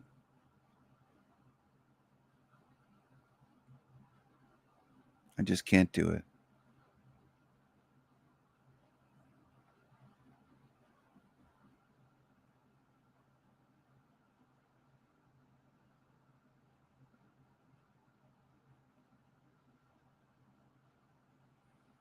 I know how sick and evil this place is. And I'm not boasting, but I think I know better than most, the ways. I could write a whole book just on the ways that this is designed. And most people in this realm, the vast majority, never look at how it's designed. They hear the word design, they don't even know what I'm talking about. I might as well be talking to a wall, for fuck's sake. It's the way it is most of the time. Some of you call it negative or think it's depressing when I say I can't help most people. But you don't pay attention enough to understand that I've tried for decades to the point where I'm aware that I can't help most people. Most don't want help. They don't want help. They don't want truth. They don't want any real advice that would be beneficial. They don't want that. They want this realm. And they want lies. They want evil. They want all this stuff. And most of you, I don't think, can come to terms with it. Most humans, and that even includes some on my channel, not all, but some that tune in, you can't handle it. And I can tell you'll do the mental gymnastics. You'll say you're considering my model. Some of you will never get there. It's unfortunate, but better luck next lifetime. And that's a saying I haven't said in a little while on my channel, but better luck to you next lifetime. And you don't have to do the baby truther thing and say, as though you're teaching me something. Stephen, it's probably going to be worse. Yeah, I know it's probably going to be worse. You don't understand why I'm saying better luck next lifetime. You don't quite get it then. You're not teaching me something that the realm is degrading. My model shows that it's a degradation realm. I'm aware of that. You're missing my point because you're not paying attention. Better luck next lifetime. It means I think you're going into the recycling bin. That's what it means. And you can call it mean and say, oh, he's mean by saying that. It's not mean. I'm saying what I see. The same way as if I said, that's a bit high traffic road. Please don't just try to walk across that 10-lane fucking traffic of the 401. You could say, you're being mean, Stephen. You're telling me what to do. You're telling me what I shouldn't do. You're telling me not to walk across 10 fucking lanes of traffic outside of Toronto on the 401 and to avoid getting hit by a car. I'm trying to help you. But a lot of you just can't pay attention long enough to even see that. And I'm aware of it. It's frustrating. And it's also a slap in my face. It doesn't just frustrate me. It shows me you don't really appreciate what I'm doing enough to pay attention. A lot don't on my channel that come and go. They don't, and they show it. They leave here and show that they didn't pay attention for a year or longer in some cases. They're here a year, and they didn't pay attention the whole time. And I can't relate because I've never done that anywhere on channels on YouTube that I chose to watch. The only time I didn't pay attention and sat somewhere is when I was forced to go into a classroom and daydream. But that wasn't my choice. You come to my channel to tune in by choice and don't pay attention. That's a slap in my face. That's what it is. Disrespectful. Why are you here then? And I'm going to keep saying that often on my live streams from now on. I'm going to make a point of remembering to say that to you until it gets under your fucking skin. What are you doing here? Why are you here? if you're not paying attention and you're not here to learn something. Why are you here? There's millions and a billion plus more channels and websites to go on and read and watch shit. And chat rooms galore. What are you doing here? Why are you here? I'm going to keep asking people why they're here, whether you're new or you've been here for months. Every once in a while, I might just in the chat say to someone, why are you here? Like I did with that vape idiot earlier, the vape king. I'll do that with anybody. What are you doing here? You here to preach to me? Are you here to preach your interest? Are you here to preach about your Christianity or your Jehovah's Witness? People come here to preach. They come here for all sorts of reasons other than to learn something. That's what I notice. They're here for entertainment. They're here to preach their shit towards me and think that it's incredible. But very few people come here to learn what I set up this channel for. And they don't even notice that. They lack the self-awareness to go, oh shit, he's right. I'm on this guy's channel watching this guy. He's a stranger to me. I don't even know why I'm here. I'm not here to listen to him. What are you here for then? Go somewhere else. Why would I want you? You might as well come into my house and sit down at my table and eat my food, and we're having a conversation. And at the end of the hour dinner party or whatever it is, and I say, hey, did you hear what I was saying? And you're just like, no, I didn't pay attention. No, Stephen, I didn't hear what you said at all tonight. Not a word. I just zoned out in a trance and ate the food and kind of stared into space. Like, what are you here for? Now, this YouTube channel isn't exactly my house, but it's similar. What are you coming here for? I wonder that about some of you, and I'm not kidding about this. And then this is another thing that morons do. Simpletons. They write it off. He's joking. He's just kidding. You can't tell when someone's joking and when they're being sincere and serious. It's another thing that annoys the fuck out of me about many humans. They're all mixed up. They have things warped. They're laughing away as I'm talking about a serious topic, and then when I'm joking around and doing skits and doing voice impressions, they don't get it. They're like, well, he's being mean. They don't get that it's joking and comedy. Like, it's just so fucked up in this place. I can't tell you, but how badly when I get far away, I don't want most people in this realm, the vast majority, near me or able to even find me. I'll be not only so far away, but in a realm where you can't even find me again. Because you've made no attempt to be, most in this realm have made no attempt to understand. They've made no attempt to understand, to listen, to pay attention, to learn something, to be loyal, to be a friend, to anything. They just don't understand anything. And they're annoying, and there's no way to have peace or a paradise realm with them. There's no way. There's no way to do it. It's impossible.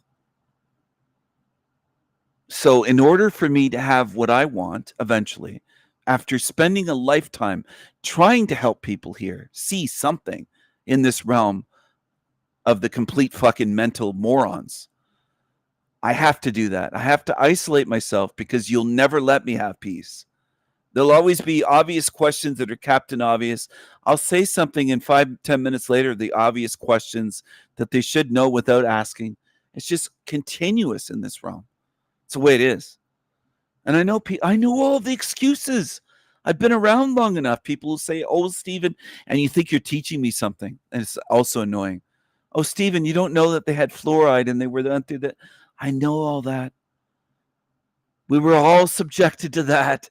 Most people were not raised purely on spring water and well water. I had some in my lifetime when I was young. At my grandparents' cottage, it was well water. It wasn't city fluoridated. But I know what people were subjected to. A lot of you are chomping at the bit to make these baby truther excuses. You're fucking baby truthers.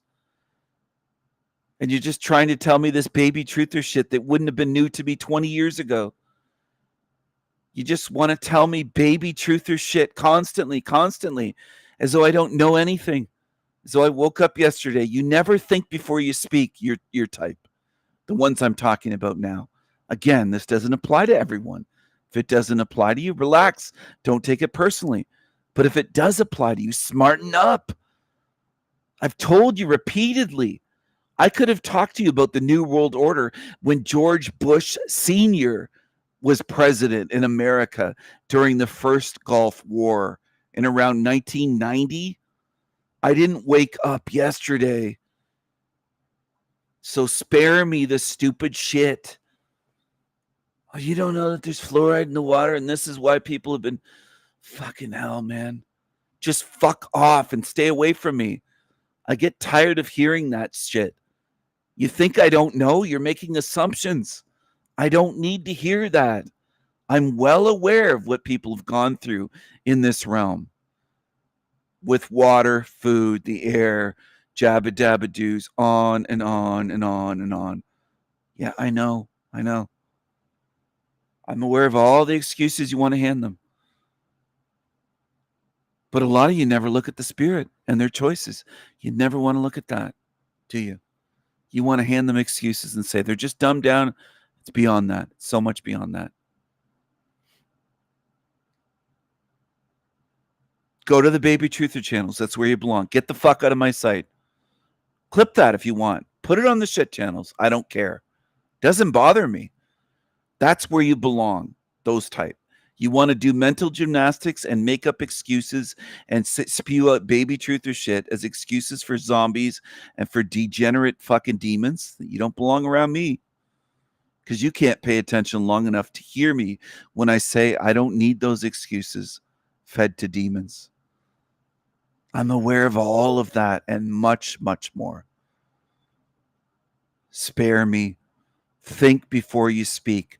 Think before you speak. Please. Do a little bit. Do a little bit of thinking. You got to try to do a little bit of thinking before you tell me the reasons why they are that way. That any baby truther that just started waking up last week would spew out. You got to do a little bit better than that if you come to my channel. You have to. It's so fucking tiresome. It just is. I don't want everyone around me. What do you think the VIP's only thing is? It should be self-explanatory. I shouldn't even have to explain it. I should be able to put this up on the screen and people should be able to read it if you're literate and go, oh, okay, VIP's only. He doesn't want everyone here. I get it. And it's kind of a sexy image on purpose, a sexy image on purpose with a raven and a raven-haired woman. And why is it sexy on purpose? Because, oh, it's kind of being fun and sexy, and we want people that have a sense of humor. That's part of being a VIP, where you can actually laugh a little bit and enjoy yourself a little bit, unlike most, quote, truth channels. There's a lot in that poster there. There's a lot in there. There's a lot in there. Well, that's a big step, Tyler. That's a step that most people in this realm will never make that I've ever seen. That's a crucial step. It's a crucial step. But I want people to kind of have fun, but I just get tired of the people that are just morons. I don't want morons around me. If you're retarded and you have no sense of humor and you're a demon and you're just degenerate and you're a drug addict, and I just don't want all that fucking noise and drama, and I don't want it. I don't want it around me. I want good spirits that can have a good time and also love to learn and put puzzle pieces together and have good conversations and are intelligent and respectful of others and can, I have a standard. It's weird in this realm. It's almost unheard of at this point of this realm to have standards, but I do. I don't want trash around me. I just don't. I don't want them around me. Thank you for the hugs, the people that sent hugs. And I do appreciate good spirits. I truly do. But I just don't want rotten trash around me. And ones that come to my channel, not to learn, not to watch anything, but just to come in and they start preaching right away. And I don't care if they're religious, if they're an atheist. They could be an atheist, they could be a Christian, they could be a Muslim. I've experienced all these types coming here to preach. My channel's not a platform, a soap opera, a soapbox, or a soap opera, but a soapbox for you to come here and stand on it and preach to me. Now, why would they think I set up a channel for them to come and preach to me? Preach and just preach in the chat room. You'd have to be a fucking idiot to think that that's what my channel's for and come here and do that. And they do. Their first minutes here, some of them come here to preach. I don't want that. You want to preach? You want to preach your beliefs? Set up a channel. Make your own videos. Create your own audience. Reach an audience. Do your own thing. Show me how it's done, but you're not using my channel as your platform to preach. This isn't, I'm saying what they're preaching about: Christianity, atheism, veganism, feminism, all sorts of shit.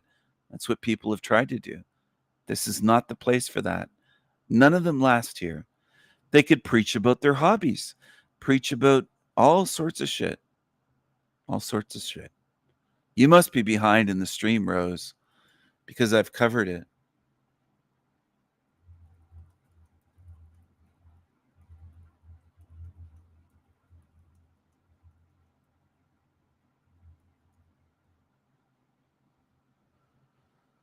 You must be behind. Anyway, or there's a delay. Yeah, we have a bunch of people watching. We have 27 people tuned in. 27 people tuned in. At times I wonder if there will be even 10 people that understand this well enough to get out on their own. If they pass away without help, no one holding their hand, just completely on their own, and they get it enough. How can I put it? I'd like to put it in a way that's true, but also not harsh. And also not boasting or coming across as boasting, because I don't want to boast. I don't need to. I'm very confident and secure in myself. I just don't see many in this realm that have the type of focus I do. And I haven't seen it my whole life. That's one of the things that my mother used to compliment me on to other people, saying that I have tremendous focus and I can be very careful about things and meticulous. And that she said to, I found this out after my mom passed away, that she had said to some of her friends, they told me that they said, "Oh, Stephen, your mom used to talk about you and say that you could have been anything you wanted to be. You could have been a doctor, surgeon. You had the brains for anything that you wanted to do in this life." And I never knew that till after my mom passed away, that she spoke about me that way, because she never spoke to me that way. But apparently she spoke to some of her teacher friends that way about me, saying, you know, she would say, "Oh, Stephen could have gone to university. He could have studied anything. He could have gotten any degrees that he wanted. And he never did." But she couldn't come to terms with the fact that I quit school and that I couldn't stand being in school in a classroom, that was torture for me, and that I viewed school as a prison for children and teenagers. But in elementary, as a child, I said, this is a prison for children. I said that to other children at recess multiple times. And there were children at my school that agreed. They agreed with me when I said that. They didn't fight me on it and hesitate and try to debate and do all the stupid shit that demons do on here. They actually saw it immediately and nodded their heads and said, "Yeah, it really did. It really is." Right away. They didn't have to ponder it for years. They understood. And I think back then, this was a long time ago. I'm not young. When I was a child, when I was 8 years old, 10, 11, 12, and I was speaking about these things at school. Back then, there were children with minds that could understand. These days, I feel like I'm talking to a wall in this realm. Most of the time, it doesn't get through to people. And if it does, they don't seem to have the means to communicate their understanding in the chat other than just saying, I understand, and not really demonstrating it. That's another part. You're going to have to prove it to me, because there's been hundreds that have come and gone through my channels on YouTube that said, I understand, and they didn't. They lied. They just pretended in text to understand, and they really didn't understand. They just pretended. There's a lot of pretenders in this realm. Now, they might not all be demons, full-on demons, but they are pretenders. They are pretenders. Okay? They are. Now, do you really believe that if you're a pretender, that I want you here around me or around me for eternity spiritually? No, I don't. And you will be detected eventually and cast out. I don't want pretenders around me. You don't have to pretend to understand what I'm saying or pretend to agree. I'm fine with disagreement, and that's where demons kind of lose it and reveal themselves, because they'll say he expects everybody to agree with him. No, I expect honesty. If you disagree, you disagree. I can handle disagreement, but don't be a fucking fraud and a liar and two-faced. And that's the way people are. That's the way people are. Most are. They'll say they agree, and then a month from now, they're on Team Evil bashing me, saying he's this and he's that and he's this, and they obsess over me and write 200 or 300 comments on channels bashing me. Hundreds of comments. People that were formerly here on my channel as regulars or even moderators. All right. Some of you know this is true. So what were they doing here? They were pretending, which makes them dishonest. I don't care if you disagree. That's where some of them are wrong. They think, oh, you can't handle disagreement. Yeah, I can. I can have conversations for hours with people that are respectful and have manners and disagree live, voice with me. A guest could disagree with me for 2 hours and I'm cool with it. That's not what I have a problem with. Pretending to agree, pretending to understand me. Pretenders is what I have a problem with. Fakes, phonies, pretenders, liars. And I am trying to empower good spirits here. Absolutely, Carmen. Thank you. I truly am. I've worked my ass off for years and years, not just with this channel.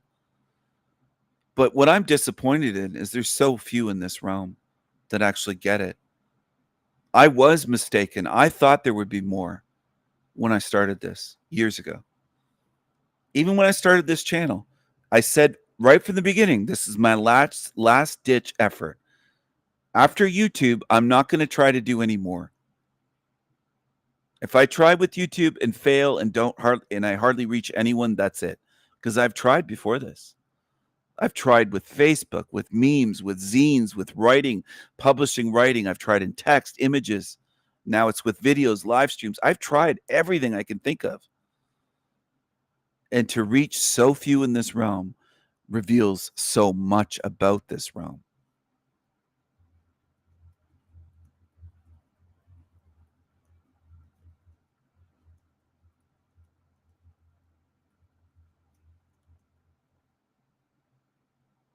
I hope you understand. But I don't assume that people understand, because there's been many that have come and gone through the doors here and they learned nothing. Many have come and gone through the doors here. They learned nothing because they didn't listen, pay attention, or care about truth. It was all just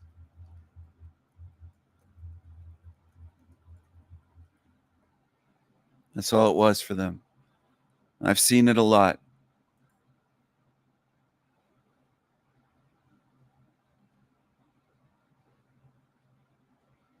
I saw that same thing, Tyler. I was sad going into high school saying goodbye because I realized that in school that a lot of them were done. By graduation in elementary, they were done. Whatever they had was gone. But I partially blame them. School degrades them, but they gave in. They went along with a lot of it. They really did. And they tried to kiss up to teachers, be teachers' pet. Were they broken by the system? Yes. Is some of that on them spiritually, though? Not 100%, but some of it, yeah. Some of us tried to encourage them to rebel, and they didn't want to. They saw me as bad for being rebellious against teachers. They saw me as bad. Fine. Go ahead. Where are they now?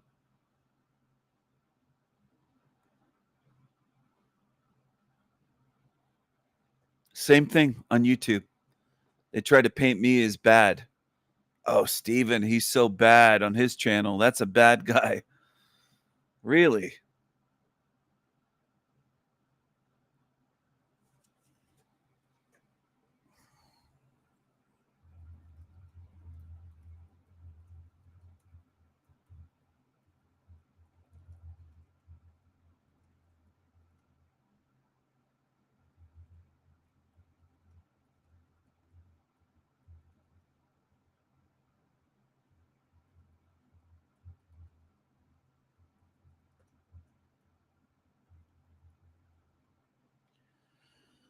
I'd like to get it through to people. I don't know how many I'm reaching.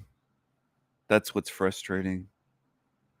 On so many things, not just with the donations, but I think there's people that hang out here that don't know what I'm doing. I don't know what they're doing here. It's like they're oblivious. They don't know what the fuck I'm doing. They don't get it.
Maybe the poll that I just created will help people understand what I'm talking about.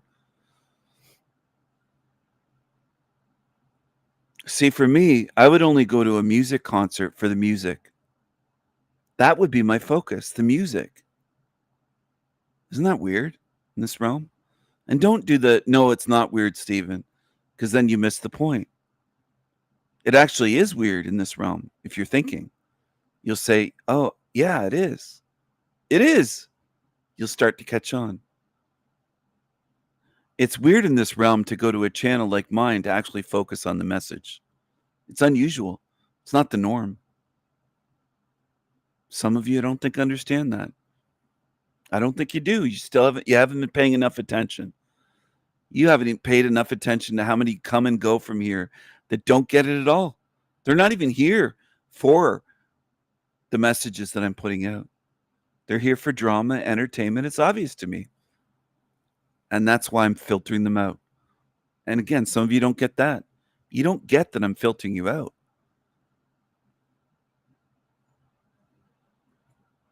You don't get it. You might be here tuned in, but you don't get what I'm doing.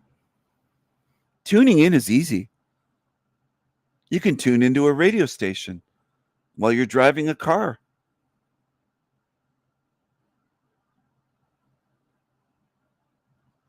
Doesn't take much brains or focus just to tune in. Tuned in half a second. But then you're there driving for hours and you don't have to pay attention to what it's playing. And that's what most people do. They don't have focus. Then some of them get upset, like Creep Alley, once they're gone from my channel, and say, I really hated it. It bothered me when he'd say to people to pay attention and focus. They hate to be told that, demons. Because they don't like doing that. They want noise, background noise, drama, entertainment. They kind of like being in a trance. Pay attention. That hurts their feelings, and it kind of wounds them psychologically. It bothers them. It's like a thorn. How dare he tell us to pay attention on his channel? Well, I don't want you if you don't. Simple. And I make no apologies for saying that. I don't want you if you're not here to pay attention. You're not wanted. And I'm going to keep letting you know. And I know some demons will cackle and go, he says he doesn't want us if we don't pay attention. We're just there to troll him. I don't care what you go through when this realm becomes a complete hell realm. You can cackle now and pay later. I've come to terms with that you deserve all that is coming spiritually.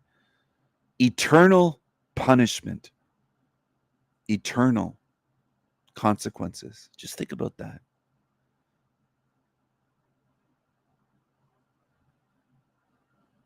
All the glee you've got trying to annoy, frustrate, cause suffering, cause harm to others, to me and to others, make threats of violence, death threats, say sick things, stalk. It's all coming back on you and 1,000,000 times more. And I don't feel bad for you. You will have eternal consequences. Well earned, well deserved. You did this to yourselves.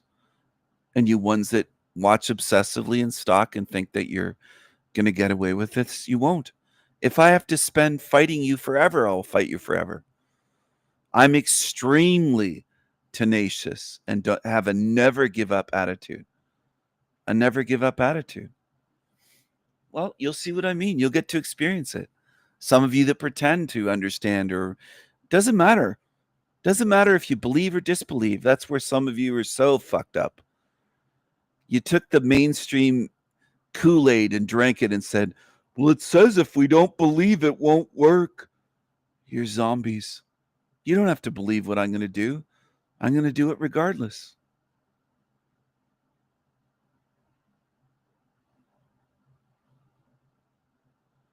Keep being jealous and envious. Let it destroy you and rot you inside. Go ahead, demons. I'm going to do what I'm going to do. That's what I'm going to do. And you'll see. Nothing that anyone here in this realm can do will stop me spiritually from doing what spiritually needs to be done. The only moral thing to do will be done. And you'll see. That's the best part, or it's one of the best parts, is that you deniers that shake your heads and say, he won't do that, he can't do that. You're going to get to see it and see how wrong you are. You've been warned, told, shown, had it explained. You don't have to believe. You could be on Team Evil. Go. Go with them. Flock with the demons. Go ahead. Go ahead. Hurt yourself, because that's what it does. I've explained this many times.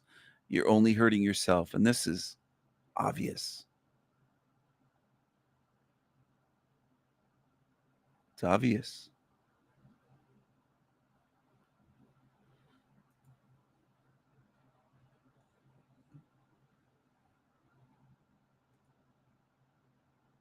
Only in this realm would it even require explanation. Most in this realm have been so dumbed down and gone along with so much shit. It's not just programming from the outside. It's what some of you wanted to believe and follow because it was easier and more comfortable. Hello, Red Pill Option. Good to see you.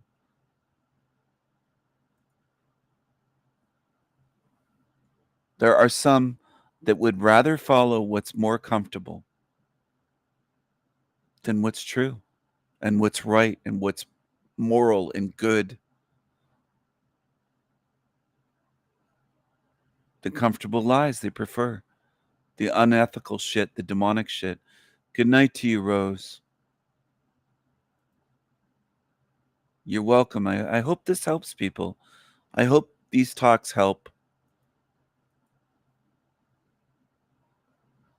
I hope all of this helps, but I've been shown time and time and time again that most people in this realm don't care about what's right, what's true, what's good, what's moral, ethical. They don't care. If anything, they prefer evil. And that's most in this realm. And I started talking about it earlier, calling it ordinary evil. Ordinary evil is a huge part of this realm. There's millions out there that would shrug their shoulders and say, I don't care. There's people out there with children and grandchildren, and they'll say, I don't care what happens to this realm after I'm dead. Who cares? Won't affect me. Do you know how many times I've heard that in my life from older people? From boomers? Or sorry, younger people. I'm older than the boomers. But from boomers, I've heard so many say that they don't care. I don't care. Ones with children and grandchildren, they'll say, I don't care. I'll be dead. Why would I care what happens?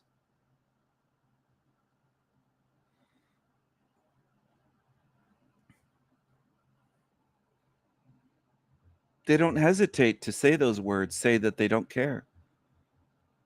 And the reality is they don't. And some of you disbelieve them when they say they don't care. You kind of give them the weird benefit of the doubt when they're telling you they don't care. They're telling you they don't care. And some of you go, oh, they do care, though. They do. You do that weird thing that humans do. You make excuses for ones that are telling you they don't care.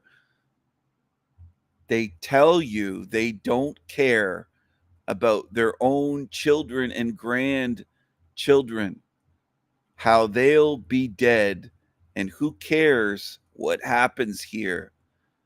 And some of you try to defend them and make up bullshit excuses and claim they do care when they tell you they don't care.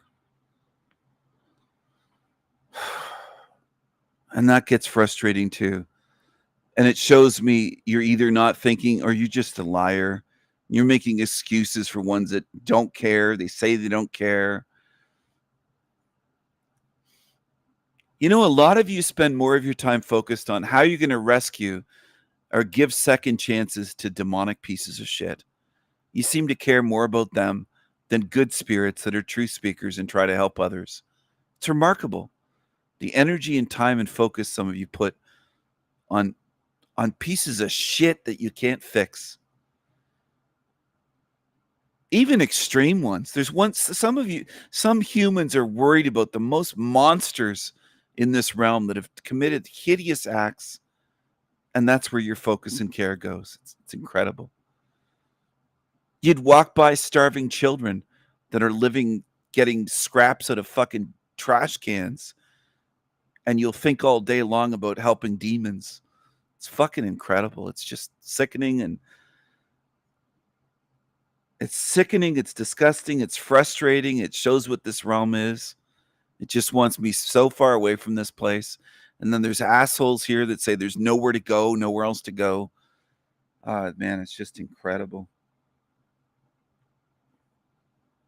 How far would I go if I knew? I know this is wrong, but if it hypothetically in a weird situation that I don't buy at all, if this was all that there is, like these demons claim and want you to believe, then I would say this must be ended. This must be destroyed. This whole matrix. And I would do that. You don't have to relate. You don't have to understand. You can label me what you want. You can jump to knee-jerk reactions and say, "Oh my God, he would do that." Most of you will never understand what I think there's most in this realm, and I mean the 99.999% that don't even know what a moral thing is, a moral action. You'd never make a decision like that. There's most in this place that would tolerate absolute evil and heinous acts and innocent children abused for infinity. You'd put up with it and say, well, it's better this way than to end it. You would think endless suffering and torture and sick, evil, beyond like unspeakable things would be better than doing what I just said to end this matrix. And I know that's how fucked up. I've seen people come to my channel and say that. I've seen people say that on YouTube in videos. And they'll say, I'm wrong and I'm violating all this, the zombies' free will. They call it free will all of a sudden. They have free will somehow in this realm. If it's me ending the matrix, then it's going against free will. And that's the way some of them are. I don't think non-existence is possible. I don't even think that's in the realm of possibility, to be honest. I just gave a hypothetical scenario, though. If that was the only choice, allow this to go on forever or end it. If there was nowhere to go, which Ian claims there's nowhere else to go, but there are realms to go to. This is a matrix. This isn't all that there is. This isn't even a universe, which a lot of you have been trained to think. This is the universe. Carl Sagan says so. Neil deGrasse Tyson says so. Ian says so. Darius J. Wright says so. This moron on television says so. It's so easy to program humans to just be limited, to be zombie morons that just repeat what they've been told. There are times that I've wondered if there's even a handful in this realm capable of truly thinking for themselves. That's how bad it is in this realm. And most people would shake their heads at that and try to shake it off and say, there's tons of thinkers out there, Stephen. They have these jobs and anybody can be trained to do a job. Once you have an IQ, let's say of over 130 to 140, you're capable at that level of being trained to do any job. Any job, because you have the intelligence level, even if it's a job you don't like, even if it's a field you don't like. I might not like doing mathematics every day, but could I be trained to do that? Yes. Yes. I'm capable of doing any job in this realm that I set my mind to learning how to do anything. Now, do I want to do just anything? No. So a lot of it comes down to preference and desire. But putting my mind to it, am I capable of learning anything? Learning how to do any skill, any programming language, any this, that. If I wanted to study law for years and become an attorney, I could do that even at this age. Anything. That's how this place works. It doesn't make you a thinker, though, just because you're capable of getting a job. And people have that confused entirely. Just like people are fucked up when it comes to, quote, education. That's the way it is in this place. They think they're intelligent because they have a formal education, because they went to university and got a couple degrees stamped with their fucking name stamped on it. Do you know how easy it is to get into? Absolute morons are filling up our college campuses and universities these days. Way worse than it was decades ago when I was getting out of high school. It's way worse. You might as well wipe your fucking ass with a college degree. It's pathetic. Anybody that thinks that that's a sign that they're intelligent, you have to be a fucking moron. The ones in college can't even spell. They can't even speak. They're half illiterate at best. And it shows. Fucking zombies. You think you impress me because you have the college degrees? Quite the opposite. It makes me think, what kind of idiot were you to get student loans to go there and spend all kinds of money and go into debt to get programmed like a zombie? You didn't make the smartest choices going to college or university. Think again. I'm not impressed. Far from it. If that hurts your feelings, good. Good. Now we're getting somewhere. The ones that take it all personally, that are just chomping at the bit and holding back to say, I have a college degree, Stephen, and they want to take it personally. Go ahead. Go ahead. Impress me with that. Or come on here and outsmart me one-on-one live. How about that? Outsmart me. Show me that you understand this realm more than I do. Anyone with a university degree here, or 2 or 3 degrees, come on here and show me how smart you are. And show me how stupid I am. Intellectually humiliate me. If you can. That's my challenge. Anybody. The whole world. Open challenge to anybody. Come on here. There's the link. I'm not kidding about this. I don't make empty challenges like some of these fucking assholes do. Say, come on here and I'll wreck you. And they don't even bring me on the stage. They're liars and cowards. There's the link. I don't think you can do it. Most of you come on and try to get my channel shut down. You'll try to porn bomb or use a voice changer or do something like that. That's all you can do. That's what you can do. People have shown me what they can do. They just want to get my channel shut down because you can't outsmart me. You can't debunk my model. You can't do shit to me at all. Intellectually and spiritually, you can't touch me. Who does that go out to if you've been listening to the entire realm? Anyone. Open challenge. Come on here and prove it. You can't do it. And I tag a lot of these channels that some of you came from. I know you did. I'm not faulting you. Show me. Get Lolita on here. Or Tony Sayers. Or Jason from Archaics. Or any of them. Eric Dubay. David Ike. You name it. Insert any fucking name. Darius J. Wright. On and on. Go ahead. Doesn't matter who.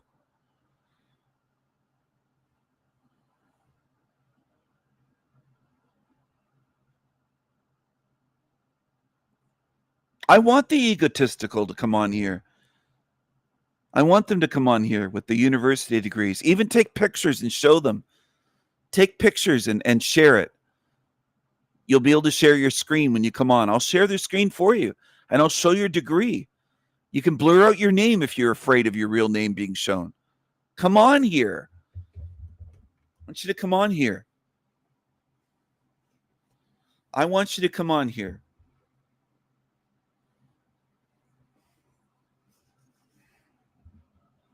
I'm tired of full of shit demons in this realm.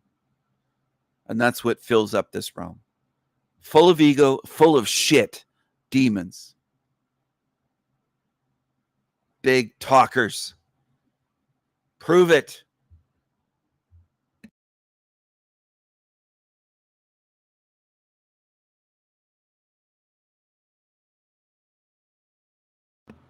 Come on here. Let's go. Let's go.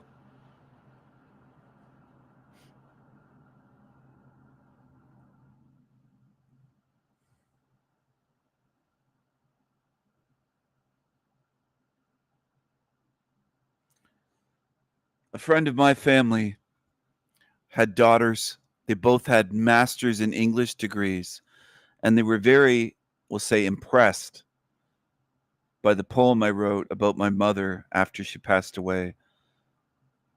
It was kind of a eulogy in a way, but it was a poem about her life and her life with my siblings and I.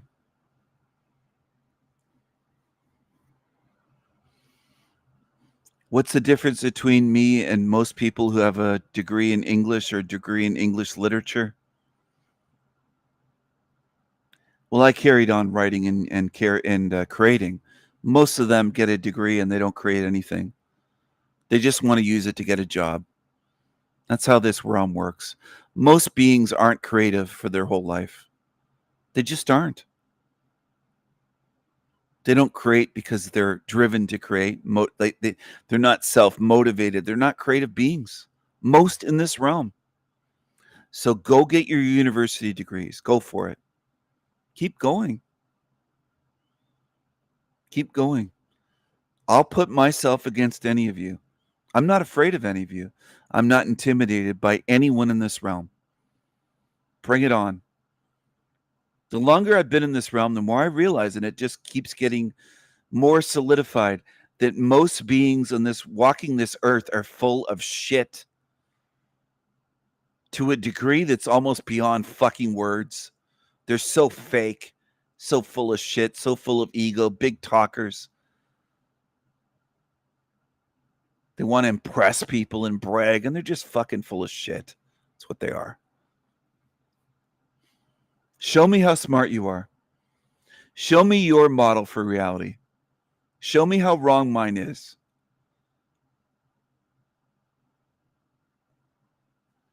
They are some of the... I agree, Tyler. That's why I want them on here. That's why I want them on. I want that type to come on live as guests and show me live. I want you to show me and my audience how smart you are.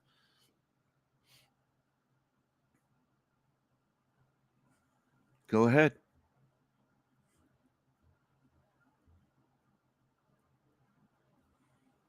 A lot of them don't even make any sense.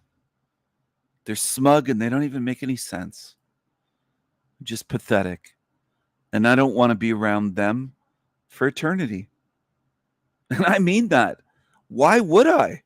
And that's what some of you, I hope you get over the hurdle. Some people have this where they think, well, I might want to one day. Well, why would I? Why would I want to be around them for eternity when they've had a lifetime here to treat others a certain way, and all they do is what Tyler said? At best. Do I want to be around that smugness and arrogance for eternity?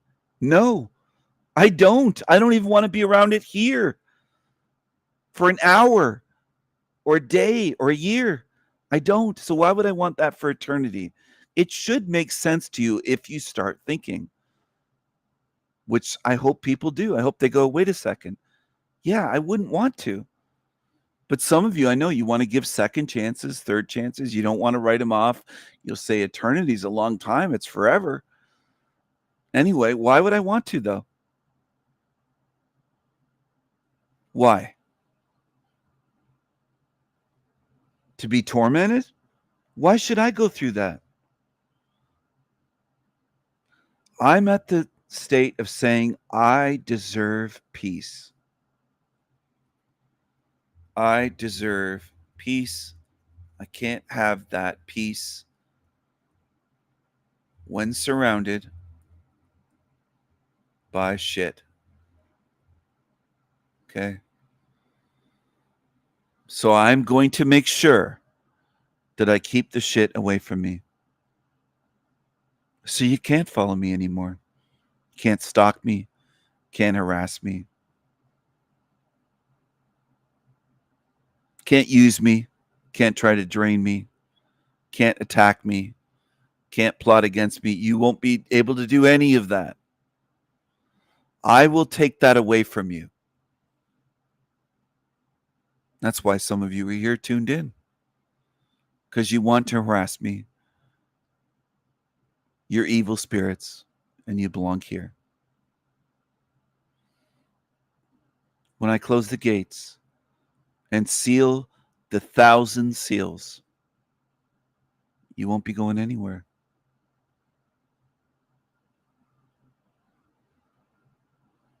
And how will I do that to you? How will I entomb you in here?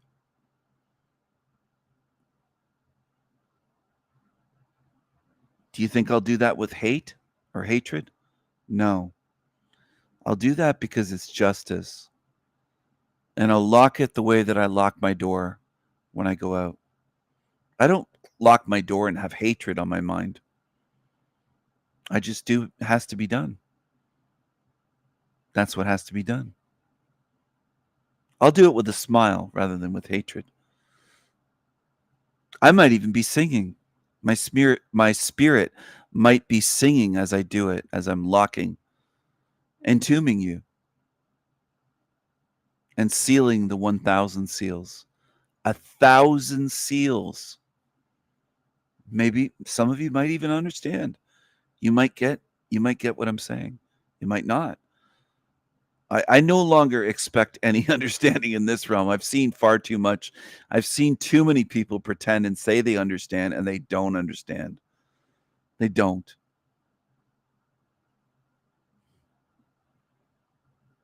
A 1,000 seals on this realm.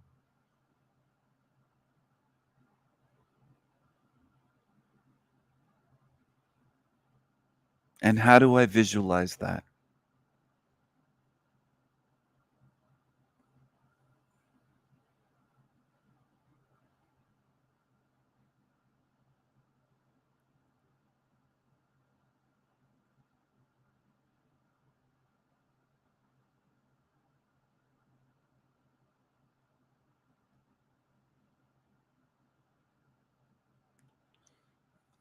I see it as though it's already happened. Not as the future. It's already happened.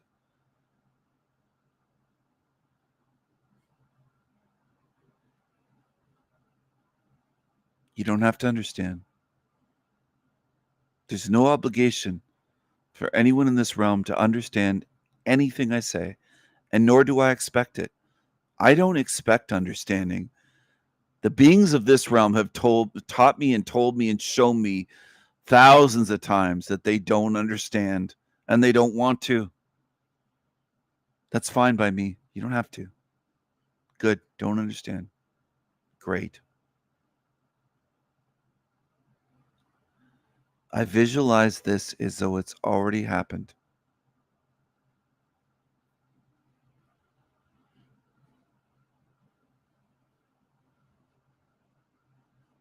Huh? That's confusing. How do you mean? We're in the present. The future's a straight line ahead of us. And no, it doesn't work that way. You don't understand time. I'm not being smug about it. I just know most people don't understand time because they see it as a straight line. Past, present, then future. That's linear.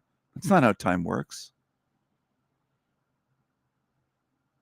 That might be what they taught you in first grade or second grade or third grade or something, but you go ahead. View it that way. Doesn't work that way, though.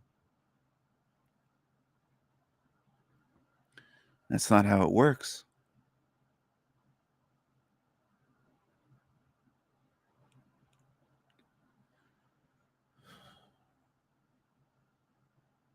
The future influences the present and the past, just as the past can influence the future and the present and the future. And the present has influence over the past and future. I know that probably won't make sense to most people. I'm fine with that. You don't have to. You don't even have to try to understand what I'm saying, because I don't expect it. Most never do. They never make an honest effort. They think what most people in this realm view as focusing and trying to understand is so different, just like research. Most people in this realm, I've discovered, for them, research is a Google search and a 3-second skim of the first page on Google, first page of results. That's about it. They call that research. For me, it's a lifetime. So it's drastically different. You don't have to get it. That's the way most people are. Spend your time going to the gym, work out every day, or that's what most people focus on, is just their body. They don't focus on mind and spirit. It's just the flesh, which is what's temporary here. That's what's funny as well, because they focus on the one thing that will die, the one thing that is temporary, finite. That's how stupid most people are, of course. Of course, in this realm, that makes perfect sense. to focus on what is not eternal. That's what people focus on. Your body's not eternal. So focus on that. Focus on your looks and going to the gym and how your face looks and get Botox and plastic surgery and go ahead, do all that. And get recycled. Great job. What a genius. Go ahead. Go do that. That's what most people do. But as for how time works, it's more like an ocean. As I've described in videos, if you paid attention, and I've said it on live streams, and it makes sense. I know some of you get angry. How dare he say that with confidence as though he knows? And that's where some of you are stuck. You don't like that because you didn't come up with it. If you came up with it yourself, you'd be patting yourself on the back and you wouldn't think it's ego. You'd be congratulating yourselves, saying, yeah, I came up with this. This is how I think of time. But because I did, you hate it and say, fuck him. He doesn't know. Nobody knows. None of us know. That's a famous zombie expression. Nobody knows anything. Nobody can know that. It's a cop-out. It's insecure. It's jealous. It's envious. It's weak. And that's what some of you are that are tuned in lurking. I wish you could understand that. I wish it would hit you in the face and you'd go, wait, I am what he just said. A lot of you are cowards. You'll just lurk here, listening and hate watching. You're absolutely cowardly. I noticed that. I can even feel your energy when you're here, some of you. I know when some of you are watching. You know, Baxter Large said that I can feel somehow, or she thought I had a program spyware on her computer, or on her, not her computer, her smartphone. Because she said anytime she's watching, he puts up the Baxter Large of her with the Big Mac. I don't have spyware on your fucking cell phone, dumbass. I can feel energy. I know when you're tuned in. You don't have to believe me. It doesn't work by belief. That's how stupid some of your kind are. The materialistic kind of dummies that can't believe, you can't fathom that there can be supernatural abilities and people can sense things and have intuition. I'm a highly intuitive being, you dummy. I don't have to put anything on your phone to spy on you, you fucking moron.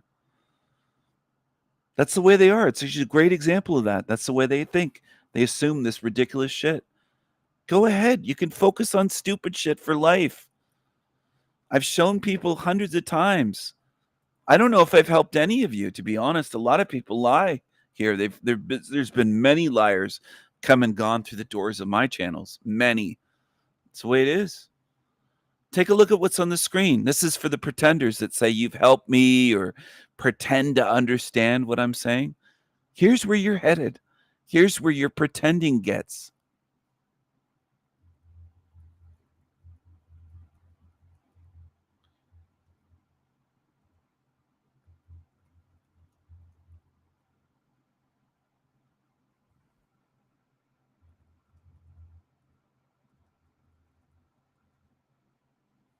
That's for the pretenders. That's where it leads you. You don't have to like that. You could get angry if you want. That's what humans are good at. When they're told or shown truth, they get real angry. They get real upset about it and bitter, and they make faces, angry faces. I've seen that my whole life. I noticed that as a child. Some of you just began recently to start to pay attention a little bit. That's the truth. You weren't paying attention all the way along from childhood until now. So you have work to do. I'm not shaming you. I'm just trying to get you to work harder. To get humans to work on anything that doesn't earn them money is a real fucking challenge. Try to get humans to work, to think. Think without getting paid. Think without getting paid shekels for it.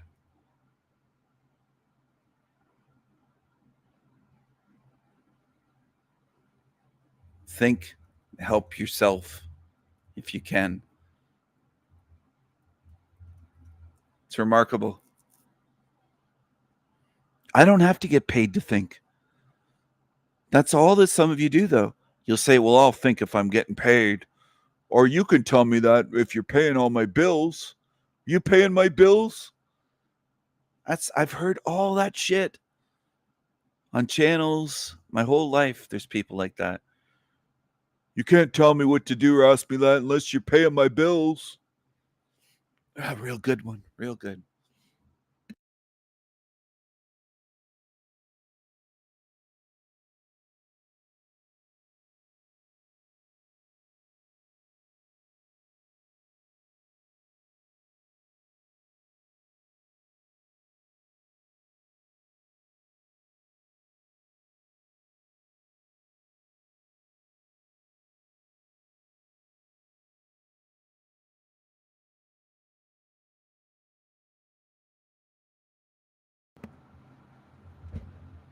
I hope you understand one day, but I don't have the expectation of being understood. I don't.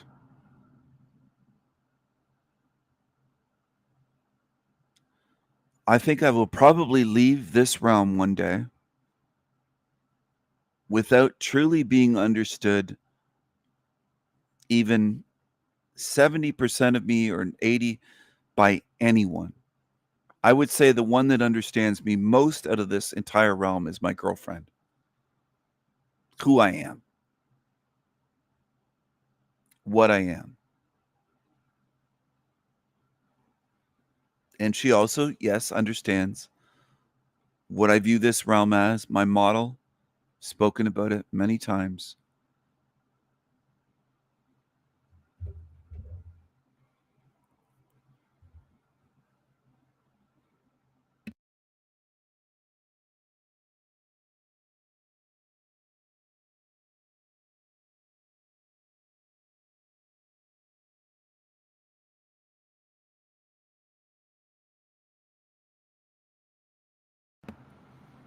I wonder how many, it must be hundreds of times out of all my live streams when I've told people don't be lazy.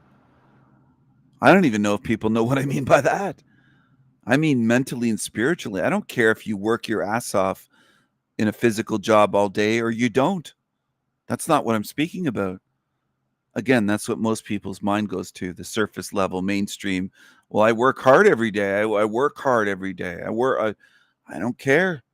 Don't care how you earn your shekels. I don't care. I care if you work construction or you're a teacher or no, I don't care. That's not what I mean.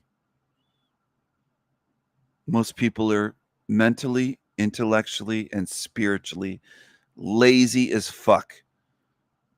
Even if you sweat your ass working hard all day, physical labor, that's the way they are.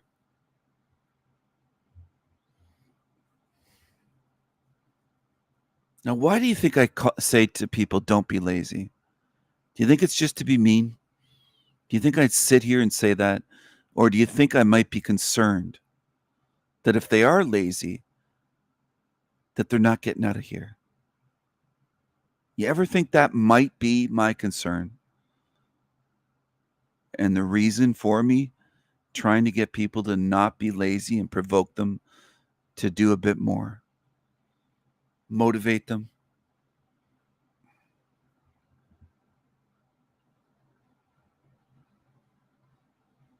Just like I've said, when I get out of here and I do what I have to do to this place, I'm going to be so far away and so well hidden that the vast majority will never see me and find me again, never be able to bother me, harass me, do all the things that most in this realm have tried to do at some point to me, online and in person.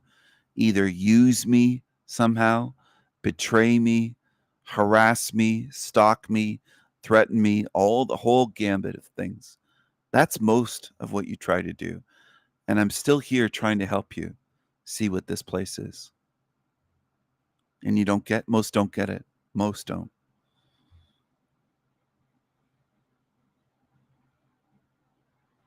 I would be kind to call humanity spiritually retarded at this point.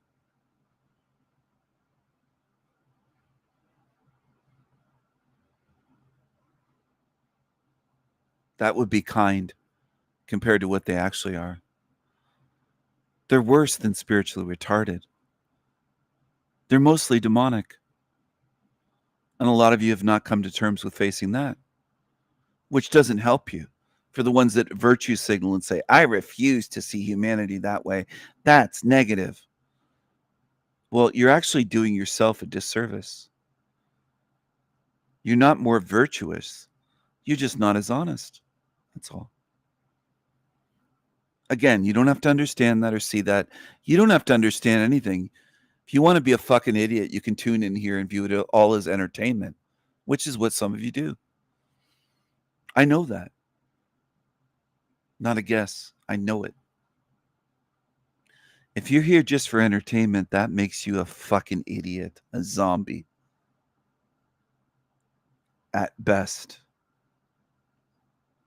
If that offends you, good. Good. Too bad.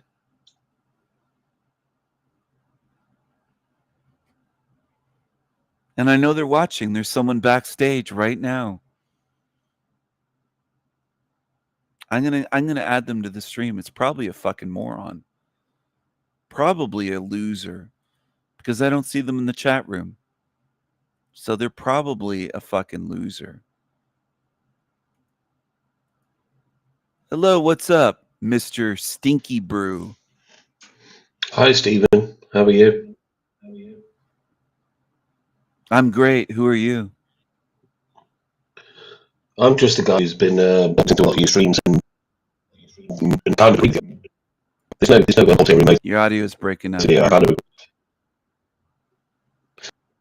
You're breaking up. Hello? I've got you on YouTube. I can't understand a word you're saying, Mr. Stinky Brew. You're breaking up completely. Can you hear me?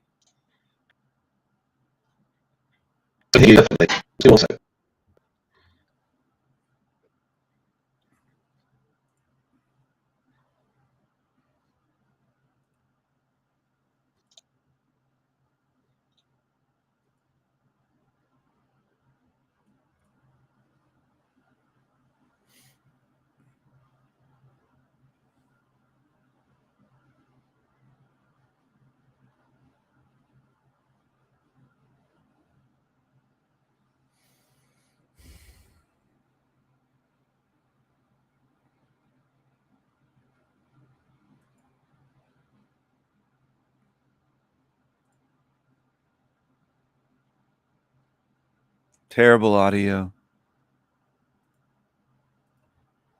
Are you there?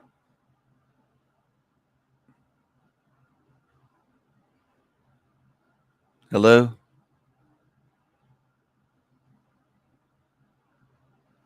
Looks like they disconnected. They're gone. Maybe they'll come back. I don't know.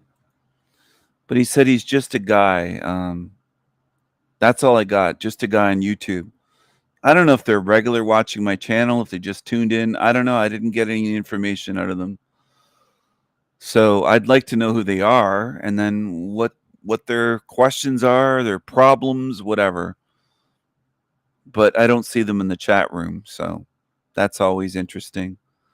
It's interesting when people want to come on live, but they're not part of my chat. Do you get what I'm saying? Usually it's somebody that's been banned or is trolling or something.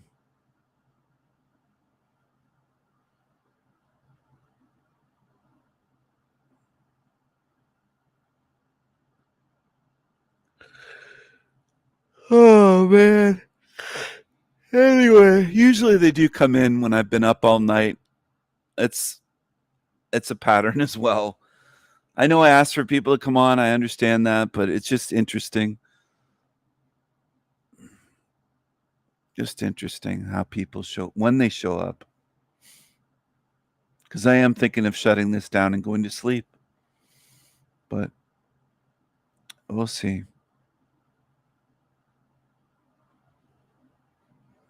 barely heard a word or could understand a word, whatever he said. All I could tell was it's a he. And they said something like, I'm just a guy. And that's about it. That's all I could really understand is them saying, I'm just a guy. And that's, oh, they're back. Looks like he's back. I'll bring him just a second. I'll bring him back on. All right, you're live. Hello, welcome back. Hi, Stephen. Can you hear me better now? Yeah, I can hear you now.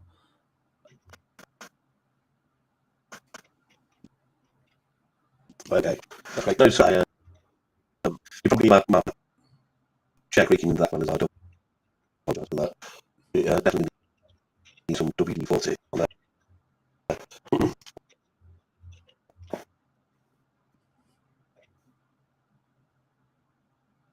Yeah, your audio came through, but now it's breaking up like your connection. Are you on Wi-Fi somewhere or? Yeah, I'm on Wi-Fi at the moment. Are you in the UK with? Are you on English Wi-Fi? 2 tin cans with a string, or what is this? You're roboting. Yeah. I don't understand that. Maybe I need to reset the hard drive. I will come back, just let me reset the hard drive because I don't know what's been what's out and things like that. Yeah, so just give me 1 second. I'll sort of that out.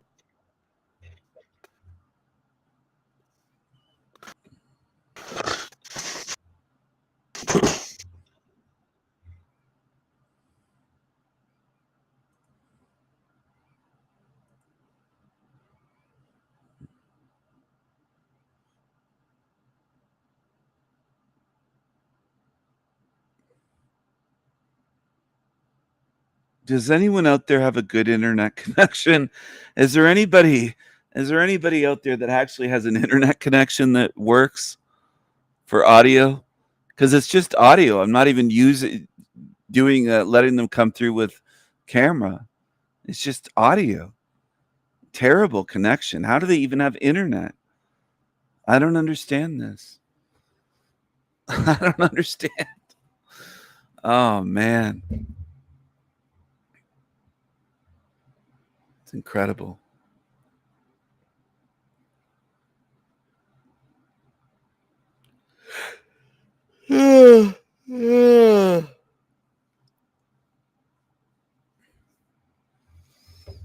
So he's just a guy. I guess he tunes into my show. I don't know how much he's watched, but I was going to say we'll find out. I don't know if we're going to get to find out. I can't really understand what he's saying.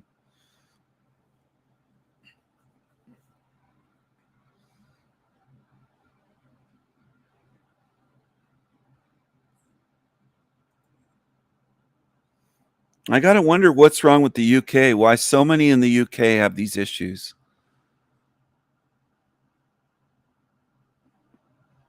I don't get it. I don't get it. It's like third world internet connections. I might as well be talking to fucking Africa, to Zambia or somebody wherever. It's incredible. Please, Great Britain, fix your internet issues. What the hell is going on? Are the people on dial-up? What kind of connections are you using? Is it cell phones? Does anybody have a computer in Britain where they have a connection at home? Or are you out and about all the time on your phones with shitty, weak connect? I don't get it. I don't get it. Just don't get it. Why does Canada have so much better internet? Great Britain sucks for the most part. Almost every person I've had from the UK, Wendy's probably had the best connection, I think. But other than that, I've had many people on with terrible internet connections from the UK over and over and over again. There's got to be something wrong there.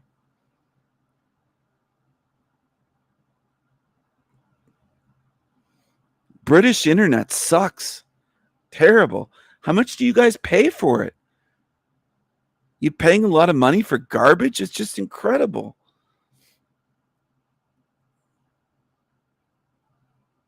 Two tin cans with a string between them and a kid yelling and trying to That's what it's worse than that.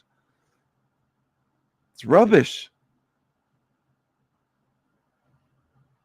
It's like trying to talk to a and then roboting and down in a well, and it's like, what the hell? Kind of internet do you have?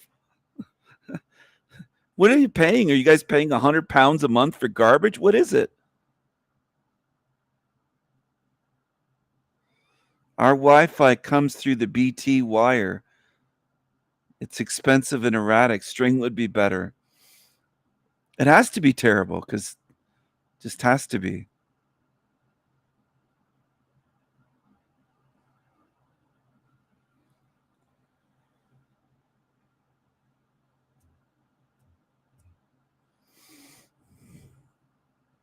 Well, I'm on fiber. And fiber comes into my home, and then I have Wi-Fi. But I also have Ethernet. I have my computer right now connected to my router through Ethernet. So I have a direct connection to fiber. That's what I'm using. And I'm doing that because I want the best connection for live streaming that I can get. If you see what I'm saying. Just give me 1 second. It looks like he's back. See if it's better this time. Hello, Mr. Stinky Brew. You're live. You were live, but you vanished. Just now, as soon as I said we're live. So that's what I use. I use fiber optics with a direct Ethernet connection. So what am I getting at? It's not even Wi-Fi, but do I have Wi-Fi in my place? Yes.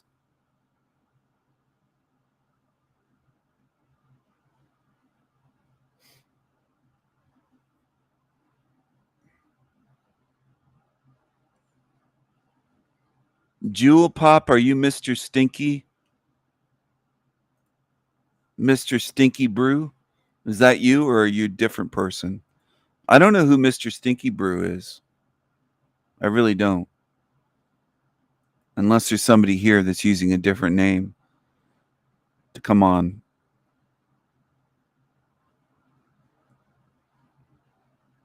You're not him. Okay. Well, then it's somebody else trying to get on live, and their British connection absolutely sucks. It's terrible. Britain has to upgrade their system. I don't know why they don't put fiber. It's an island. I mean, why aren't they wiring it with fiber? What is going on over there? I don't understand. I don't understand.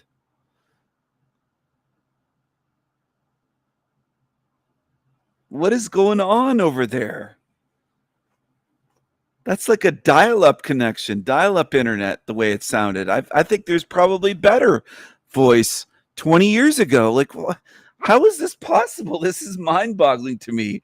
That connection is terrible. You pay money for that? Doesn't anybody complain and say, what the hell is going on? This is garbage. I'm paying for garbage.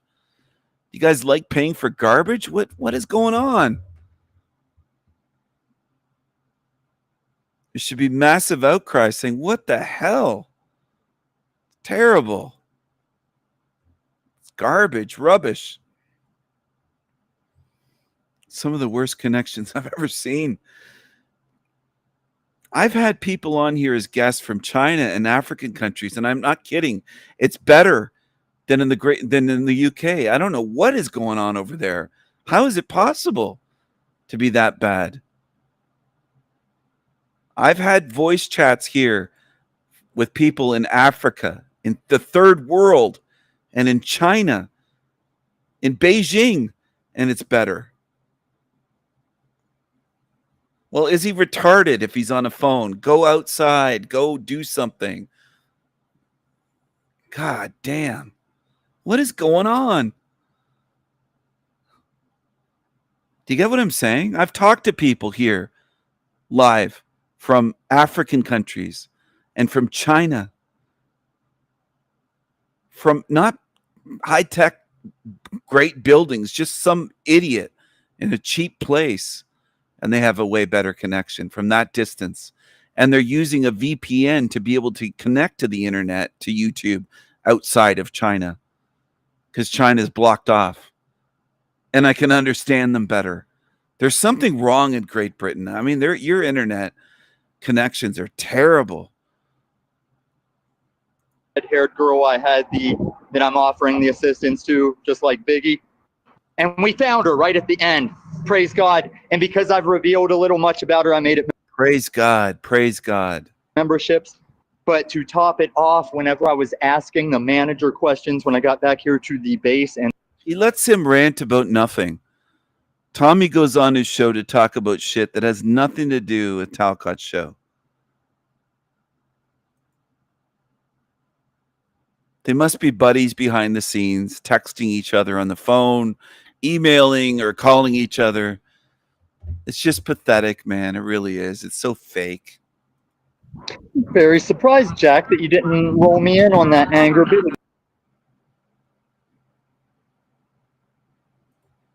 Through the silence, and only you.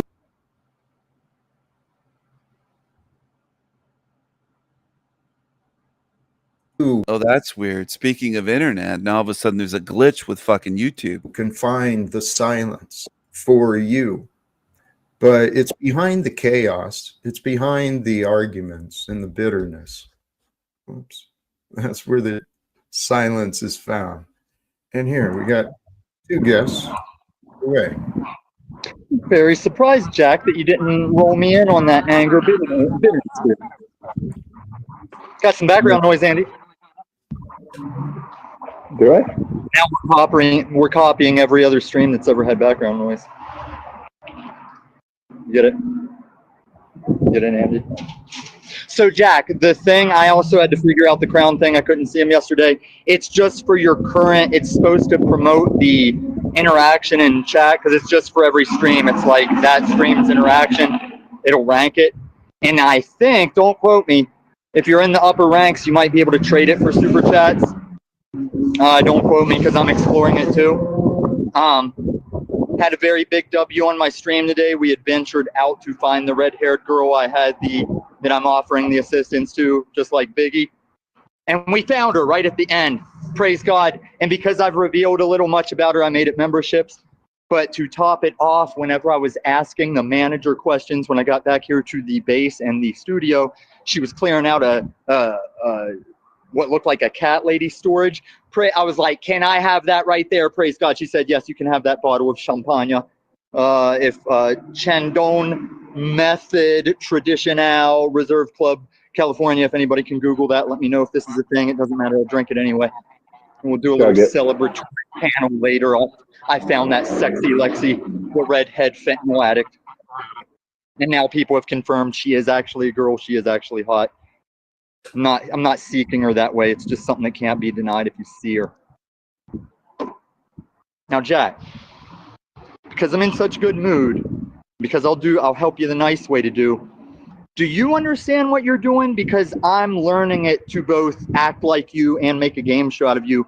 Do you understand what you're doing with the language when you do it?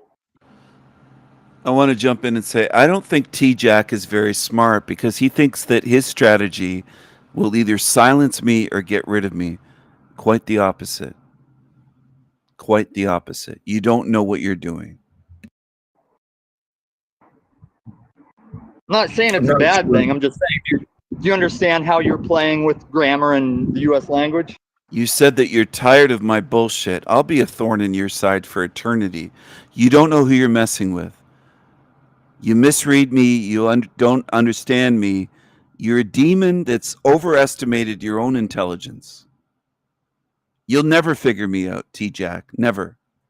The English? I know that I'm speaking what comes through me, and I speak honestly. Okay, just say today's title, the subject or whatever.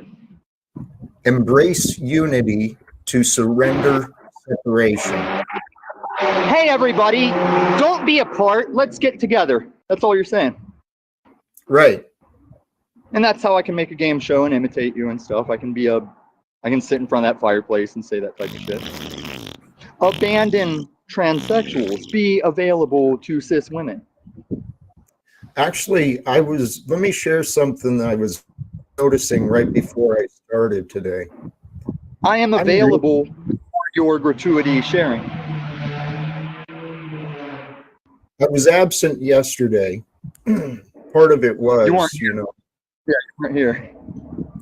I was unmotivated, uninspired, and so I spent time. You didn't feel like it. I'm just translating for. Yeah, I spent time going within and finding peace. Thinking about your life for a minute. Yeah, and today I'm like the Obama translator today, Jack. I'm like your Obama translator that he did, the Key and Peele. So today, though, after looking at my life and looking at the state of the world, I was saddened. Which state? I'm truly saddened by the state of society today. It depends on which news show you're watching. It's out the window. It's as I drive down the street. Not in Spokane. I'm sure Spokane's one of the better images of America right now. I'm in Baltimore. I mean, I know we all got 10 cities. We all got the vagrants. We all got the 10 cities.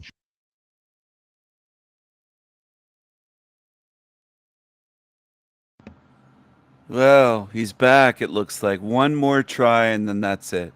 For today, at least. For tonight. For this morning. For today. One more try. Gonna try this one more time. He's gone already. I went to add him to the stream, and he left. Disappeared. He can't even stay connected. Can't even stay connected. Just unbelievable. It's $107 a month. Oh, he's back again. Oh, he's back again. We'll see if he stays connected for 3 seconds. I'm going to add him right now. Here we go. Hello, Mr. Stinky Brew. Hello, Stephen. Is that better? You said hello, Stephen, and I didn't get the rest. What? Hello, Stephen. Is that better? Oh, is that better? Yes, it is for now. Hopefully it stays connected. Do you pay money for internet there, or you just? I actually. How much do you pay? I actually pay for the most expensive Wi-Fi. Well, not Wi-Fi, but the most expensive Wi-Fi there is. There's no more expensive than what I've got. So you're at home on a computer using Wi-Fi. Is that what you're using? I'm not. I'm using Wi-Fi on my actual phone, so that could be a problem. Okay. Yeah, but okay. But my daughter plays you're on a phone, but you're not down in a mine. You're not in a mine or anywhere. No. Maggie Thatcher, she shut all the mines a very long time ago. So I'm not. You're not 5 miles deep. I mean, your connection was so terrible. It was terrible. I can't believe people paid money for that. It wasn't only, no, it was terrible. But basically, what happened is, my daughter, obviously, she plays a tablet, she plays Xbox and things like that. And I my wife's getting ready, she's going out with friends tonight. So I shouted down to her and went, "Can you reset the modem for me?" She went, Yeah. Did she talk? She didn't bother. She didn't. The second I went down, unhooked it, restarted it, it's working like it is now. It was just, you know how it is when you need to reset the modems. It's crazy. But yeah, I was just saying about how I agree with you when you're talking about these people who they're in the commercial world. If I've got you correctly, they're in the commercial world and they're sort of going through it. And yeah, I go to work, but yes, you may go to work, but do you achieve anything by going to work? Do you know what I mean? That's my sort of opinion. I'd rather work 12-hour shifts for myself, doing my own thing that I'm passionate about, rather than doing an 8-hour shift at minimum wage to prop up a company. Does that make sense, Stephen? Yes, that makes sense. Do you work for yourself, or do you work for a company, or what do you do? Well, basically, what I do, I used to work for a company, like I say, a reputable company. It was a designer clothes brand, and I worked for them. And basically, what happened is I had a daughter, and she ended up being disabled. So there was a lot of times I was getting phone calls and things like that. And yeah, so they made this flexible working with me. They did it once and they did it twice. And they said, imagine, said, couldn't do it a third time. So they said, my wife, she's going to have to do a flexible working agreement. My wife's a lead sponsor. She earns a lot of money. Are you with me? So if we were to do that, it would financially. So therefore, I had to leave the job and I'm taking care of my daughter. And this is what corporations do. This is the way it's like. If you're no use to us, you're no use to us. Goodbye. See you later. You're just a number. And I totally agree with that concept. Any reply to that?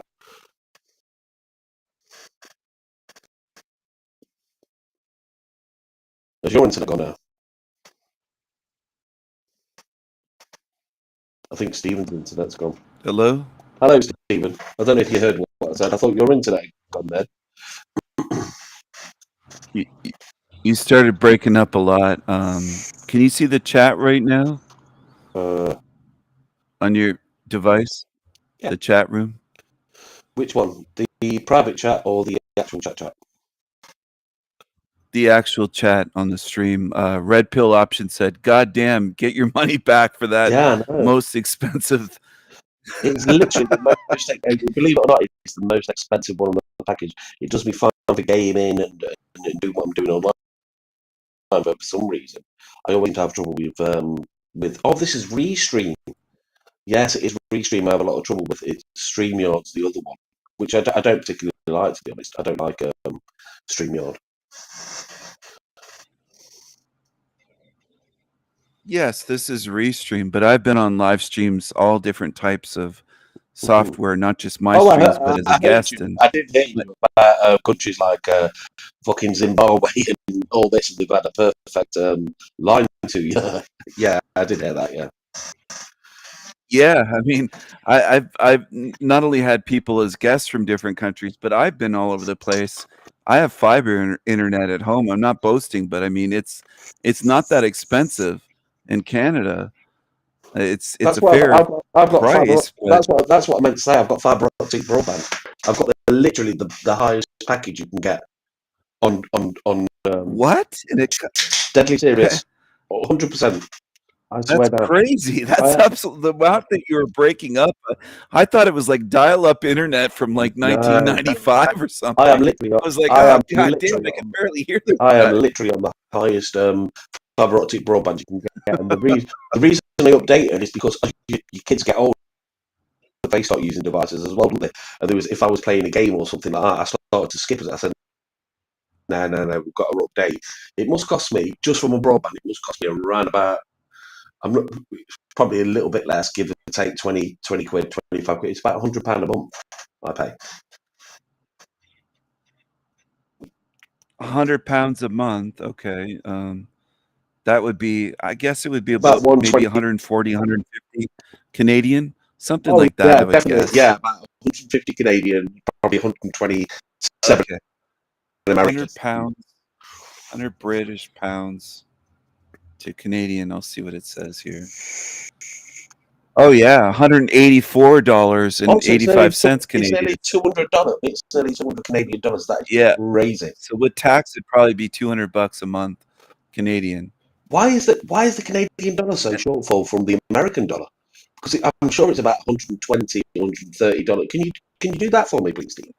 Look at the American dollar, £100 transfer. U.S. dollar. The U.S. dollar is worth $1.37 Canadian.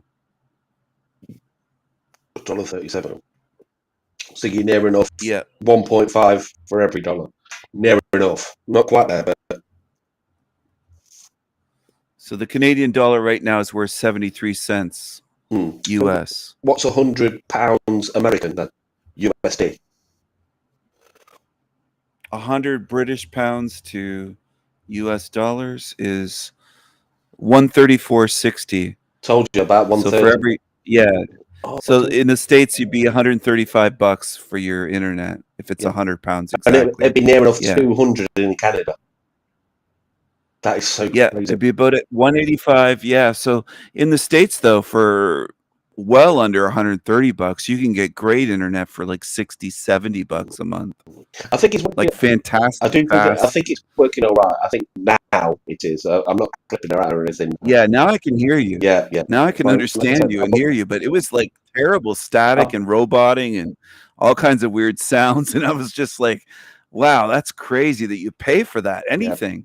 It was I definitely. couldn't believe it. I was like, yeah, no, totally, totally. It was definitely the modem needed reset. The modem needed reset. 100%. oh, Wendy said we pay for fiber optic too, but the last stage is the old wire from a pole with dangling copper wire waving in the wind. See, fiber goes right into my home, right into my modem and router. It's not just wires out there outdoors. It's right into my modem. And then I have my computer hooked up by Ethernet, which is a direct cable connection out of my laptop plugged in right into my modem router. So I'm not relying on any bad connections for this. I mean, you can see my setup. I have monitors, obviously my PlayStation 4 and stuff like that. But what I originally had was the PC monitor was on there. But basically, what happened is the GPU went. It just blew out. So therefore, I'm having to use phone to go on streams and things like that. It's really, really annoying. You're breaking up again. Don't say that. You make. I couldn't get the last couple sentences really. You said something about GPU? Yeah, GPU? Something went on my laptop. I believe it was the GPU. It totally blew my laptop out. So therefore, if I go on, you blew the GPU. Yeah, it's fucked. It's fucked. Oh, It was a £1,500 laptop, and it's like, oh my god, I couldn't believe it. And basically, what it was is my daughter came in and she was charging her power banks, but she used the laptop to charge the power bank. But what she didn't realise is she did it the wrong way around. So basically, the power going into the laptop rather than the power coming out of the laptop. So obviously, there was that extra power going into the laptop, and it just went. That was it. I just remember smelling the smoke. I was like, "Are you joking me?" So that's hence why I've got no. Yeah, no, mate, £1,500 down the drain. Yeah, totally. Oh, she's done it before. I remember, like, oh man, I borrowed that sucks. I borrowed her phone before. She's borrowed my phone before. I remember going when she was a kid. She was really young. She was like, "I'm dead rich. I'm dead rich." And I was like, "What are you doing on my phone?" And she went on. She spent like 200 quid on these gems for a game. I was like, oh my god, that's kids for you though, isn't it? Yeah, I don't have any kids, but I'm an old man. I'm 88, so I don't have any children. But you're not that old. I've seen pictures of you, mate. You are not that old. I know you're not that old, Stephen. Wait, you've seen pictures of me floating around? I've seen you walking, going on your little walks and stuff like that. You're a bit like me. You're a bit of a wildlife man, aren't you? You like to get out in the thick of it. Yeah, but I'm 88. I'm just in fairly good shape to hike at that age. If you're 88, I'm 11 stone. What's 11 stone? How much is that in pounds or kilograms? About 69 kg. 11 stone. It's 69 kg. About 69. Oh, you're right. It is. Yeah. It's 69.8 kilograms. How much is 60? Well, say 70 kilograms in pounds. That's 154 pounds. You're only 154 pounds. You got to be more than that. I'm a lot how more much? than that. How many That was stone? I used to box years ago. That was my boxing weight. I was 69 kg. Now, Oh, you were 69 kg. Yeah, when I was 17, I was boxing 15, 16, 17, that sort of age. Oh, okay. How many stone would you guess your weight? I know my weight. What now? Yeah, in stones. I am 23 stone. 23 stone in pounds. No way. 322 pounds?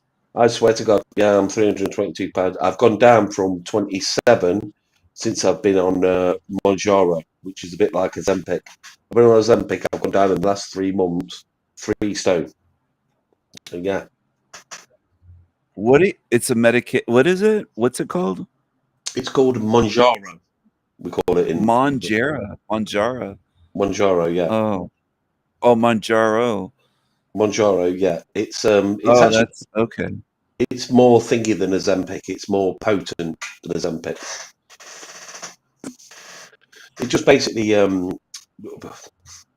people get it. It's called they call it hunger noise. Do you know when you got hunger noise when you're probably not even hungry, but you feel the need to eat?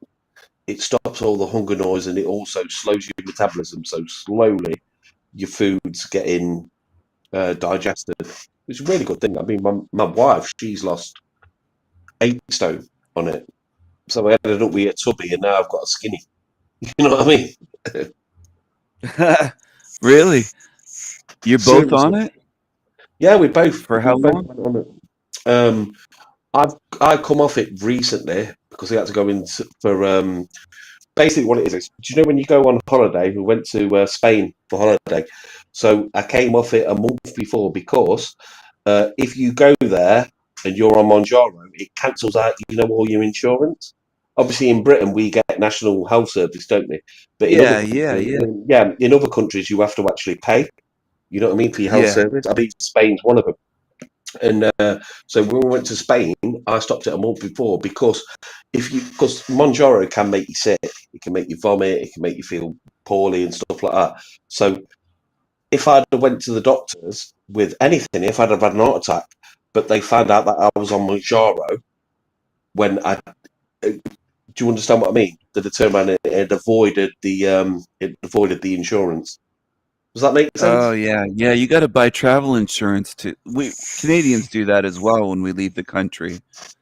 We just call it travel insurance, and even if you go to the States or Mexico, where you got to get travel insurance. And then when you go, you've got sort of depending on how much you pay on your travel insurance, you've got sort of an excess payment.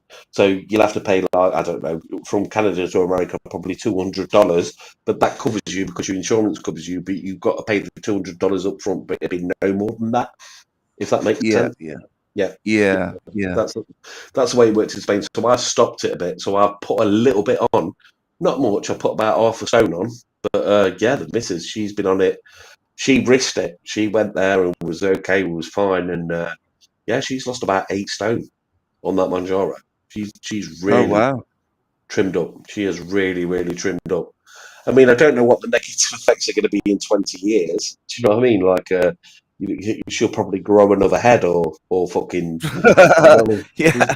What if she starts growing a tail or something? How would you react if all of a sudden your tailbone would be turned into a tail? I just split up with her and say, listen, you're slim, but you've got a tail enough.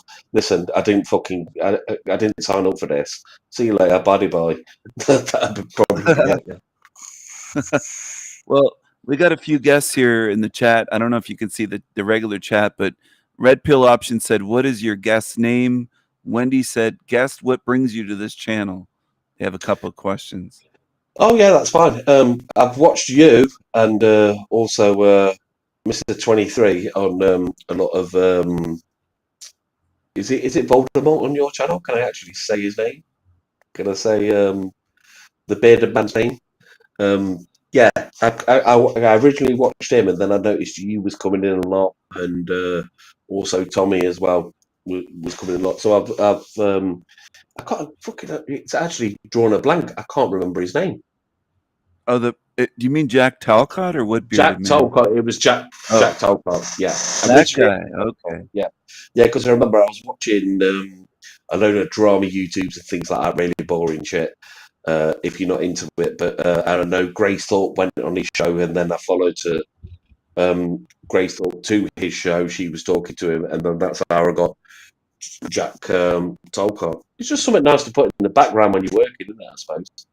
It's just don't take it too deep, take it with a pinch of salt, but just put it on in the background and listen to something. That's the way I say it with Jack. Well, here's Jack on the screen.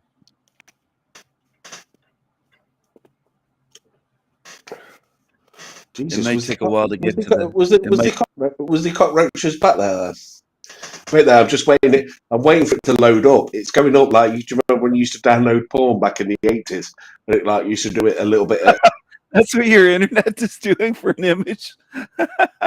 Really? No, I can see it now. Yeah, it's a cockroach.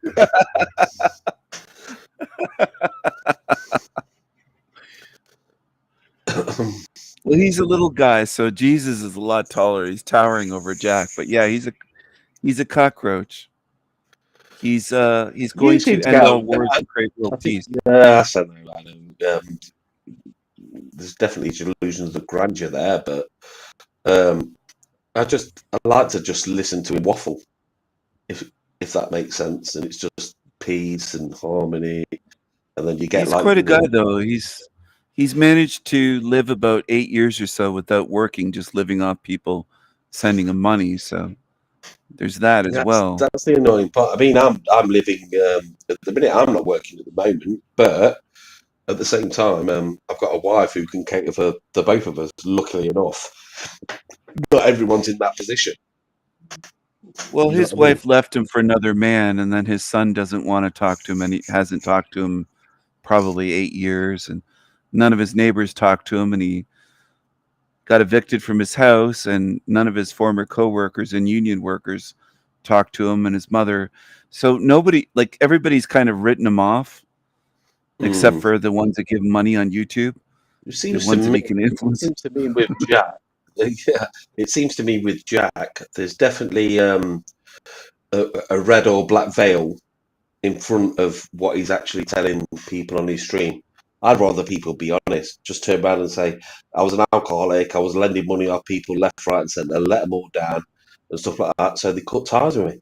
You know what I mean? I was stealing money from my wife. I was stealing money from my kids. I was that bad on alcohol, if that's what was going on. But I prefer that honesty rather than just sort of not. You're not saying anything about the issue. You're with me. You're not confronting the issue. It's bullshit. You know what I mean? Well, he likes to say they don't understand him and it's everyone else's fault. But the common denominator seems to be Jack, with his family, his son, ex-wife, neighbors that lived beside him across the street. They all wrote him off eventually. Former co-workers, former friends, family. It's everybody. Everybody wrote off Jack, and he thinks it's everybody else. It's not Jack. So, yeah, I don't really buy his story. Alcohol or not, you don't have to be an angry prick to everybody after you quit drinking. And I think he's kind of chosen to do that. Do you think it was after he quit? Do you think he become the prick after he quit drinking, or do you believe he was? Yeah, people say that they loved him when he was drinking, that he was fun, and that happens sometimes. Sometimes people are fun alcoholics, and once they quit, they're real miserable, and they try to preach people and drive everybody away because they found religion. And that's, I think, what he did.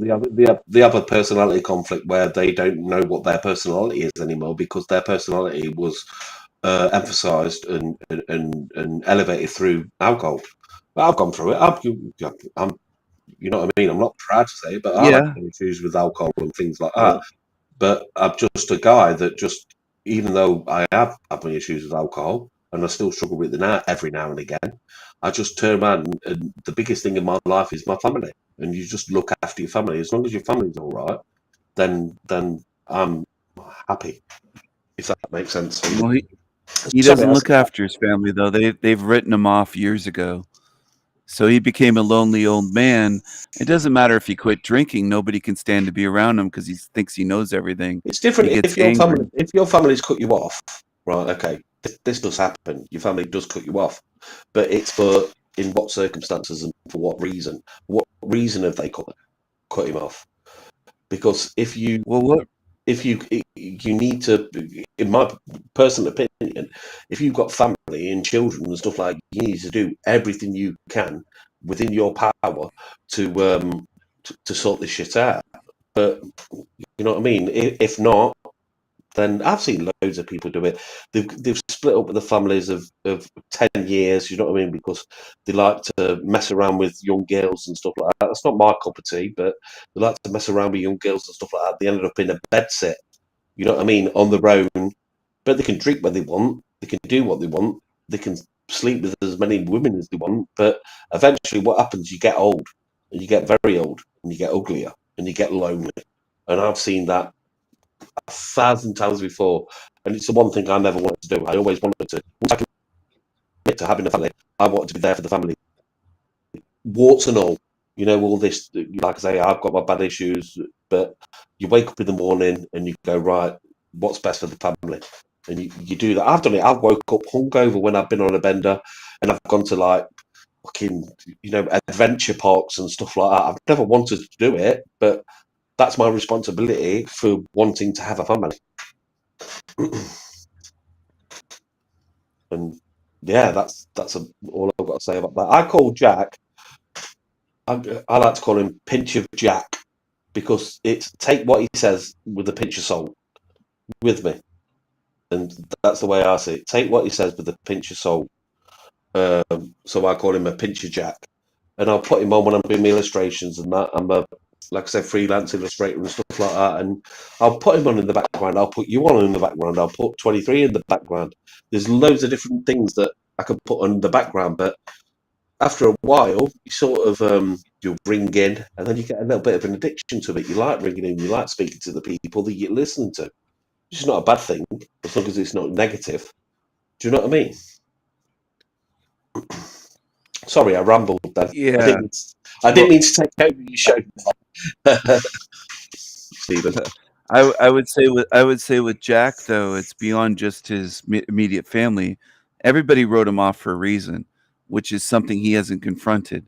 He actually moved away from when he got evicted from his house. He moved away from Spokane, Washington, and it's a good lesson for people that if everybody sees him as the problem, he should look in the mirror and say, "Yeah, I'm the problem." It isn't that they're all fucked. It's not all of them. Sorry, Stephen. My dad was never an alcoholic. He used to drink a lot, you know, and he'd go too far, like anyone would. You know, you have that few too many. But then when my mum passed away, she had a seizure. She died in front of him. She died in front of him and me. It wasn't a very nice thing because there's no glory in death, believe it or not. It's not a very nice thing to witness. And he went on the beer massively. He went on the beer fucking every day. You imagine you've been married 30 years and then all of a sudden that person's been taken away from you. It's like losing your right arm. It is like losing your right arm. You got nothing else. And he was drinking that. But any argument that had happened, anything he was out of order about, any time he'd probably embarrassed himself or something like that, it was never his fault. It's a defense mechanism. He pulls it in and he's like, no, well, so-and-so did this or so-and-so said that. This is what, if what you're saying is true, and I don't know because I've not looked that deeply into Jack, it's a defense mechanism. He's stopping himself from hating himself by saying that these are the issues that happen, but they're outside issues, rather than looking inside. And if he's trying to be a religious person or something, the main thing you need to do is look inside and look at what you're giving out rather than what's coming in. I know I say this a lot, but in my opinion. Well, yeah, it's a defense mechanism, but he's not focused on looking inside. He's focused on meeting Donald Trump and world peace and his delusions of grandeur, which people on YouTube... That is delusions of grandeur. Anyone who's turning around and saying they want to talk about... they want to talk to Donald Trump, which is quirky, it's funny, it is hilarious.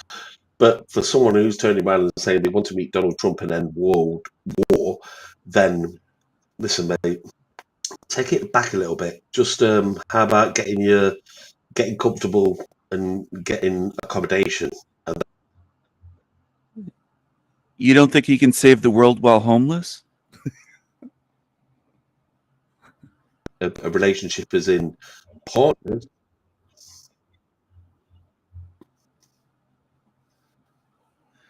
Do you see the meme of him on the screen? I can see it now. Yeah.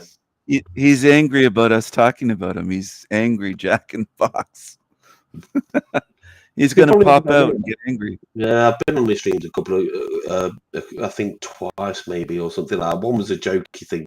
One was to get back at another streamer because I think they directed a lot of stuff towards Jack, and I went up and I started basically slagging that other streamer off on Jack's platform, and it was really funny. It was actually hilarious. If he was in on the joke, no one would get it, but if he was in on the joke, it was really funny.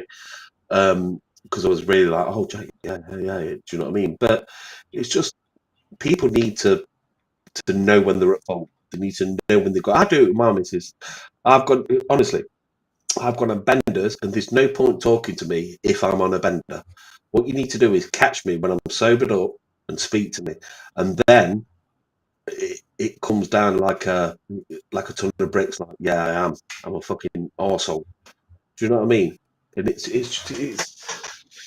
crazy. But like I say, with Jack, I don't know. I don't think Tom is doing him any favors by going in the way he does, because it's like good cop, bad cop. I always see you as the good cop from what I've seen, and then I see is it Tommy 26? What's his name? He's got Studio 23, is it, or something? Yes, that's him. Yeah, what's his name? His channel's Station 33, but his Illumitommy is this guy. Illumitommy. That's it, Illumitommy. Yeah. And Illumitommy comes in and he's just like, you know, N slur, F slur, all this and that. I don't think you're going to get through to anyone that way. I understand where he's coming from, but you're not going to get through. And I know people like this. You know what I mean? I don't think you're going to get through to Jack that way. I think you're more with you. But I remember seeing you. You used to go in quite heavy with Jack, but now you seem to have reeled it back a little bit, and you have a conversation. And you do it very, very, very tactfully and very cleverly. You'll turn around and you'll drop your little "fuck you, Jacks." Do you know what I mean? Is that right to say? I've noticed that recently. You sort of drop him in, and you're like, no. And you will also, if Jack's in the right, you will also stick up for Jack. Yeah. I don't mind agreeing with someone if I actually agree with them, and stick up for them if somebody's doing. But I think a lot on his show, they get classified as kissing his ass if they agree with him. Tommy hates when anybody agrees with Jack. But Tommy's really Hank, the black. I've seen him a lot. Hank is the black guy. Is he autistic or something like that? Or Hank is Hank's kind of an autistic nigga. We call him niggas over here. We call him. I don't know if they call him that in England, but yeah, they do say that. But we can't really say that on social media because we get arrested. Believe it or not. Oh, you get arrested if you say the N word? Yeah. Which is what made me laugh when Donald Trump. Believe it, if you agree with Donald Trump, if you don't agree with Donald Trump, the one thing he will do is what happens with America is whatever comes into fruition in America ends up coming into fruition in Britain. It used to be the other way around, but now it's the opposite.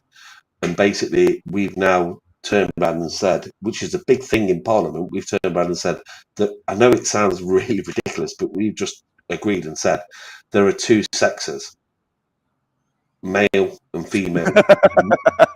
It's so ridiculous, isn't it? Yeah, you had to put that in through Parliament? He had to put that through Parliament because sports and things like that. So therefore, women compete in women's sports and males compete on male sports. And they had to put all this tax dollars, or tax pan, should we say, in this country, have gone into this manifesto that says that women are women and men are men. And I could have told you that from the second a kid pops out of a vagina. Do you know what I mean? And that's the way it is. You put that into law. Honestly, people didn't know. We've had so many things go on. Oh, what a clown show! That's as clownish as this Talcott on the screen. I mean, Jack's angry over that too. He's getting angry. It's just and the one thing that But you is, can't say that, but it's illegal in the UK to say the word nigga it can be or it nigger. can it can be, well, you've got Nigger. the A, you've got the I don't feel comfortable saying it. I can't say it. Wow. But it's you've got the hard R, haven't you? And then you've got the hard A. I think there's a difference between you guys. Nigger. Well, I said nigger with the ER at the end. You call Yeah, it the hard R, but is yeah, that what the you hard said? R. Yeah, the hard The hard R is R? the ER, and then you've got the NA, which is That's obviously the hard R. no hard And R then is the the ER. A at the end is a what? You get away with that in America. It's not well on YouTube. It's not terms of service. It's not terms of service if you say it with the A, but it is with the ER. No, I say nigger right here on my channel on my right here on YouTube. With all due respect, maybe you're not big enough to have triggered anything or something like that. But if the wrong person comes in, they will report you for it, and you will get fucked over. I've seen it done before on Oh. huge channels. Oh yeah, they never fuck with my channels. Yeah. This channel's small. I only have 200 subs, so Yeah. I'm I sorry, can I get away with it. I don't mean that. I don't mean that. No, I'm not offended. No. It is a small channel. I've only have 220 something subs, I think, but Yeah, I can get away with nigger. I say nigger on here. If The you hard went R. if you went to 100,000, I guarantee you'd be demonetized. Someone like I don't even know Flow State or anything. He's been demonetized so many times. Oh, I don't do this for money though. I'm independently wealthy. I don't need money for this. Yeah, well, you're the same as me. It's like it's a hobby. You know what I mean? I don't have to do like work because luckily I got a mission to do. Fucking she sat down and she did well at school. Do you know what I mean? What can I say? But also with that, people turn around to me and say, "Oh, well, they've done it before." They turn around and say Sponger, but when she was getting her degrees, I was doing 12-hour shifts on forklifts to pay for them degrees that she was going for. Do you understand what I mean? Oh, I didn't know that. Yeah. Yeah, I was doing. But even if I got 100,000 subs, I would still say nigger. I can't believe it's illegal on there over there. Is It's that not- just in it's not England exactly- or it's not exactly where is it? illegal. I could show you videos, honestly. You go on my Discord, go on whatever, and I will show you videos of literally. Right, listen to this. What happened was you know WhatsApp. You know what WhatsApp is? I've heard of it. I never used it, Yeah, but it's like yeah, I heard it. it's like Telegram or a text thing. It's really, Yeah. really popular in Britain. So basically, what happened was these parents they had issues with the school their child went to, and what happened is the headmaster was not running the school the way they deemed like fair. And but what happened is they didn't outsource the new job for headmaster. What they did is they put the deputy head in the position. They made out they outsourced the thing, but they didn't. They put the deputy head in the position of headmaster. So these parents were complaining on WhatsApp saying, basically, well, that's a regime, and it's just going to carry on with the regime because they've agreed to the. Do you understand what I mean? You've not changed anything. All you've done is it's the same thing's going to happen in school, but you've just put it on a different person who believes in the same regime as the one before. So they were saying like in this WhatsApp group and all this and all that, and they were told through this WhatsApp group, obviously another parent must have shown someone else at the school, they were told they're no longer allowed at the school premises, so they couldn't pick the child up, right? And a number of things like that. And then eventually what happened is, just through this, the police turned up at the door. They arrested them. They took them down to the police officer, they processed them, and then realised after 8 hours there were no charges that they could bring towards them. That they come back, they went home. But even it's like it's a fucking joke just for having an opinion on the way your local school's being run. They had to take the kid out of the school and put them in another school, even though the kid was autistic. So this was a specialist autistic school. You know what I mean? So it had all the things, but they had to take them away I from thought the everyone. Well, I thought everyone in England was autistic. You mean there's schools where they're not autistic? Stephen, stop being obtuse. What? I thought everybody there was autistic. I honestly did. I thought that all British were autistic with rotten teeth, and I didn't know that you couldn't say nigger though. I thought that Brits said all kinds of stuff. What it is with the teeth, you know what the teeth thing comes from? It's basically what happens. The teeth thing come from Margaret Thatcher. Margaret Thatcher sold a lot of things off to the private market. She sold the railways, she sold the post office, and she also sold dental care. Dental care was a part of the NHS, but she sold it off. So therefore now the money you spend on dental care is absolutely astronomical. Oh, okay. I am talking. I've got a missing front tooth. Yeah. And for me to every Brit does. I mean, it's not just you. Yeah. It's every Brit, isn't it? Thereabouts. But does any British person have all their teeth? A single one? My wife's got all her teeth. My daughter's got all her teeth so far until she plays up. Then she might lose a couple. But Margaret Thatcher, she didn't have the greatest teeth, from what I recall. She looked like a horse tooth. Do you know what's done didn't that? she? It's Austin Powers did that. Austin Powers did the thing where it was like because we don't floss. I never even knew what floss was when I was a child. You know, getting that little wire in between your teeth. I didn't know what it was. Yeah, we never. Well, I don't think the Brits knew what a toothbrush was. When I was growing up, there was a British kid that immigrated to Canada, and he had the worst teeth ever. And then I remember asking him, and he said, "Oh, everybody in England has teeth like mine." And I was a little kid in third grade. And I was I was born in '85, Stephen, and I can 100% tell you that I was told to brush my teeth every morning and every night. I was told to do that, and sometimes I probably took the toothbrush upstairs and might have, played with it a little bit or something. I don't know. No, I'm joking, but yeah, seriously, it's just like, what other things can you say? Like other. It's like saying Pakistanis all smell like curry. No, that's a bad one. Yeah, the old. They do. I told them that here in Canada. I mean, I agree with you on that. I'm not in disagreement. No, I'm trying to. Pakis do smell like curry.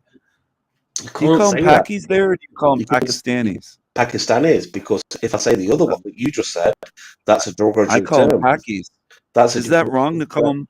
You can't say that. That's a derogatory term. Sorry, if you say that, you can't say that. You can get. I can say that, but you can't say that. Is that what you're getting at? I cannot say that. We're in the same world, though. I can say Pakis, and you can't say it.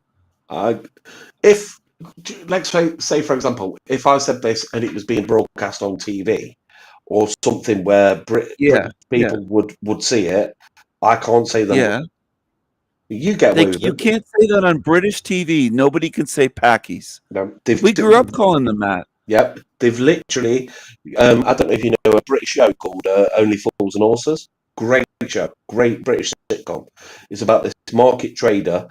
And he says in it, he goes, go down the Paki shop and get us some crisps, right? They've actually took that one off TV. You can't say that. You can't say that. What? Yeah, you can say Pakistani. You can't. You can say Pakistani, but you cannot say the smaller version of that. You can't do it. You get for it. It's hate crime. We say that all the time. How do you think I'm going to address a delivery driver if I don't know his name when he's bringing me food? I don't know how we used to call them. What you said, we used to call them because when they came in, and they did. A lot of Indians and stuff like that. And we're talking about Indians here, not Pakistanis. So that's another thing, but we'll talk about it later on. But it's the same country, though. It was the same country. It was the same country, but it's not the same country. Yeah, it was Pakistan and India. It was. Yeah, but they're the same people. They're at odds fighting, but they're the same people. Dude, it's like they just don't realize. It's like England, Scotland, or England and Wales. No, but these dummies don't realize they're the same people. They want to kill each other. But Pakis and Indians, the red dot, not the Indians from America. Not those Indians. They're not really Indians. But red dot. Yeah. You're breaking up. Not feather. You mean? We call them Pakis, and then You I broke call up, mate. Indians You broke up Pakis as too. well. And if they argue, I'll say, "Well, you're Just from the call same them. country. You just rename the country." I call them red dot, not feather. That's what I call them.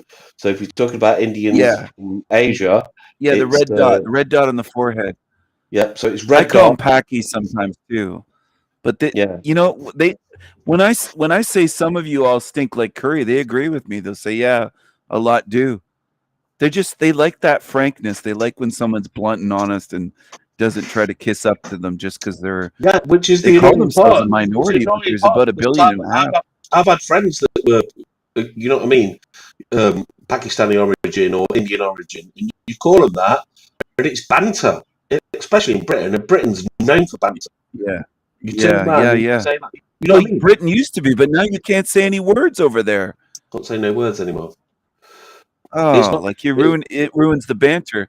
Do the Yeah. British not have a history of liking free speech, or are you people just kind of going, well, it's kind of wrong to say these words? We used to, I don't but what's know. happened is we've been. Do you know what the most popular name in Britain is now? Are you aware of this? Muhammad? It is. Muhammad? It is correct. Yeah. Is it? The most popular Oh. name in Britain now is Muhammad. And Oh, jeez. because everyone calls Why their doesn't any white British use the name Jesus? That's not a popular name, but Muhammad is. I never seen a white child named Jesus in my whole life. It's illegal in America, believe it or not. It's what? It's illegal. You kid Jesus. You can't call your kid Jesus. There's certain names you cannot legally call your child in America. My daughter told me Well, there's about Mexicans this. I think named Jesus. There's Mexicans named Jesus, Jesus, Jesus. Yeah. There's a lot of Mexicans. That's Mexico. Yeah, Look but they're at- look at- Mexican American. They're American too. They're Mexican American. I could possibly be wrong There's about that. I'm telling you, there's certain there's even some niggers in America that name their kids grape soda and all kinds of shit like that, and company Grape- brands like grape Chanel soda. and Grape soda. Mercedes. Yeah, You're grape fucking soda. serious. No, I'm Yeah, serious. that's Grape just soda. distasteful. It's not exactly illegal. There's Grape certain soda words- and all these hood rats, they'll name their kids after cereal, Yep. Trick cereal, and Captain Crunch, and Mercedes and Chanel and all these brands like car brands, and they'll call their kid a Bentley or Rolls Royce. It's It was nuts. actually, honestly, it was my daughter that told me. She said, "Do you know in America you can't call your kids these things?" And then she went, "Do you know in Britain she's autistic, so she fucking latches onto any fucking, you know what I mean, anything like that." And then she went, "And in Britain you can't call your kids these things. You can't call your kid King. You cannot call your kid's first name King in Britain." What if you named your child nigger? Would that be against the law to call them by name? Like out in public to say, "Hey, nigger, come over here."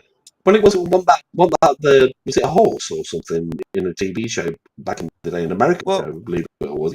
Was it America? My mom said when she was a kid, they had a black dog named Nigger. Yeah, that my grandpa named It's a lot. and that's what they would call blacks. And they took the kid, or they took the dog with them across the border to Detroit when they were in Canada. I grew up on both sides because dual citizen with parents. And they'd visit. I have family on both sides of the border, American and Canadian. And then they'd call the dog, and my aunt in Detroit would say, "Get those kids in the house and don't let them call that dog. Don't let them yell out nigger. We're going to get shot by these niggers." I guarantee you, if I had a dog, true story. If I had a dog that was black, right, and I called it Sambo, Yeah. I called it Sambo or Zulu, right, and I'm walking around the park and I'm going Zulu, Zulu, Zulu. I guarantee you, it won't take a lot of time before the police come around my door and say, "Rename that fucking dog." I'm deadly serious. What? Bro. That's what it's Make like. you rename the dog? I'm deadly serious, bro. I'm deadly serious. Oh, man, Stephen. that's I am funny. not joking. I am not joking. I am not joking you. It would not take I'd long. say rename that dog. I'd say fuck you, nigger. Yeah. And it's probably a black guy who arrested me. With a black dog named Zulu. Well, I have don't know you what ever- your position is on the Palestine-Israel war, but there was in my local town there was a protest going on, And I walked past this protest, and there was a load of birds there. A couple of them quite hot, but one of them had like blue hair and stuff like that. And I'm like, why? Honest to God. And she was like, she kissed a friend and stuff like that. Says, why are you sticking up for people? The first chance they get, they throw you off a fucking roof, right? And I carried on walking. I didn't realize this, but my mate went, if you want such a fucking liberal fucking lesbo, I'd probably fuck you. He got quite aggressive and stuff. Not aggressive, but he didn't touch her or anything like that. But he said a few things that were a little bit harsh. Next minute, you should think about, can we have a word with you? Hi, you was at the rally today in your local town, obviously. Yeah, there was a few words said. Can we just have a word with you? Can we interview you down the police station? No word of a lie. I swear on my life. I had to walk home in flip-flops. I live in a village. I had to walk to another village from the police station because it didn't take me to the city police station, so I couldn't get a bus route straight from there to my village. I had to walk from one village to another village so I could get a bus to the village I live in. Crazy. Are you there, Stephen, or are you gone? You gone for a poo?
Yo, this be Black Jesus. I'm coming at you with a message here.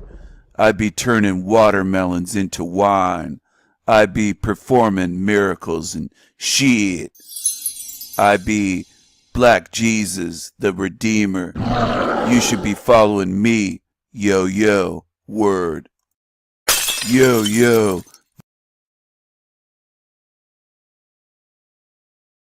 Yo, what's up, my black bitches? What's up? It's Black Jesus. I be coming at you again, the way that I do, blinged out with my gold. Look at my fro. I be turning watermelons into wine. What you talking about, bitches? Look at my crown and my purple. I'm decked out in purple. I'm bringing you the truth. You like the cameras, man. Yes, I'm here. I'm back. What do you think of the music? What do you think of the music I was playing? Did you enjoy the song? Great. My nigga? Yeah, fucking hell, that'll go on like an ass on fire down my end. Yeah, why not? Yeah. Is that illegal in the UK to If I hear played that music? I swear to God, if I played that full blast out my fucking ass, I am not joking you now, Stephen, I would have the police round. Even 100%. if you just played it and you didn't sing around? 100%. Sing along, I mean? 100%. 100%. You can't sing along then. You can't say, I feel like saying nigger today. Yep. Yeah. Dude, honestly. No niggers. Yeah. Hello? You there, my nigga? What happened to my nigga from the UK? He dipped out. My nigga, this is Black Jesus. What's up, my niggas? What's up, my niggas? I got my watermelon wine. What's up, my niggas? What's up, my niggas? What if you said that in an all-black neighborhood? Is that okay?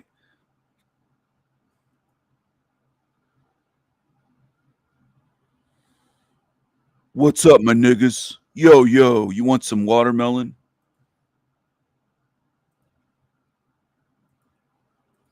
Yo, you want some watermelon? I'd love some watermelon. Look at the watermelon. He's got a watermelon, and it's fantastic. Everybody loves watermelon. And fried, are you gonna like fried chicken? Fried chicken? Yeah, I'll put it up on the screen.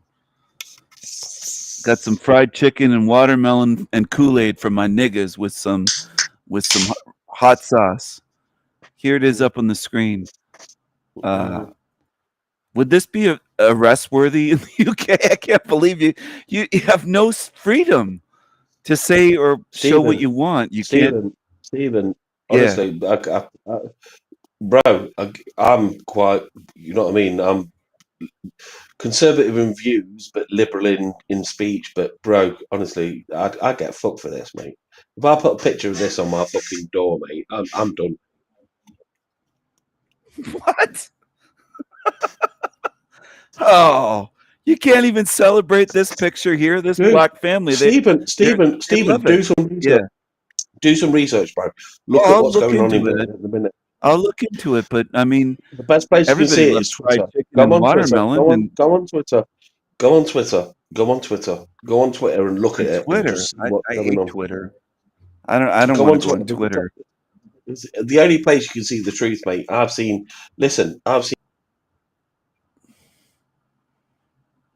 Well, Wendy's. We got some people here from the UK. We've got Wendy. We've got Manny. This guy's internet keeps kicking him off. Is this illegal in the UK to love fried chicken and watermelon? Love these niggers here? These niggers seem to love it. Look at my niggers. They love the Kool-Aid, watermelon, fried chicken. Terrible choice in hot sauce, though. Red hot sauce. Red's hot sauce. Red hot Frank's Red Hot. It's not red hot. It's not even hot. Oh, he's back, it looks like. It must be illegal to have good internet in the UK as well. You get kicked off so many times, but is it illegal to have red hot sauce there as well? Or can No, you I've have... got Frank. We got Frank's, bro. We got Frank's. I like Frank's. Is just that's not hot. That's just mild. I prefer. I don't know if you've heard of Iconda sauce. I like that one. You got to try Diablo. Really. Diablo. That's my brand. You ever have Diablo hot sauce?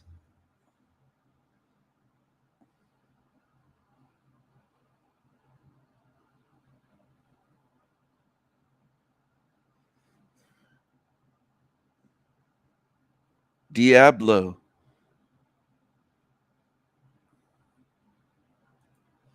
El Diablo.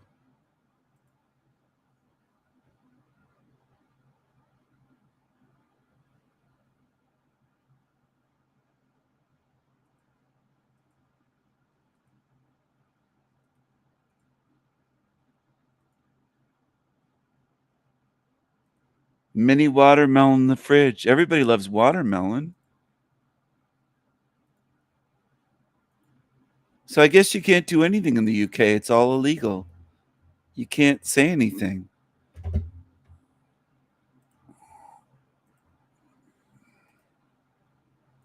You can't say anything.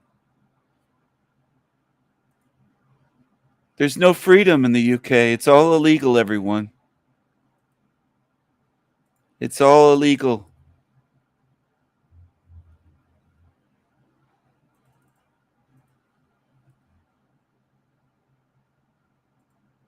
No BitChute in UK anymore. Jesus.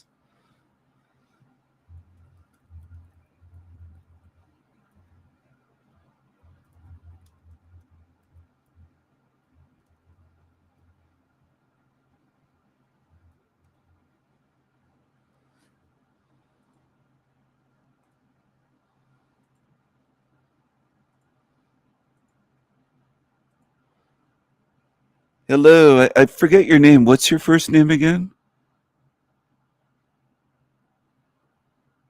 Hello?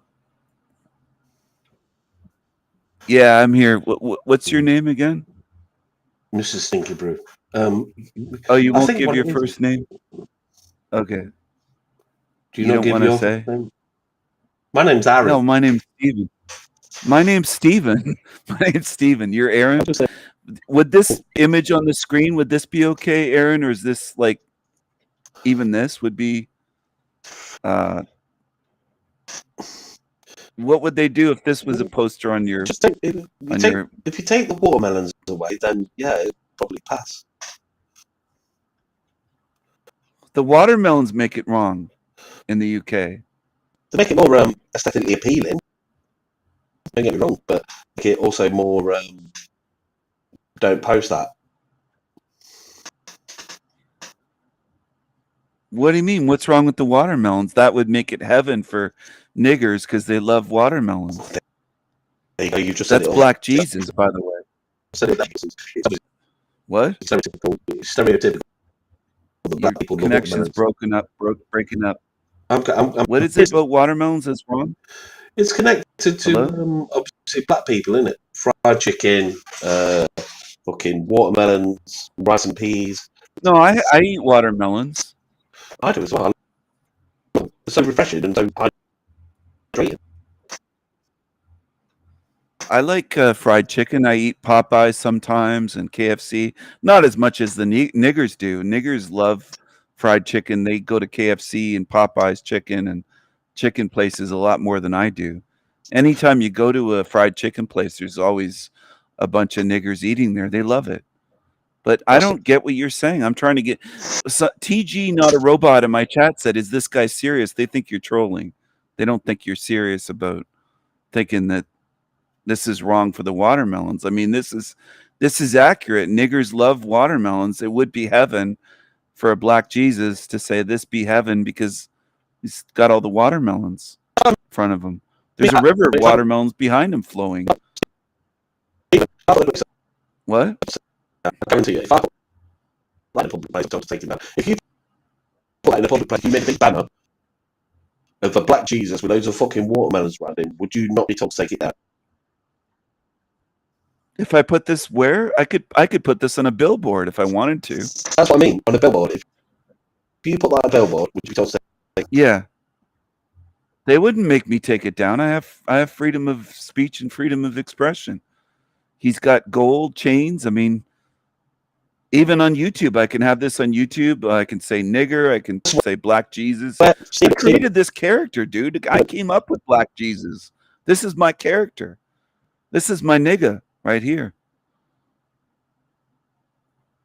Yo, this be Black Jesus coming at you with watermelons. I got my gold chains. Got my fro. This be heaven with my watermelons. This is my character. Nobody would make me take this down. I'd say, fuck you. I'm not taking it down. This is funny. This is fun. I'm not taking this down. They can kiss my black ass. They can kiss my grits. I don't know why the Brits got so afraid. What happened to you over there? Did they neuter all the Brits? What happened to the British people? How did white people get so pussified?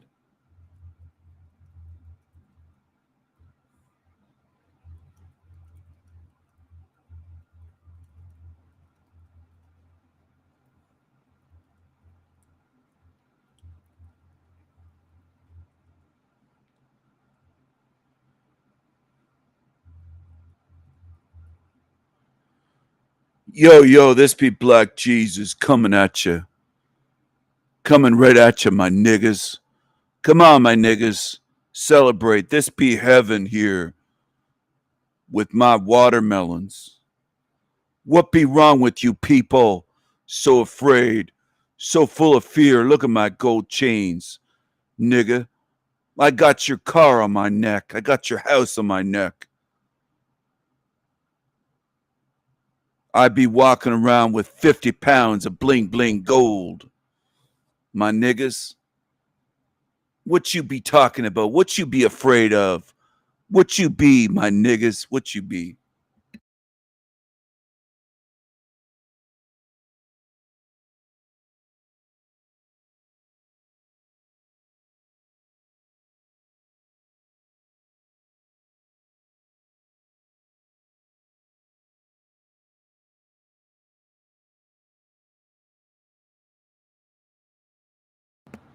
What happened? What be happening to you? You no laugh at this anymore? When this stop being funny to you? Y'all. Yo, you can't laugh at Black Jesus? What be wrong with you? You talk about freedom, you afraid to laugh. My niggas, you be afraid to laugh, my niggas.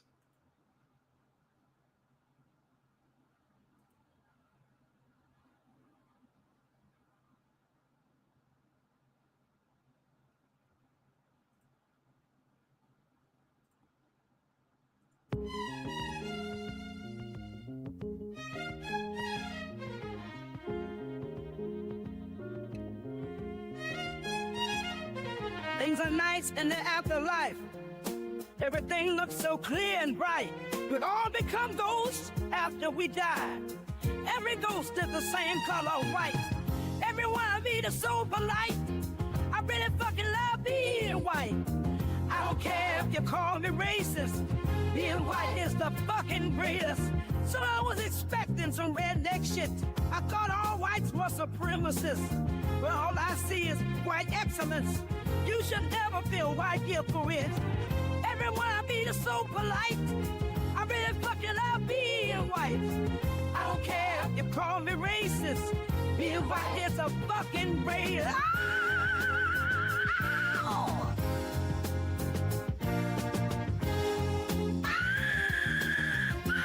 See, love me.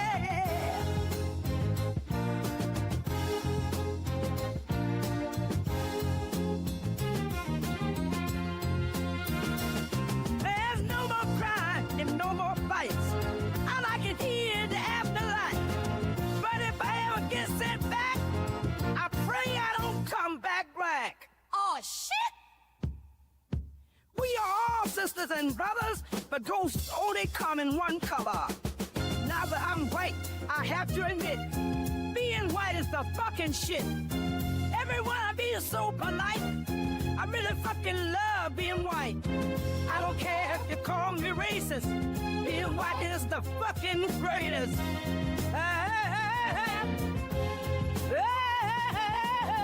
Everyone I meet is so polite.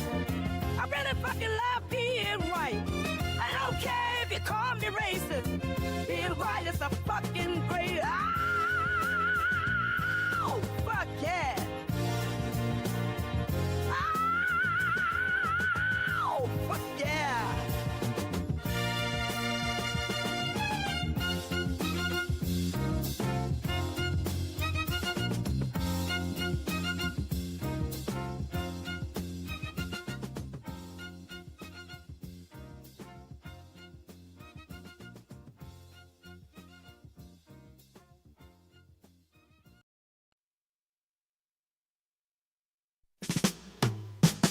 You ain't got a front, nigga, be yourself. Ooh. You ain't got a front, nigga, be yourself. Ooh.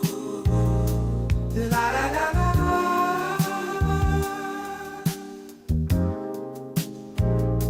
La la la la.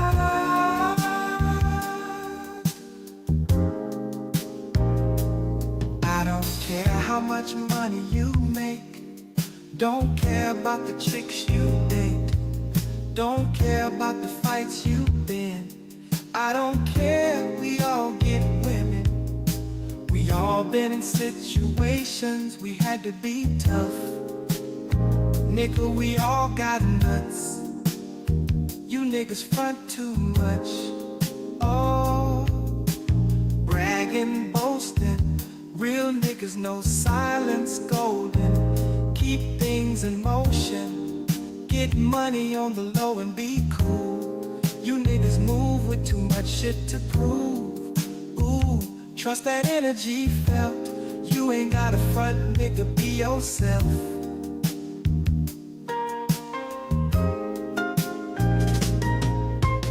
You ain't got a front, nigga, be yourself. Ooh. You ain't got a front, nigga, be yourself. Ooh. La la la la.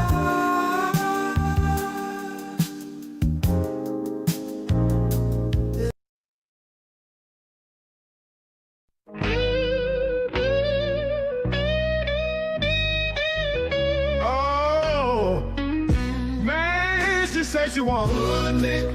I keep the perk by the pound. The trunk stay bumped and y'all know we run the town. Hood nigga. And I keep a bad bitch around. Thick bitch, long hair, yellow, white, red, brown. Hood nigga. And my Chevy sitting on 24s. Flats look like flapjack. Pancake, you ain't no hood nigga. I'ma play the game how it go. They can take me out the hood, but I'ma keep it hood for. All the hoes jocking, be steady knocking, middle of the stage, got the whole club rocking. Nigga, you can hate, but the chick steady watching. Bet you can't do it on the stick.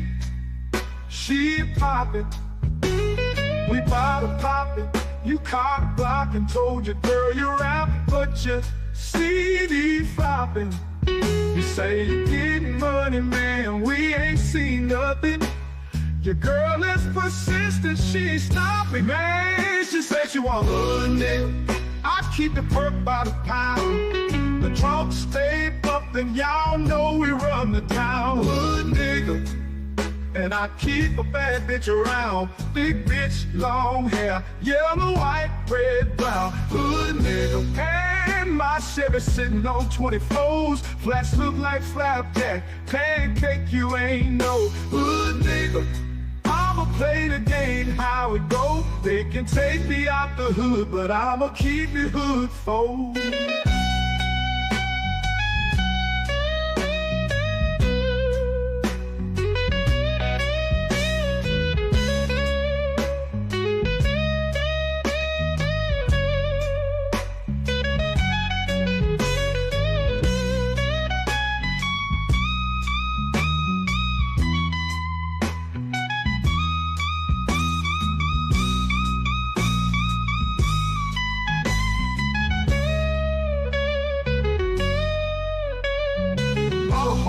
rocking, he steady knocking, middle of the stage, got the whole club rocking.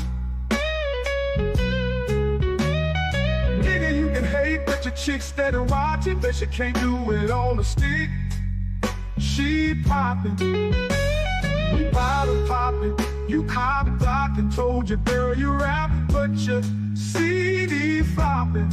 You say you get money, man, we ain't seen nothing. The girl is persistent, she ain't stopping, man. She said she want hood nigga, I keep the perk by the pound. The trunk stay bumping, y'all know we run the town. Hood nigga, and I keep a bad bitch around. Thick bitch, long hair, yellow, white, red, brown. Hood nigga, and my Chevy sitting on 24s. Flats look like flapjack, pancake you ain't no. Hood nigga, I'ma play the game how it go. They can take me out the hood, but I'ma keep it hood for me.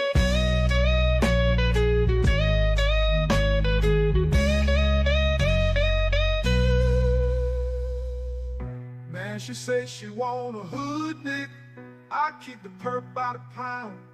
The trunk stay bumping, y'all know we run the town. Hood nigga, and I keep a bad bitch around. Big bitch, long hair, yellow, white, red, brown. Hood nigga, and my Chevy sitting on 24s. Flats look like flapjack, pancake you ain't no. Hood nigga, I'ma play the game how it go. They can take me out the hood, but I'ma keep it hood for.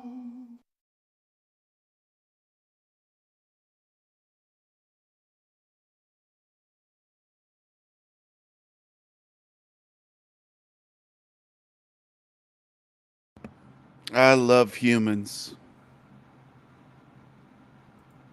I love humans. I love how easily they are controlled by words. The word racist, a made-up word by Leon Trotsky. I didn't make this meme, but I think the word predates 1927, but he popularized it. He may not have invented the word or made it up, but he took that word racist and used it to browbeat all dissenters of the communist ideology. So if you didn't agree with communism, you're labeled as a racist.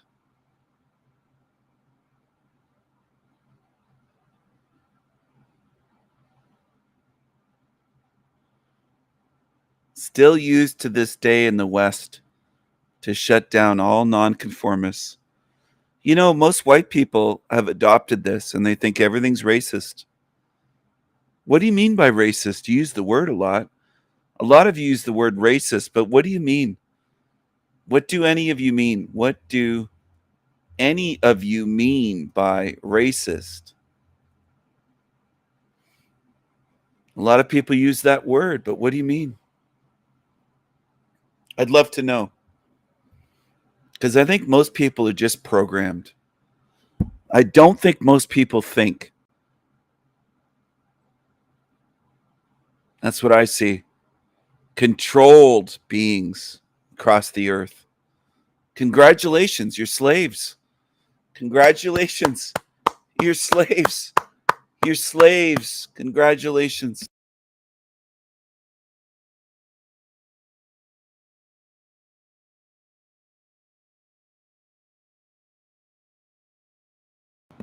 Congratulations.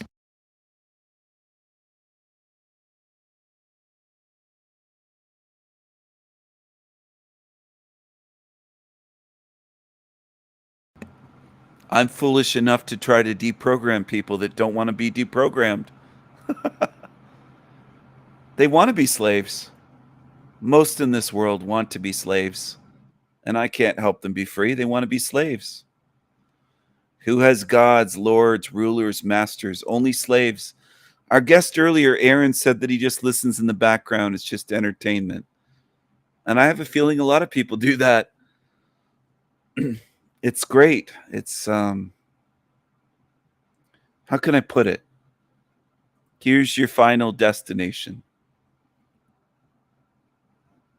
You can be entertained right into the bin.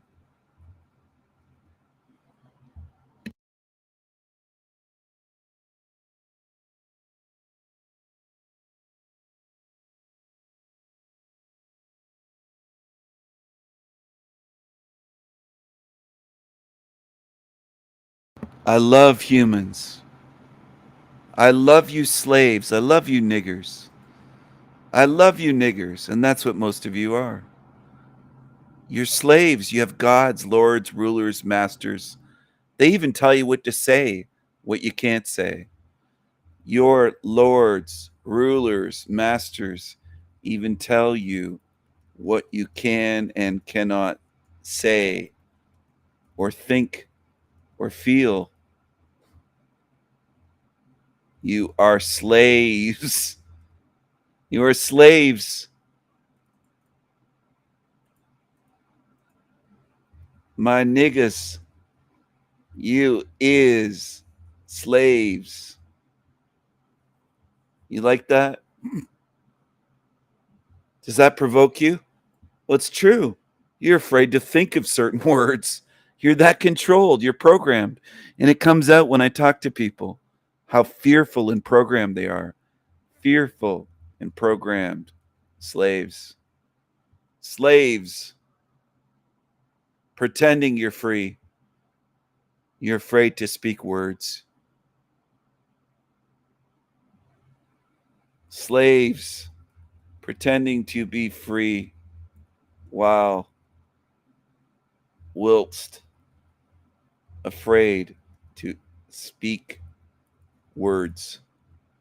Slaves. Of course it's true. Of course it's true, Wendy. I'm not on here paid to lie like the other channels that people love far more by the millions.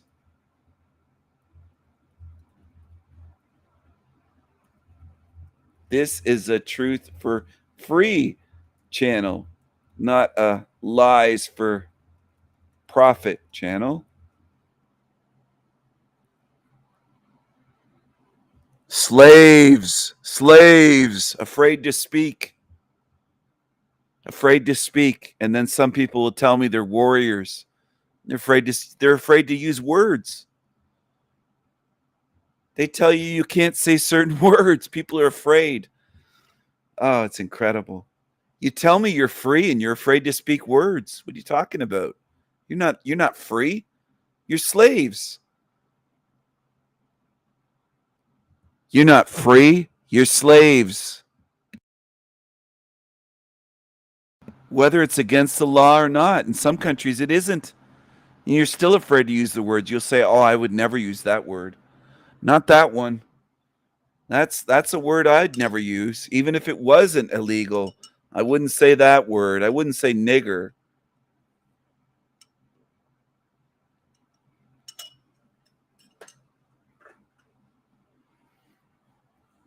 You wouldn't say that word.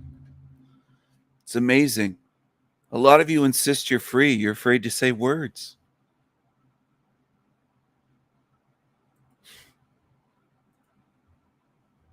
Slaves. Slaves.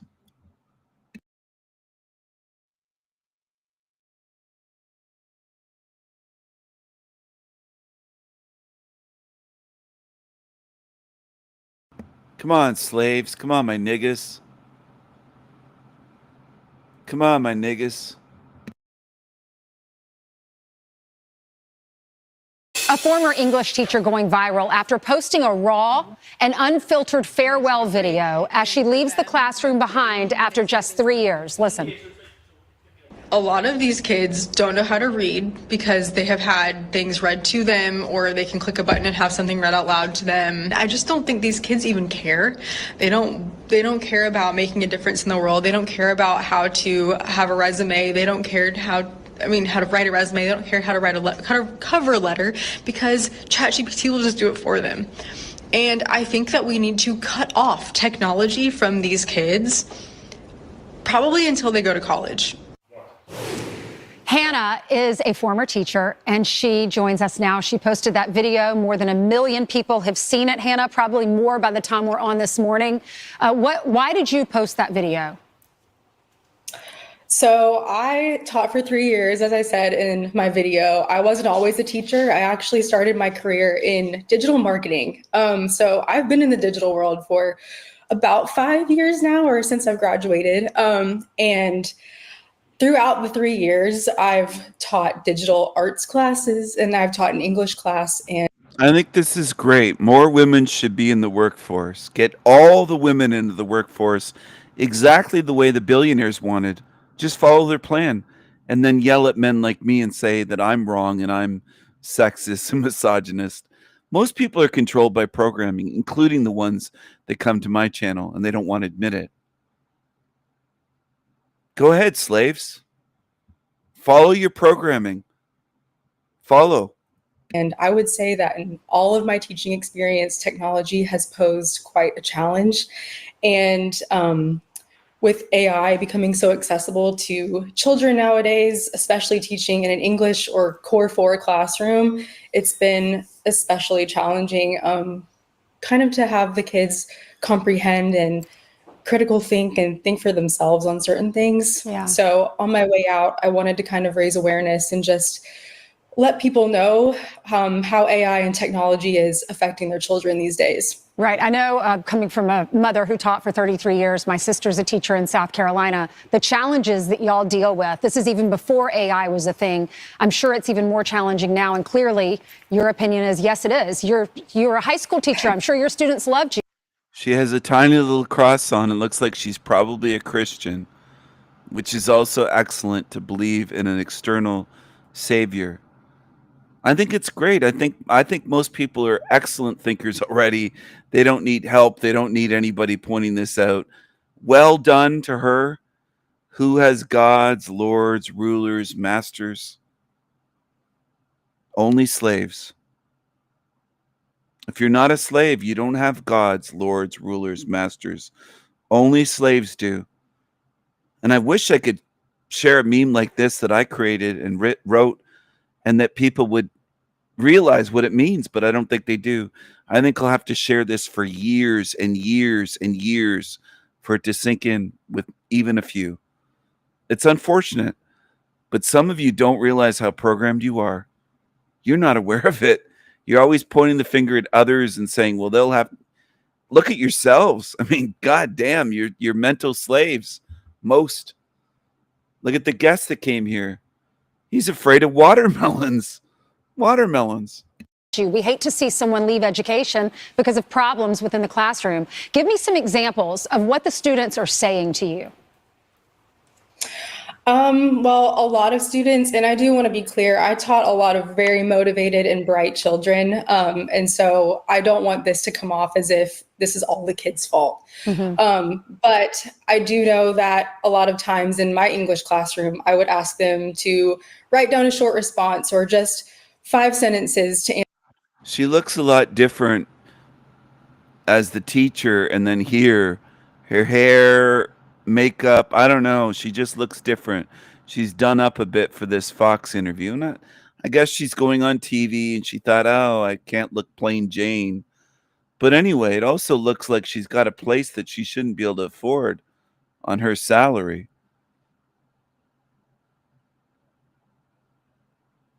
Maybe she's married, though. I don't know. I don't know. It's interesting. I find all this kind of stuff interesting. Does she have a point?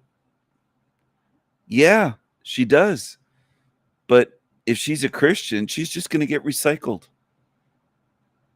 Of times in my English classroom, I would ask them to write down a short response or just 5 sentences to answer a question. And a lot of times it would be about 2.5 sentences. And they would say, well, I can't think of anything else to say. Or, well, why do I have to answer in complete sentences? Like, you get the point from what I'm saying. They can't think of anything else to say. They can think of 2 sentences. It's great. It's fantastic. I would be negative to be critical and say you're raising generations of morons. It's okay. View me as arrogant and pompous and an elitist and all the other stuff. Go ahead. Most people don't want the truth. They don't want any truth that matters. Most humans don't. They don't want it. Saying in just this little sentence. Pay the price then. And then a lot of times I would assign essays, long form essays, and I know how children write, especially when they handwrite me things in the beginning of the school year. And so when a student, how I know how they write, typically would give me a very eloquently and thorough essay on a topic that I know that normally wouldn't come from them, I would ask them, was this really you? And I'd run it through an AI generator. And of course, it would say 100% ChatGPT or AI. And I would speak to the student and they would more so question of, well, if I have to redo this, how much is it really going to affect my grade? Can I just take the zero? Gosh, trying to take the easy way out. Yeah. Right. Is it promoting just a laziness among our children? I suppose. And a lot of them are just feeling as though they don't really need to do the work anymore because AI will just do it for them. Right. And I think that AI can be in a classroom in a very effective way if we teach children in the older grades how to use it properly. But if we're allowing them this unlimited access in the classroom to use AI, they're not going to do the work themselves. Yeah, I know you're a proponent of getting technology out of our... You know, a lot of people that come to my channel are actually retarded. This might offend some people, but they are. They think that everything I do is AI. They've said that before. They think my artwork's AI, my drawings, my paintings. They might even think my voice is AI. Some have said, show yourself on screen and prove that you're not AI. That's how retarded people are. I get comments that some of you don't even see because I read the comment and then I just ban the person because I don't want trash here. I don't want idiots. There's a standard here. And if you don't make the cut, I get rid of you. I don't want trash. I don't want idiots. Some of you might think Steven's been streaming for 11 hours, 40 minutes, and a lot of that has been Steven speaking. But it must be AI. He must be getting it from AI. It can't be from his mind. Nobody could stream that long and speak with their own ideas and thoughts. Some of you are really fucked up. I'd venture to say some of you are retarded.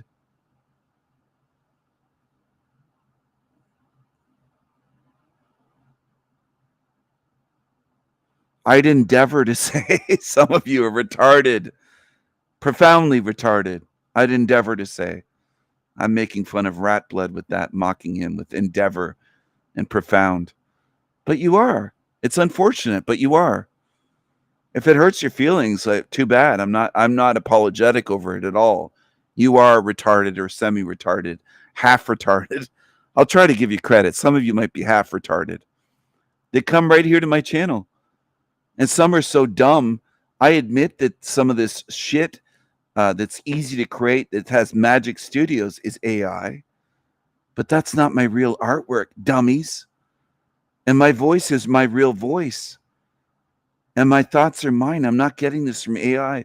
But some of you are stupid that come here. Now, it might not be moderators and regulars, but some of you are fucking stupid.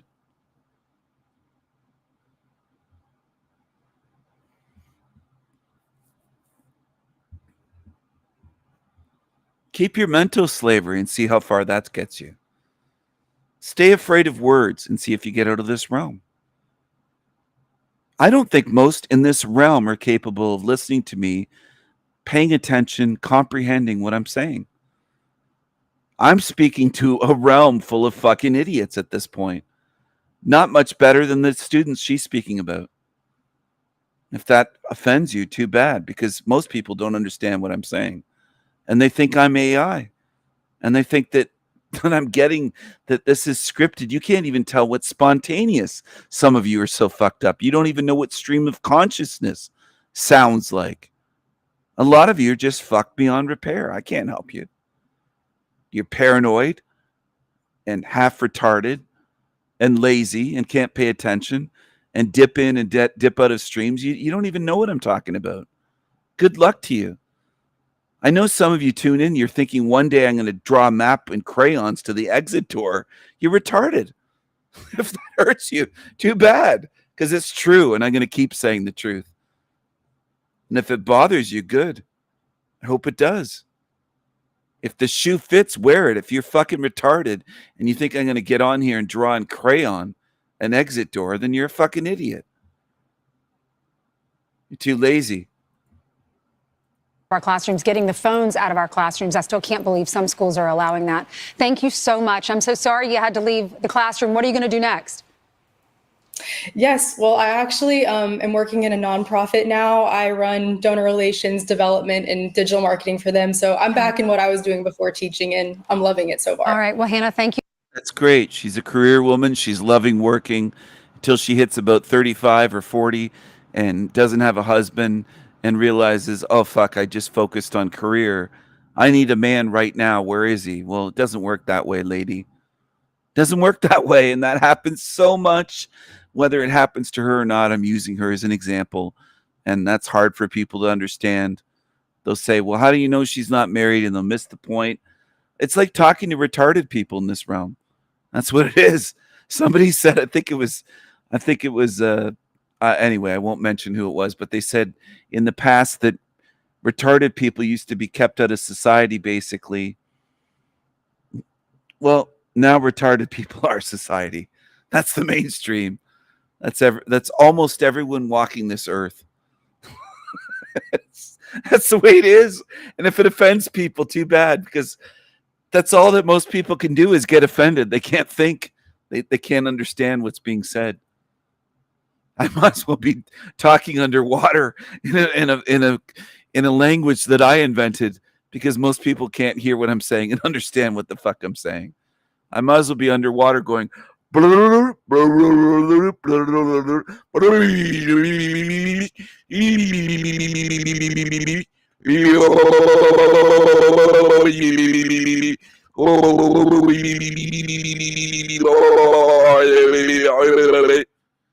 Might as well do that. And it's funny, but most of you don't understand. Most in this world don't understand a fucking thing I'm saying. And when I talk about the big picture, then it's whoosh right over your heads, and you want to personalize it and say, that's what people do. They automatically go to their tiny little examples in life and they miss the whole big picture. It's like trying to have a conversation with someone in a forest about the forest. And instead of talking in response about the forest, they change the topic to not even an ant, just a little piece of a pine needle from a pine tree. Not a pine cone, but a needle that came off of, let's say, a white pine tree. And they just, that's all they can see is that little needle on the ground. And I'm trying to have a conversation with a retard about the whole forest, a great big forest, an old growth forest that's just miles and miles and miles and miles and miles. You could walk for miles, thousands and thousands, millions of acres, let's say. And I'm talking about the forest, man. And they just want to talk about that little pine needle. They want to keep it small and tiny. And that's what most people do. They always miss the big picture. So in the end, I'm sorry, I tried to help you, but that's what you want to do. You want to make it tiny. As soon as somebody tries to talk about bigger issues, that's what they do.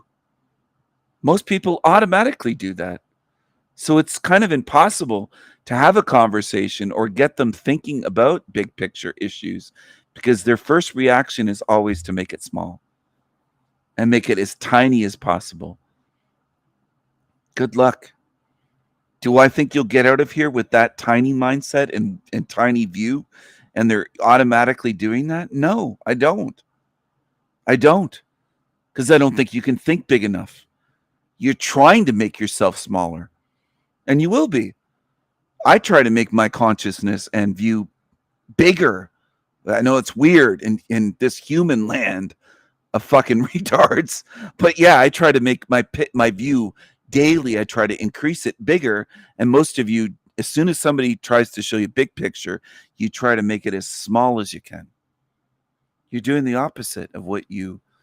Anyway, I can't help you. You want to stay in a mental prison? Congratulations, you will, with that way of making everything as tiny as you can. I don't think most people even paid attention when I put the word racist up with Trotsky.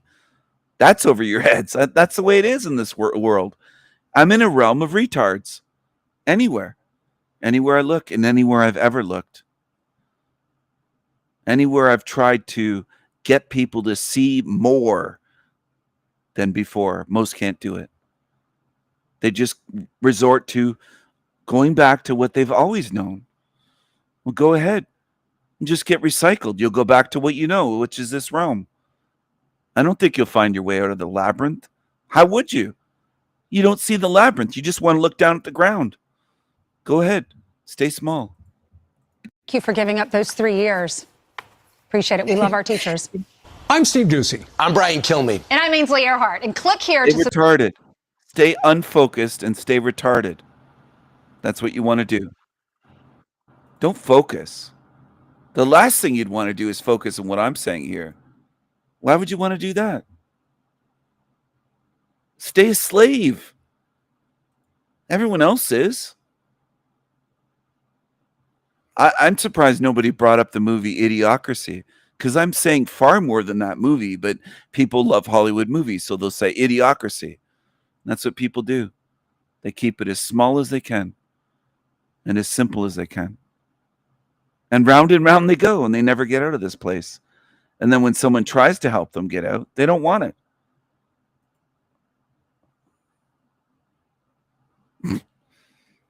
In the end, I'm just going to say I tried. I tried for years. My conscience is clear. You didn't try. You didn't try to learn. You just wanted to be retarded. Stay retarded then. That's the easiest thing you can do. Stay retarded and stay in hell. Congratulations.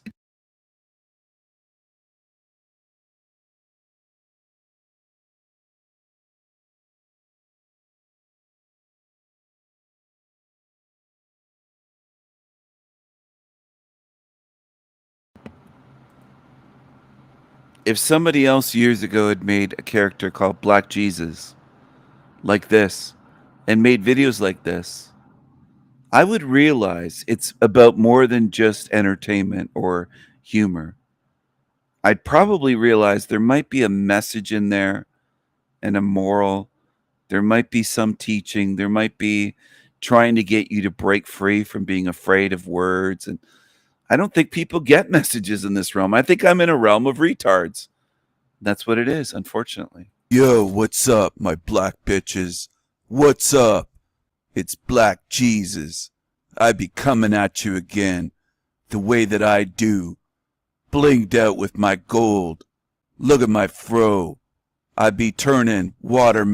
I've had this character on different channels and they said, that's a stereotype. You're stereotyping. And again, people on YouTube use the word stereotyping. They don't even know what that means. They hear the word and they think, well, stereotyping equals bad. I'm dealing with simpletons in this realm. I'm convinced. It's what humans are. They think, oh, stereotyping, that's bad. You're stereotyping black people as... They don't even know what stereotyping means. You use words without even understanding what the words mean. So yeah, it's a realm of retards. Congratulations. Congrats, humanity. Most of you are fucking retarded. Great job. You're really good. But some of you have degrees and jobs that you're able to hang on to. So can train monkeys. You can train a monkey to be an organ grinder and it can keep its job if it just keeps following the training. And that's most of you. Are you upset? Because it's true. Get as upset as you like. You can sit down and throw a fucking tantrum on your kitchen floor or living room floor and get upset and throw a tantrum and get triggered and yell and scream and cry and say, how dare he call us that? I don't care because it's true. Most of you don't think. You just follow your training and programming. You're worried about robots and AI taking over. You're already robots in flesh suits. You don't think, you just follow. You think a lot of words are bad? Like you're fucked up, man. And you come to my channel and you never think, some of you, to deprogram yourself and drop the programming. You say that you want to learn, but you're just programmed. And you don't deprogram yourselves. It never crosses your minds to say, you know what? I carried programming with me before I ever got to this channel. I'm going to work on that. I'm going to drop that fucking programming. that I carry. Retards, it never enters their mind that you never consider how programmed you are. Like my guest earlier, completely programmed, afraid of words. You can't say the word packy. You can't say nigger. How could he say that? Oh, your channel must not be big enough. That's why. You don't have 100,000 subs. That's why you can get away with saying. They make up mental gymnastics excuses. It's hilarious to me. I can say whatever the fuck I want. I would say this if I had 100 million subs. You don't get it, do you? You don't get it.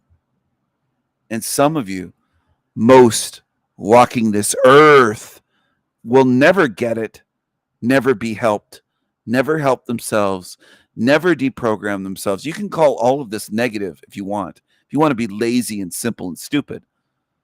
But a lot of you don't observe.